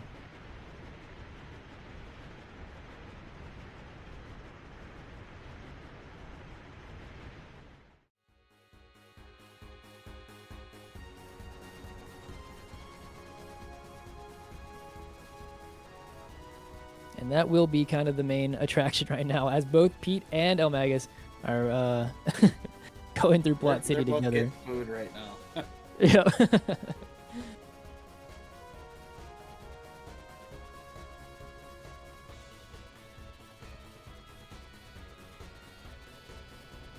I also need to learn this flight pattern that I've seen Nico and them do.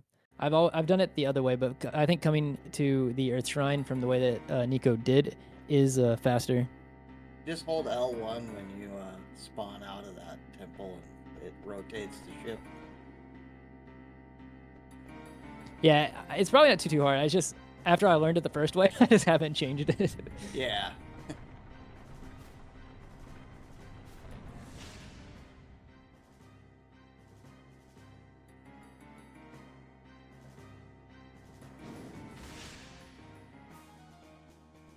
Also, the defending animation from Quina that we get to see here is like one of my favorite battle animations.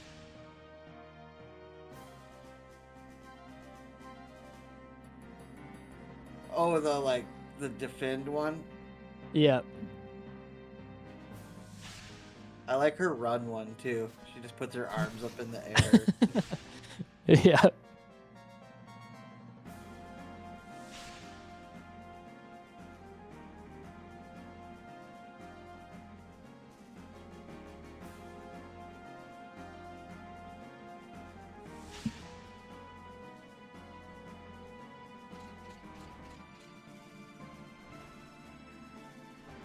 All right, we're getting a little bit of some flash. Well, I guess not flashbacks, but flash to our other party members doing their own trials here at each of the shrines. And now we're going to enter the fight for the one that we actually get to do as the player for this Earth Guardian fight. Here we go. Let's do this. Any preemptors? Preempt would be so nice. Preempt defend. Oh, that is not a preempt. Preempting that. Right. Yeah. Wait. So holding to see. Okay, I was about to say. Wow, Okay, so she lives it. that was kind of scary because he was waiting to actually see, I think, if Earth Guardian was gonna go. Earth Guardian didn't go, but as soon as he queued up the attack, it actually did go through. Double slash Quina, but luckily Quina lived it. Yeah, Thunder's nice. That's fine. All right, remember, so we did about 2,567 with that attack right there individually. We're aiming for 15,567 as Corn had mentioned. All right, Quinn is going to live that take 0 actually. That's good. Here comes the earthquake. I feel it. Yeah, there's Oh, baby. Earthquake. Yeah, so both of our characters are going to absorb that. So we're set up for most things. Like I said, the two things we're looking for here that are bad for our runners are Faraga and a double slash.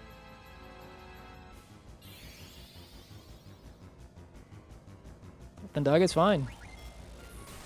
Quina is wearing the coral ring, so she absorbs it.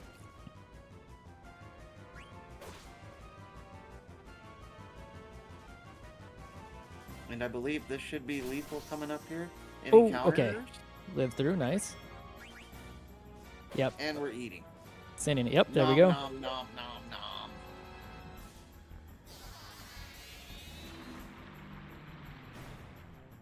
And there we go. That's a clean fight from Nico. Yeah, not one Phoenix down used. That's actually pretty rare. So, above average RNG. Man's unstoppable today.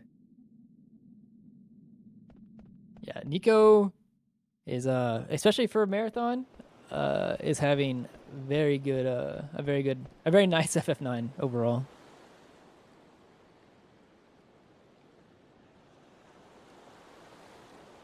So far. Yeah, the big tests are coming.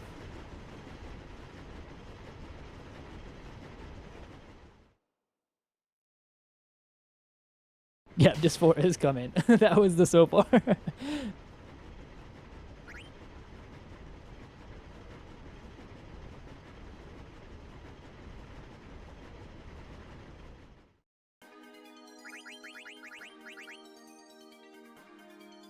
Death saying FF9 is sentient. Yeah, no, see, but look, to be fair, if any runner deserves the commentator's curse handicap right now, it might be Nico. Right, I've already right. cursed both Pete and eLmaGus. Or encounter Terra. No, I'm just kidding. We do not have alert for Terra too, so we can get back attack there also. Oh, that's true, yeah.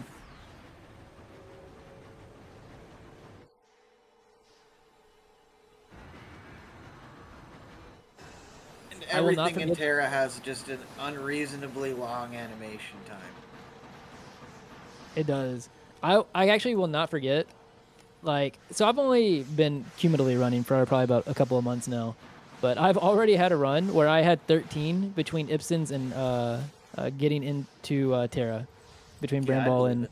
Ipsons. I had 7 Ipsons and 6 entering Bramball. I have a raw 3-minute time save there just on my 47th, so I totally believe it.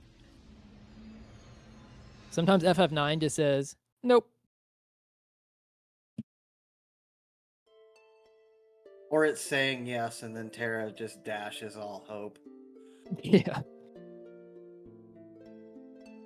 Gnarland, by the way. I love this part of the game. It's so cool.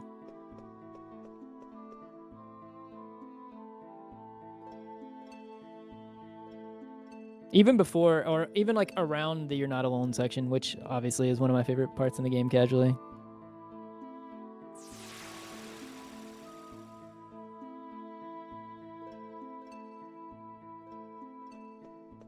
All right, so we begin the jog through Terra. Yeah, and also eLmaGus has escaped Plot City. Actually getting to progress a little bit now. Oh yeah, Monka steering all the way over to Ipsons.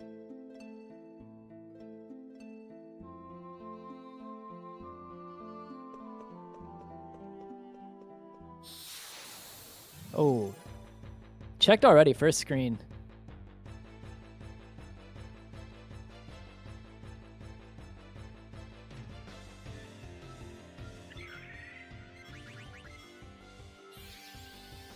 Good. Pretty quick to get 18. out of it.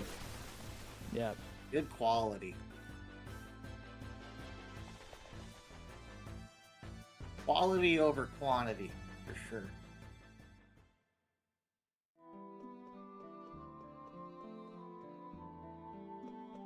I think on this, no, it was the last screen. I think there's a encounter check skip that you can do there that is very awkward. I've never actually learned it. I'm not sure if there is one here. It's either that or you need very specific movement to do the optimal thing. I'm not sure if it's a skip. The next one is after the big menu when you hold walk, like I told you in your stream that day. Yep. And I didn't know about that forever. This bridge is always like, I hate this bridge coming up. Like, I feel like I always get one on this bridge. Nico, so far just the one, and it wasn't too bad yet. I mean, yeah, so far. I keep saying it and then realizing that I'm cursing him, but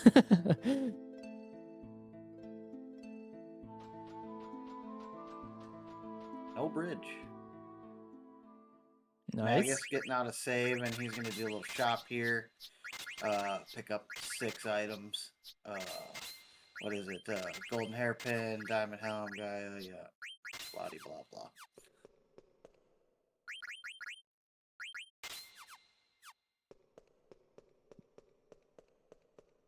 blah. Wow, one entering. Yep, pretty very slick. nice.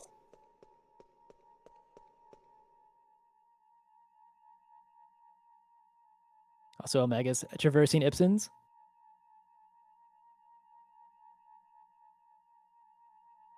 Nice. I believe that was a 0 entrance. All right, thank you very much for your patience there. I just had to duck out for a little bit, but I've returned. Welcome Did back, I miss welcome anything back. crazy? Nico continuing having a very good run, a very clean, no Phoenix down. Earth Guardian had 1 encounter entering Terra. And it was like an instant flee. This Like guy.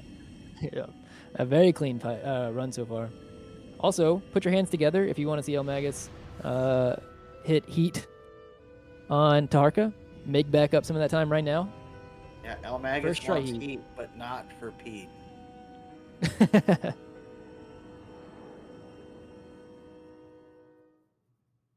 He wants it for himself.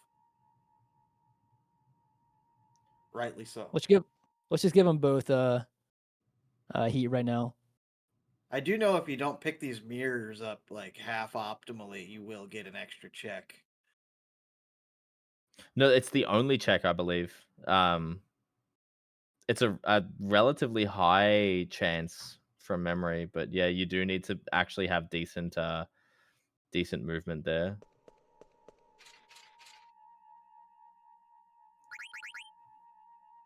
Nice little menu for Magus. Very nice.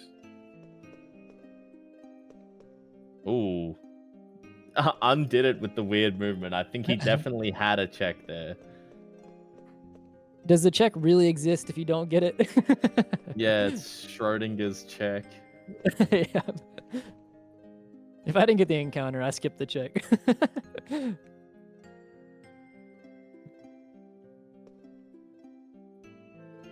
Heat. Let's see how we go. Ori. Yeah, steal Ori and then heat apply is the best outcome.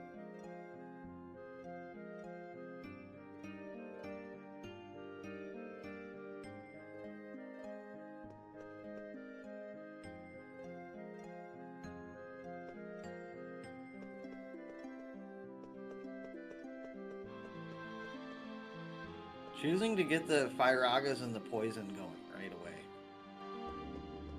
It looks like eLmaGus maybe not even sending it, just committing to the Farragus strat. Oh, there goes. Maybe He sent it through. Yeah. Imagine.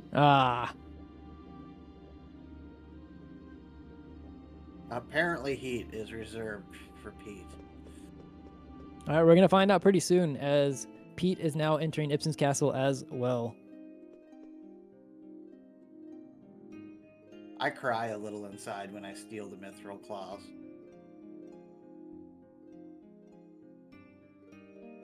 because then I like can't do my pandemonium menu properly unless I like sell it.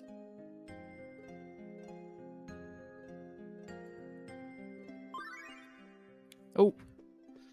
I guess ladder doesn't matter for your danger value. Nico not picking up the elixir in that room as well. Kind of interesting. Yeah, he must have tabs on his elixir usage and just forgoes it if needed. Oh, I missed it because I was watching Pete's encounter, but apparently eLmaGus got the Ori. Oh my god. Oh, really? Yeah. Oh my goodness. Let's Guardian's go. gonna be a banger, folks. Easy, just steal it.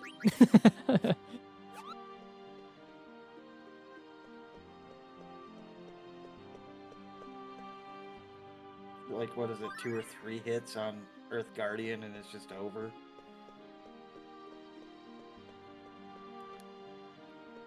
If the third hit doesn't put Earth Guardian into eat range, the fourth hit will outright kill it. Fair enough. That's how good Ori is. Tonberry getting the Tonberry encounter on the way out.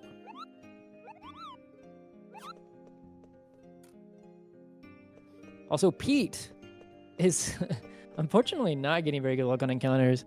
Number 2 already on the way in. I think he's already pushing 50 and it's not even disc 4 yet. I believe I saw before, was it going into Melty somewhere, or maybe it was in Desert Palace. I thought I saw Nico say he was at 34. They were both at 34, but obviously Nico was a little bit further ahead and had already passed some checks. So he's probably in getting close to 40 or something. Pete say 44 in chat a while back. 44. Oh, yeah. maybe it is 44. Yeah, there it is. Okay, yeah, 44 at Esto. Yeah, unfortunately, yeah, so you're right. He's probably almost close to 50, if not there already. Oh, Mag's got another one. Getting doomed.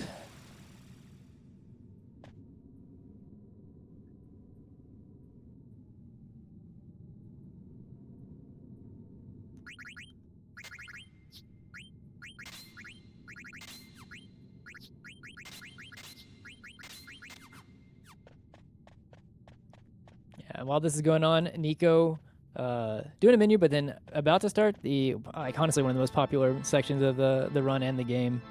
The You're Not Alone section coming up for Nico. Some of the best music as well. Yeah. I guess got another one.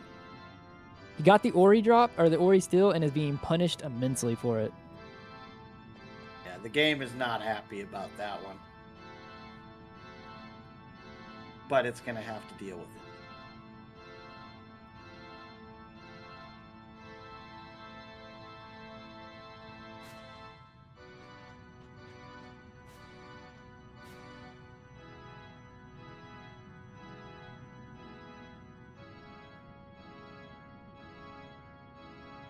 All right, time to see if the prophecy of heat for Pete comes around.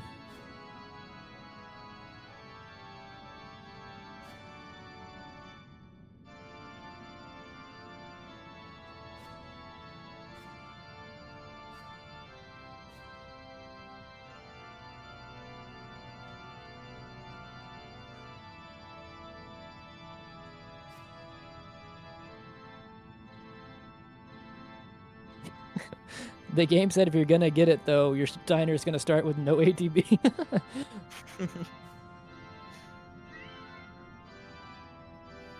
I heard John. Yeah, I just heard John. Crazy. Yeah. Hello, small man. Yes, go on.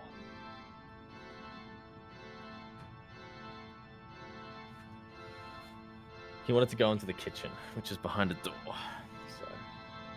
So he doesn't have thumbs, so he can't get in there himself.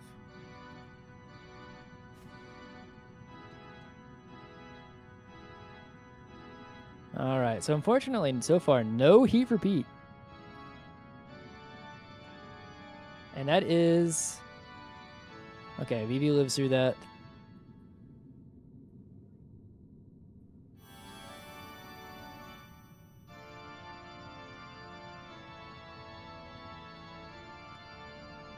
eLmaGus got another one. I think this is like 5 or 6 in Ibsen's so far. I believe this is number 5, if I counted correctly. At least veterans can't do roulette here. Dude, if eLmaGus gets the Ori and trances on Earth Guardian, it might be the wildest Earth Guardian of all time.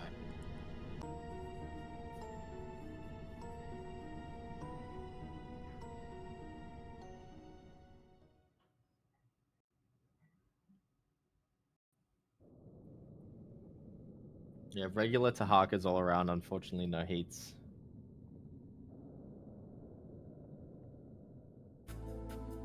Yep, and I imagine we do know that eLmaGus also did not win the card game, but he's not gonna pick this up, I imagine, because he's going to do the backup to go get the rebirth later.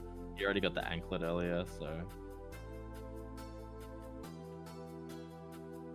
Also, Nico right now. Time. Yep, the you're not alone section. This section actually, as good as the music is, it can be a little bit dangerous for sure. Obviously, we have experienced runners who are going to mitigate as much, obviously, all that they can. But Abaddon kind of can be risky as well. And on Shell Dragon, we are going to be doing a lot of counting. And basically, we know the damage values that Zidane can take when he's defending, and fleeing, when he's doing nothing at all, or when he's fleeing as well, just fleeing.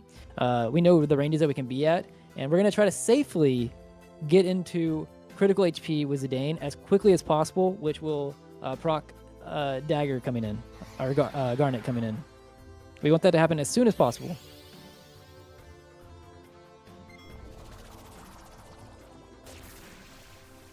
Magus getting another veteran.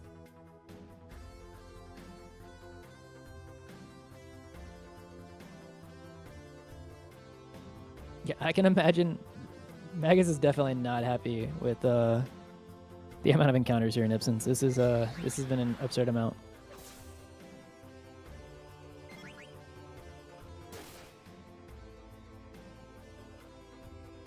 All right, so Amarant's gonna come in here. This is done very, very specifically. That is not a nice. That is not nice. One of the worst, not worst case scenario, because either Freya or Amaranth dying would be just as bad, but okay, that's fine. Okay, he should be good. Yeah. Yeah. So the thing is like we need to make sure that we can safely end this fight with Zidane down. All right, and that's what we did. Let's go. Magus getting another veteran. Oh my word. I think that is 7. On the veteran. I think that is 7. Pete is caught up. Pete is just basically caught up.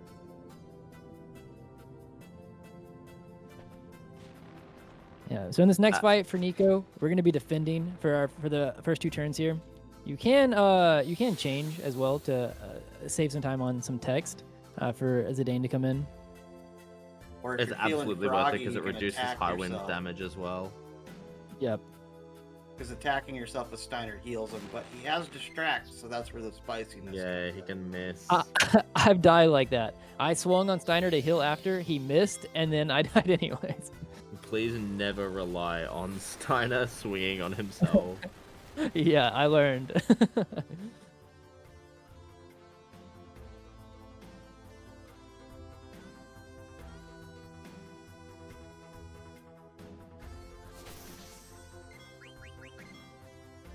Nice.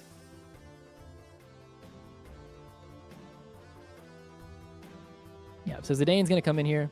Also, eLmaGus is out of the nightmare fuel that was Ibsen's castle for him.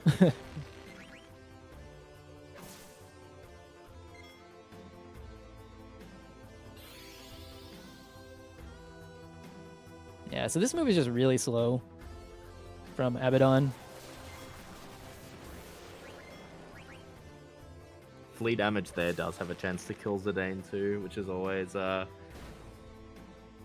can very easily get caught not paying attention and just sort of autopiloting fleeing. Shell Daddy time.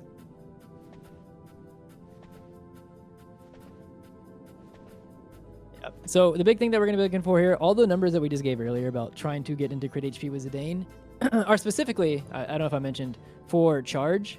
Technically, I don't know what the odds are. I guess it's just 1 in 5 or something, whatever how many slots he has for his attacks. Can do smash and just send you to 1 immediately.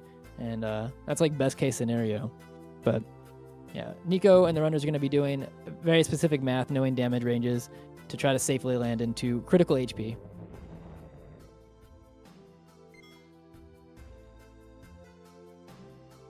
Yeah, so we're at full here. We're getting charged. Max that can do is, 1638. Yeah, now you defend. You've also got to pay attention to regen ticks when they'll land and. Sort of He's what going to hold they'll here. do. Yeah, he's Yeah. holding ATB because he doesn't want it. Yeah. Okay, so now he probably just wants to defend. He wants to get 1 tick. Yeah, 554. Yeah, 546 is the max roll. He can even take another tick here and it'll be safe. This should do it. Yeah, There we go. Now Dagger will come in, and Zidane's got a full stick of butter to send that attack straight away. Rebirth ring acquired. For eLmaGus. Oh, yeah, nice. Yeah, so after that, now 2 of our runners have Rebirth, and we have Nico, who is Rebirthless.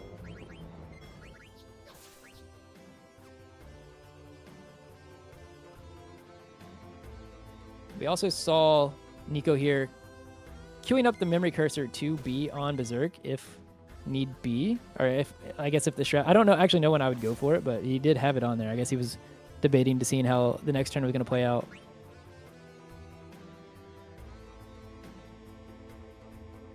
All right, so we have Zidane getting smashed here. Yeah, we definitely need to do an elixir here.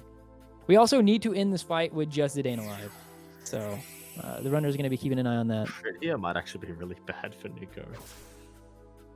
Okay. Yeah, so he should be able to send here, even if it's a charge. Okay, so yeah, he's going to have, Garnet suicide there. And we can't miss here, so he should be good.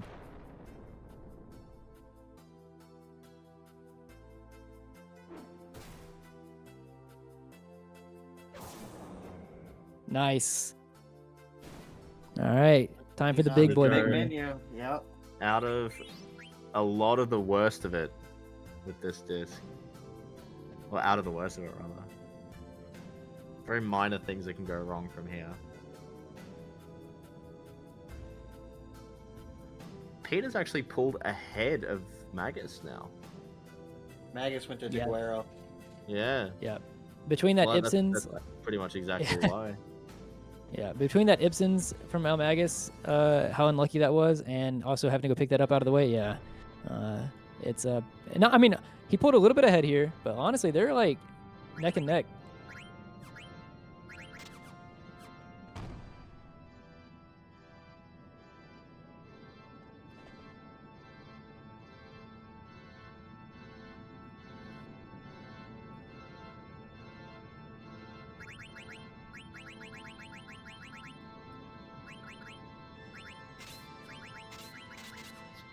Also, as fast as we're going to see Nico kind of going through this menu, the order you do a lot of this in is pretty imperative. It will change things. So it's not only just fast for fast sake, it is fast and accurate. Show me this Ori Earth Guardian, please. Oh yeah, I just realized Magus might just pull ahead of Pete even just within the fight. With the Ori, yeah. It also, I guess, just depends on how mean each of their Earth Guardians are. Imagine a preempt counter eat. That'd be insane.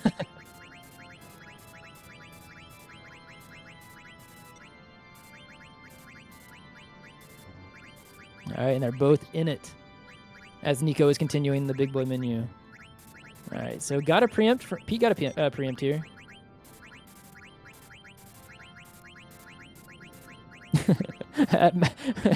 Mag's in chat saying, "At what cost, though? At what cost?" He got the Ori still, but it only charged him like 7 Ibsen encounters. Oh, got the counterattack. Pete did. Oh. Chris Tenarium goes down.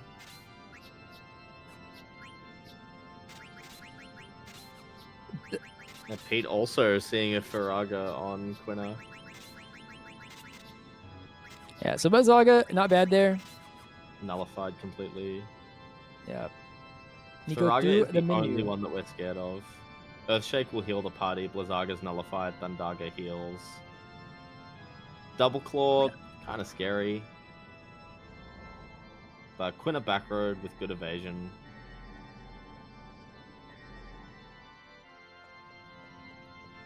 All right, I wasn't fully caught up on how many attacks Pete's done, but I believe he's probably at like where he just needs one more. And 3. with that Earth Shake, oh okay. Man, Well, he also that got a is counter so attack. quick from Magus. Yeah. So Magus is through Earth Guardian, and now Pete is like right there. Yeah, these both Team Choco and Team Tonberry are very, very close.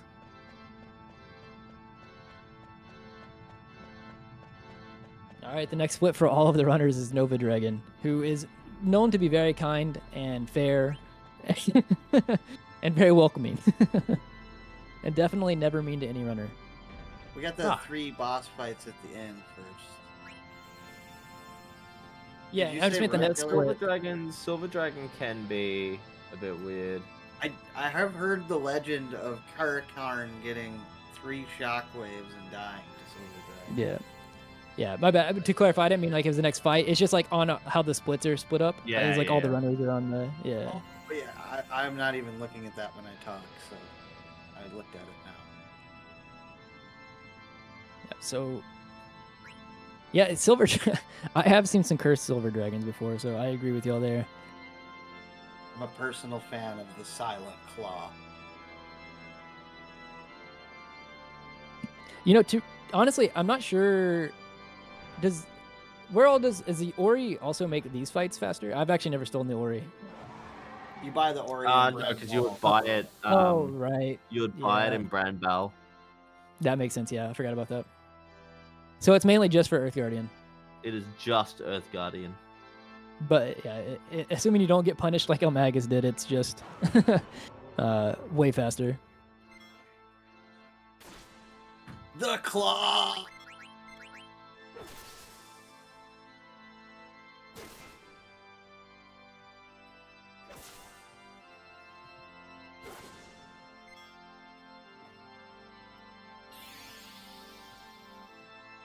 Aerial so slash, this not slash very fine. scary. I think Freya's the only one that takes damage, yeah. Did we get any counters off of this or no? No. We did steal an elixir though. Nice. So Nova goes down. I mean, not Nova. Silver goes down. Now it's time for Gnarland. Yeah, these next 2 fights, we're gonna need about 8 or 9 hits between our whole party here. Anybody who does go down, we are going to try to revive them because this is where we're really gonna start getting some use out of here onwards. Honestly, we're gonna start getting use out of Steiner's charge ability, which will send people to attack if they're in crit HP. We're not going, obviously, like if we only have like one person who's in crit HP, it is not worth to send Steiner's charge because it would just send that person in place of Steiner. But if there are multiple people who are in crit HP, we're going to start using charge even here. Preempt Steiner.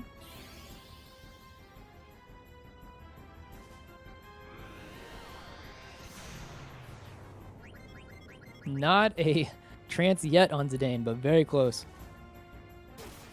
He'll probably, if he doesn't trance on Kuja, he's going to trance on Nova for sure. Yep.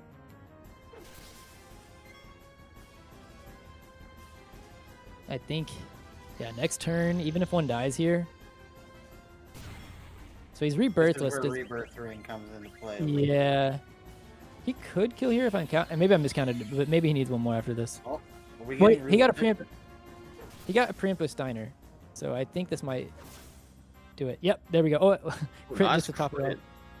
No roulette. Got out of just in time.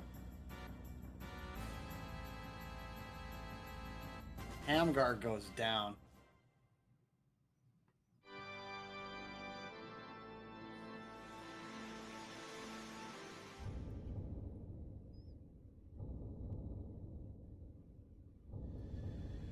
All right, Pete's got. I mean, not Pete. Nico's got one more fight in disc 3 here. eLmaGus on encounter number 2, entering Terra. So is Pete. Another heck ties. Oh boy. To put in perspective, oh, and it's a Back back attack attack. heck ties.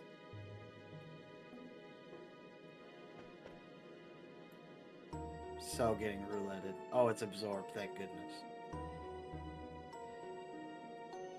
To put in perspective, both Pete and eLmaGus have doubled the amount of encounters Nico had entering already.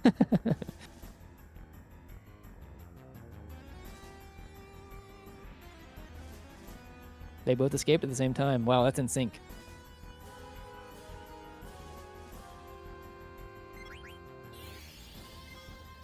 Just one screen behind, I guess.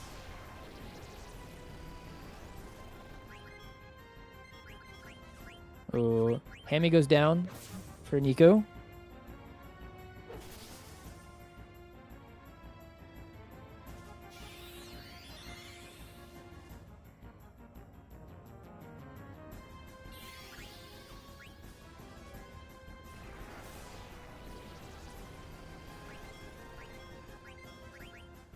I missed the start of this fight, so I don't know. Is he killing on this turn, or how many hits is he? We'll see. I actually didn't quite catch that either. I was paying attention to the movement on the other two. He'll have lethal here somewhere. Yeah, this one will do it, but could proc a bad Zidane trance. I didn't even get to finish that one. I blame you, Handy. I blame you. I started all the the way. sentence.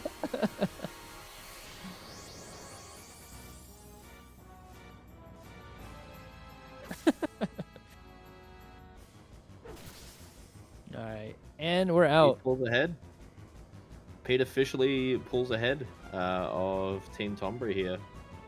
Good Just on old the back of encounter RNG. eLmaGus's 4 encounter luck, basically.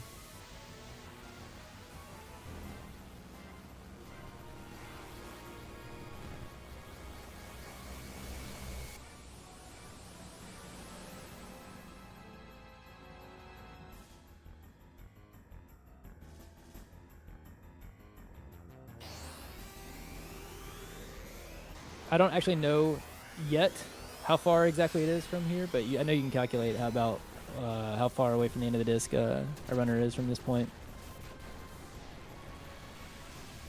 But I believe it's not too far away.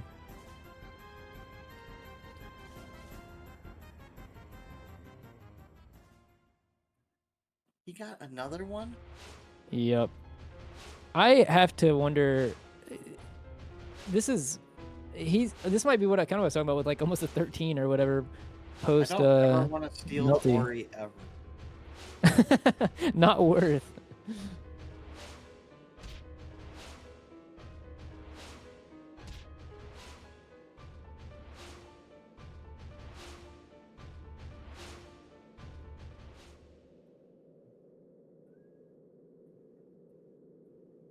All right, eLmaGus did make it to Terra after what seemed like a gauntlet of enemies. Yeah, beaten and battered, but he is there. Yeah. He needs to go straight to the end.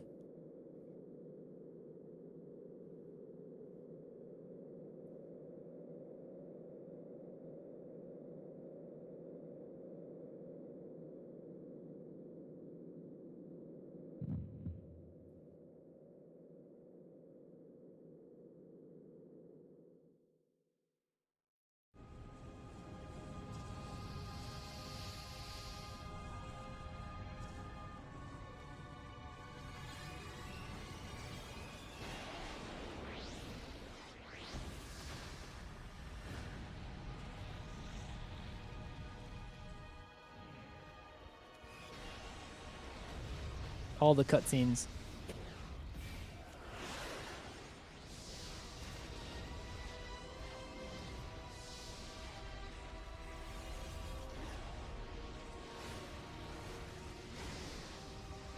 So the runners are obviously going to be making saves before Nova. I'm wondering. Yeah, 100%. I just wonder. You think is Nico sending Luna, assuming that the opportunity arises? It's honestly, it's almost safer. Yeah, I think so too. If you can Luna, it is actually safer because Yep.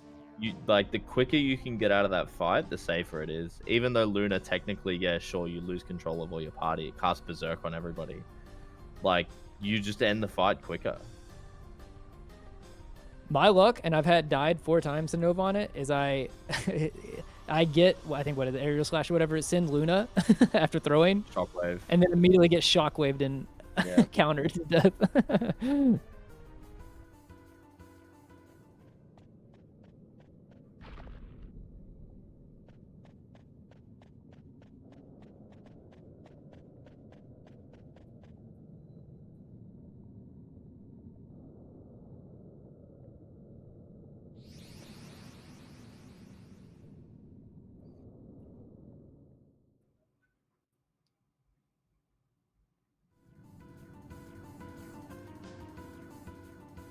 All right, so this is where Pete's gonna also, and eLmaGus are both gonna. Oh well, no, eLmaGus didn't have to because he has the Ori. This is where we'd buy the Ori as well if he didn't have it.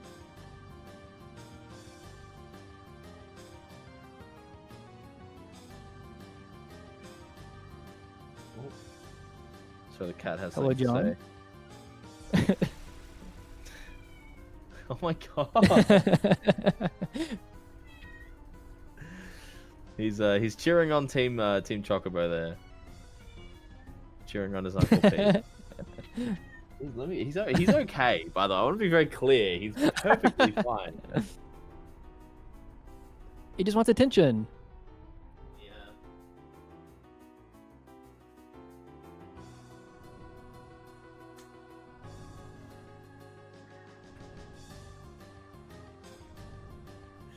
He's such a rascal.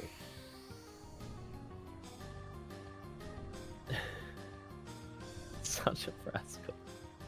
He just wants to see the Nova Dragon fight coming up. Yeah, he does. He's excited. He's on the edge of his seat for this outstanding Final Fantasy gameplay.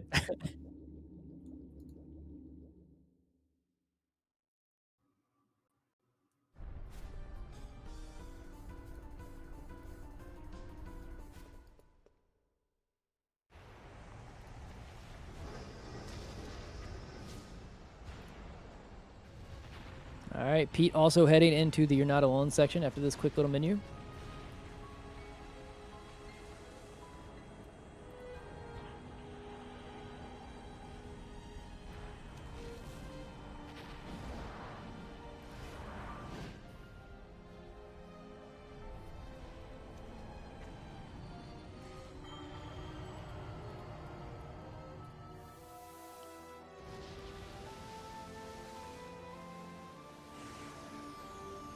Also, we were making kind of jokes about it before the run even started, but we are, although all the runners are obviously making safety saves before Nova, there are a good amount of, it's a lengthy cutscenes before you get to fight Nova again, if you, in the case that you had to.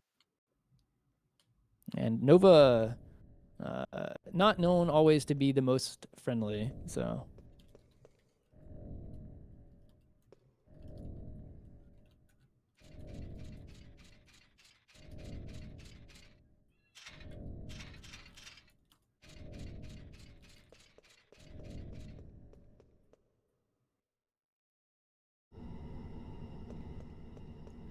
So yeah, there's a little while before we're, a little bit before we'll see it, but definitely keen to see how this Nova plays out for Nicole on 1, because this could be a great equalizer. Getting all the way there, and then having to refight it. I'm not saying I wish that on Nico. I'm saying if you're hashtag team close race.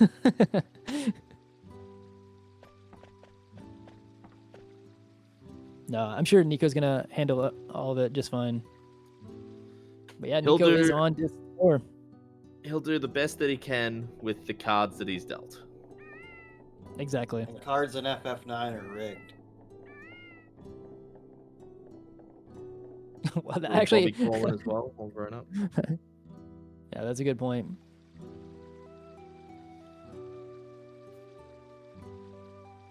Also, yeah, to touch on that, we're talking about Nova Dragon right now being an equalizer, but all of Disc 4 is very variant.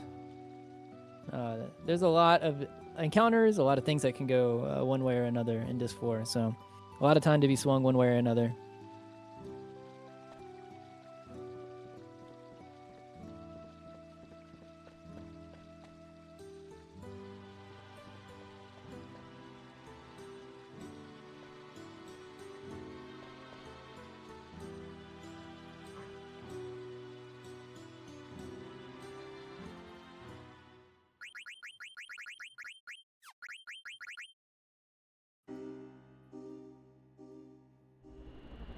All right, here we go. Have a little save. I'm sure we're gonna land right beforehand to save, and then yep, on to the cutscenes before Nova. Also, Pete starting the "You're Not Alone" section right now.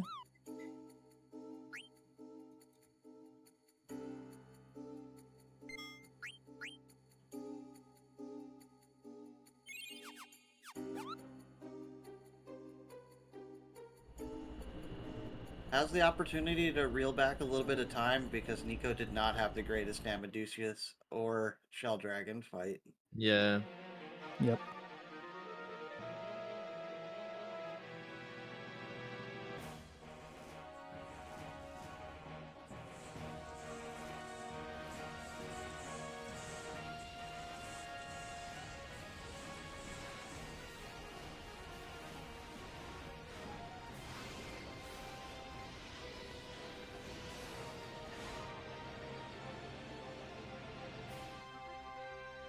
I feel like I've said this like 3 or 4 times, but this is such a baller cutscene as well that Nico's getting right now. Yeah, this one's really, really good.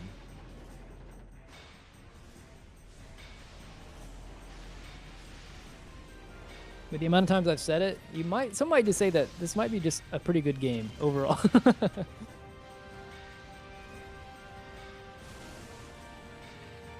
Bio. Classic.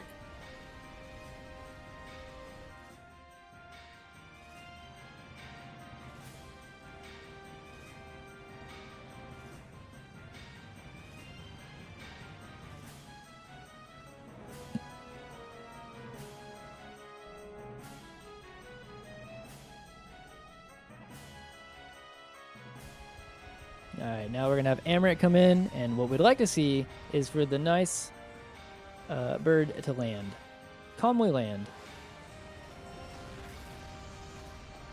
It's okay if it takes out. There we Zidane, go. too. Yep.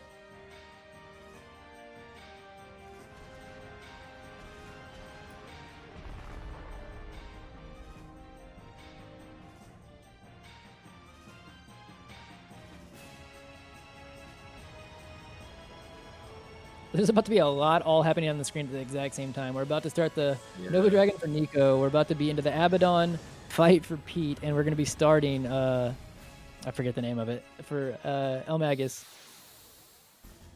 Amdusius. Amdusius, that's the one, yep. This is like the stark opposite of when like all 3 people were in Limblum. Yep. I'm going to kind of... HP here. Yep. And depending on what opening turn we get here from Nova, he went for the preempt from Zidane and got punished for it. Yeah, he had an instant ATB, so I kind of understand going for it. Also, one thing to note here, Nova Dragon is heavy on counters. He won't counter throws. That's why we're throwing the wing edge here, and he won't counter attacks that are as a result of a charge. So those are the kind of things we're going to be looking for here. I think Amy goes down here, right? Oh no, it's Aerial Slash that she doesn't like. Yeah, Aerial Slash kills Zidane, I think it is. Oh no, it is Freya, He is going for the Luna though, the late Luna. You know what? I expect it, because he got a safe second turn here. He got a full turn of attacks there, he threw. He's just kind of sending, he just needs the damage. I respect that. He didn't get countered off the first one. Yeah, good damage. Big, yep. But yeah, basically also, the way that Nova Dragon's sort of enemy AI will line up with certain spells, it makes Luna significantly safer. Shockwave is still really bad if it does come, but it's... Oh, okay. I think he's still fine. Yeah, okay. Yeah. Yeah, I like that Luna, actually. After seeing the second turn aerial slash where everybody was alive, he didn't get countered, Zidane was alive, he got the throw off. I think that's a good second turn Luna. Also, it looks like Pete got through Abaddon pretty cleanly from what I saw. Seen a high wind come through, but that's about it.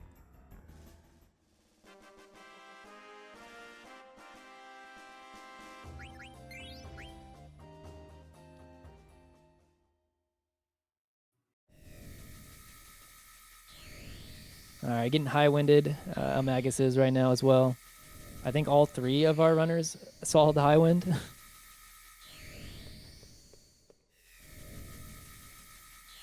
All right, math time for Pete. Once again, so Earthshake does consistent damage here no matter if you're running or fleeing or whatever. Could throw the Lapis to go full health here, and is that what's going to happen? Yep. Okay, throw in the Lapis. It's going to regen back to full health here, basically reset the fight. Try to just run, take the damage enough to, well, it's kind of close. Ooh, okay. I couldn't remember if it was 1642. I actually want to check. If 1642 was the roll that was max, it was a little bit of a risk there. Is it 1638? I think he was at 1608 when it hit, but very low chance that it full kills there.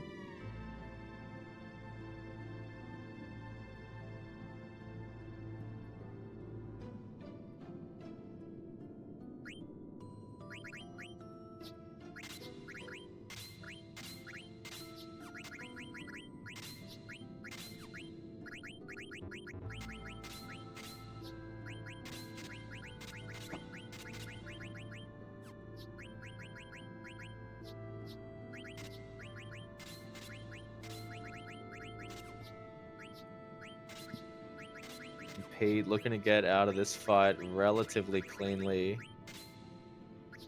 Smash is fine, just sets to 1 health. Accuracy plus, the Dane can't miss, and that's GG, I believe. There it is. Let's go. 1 HP and is eLmaGus. all you need. Yeah, and eLmaGus is actually loading in all the same right now. About to get our third and last Shell Dragon. 1871. Look at that big boy. That is a lot of HP. Yeah, that's a big Zidane. That's a thick also, boy. Same opening. I wonder if we're also going to see the Lapis here. I guess it's going to depend on how much his roll does. 1451, you might just... Ooh, if you wait for a tick here, it's kind of scary. Yeah, he would die. He potentially could die there.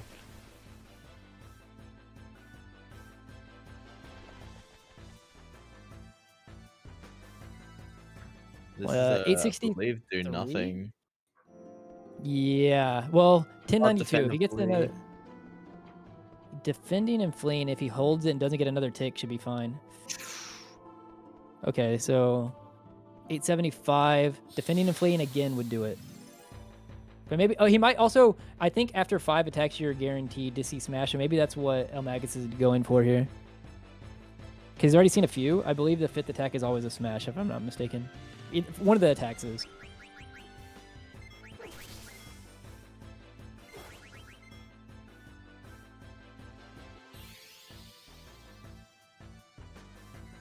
I think, yeah, okay. Yeah, so that'll also proc it to come in. Also, we are seeing Protect Iron Giant on Nico's screen. I didn't see it. I think this is the second encounter.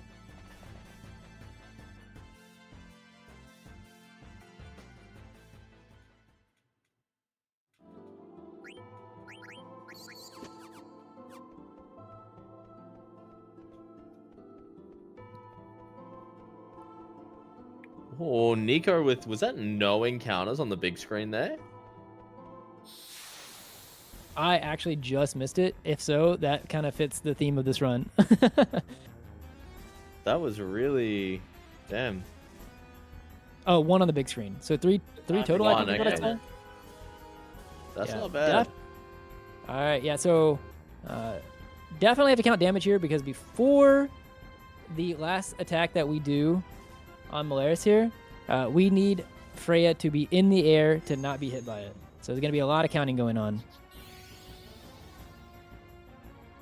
Yeah, even if you don't normally count damage on fights, counting damage in this specific fight, Rebirthless, is a must for any player.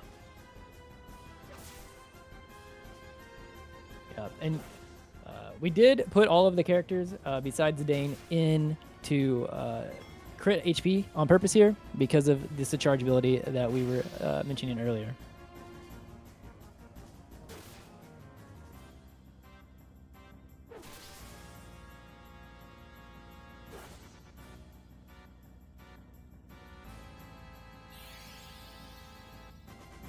Alright, Flame Slash, preferably just not on Steiner. Because then you can revive here if he needs the damage. I don't know if he needs it or not. I think that's what he's waiting on. He's trying to see. Yeah, Zidane has his Protect Girls as well for Freya being targeted by just about anything. Yep. Anything that's like dangerous.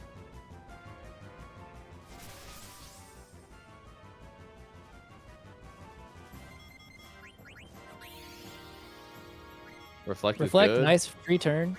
All right. Yeah, so being a little bit careful with the inputs here. Okay, so he knows how much he love needs. Okay. sending in the charge last as well, just to prep for like a crit there from either Zidane or Amaranth, I believe would have ended the fight. Basically, it's just less wasted damage. Yep. All right, nice and clean. I think technically, I don't know what the ranges of values you can take here are, but I believe I've seen Zidane technically be able to live this. You don't want to bank on it, obviously. But... If he's full health and high level, every now and again you will see a Zidane live. Especially, he can also live if he's very easily if he's back road and or defending. It's super rare. I think you need like a level 34 Zidane or something like unreal. You might see it with eLmaGus. Because that is a thick boy.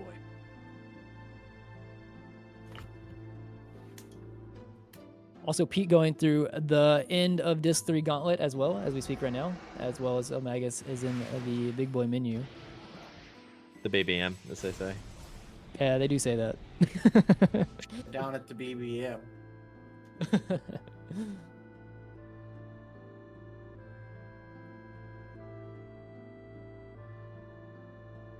All right, any preempts?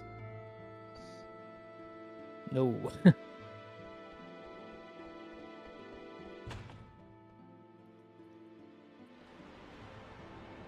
Oh, she lives? That's actually he also yeah, she also has Rebirth as well, but that does help out regardless. If he like does wave on her right here, then she just gets back up. Oh, getting the eLmaGus in post Melty has just been getting smothered with encounters. Getting the Pandy Shell Dragon is unfortunate. Alright, so he wants Zidane to get into crit health. No, I'm kidding. Oh, yeah, for the show. I completely was not.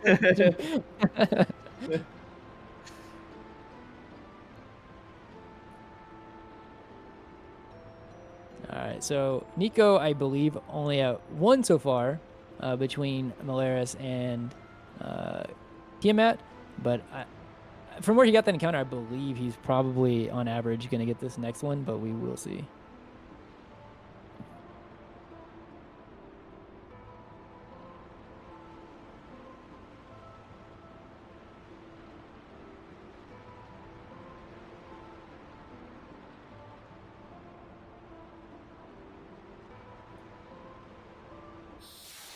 Oh, never mind.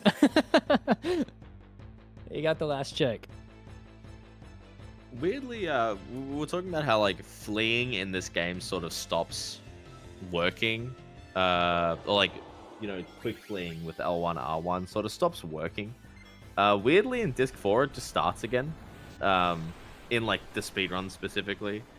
I guess it's just the way that your levels average out compared to the enemies and whatnot. It just, yeah, it starts to play nice again. I like the most running fleas you'll see is on Disc 1 and Disc 4.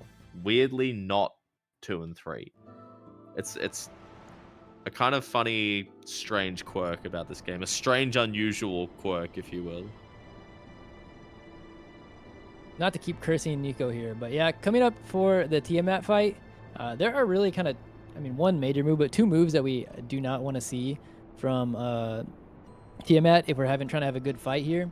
I mean, there's a couple of different things, but the big AoEs that we want to see, we don't want to see Jetfire, and we don't want to see Twister. Yeah. The only silver lining to that is that once Tiamat does Jetfire, it can't do it again, and once it does Twister, it can't do it again. And outside of that, we just don't want to see things like MP Absorb or what's it called? The other attack weakening one. Absorb strength Whoa. on Freya Yeah. specifically is a Yeah. death sentence for this fight. Yeah, Freya's gonna be doing most of our damage, so Because yeah, Freya's got the Barbet equipped, which gives access to Dragon Killer. Whoa! Never mind. Oh my. well, you know what? Well, at least we can't see it again. At least that's his one Jetfire spent.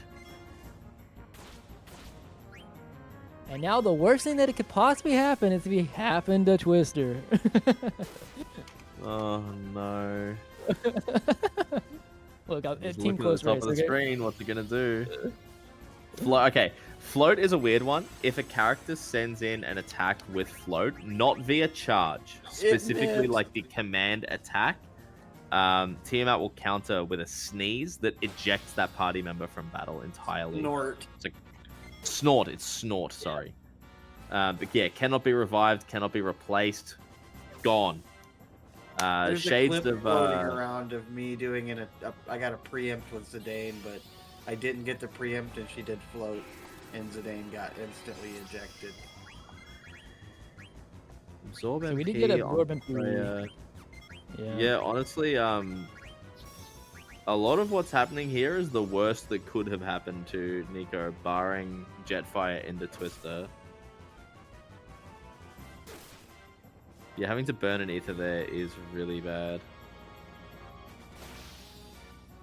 Charge usually much lower DPS if you only have 2 targets. Charge only starts to out DPS regular attacks if it's hitting 3 or more party members.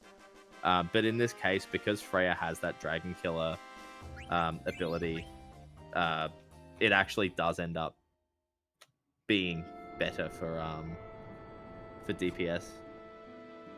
Nico did get through it, and while that was happening, we also had Pete finish the gauntlet for the end of Disc 3, and eLmaGus is heading into the final fight to fight Transkuja. Sorry, not Transkuja, to fight Kuja. With the Iron Giant. Using Might. Damn.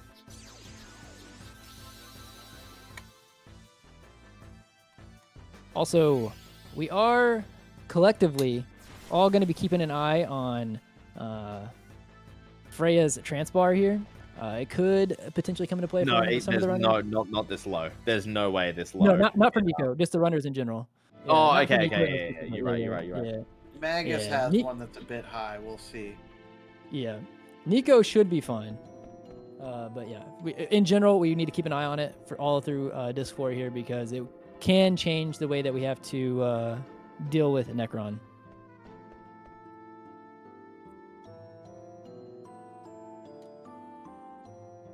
Nico's just Also- running through Kraken Land. Yeah, as eLmaGus loads in to fight Kuja here. Once again, we need to land 8 to 9 hits on Kuja here. He has 2 in crit, so he might charge. Charging could actually be a good idea here. Yeah, you kind of. Not quite, nah. Only 2 Yeah, if you're targets and Zidane has auto regen, so. Yeah. I think you probably send Freya. Yeah, send Freya, send the other ones, and then Freya will get another turn as well. You're +1 attack by charging there.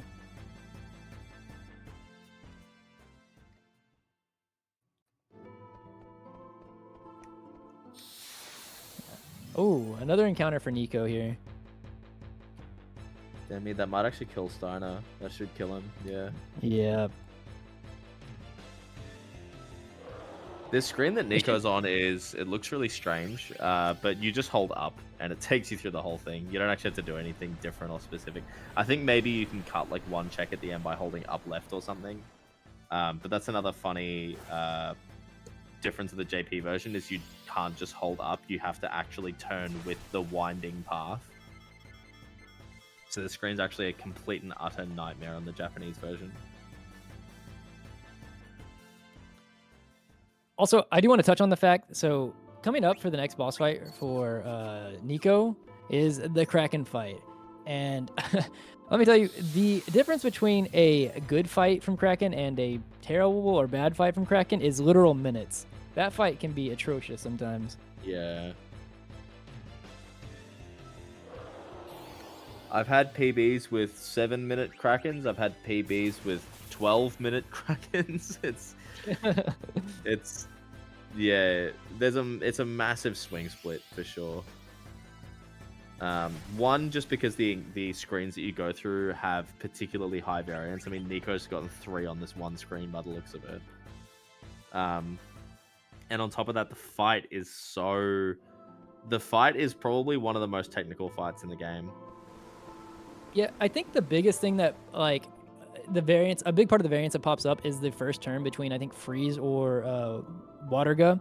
Like, after that, the runners are going to be doing very specific attacks with specific character, or like rather, you're going to do it in specific orders for their first turn, because you want to spread out your damage on the tentacles in a very specific way. Because say Kraken takes its turn, and then you send your whole party's first turn. The way that you're going to queue attacks is basically by the order that you want the ATBs to start filling post killing the tentacles. Because Kraken is weird in that even though after it does its first turn and its ATB bar starts filling again, when you kill one side of the one tentacle, it halves it, and when you kill the other one, it goes to 0. So basically, you get that next turn of your party for free after you kill the tentacles.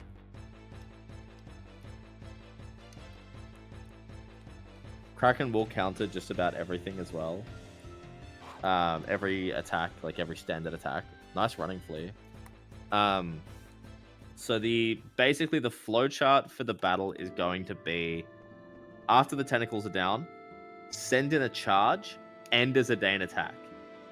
If Kraken counters with Waterga, it's whatever. It's gonna deal some damage to Zidane. Steiner and Freya will nullify that damage because they'll have auto float on, which dodges magic that targets the whole party. Amaranth will die, and we move on with life. If it counters with leg, then we may need to revive Zidane.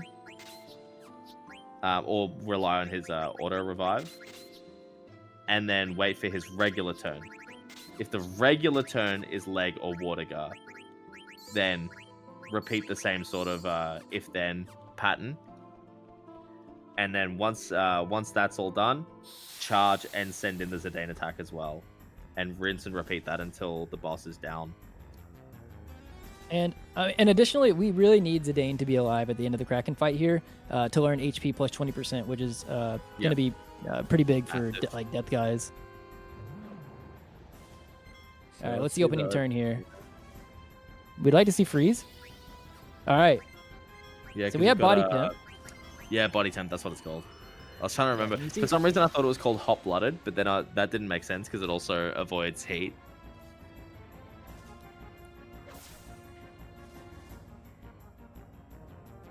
So the way that these attacks are split up and queued is very particular. We have Zidane here. He's going to queue an attack with Zidane, I think. Yeah, there we go. I wasn't sure without Rebirth if that was going to be still what we did. But he's going to send Zidane here.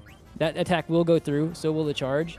Because whenever that other tentacles goes down, Kraken's ATB will be reset. Yep. So the flowchart basically here is charge, attack with Z, revive Amaranth, charge, attack with Z, revive Amaranth. Rinse and repeat. That's why the rebirthless fight is better, because you'll always have 4 attacks coming in every single turn, rather than with auto life. After Zidane burns his auto life once, you now have to revive Zidane instead. So in a lot of situations, you only get 3 attacks per rep. So far, this is pretty good. Amaranth will go down on the next turn here. Yeah. Whether it be from this counter leg, or from the Waterga that he is not protected from. Yeah. So that's why That's we send fine that there. attack there. Yeah, because it doesn't. It's fine either way. Yeah, water go. This is gonna do damage to Zidane, but he will live. Oh wait, no, sorry, not he won't, because he has the. Is that what you're talking about with the ribbon? Yeah. Yes, yeah, he will not take damage from Waterga, which Yeah, is why this fight does technically play out faster. That makes sense. Yep. It's also kind of not only faster, but in my opinion, this one's opinion based, easier. I think this plays out easier as well. The decision making is far more straightforward in this version of the fight. But that is also sort of an opinion. Yeah, that's an opinion thing. Zidane gets That's counter right. legged. That's fine. Nice. It's got to be close. I'm not counting, obviously, but I imagine that we're almost through with this fight. Yeah. I can't imagine think Nico Am- is not queuing up charge if he needs anything more, you know? Yeah, I think he's probably gonna hold ATB if I had to guess, or he's gonna like see if he needs this. Okay, yeah. Whether or not, I guess you Nah, can't he'd- miss he'd- with it in there.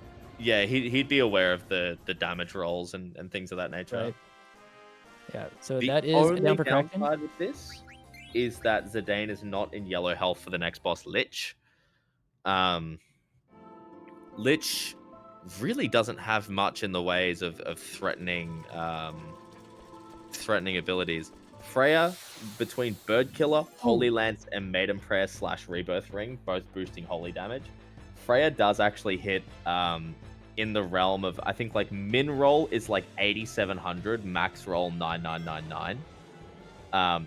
Very frequently hitting almost max damage in this boss fight. So yeah, no healing before this fight because we actually want everyone coming in at yellow. And this boss will end very, very quickly. This Lich split is typically around 2.5 minutes. With that encounter, you'd probably be expecting closer to 3. But Yeah, but see, that's definitely unfortunate the getting one shortest counter. split. Oh, also we have Pete actually entering the Nova fight as we speak. Yeah.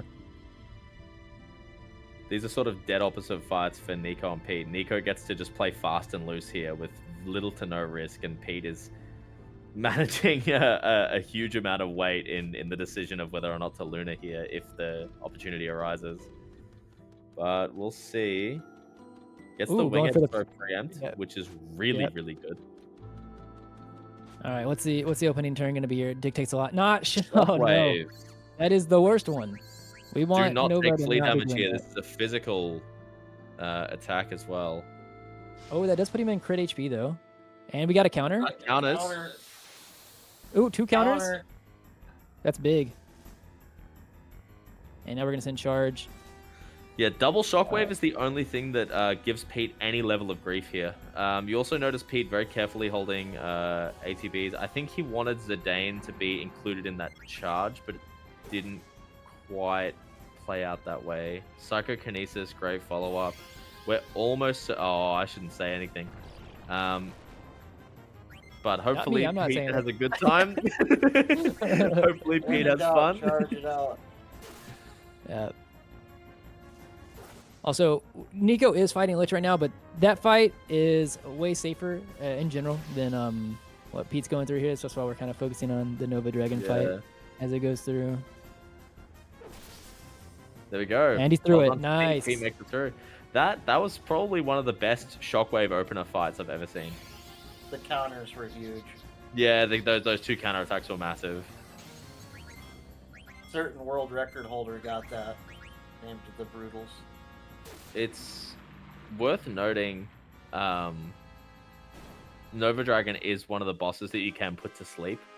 So the night version of that fight is beautiful, dude.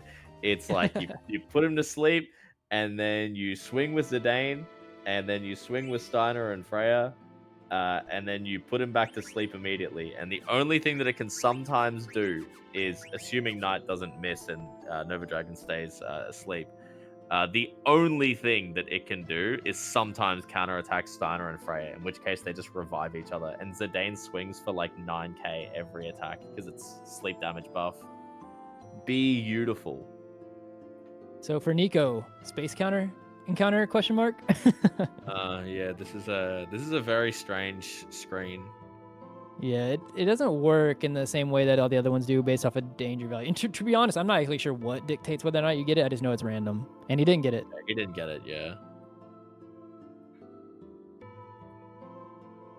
But we're trying to slow down Nico just a little bit because he's way too fast right now. Yeah, Nico's coming up to the big one. Death Guys, the one of the most polarizing bosses in all of Final Fantasy speedrunning, and I say that with next to no exaggeration. This boss is hard-coded to open with Meteor. Meteor will deal... Oh, I'm going to get these numbers off, and I don't care. Somewhere in the range, it's like a range of 450 to 4,500 to your party. Flat damage. You cannot do anything to mitigate that damage. That's like true damage, if you're familiar with that concept. True damage to the party. Nothing can be done to mitigate this damage. And I'm sure you've all noticed that the upper half of that range is higher than the max health on every character in our party. So it's not a real coin flip, but it sure as hell feels like one. That opening Meteor will take out a good chunk of the party. And if it doesn't, Death Guys has 2 moves that he can do. Demon's Claw, which is a single target high damage attack, or Spin, which is a full party high damage attack. Meteor followed up by Spin will wipe every party. The only thing that you can hope for is that Zidane lives the Meteor and there is no Spin. Or if you have Rebirth Ring, lives the Meteor, dies to the Spin but auto revives. Or just hope that the Meteor deals, very little damage. So Also, we had a Psychokinesis opener for eLmaGus' Nova Dragon as well here. So we're throwing the Wing Edge, reviving Steiner, and hoping for the best here on the second turn. if this is a tidal wave, I actually agree with Luna. Ooh.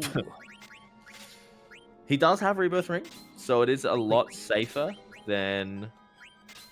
Yikes. Never mind. Yeah, throwing the I elixir very here. much agree with the elixir here.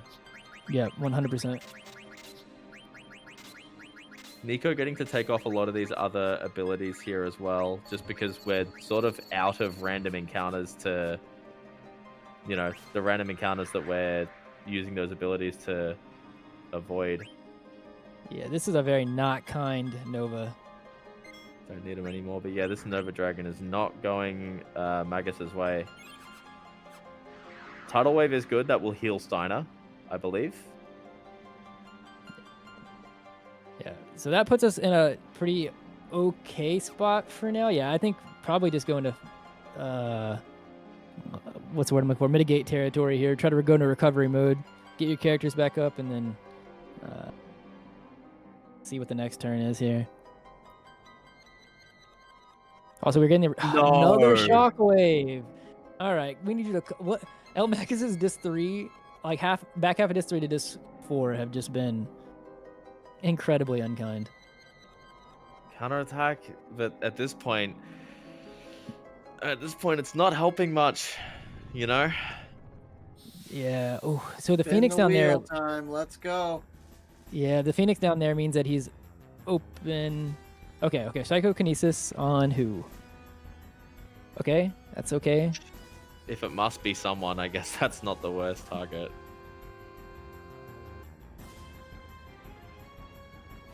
Alright, let's see the opener from Nico's Death Guys here as well. As Pete as well, fighting the Malaris fight here. A little bit of damage in with Freya. That will actually be a difference maker potentially. So Steiner is going to be rolling max damage on Death Guys here, or for the rest of the game, Steiner will be rolling max damage. So Oof. Okay, wait. Jeez Louise, man. Chill Spin. on the fins. Spin kills. Yeah, that's dangerous. So Demon's Claw miss is what we need here. Nice. No way! Look, I can use the powers for good too. And he cashed his one blessing when it mattered most. No, the double miss! Nico has plot armor, dude! So we're gonna need 5 swings basically with Steiner to end this fight. For a moment there, for a fraction of a second, I nearly got by Pete's screen. I just saw everyone dead and was like, and I realized what boss he was at. Also, eLmaGus is honestly kind of recovered pretty well Yeah. so far. I haven't seen the damage he did Recovered so here, but excellently. I just looked back. He Yeah. looks in great shape now. It's time loss, yes, but It's not a reset. it's not or game over not a- territory, and yeah, it's not looking like a reset, which I He's tell through you it. would have been a lot bloody slower than There you go. what he had then. Honestly, round of applause for eLmaGus because recovering that from that Yeah. spot was rough. That was Yeah, not really that was well not done a big game recovering being that. kind.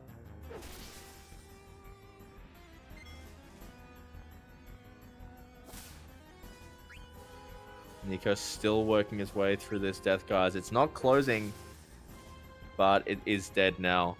It has a different set of moves when it closes. The only really scary one is death. Single target death. He has single target death, and if you've made some kind of mistake, level 5 death, you are in some cases got a level 30 Zidane or a 25 Steiner or a 25 Freya. Level 5 death can be a bit... Oh, sorry, level 30 Steiner. Level 5 death can be on the table, very unfortunately. And last menu here for Nico. As he gets ready to go into the last 2 fights. Yeah, so we can kind of touch on the Trans-Kuja mechanic here. Trans-Kuja, as with kind of like what we were talking about Nova, has... so you can do a certain amount of damage to Trans-Kuja with regular attacks that he won't automatically counter with, but after you do that much damage, any attack you do, I think it's he has it's like 33% between 3 different things or whatever. Or no, does he automatically counter Flare It's Star? Flare Flare Star Star. is It's the big always one. Flare Star. Is it always? Okay, I couldn't remember if there was a chance that He it would always not be counters Flare with, Star. he counters every single thing except for charge, basically, with Flare Star. But you're right on the Yep. on the rest of that, basically. Yeah. The big things we want to look for is like something like Reflect, for example, would be nice. But yeah, we're going to be charging our way through. Single target flare is fine. On Not on Steiner that is target. Not fine. Yeah. I saw Nico he in the didn't menu heal. hesitate, deciding if he wanted to heal Zidane or not. I really don't actually like his decision to leave Zidane at this health. If Zidane was yellow, I would have respected. I think the decision would have been fine. But with white health, he's not being included in charges, and he's in extreme risk of getting flare starred here. This may come back to bite him, but I hope for Nico's sake that it doesn't. I think healing was the correct play, but And again, the thing that worlds Sai was apart touching when on he's here- holding the controller and I'm not. Yeah, the thing that Sai is touching on here is we did touch that Flare Star as a counter, but he can just natty Flare Star. He can just decide to do it. And so Yeah. that would be very dangerous. It deals flat damage multiplied by your character's level, so it can miss. It is a physical attack. It can miss. And yeah, just with the range of health that Zidane's at now, it's kind of Zidane, you really either want him to be max health or Nice. yellow health. But Nico got through that. Steiner being included in those charges was really pivotal to that being a good split. Oh, Pete's confirming that Nico is above what Flare Star would have hit for Zidane. Okay, I thought that it was... Okay. that changes everything. Never mind. Yeah. I thought that he was in range of being killed by Flare Star, so... All right, Nico heading into the last boss. As we have Pete heading into Tiamat.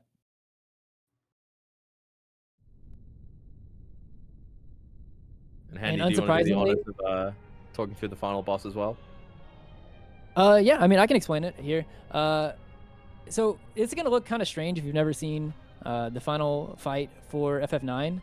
There's a couple things that you need to realize right off the start is that Necron actually has several ATBs, and those ATBs get shut off when we kill our characters. So we're going to suicide everybody but Freya here at the beginning, and then we're going to jump. That is kind of, there are some caveats of things you have to do between like waiting for the jump time and stuff like that, depending on the opening. But that's the main idea, is we want to jump because we want the ATB bar that's going to fill between that switches between Blue Shockwave and Grand Cross, we want to always jump over the Grand Cross. So we're going to jump, land. It's going to be restarting where the series that we're on. We're going to, between the 3 Blue Shockwaves that we get before the Grand Cross happens again, we're going to finish the fight.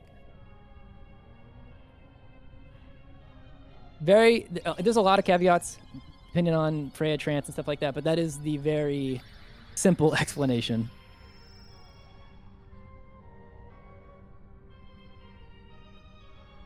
Yeah, Nico putting out a really good time, assuming there's no Protect Necron.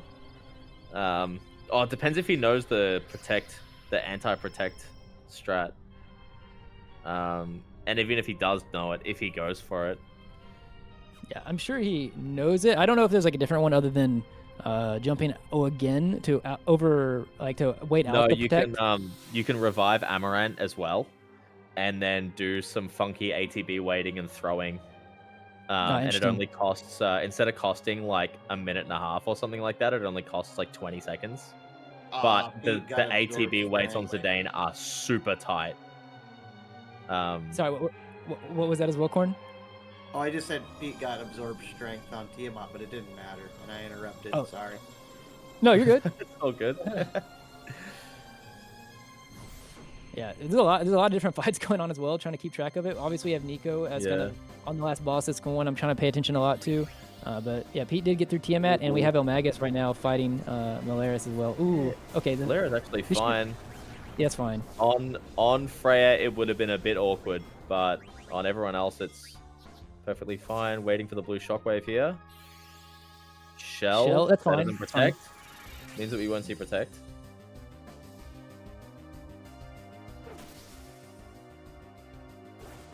He's got to manually time this jump now up to the blue shockwave. So we're looking for about 7 or 8 seconds after the blue shockwave is when that jump's got to start. Misses. That's actually bad. Ooh. That's in. We do need Freya. She's got a couple opportunities. She's got one good here. opportunity to be hit by another blue shockwave. If she's not, though, it's going to be in the Lord's hands if she's not put in yellow health, basically. Okay, he's good. Okay, He's she's good. all good. She's all good.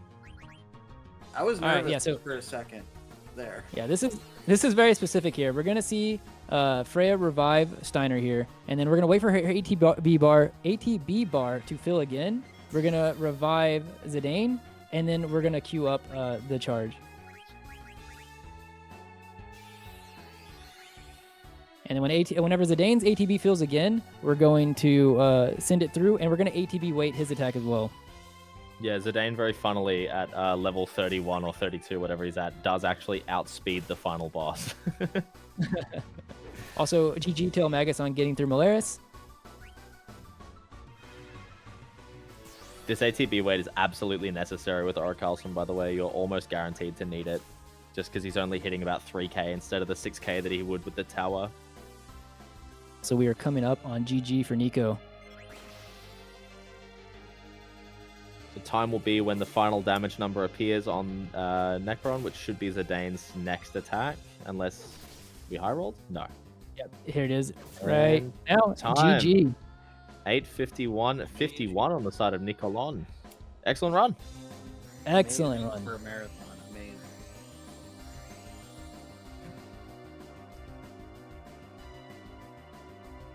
Yeah, that was a wonderful run to watch.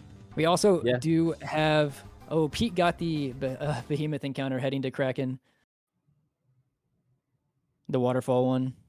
Yeah, plenty of health though, so I don't think he's too He's too concerned here. Yeah. It's only really if Zidane gets heaved.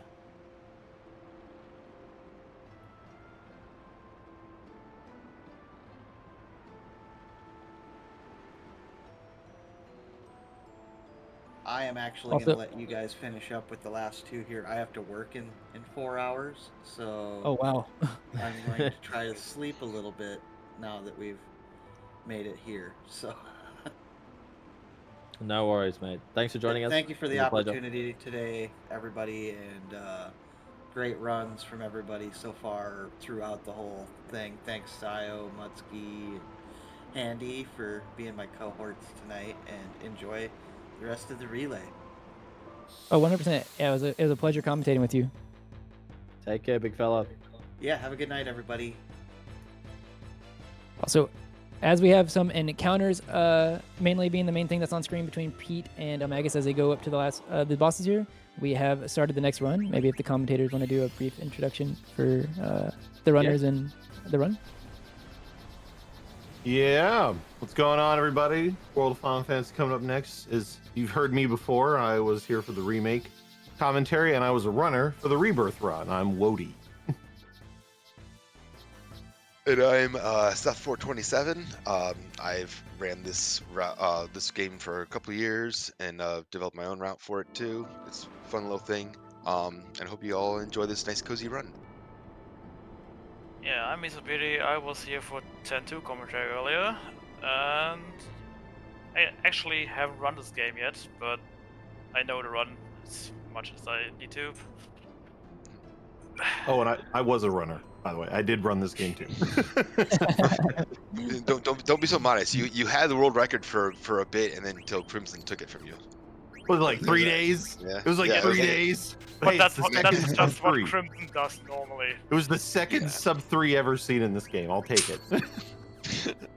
Crimson comes in the game, takes world record, and then he does another game.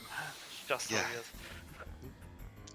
So Pete got 2 preempts there and an opening freeze here, so this looks like it could be a pretty good Kraken as well as eLmaGus starting the Tiamat fight here, hoping to also have a good fight. Yeah, so we got 2 hits on each of the tentacles here, or 1 hit on each of the tentacle here. That's going to put 1 tentacle down, and then we're going to send, Freya's already queued up to go here. We're going to send Zidane through. That one will be countered. I could miss, though. And then we're going to send the charge. Basically the same thing that we saw Nico do here, hoping that it goes just as smooth as it did for Nico.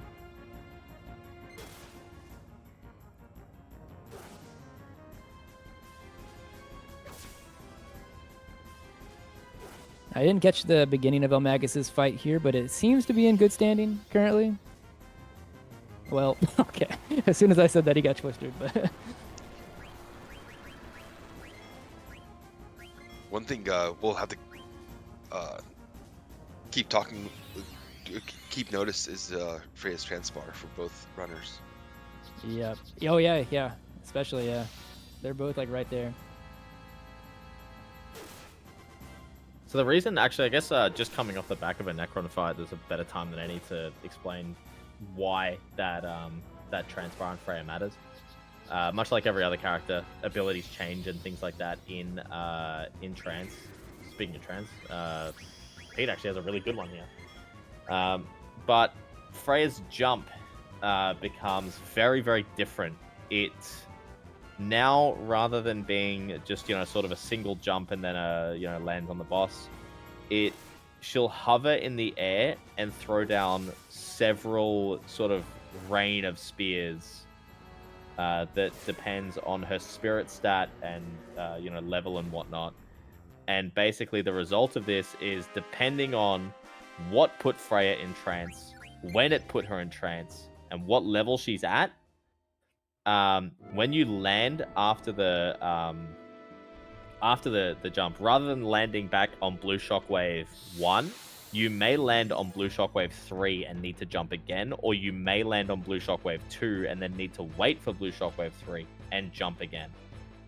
It turns what is otherwise a relatively straightforward fight into an incredibly technical fight very, very quickly.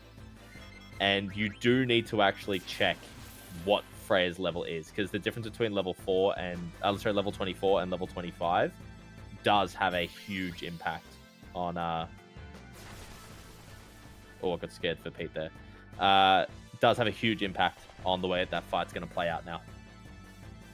There's a whole chart on Freya Trance that gives me a headache every time I look at it, or if I feel like I need to look at it. I had to extensively study it when I was whoa, sorry, I just combined the words practicing and preparing like multiple times. When I was preparing for a blindfolded Necron as a donation incentive for an event, I had to really make sure I knew exactly what was going on with that spreadsheet. But yeah, it's headache inducing, as Handy said. There's so much to factor in. Also, I need to know how many encounters eLmaGus has at the end of this run, because it has like almost doubled, I feel like, between the end of the back half of Disc 3 to here. Every time I've looked between, like, I've gone to like one boss fight from Pete or one boss fight from Nico, and I looked at eLmaGus' screen, he's in some sort of an encounter. The game has not been very kind.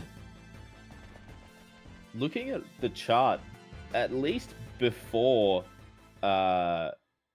like Disc 4 in FF9, again, we've been talking so much about how this is going to change everything. It kind of stayed relatively the same up until Disc 4. Nico extended the lead for Team Mog, but like, this really wasn't the massive RNG swing that we really played it up to be, which is very, it's kind of interesting. You think it's like a reverse commentator's curse? No, I think Handy did enough commentators cursing. It was almost a superpower during this.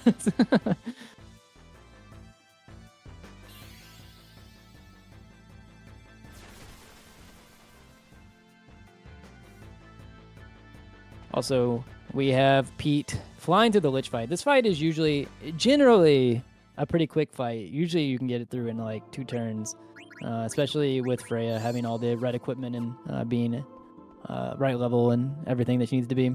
Yeah, it goes down pretty quickly.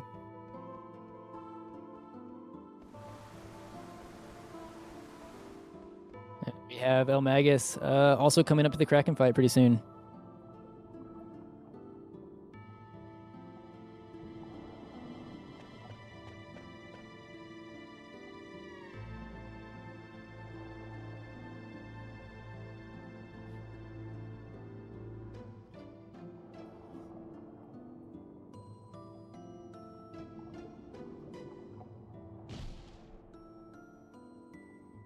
So eLmaGus did pick up the backup. He got the rebirth ring here, so we could see the difference between Nico's fight and Rebirthless, or Nico's fight with Rebirthless and eLmaGus's with Rebirth.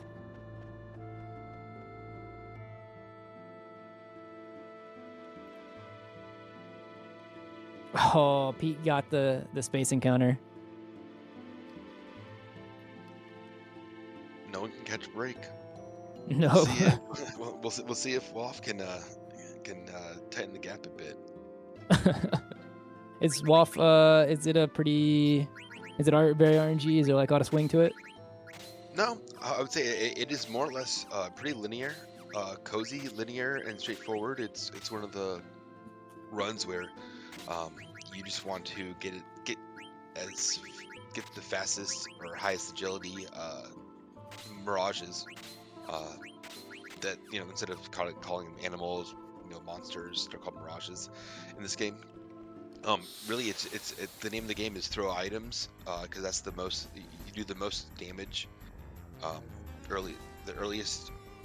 do the most damage early on by throwing items, and you can pretty much have it at most times six items being thrown at once. So you throw one item that does 1,500 damage times 6. That's 9,000 damage a turn. You know, if everyone stays alive. So it definitely helps. It is a very cute looking game. I've actually never played it casually either. It's the first 30 minutes has some RNG to it because we have to capture things, which we'll get into when we take over commentary. But you know, it's got nothing like major swing wise, but you know, things can happen. It's not a guaranteed safe game. No. Also, 2 out of our 3 runners, FF9 runners, got the freeze opening on Kraken, which is what we'd like. But it looks like eLmaGus, before the tentacles even have gone down, got water good, and so Amrit is on the ground right now already.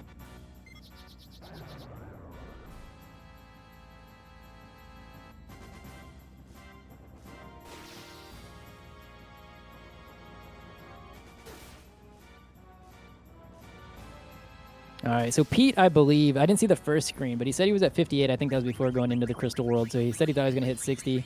If he didn't get the first screen, this is 59, but I believe he did. So he might already be at 60.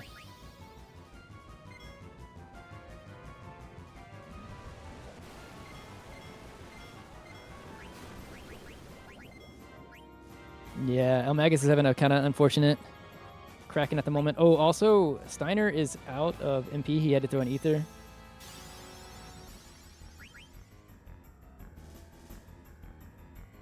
All right, and then he's going to charge, get all 3 of the attacks in here.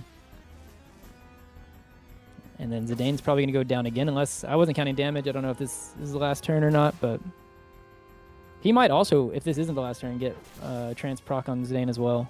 Wait. Which I think is exactly what happened to Pete.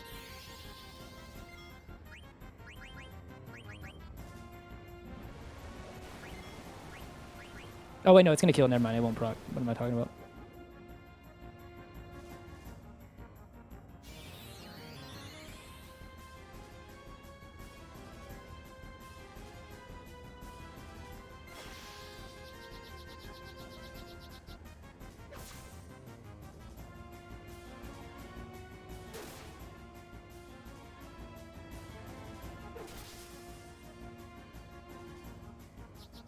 I'm assuming he probably needs 1 more turn. It's got to be getting close.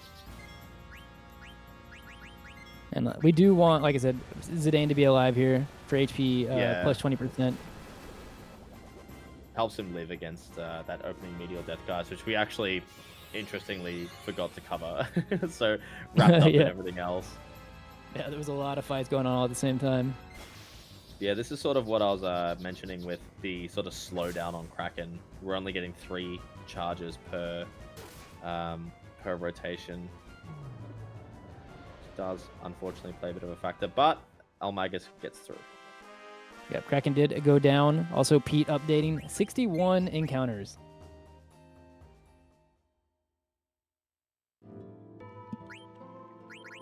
That is not a light amount.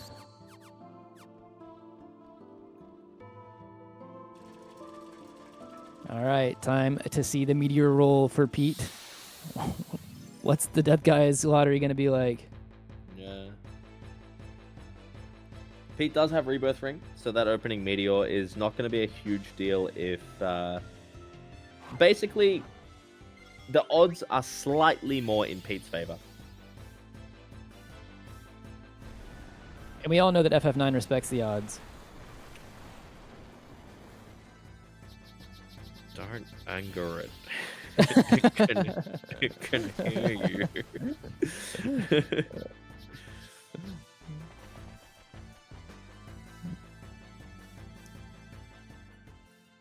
Very unlikely to get any kind of preemptive here, but technically can. I believe we also saw Nico get a preempt. Nico had a preempt Freya, which is one of the one of the 2 better ones to get, either her or Amaranth. Oh, okay. Well, only Steiner dies, huh? Well, this is beautiful.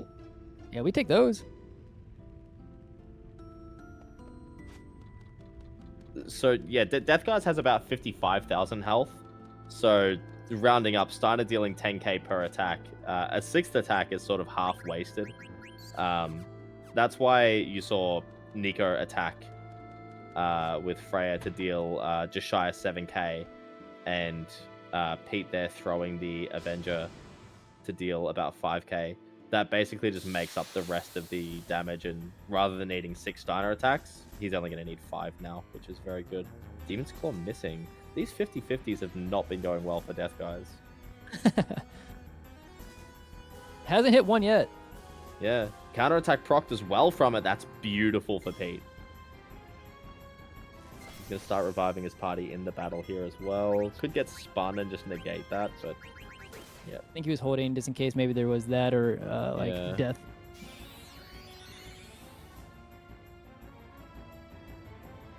Drops the elixir on Steiner. Also, eLmaGus is in the Lich fight currently as we speak. Seems to be going pretty standard.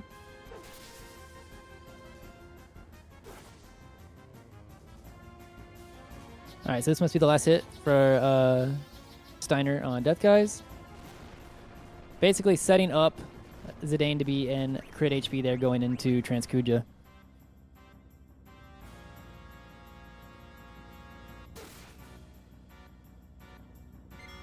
Alright, 2 more fights for Pete.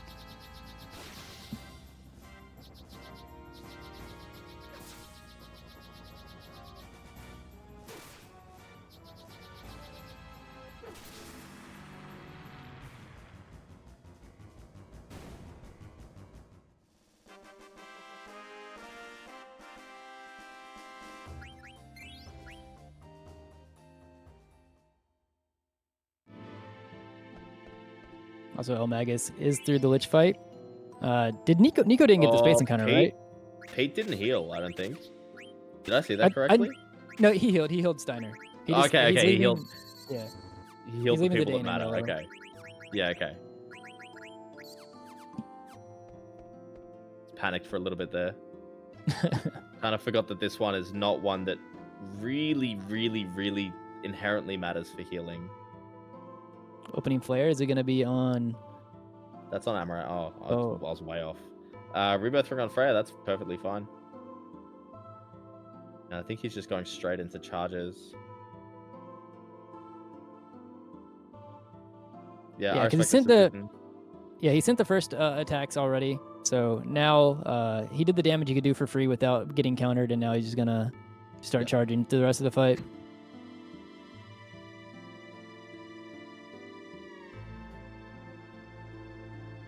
He's so also, I close believe. to transing too. Yeah. Oh, yeah. Also, I believe eLmaGus did not get the space encounter, so only Pete did so far, or not so far in the relay. This is a tough one for Pete. I like healing someone here. Yeah, I like this a lot.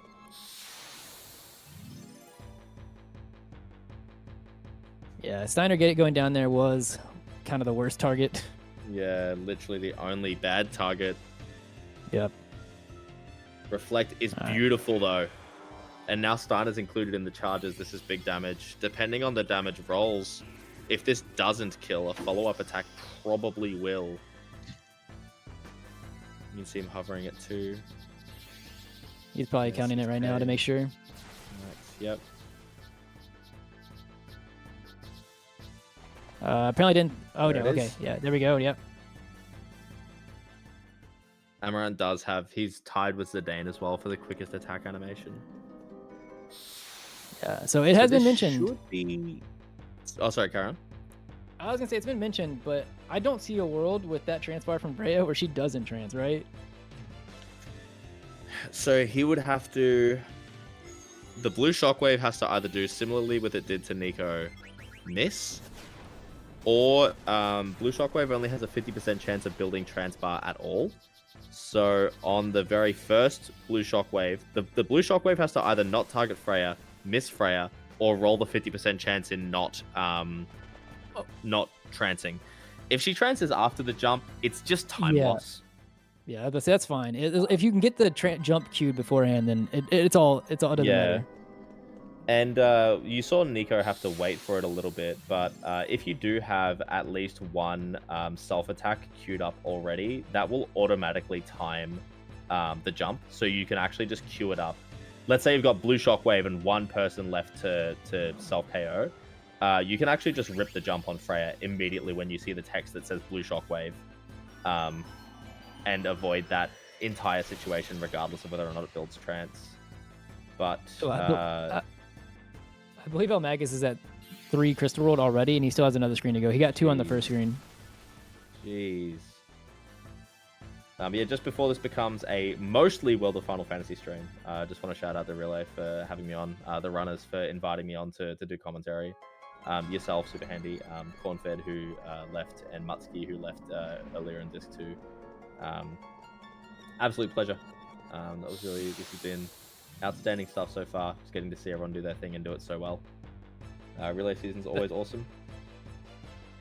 And yeah, seconded. It's been great. It's been a blast. Commentary's been great.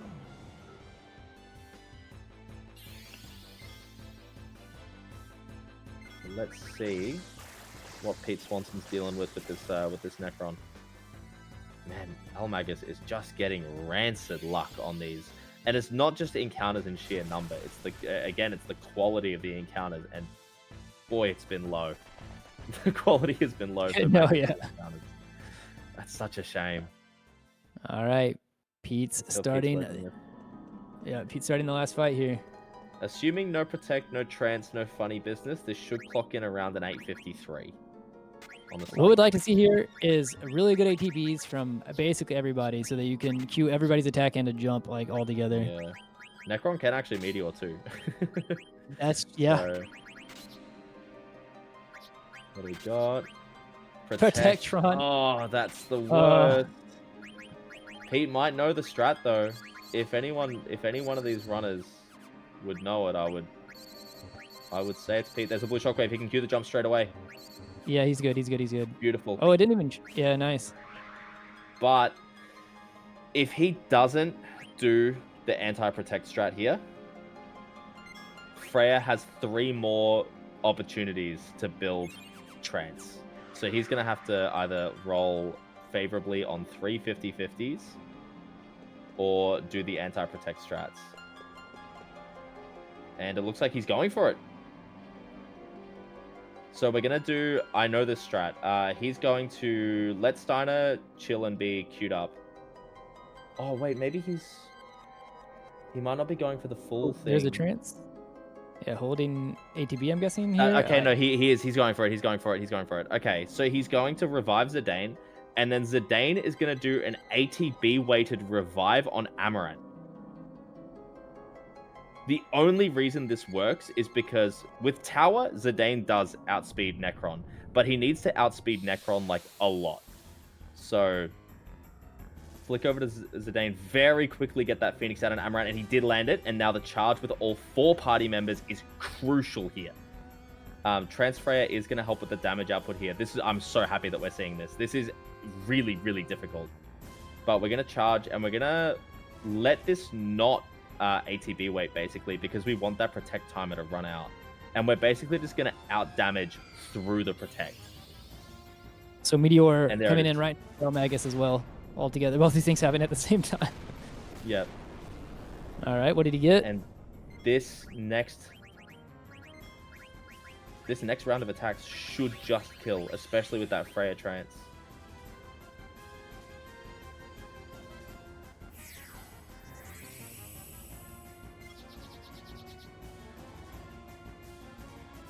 Beautiful.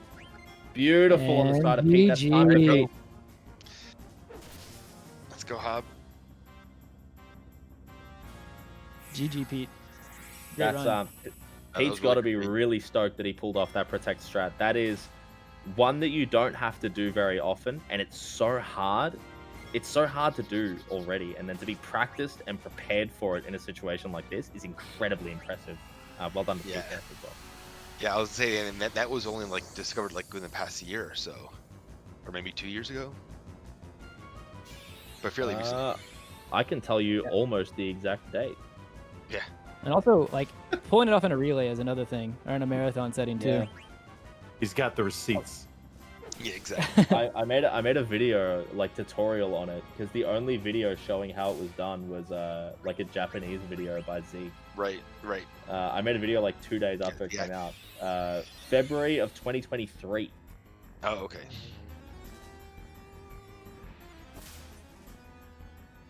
Also, eLmaGus is getting spun right now. He's in the blender. Like a record, baby. I was gonna say, like, yes, we have the majority of World of Final Fantasy going on, but also Death Guy's Lotto is always really exciting, to be honest. All right, he's getting an attack in at least. Theo had the joke I had in mind too. Been record, baby. Right round. I'm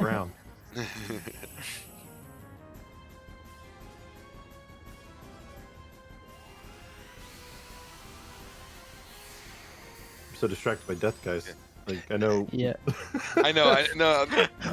I'm the same way. There's so much that there need to be like talk about, and we still have a lot of time to talk about it. But like, I mean, I love Final Fantasy IX as well, but it's just really exciting because you don't know what's gonna happen, or you kind of do, but it's just exciting to see.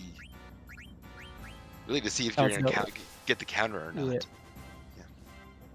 Yeah. I think he's gotten 3 or 4 in here. I wasn't necessarily counting, but he's at least getting hits now.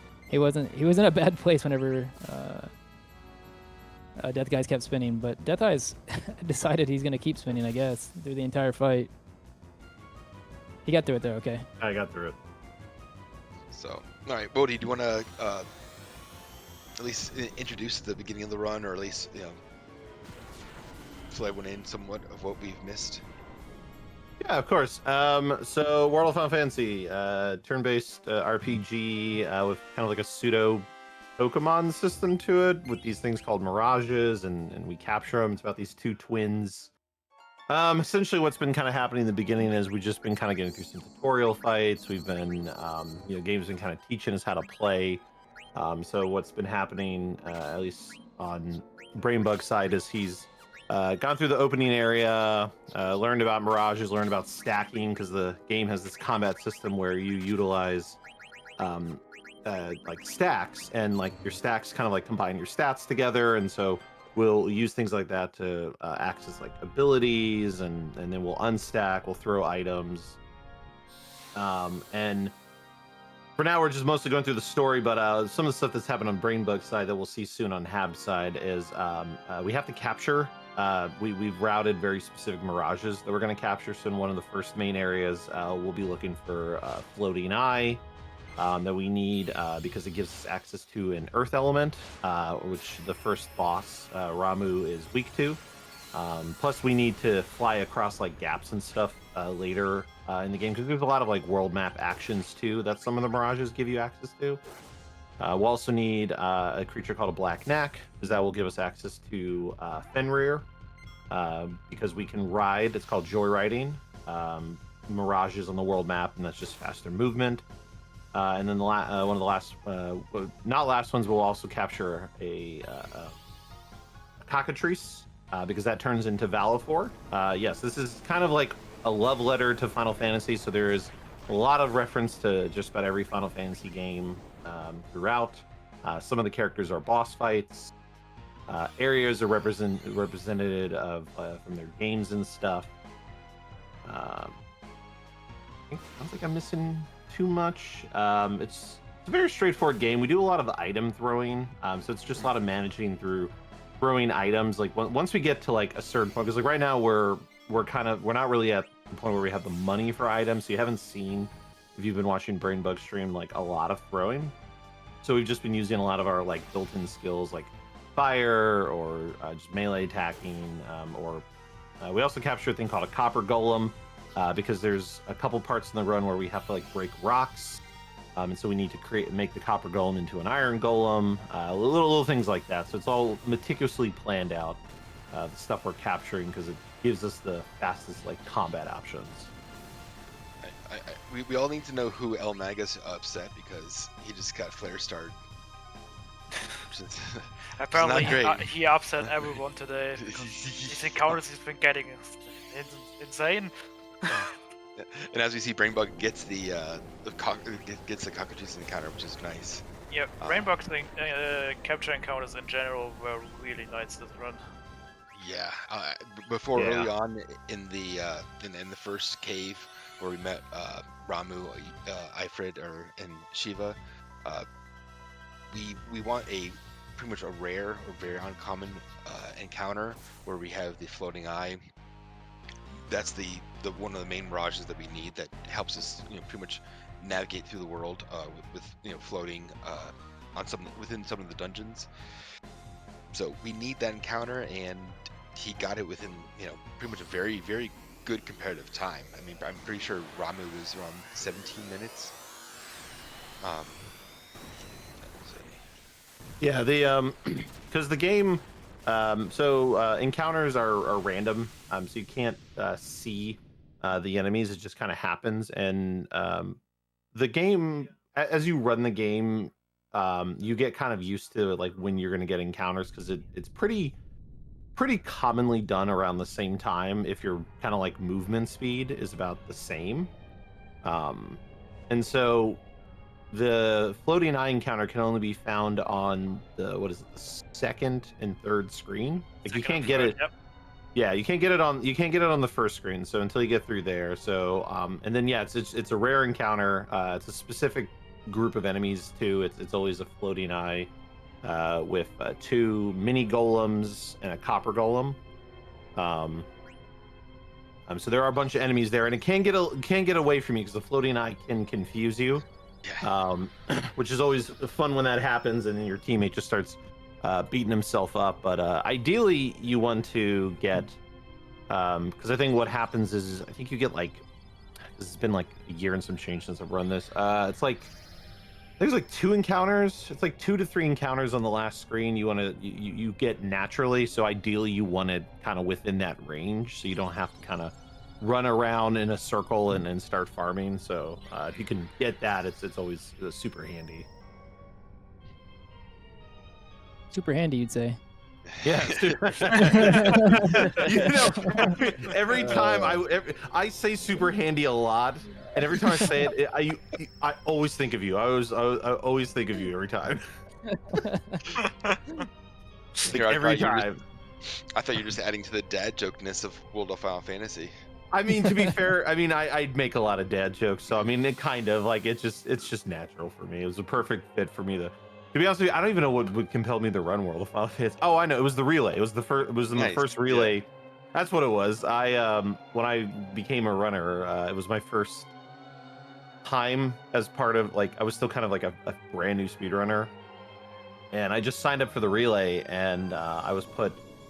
Instead of World of 7 Remake, because they took normal that year and the other runners were more competitive timing-wise, I was asked to do runs for WAF. Now, I wasn't a runner for WAF that year, but I did learn the run because of it. We do have, if you don't mind, me and Handy jumping back in for one last Necron fight here. Of course. Go ahead. Magus getting a good opening with Shell means that they cannot be a protect, and that's beautiful. Yeah, he can just cue the jump straight away. Magus looking to have like the most no nonsense of the Necron fights thus far, barring the blue shockwave miss. If Freya can get into yellow health, most no nonsense one of the lot. He probably won't even trance, honestly.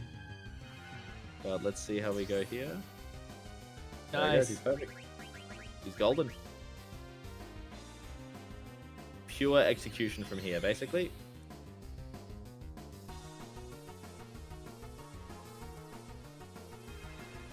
Could still chance off of this one, though. Yeah.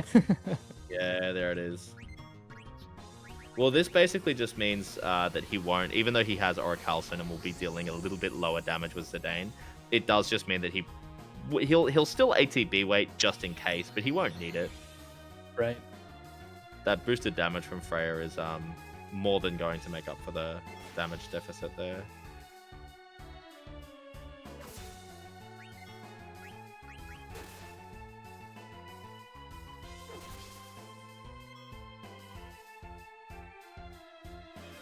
Yeah, so after his blue shockwave, this is where you're gonna hold the ATB, or maybe he won't.